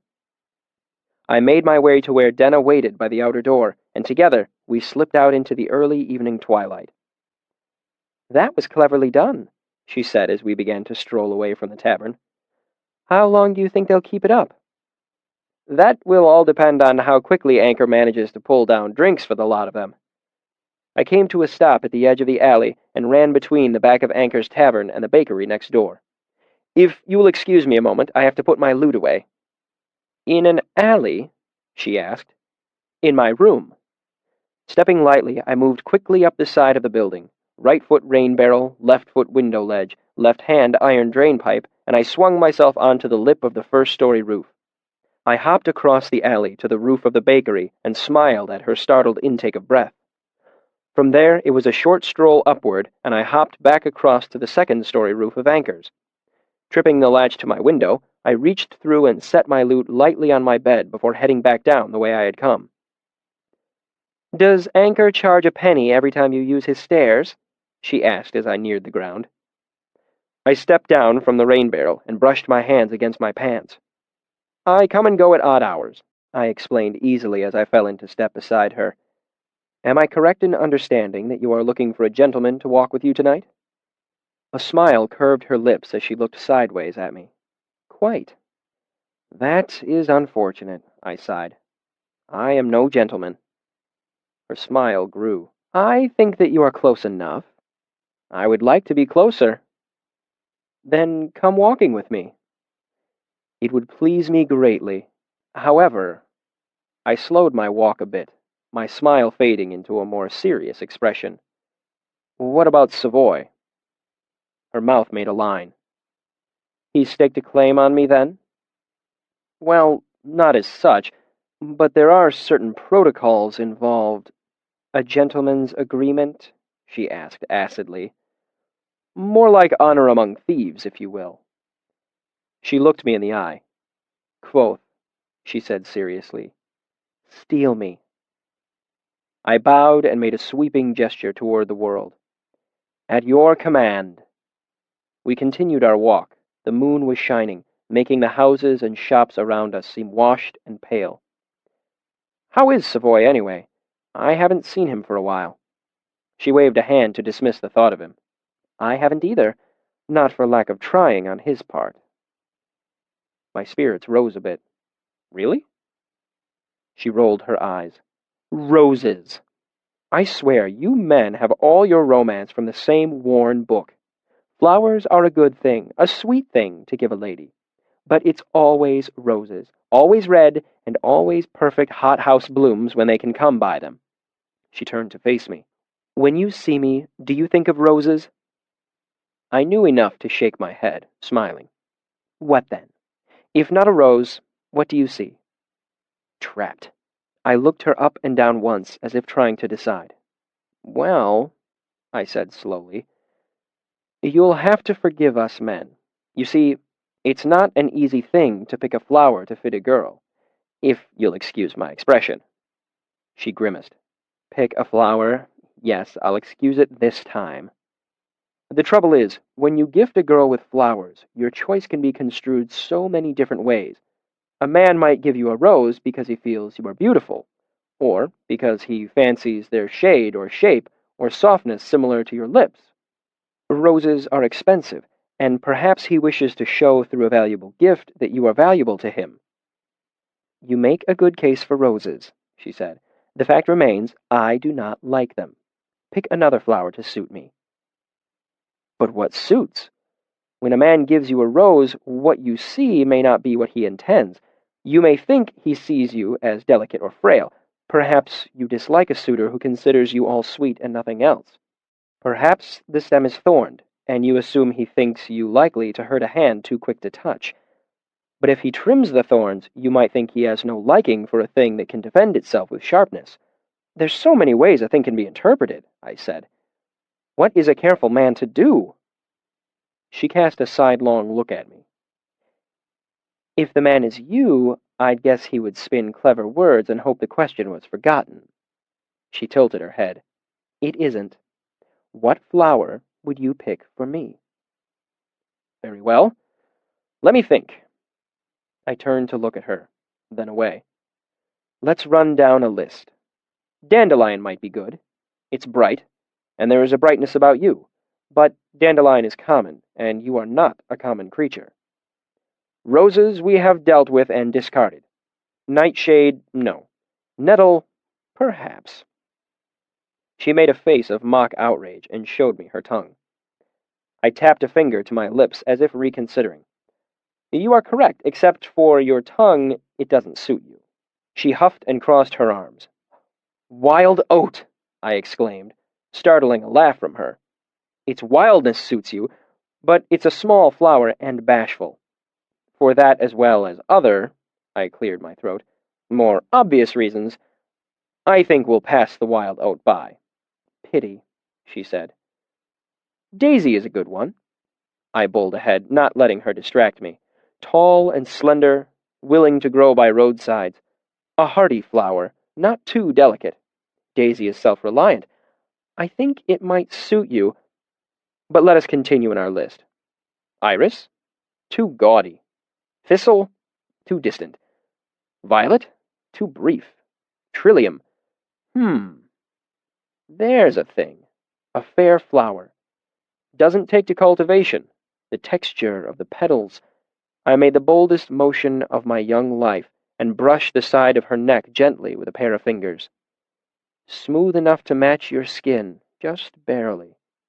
But it is too close to the ground. This is quite a bouquet you've brought for me, she said gently. Unconsciously, she raised a hand to the side of her neck where I had touched her, held it there for a moment, then let it fall. A good sign or a bad one? Was she wiping my touch away or pressing it close? Uncertainty filled me more strongly than before, and I decided to press ahead with no more blatant risks. I stopped walking. Celis flower. She stopped and turned to look at me. All this, and you pick a flower I don't know? What is a celis flower? Why? It is a deep red flower that grows on a strong vine. Its leaves are dark and delicate.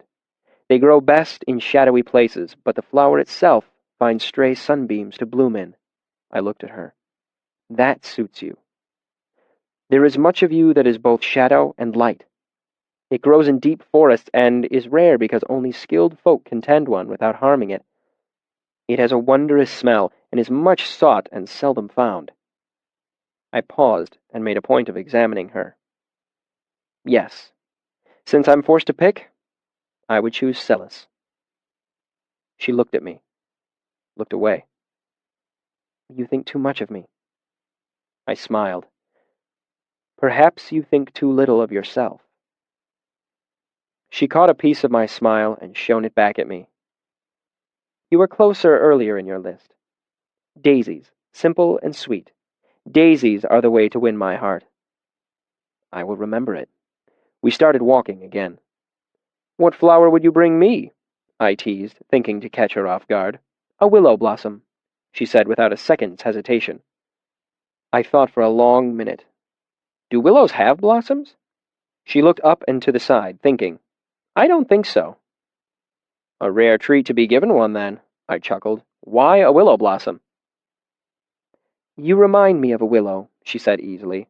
Strong, deep-rooted, and hidden. You move easily when the storm comes, but never farther than you wish.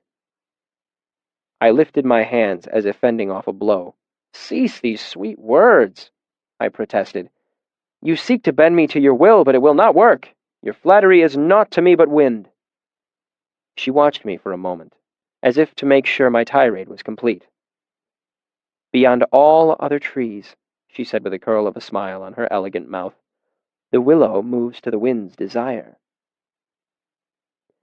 The stars told me 5 hours had passed, but it seemed hardly any time at all before we came to the oaken oar where she was staying in Imre. At the doorway, there was a moment that lasted for an hour as I considered kissing her.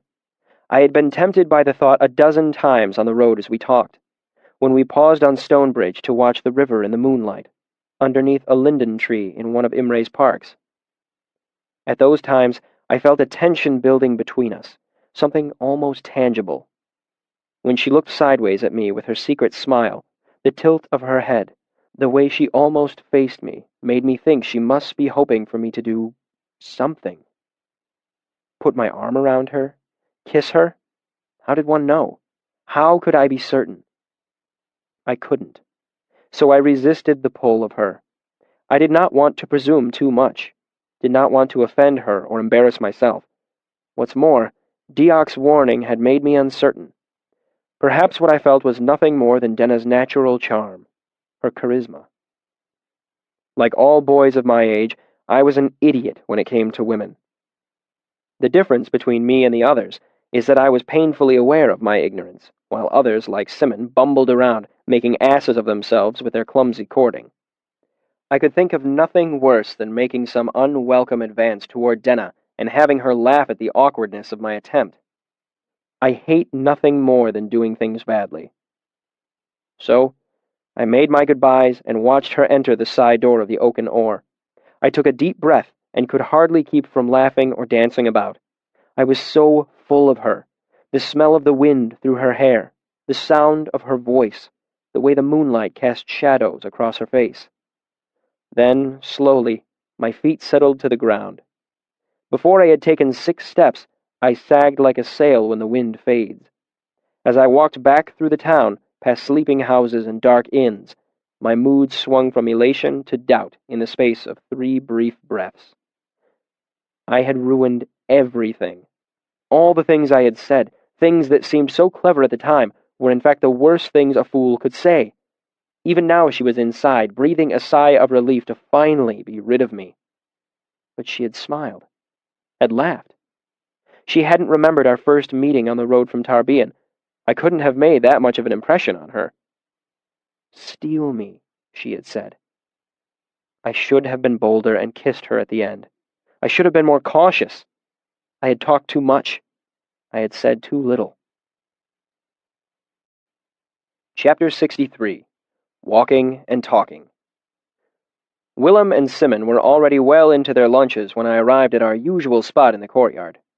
"Sorry," I said as I set my loot on the cobblestones near the bench. "Got caught up haggling." I had been on the other side of the river buying a dram of quicksilver and a pouch of sea salt. The last had cost me dearly, but for once I wasn't concerned about money. If fortune smiled on me, I would be moving up the ranks in the fisheries soon, and that meant my money troubles would soon be over. While shopping in Imre, I had also, quite by coincidence, wandered past the inn where Denna was staying, but she hadn't been there, or at the Aeolian, or in the park where we'd stopped to talk last night. All the same, I was in a fine mood. I tipped my loot case onto its side and flipped it open so the sun could warm the new strings, helping them stretch. Then I settled onto the stone bench under the pennant pole next to my 2 friends. "So, where were you last night?" Simon asked too casually. It was only then I remembered that the 3 of us had planned to meet up with Fenton and play corners last night. Seeing Denna had completely driven the plan from my mind. "Oh God, I'm sorry, Sim. How long did you wait for me?" He gave me a look. "I'm sorry," I repeated, hoping I looked as guilty as I felt. "I forgot." Sim grinned, shrugging it off. "It's not a big deal. When we figured out you weren't going to show, we went to the library to drink and look at girls." Was Fenton mad? "Furious," Willem said calmly, finally entering the conversation. "Said he was going to box your ears next time he saw you." Sim's grin widened. "He called you a fluff-headed Elir with no respect for his betters." "Made claims about your parentage and sexual tendency toward animals," Willem said with a straight face. "In the Talon's cassock," Simon sang with his mouth full. Then he laughed and started to choke. I pounded him on the back. "Where were you?" Willem asked while Sim tried to get his breath back. "Anchor said you left early." For some reason, I found myself reluctant to talk about Denna. "I met someone." "Someone more important than us?" Willem asked in a flat tone that could be taken for dry humor or criticism. "A girl," I admitted. One of his eyebrows went up.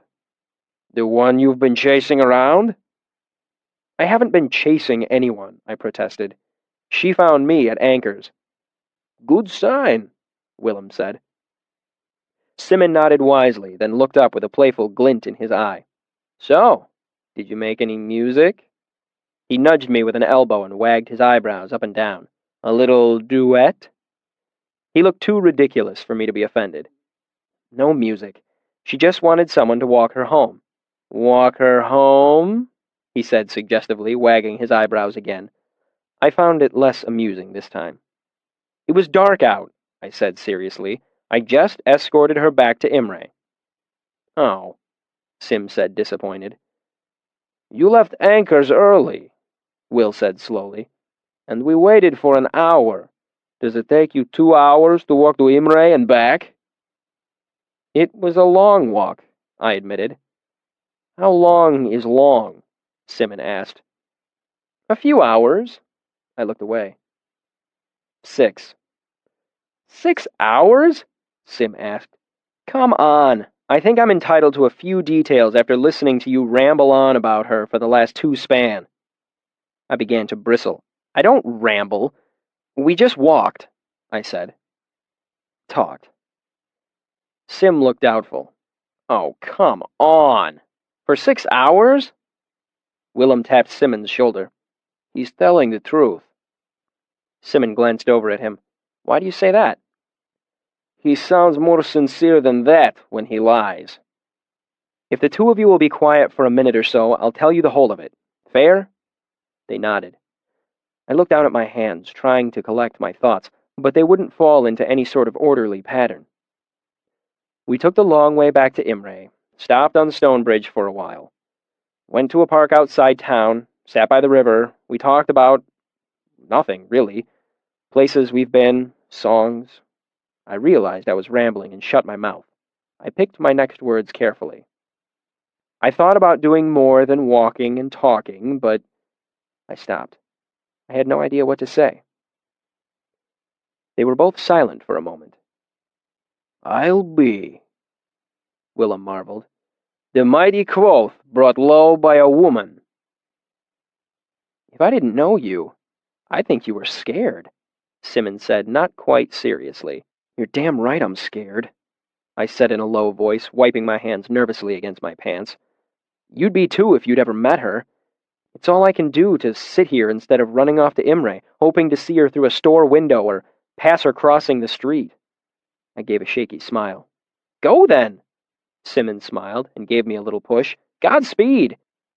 If I knew a woman like that, I wouldn't be here eating lunch with the likes of you two. He brushed his hair away from his eyes and gave me another push with his free hand. Go on! I stayed where I was. It's not that easy. Nothing's ever easy with you, Willem muttered. Of course it's that easy, Simon laughed. Go tell her some of what you just told us.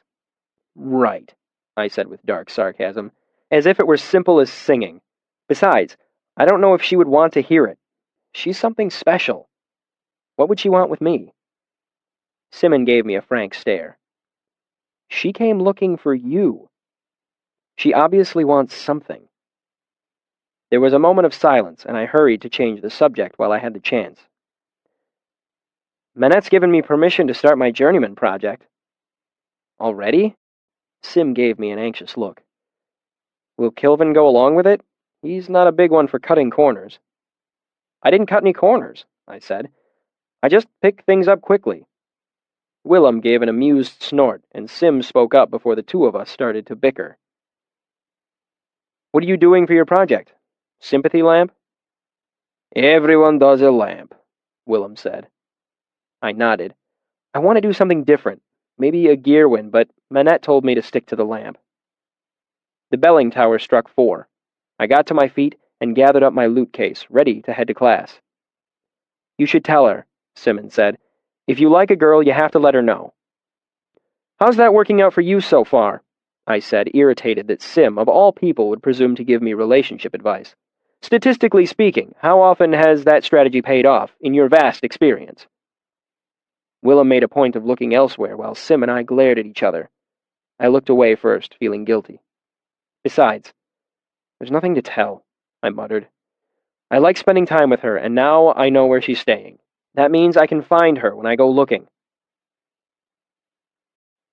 Chapter 64. 9 in the Fire. The next day, as luck would have it, I made a trip to Imre. Then, since I just happened to be in the neighborhood, I stopped by the Oaken Oar. The owner didn't know the name Denna or Diane, but a young, lovely, dark-haired girl named Dinah was renting a room there. She wasn't in right now, but if I cared to leave a note... I declined his offer, comforted by the fact that since I now knew where Denna was staying, finding her would be relatively easy. However, I had no luck catching Denna at the Oaken Oar over the next 2 days. On the third day, the owner informed me that Denna had left in the middle of the night, taking all her things and leaving her bill unpaid. After stopping by a few taverns at random and not finding her, I walked back to the university, not knowing if I should be worried or irritated. 3 more days and 5 more fruitless trips to Imre. Neither Diak nor Threp had heard any news of her. Diak told me that it was her nature to disappear like this, and that looking for her would serve about as much purpose as calling for a cat. I knew it to be good advice, and ignored it. I sat in Kilvin's office trying to look calm as the great shaggy master turned my sympathy lamp over in his huge hands. It was my first solo project as an artificer. I'd cast the plates and ground the lenses. I'd doped the emitter without giving myself arsenic poisoning. Most importantly, mine was the ailer and the intricate sigildry that turned the individual pieces into a functioning handheld sympathy lamp. If Kilvin approved of the finished product, he would sell it, and I would receive part of the money as a commission. More importantly, I would become an artificer in my own right, albeit a fledgling one. I would be trusted to pursue my own projects with a large degree of freedom. It was a big step forward in the ranks of the fishery, a step toward gaining the rank of Relar, and more importantly, my financial freedom. Finally, he looked up. "This is finally made, Lyrical," he said, "but the design is not typical." I nodded. "I made a few changes, sir. If you turn it on, you'll see—" Kilvin made a low sound that could have been an amused chuckle or an irritated grunt. He set the lamp down on the table and walked around the room, snuffing all the lamps but one. "Do you know how many sympathy lamps I have had explode in my hands over the years, Lyrical?" I swallowed and shook my head. "How many?" "None," he said gravely. "Because I am always careful. I am always absolutely sure of what I hold in my hands. You must learn patience, Lyrical. A moment in the mind is worth 9 in the fire." I dropped my eyes and tried to look appropriately chastised. Kilvin reached out and extinguished the one remaining lamp, bringing the room to near total darkness. There was a pause. Then a distinctive reddish light welled from the hand lamp to shine against a wall. The light was very dim, less than that of a single candle. "The action on the switch is graded," I said quickly. "It's more of a rheostat than a switch, really." Kilvin nodded. "Cleverly done. That is not something most bother with on a small lamp such as this." The light grew brighter, then dimmer, then brighter again.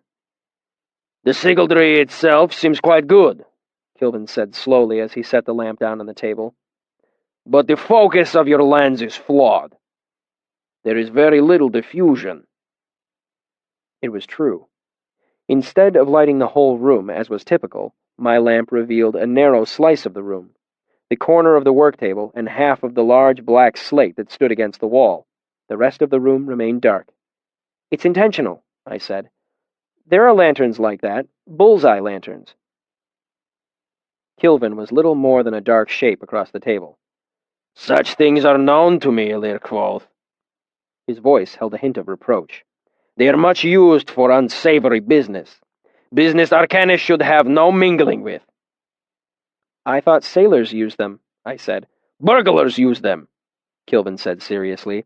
"And spies, and other folk who do not wish to reveal their business during the dark hours of night." My vague anxiety grew suddenly sharper. I had considered this meeting mostly a formality. I knew I was a skilled artificer, better than many who had worked much longer in Kilvin's shop. Now I was suddenly worried that I might have made a mistake and wasted nearly 30 hours of work on the lamp, not to mention over a whole talent of my own money that I'd invested in materials. Kilvin made a non-committal grunt and muttered under his breath. The half-dozen oil lamps around the room sputtered back into life, filling the room with natural light. I marveled at the master's casual execution of a 6-way binding. I couldn't even guess where he had drawn the energy from. "It's just that everyone makes a sympathy lamp for their first project," I said to fill the silence. "Everyone always follows the same old schema. I wanted to do something different. I wanted to see if I could make something new." "I expect you wanted to demonstrate your extreme cleverness," Kilvin said matter-of-factly. "You wish to not only finish your apprenticeship in half the usual time, You wanted to bring me a lamp of your own improved design. Let us be frank, Kvothe. You're making this lamp as an attempt to show that you are better than the ordinary apprentice, is it not? As he said this, Kilvin looked directly at me, and for a moment there was none of his characteristic distraction lurking behind his eyes. I felt my mouth go dry. Underneath his shaggy beard and heavily accented Turin, Kilvin had a mind like a diamond. What had made me think I could lie to him and get away with it? Of course I wanted to impress you, Master Kilvin, I said, looking down. I would think that goes without saying. Do not grovel, he said. False modesty does not impress me. I looked up and squared my shoulders. In that case, Master Kilvin, I am better.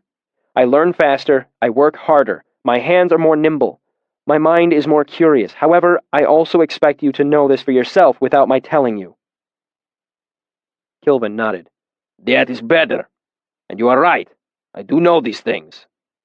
He thumbed the lamp on and off while pointing it at different things around the room. And in all fairness, I am duly impressed with your skill. The lamp is tidily made. The signature is quite cunning. The engraving precise. It is clever work.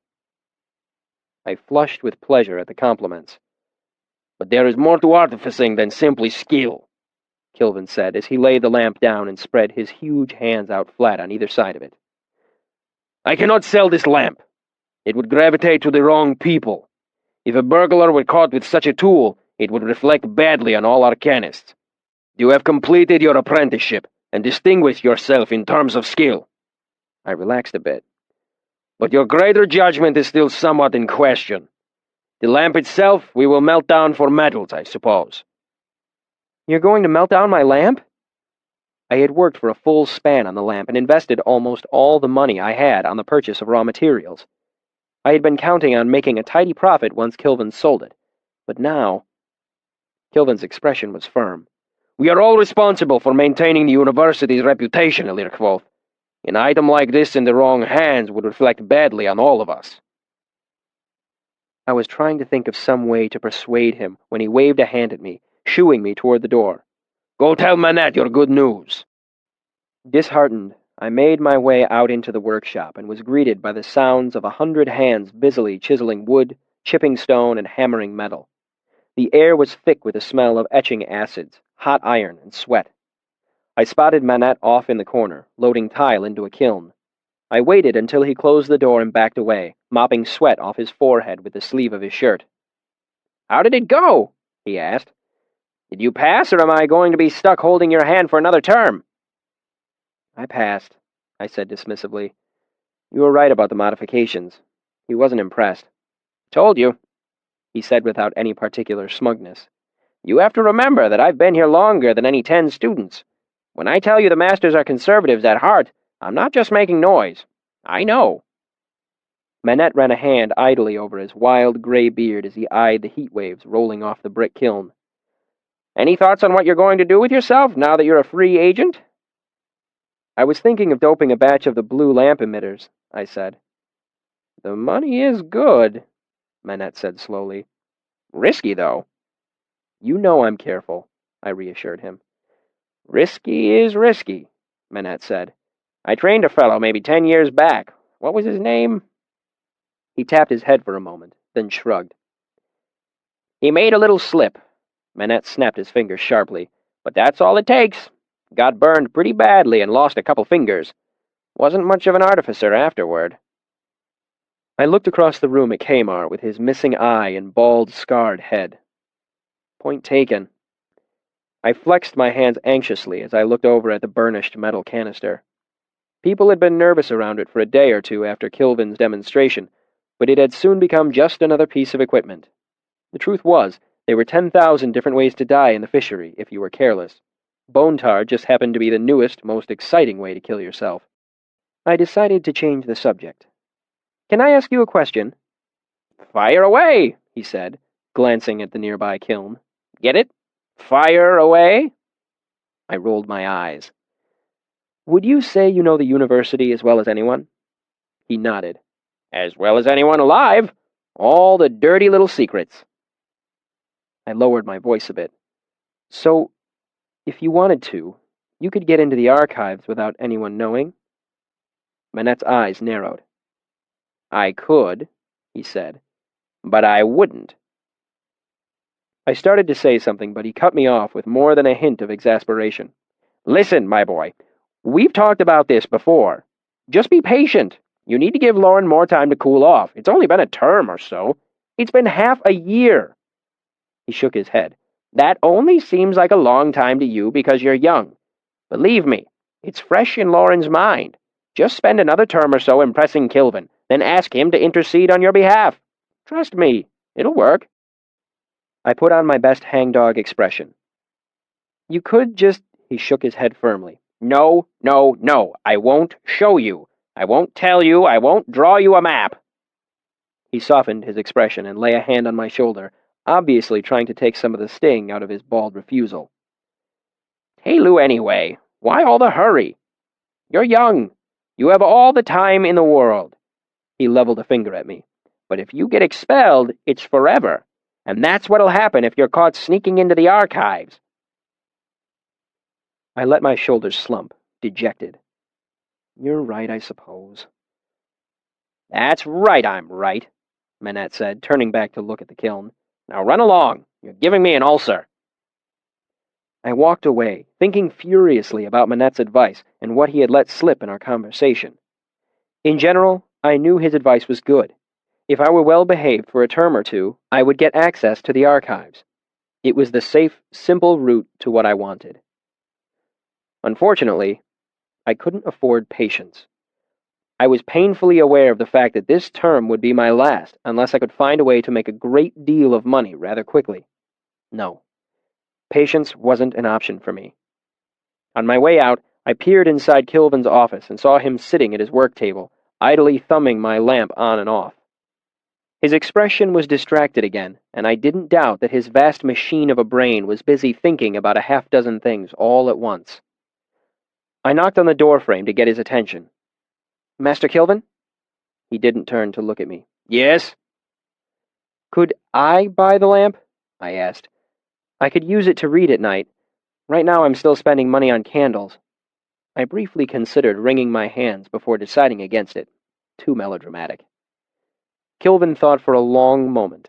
The lamp in his hand gave a soft tick as he switched it on again. You cannot buy what your own hands build, he said. The time and materials that made it were yours. He held it out to me. I stepped into the room to take it, but Kilvin drew his hand back and met my eye. I must make clear one thing, he said seriously. You cannot sell or lend this, not even to someone you trust. If it is lost, it would eventually end up in the wrong hands and be used for skulking about in the dark, doing dishonest things. I give you my word, Master Kilvin, no one will be using it but me. As I left the shop, I was careful to keep my expression neutral, but inside, I was wearing a wide, satisfied smile. Manette had told me exactly what I needed to know. There was another way into the archives, a hidden way. If it existed, I could find it. Chapter 65. Spark. I lured Will and Sim to the Aeolian with the promise of free drinks, the one piece of generosity I could afford. You see, while Ambrose's interference might keep me from gaining a wealthy noble as a patron, there were still plenty of regular music lovers who bought me more drinks than I could comfortably consume on my own. There were two simple solutions to this. I could become a drunk, or use an arrangement that has been around for as long as there have been taverns and musicians. Attend to me as I draw back the curtain to reveal a long-kept minstrel's secret. Let's say you are out at an inn. You listen to me play. You laugh, cry, and generally marvel at my craft. Afterward, you want to show your appreciation, but you don't have the wherewithal to make a substantial gift of money like some wealthy merchant or noble. So you offer to buy me a drink. I, however, have already had a drink, or several drinks, or perhaps I'm trying to keep a clear head. Do I refuse your offer? Of course not. That would just waste a valuable opportunity and most likely leave you feeling snubbed. Instead, I graciously accept and ask bartender for a Graysdale mead, or a Sauterne, or a particular vintage of white wine. The name of the drink isn't the important thing. The important thing is that the drink doesn't really exist. The bartender gives me water. You pay for the drink. I thank you graciously, and everyone walks away happy. Later, the bartender, the tavern, and the musician share your money 3 ways. Better yet, some sophisticated drinking establishments allow you to keep drinks as a sort of credit for future use. The Aeolian was just such a place. That is how, despite my poverty-stricken state, I managed to bring an entire dark bottle of Scutton back to the table where Will and Sim waited. Will eyed it appreciatively as I sat down. "What's the special occasion?" Kilvin approved my sympathy lamp. "You're looking at the Arcanum's newest journeyman artificer," I said a little smugly. Most students spend at least 3 or 4 terms finishing their apprenticeships. I kept my mixed success with the lamp to myself. "About time," Will said dryly. "Took you what, almost 3 months? People were beginning to say that you had lost your touch." "I thought you'd be more pleased," I said as I peeled the wax off the top of the bottle. "My days of being a pinchpenny might be coming to an end." Sim made a dismissive noise. "You stand your ground well enough," he said. "I drink to your continued success as an artificer," Will said, sliding his cup toward me, "knowing it will lead to more drinks in the future." "Plus," I said as I stripped the last of the wax away, "there's always the chance that if I get you drunk enough, you'll let me slip into the archives someday when you're working the desk." I kept my tone carefully jovial as I glanced up at him to gauge his reaction.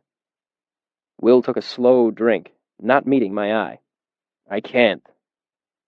Disappointment nestled sourly in the pit of my stomach. I made a dismissive gesture, as if I couldn't believe he'd taken my joke seriously. "Oh, I know. I thought about it," Willem interrupted. "Seeing as how you didn't deserve the punishment you got, and I know how much it's been bothering you." Will took a drink. "Lauren occasionally suspends students. A handful of days for too loud talking in the tomes. A few span if they're careless with a book. But banned is different. It hasn't happened in years. Everyone knows. If anyone saw you—" He shook his head. "I'd lose my position as scribe. We could both get expelled." "Don't beat yourself up," I said. "Just the fact that you considered it means—" "We're getting maudlin here," Sim broke in, knocking his glass against the table.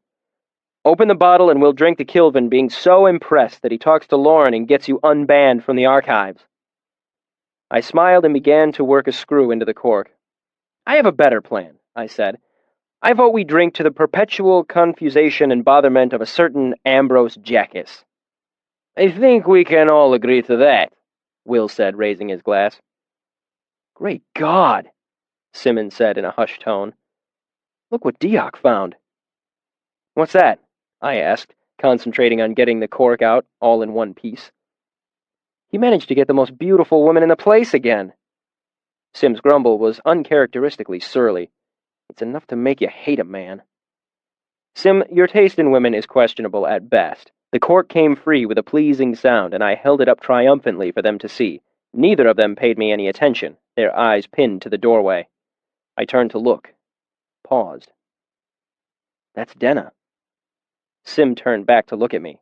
"Denna?" I frowned. "Diane, Denna. She's the one I told you about before. The one who sang with me. She goes by a lot of different names. I don't know why." Willem gave me a flat look. "That's your girl?" he asked, his voice thick with disbelief. "Diok's girl," Simon amended gently. It seemed to be the case. Handsome, muscular Diok was talking to her in that easy way he had. Denna laughed and put an arm around him in a casual embrace. I felt a heavy weight settle in my chest as I watched them talk. Then Diok turned and pointed. She followed his gesture, met my eyes, and lit up as she smiled at me. I returned the smile by reflex alone. My heart began to beat again. I waved her over. After a quick word to Diok, she began to make her way through the crowd toward us. I took a quick drink of Scutton as Simon turned to look at me with an almost reverent disbelief. I had never seen Denna dressed in anything other than traveling clothes, but tonight she was wearing a dark green dress that left her arms and shoulders bare. She was stunning. She knew it. She smiled. The three of us stood as she approached. "I was hoping to find you here," she said. I gave a small bow. "I was hoping to be found. These are two of my best friends. Simon," Sim smiled sunnily and brushed his hair away from his eyes, "and Willem." Will nodded. "This is Diane." She lounged into a chair. "What brings such a group of handsome young men out on the town tonight?" "We're plotting the downfall of our enemies," Simon said. "And celebrating," I hurried to add. Willem raised his glass in a salute. "Confusion to the enemy." Simon and I followed suit, but I stopped when I remembered Denna didn't have a glass. "I'm sorry," I said. "Can I buy you a drink?" "I was hoping you would buy me dinner," she said, "but I would feel guilty about stealing you away from your friends." My mind raced as I tried to think of a tactful way to extricate myself. "You're making the assumption that we want him here," Willem said with a straight face. "You'd do us a favor if you took him away." Denna leaned forward intently, a smile brushing the pink corners of her mouth. "Really?" Willem nodded gravely. "He drinks even more than he talks." She darted a teasing look at me. "That much?" "Besides," Simon chimed in innocently, "he'd sulk for days if he missed a chance to be with you. He'll be completely worthless to us if you leave him here." My face grew hot, and I had this sudden urge to throttle Sim. Denna laughed sweetly. "I suppose I better take him, then." She stood with a motion like a willow wand, bending to the wind, and offered me her hand. I took it. "I hope to see you again, Willem, Simon." They waved, and we started to make our way to the door. "I like them," she said. "Willem is a stone in deep water. Simon is like a boy splashing in a brook." Her description startled a laugh from me. I couldn't have said it better. "You mentioned dinner?" I lied, she said with an easy delight. "But I would love the drink you offered me." "How about the taps?" She wrinkled her nose. "Too many old men, not enough trees. It is a good night to be out of doors." I gestured toward the door. "Lead the way." She did. I basked in her reflected light and the stares of envious men. As we left the Aeolian, even Diok looked a little jealous, but as I passed him, I caught a glimmer of something other in his eye. Sadness? Pity? I spared no time for it. I was with Denna. We bought a loaf of dark bread and a bottle of Avenish strawberry wine, then found a private place in one of the many public gardens scattered throughout Imre. The first of autumn's falling leaves danced along the streets beside us. Denna removed her shoes and danced lightly through the shadows, delighting in the feel of the grass beneath her feet. We settled on a bench beneath a great spreading willow, then abandoned it and found more comfortable seats on the ground at the foot of the tree. The bread was thick and dark, and tearing chunks of it gave us distraction for our hands. The wine was sweet and light, and after Denna kissed the bottle, it left her lips wet for an hour. It had the desperate feel of the last warm night of summer. We spoke of everything and nothing, and all the while I could hardly breathe for the nearness of her, the way she moved, the sound of her voice as it touched the autumn air. "Your eyes were far away just then," she said. "What were you thinking?" I shrugged, buying a moment to think. I couldn't tell her the truth. I knew every man must compliment her, bury her in flattery more cloying than roses. I took a subtler path. "One of the masters at the university once told me that there were 7 words that would make a woman love you." I made a deliberately casual shrug. "I was just wondering what they were." "Is that why you talk so much? Hoping to come on them by accident?" I opened my mouth to retort,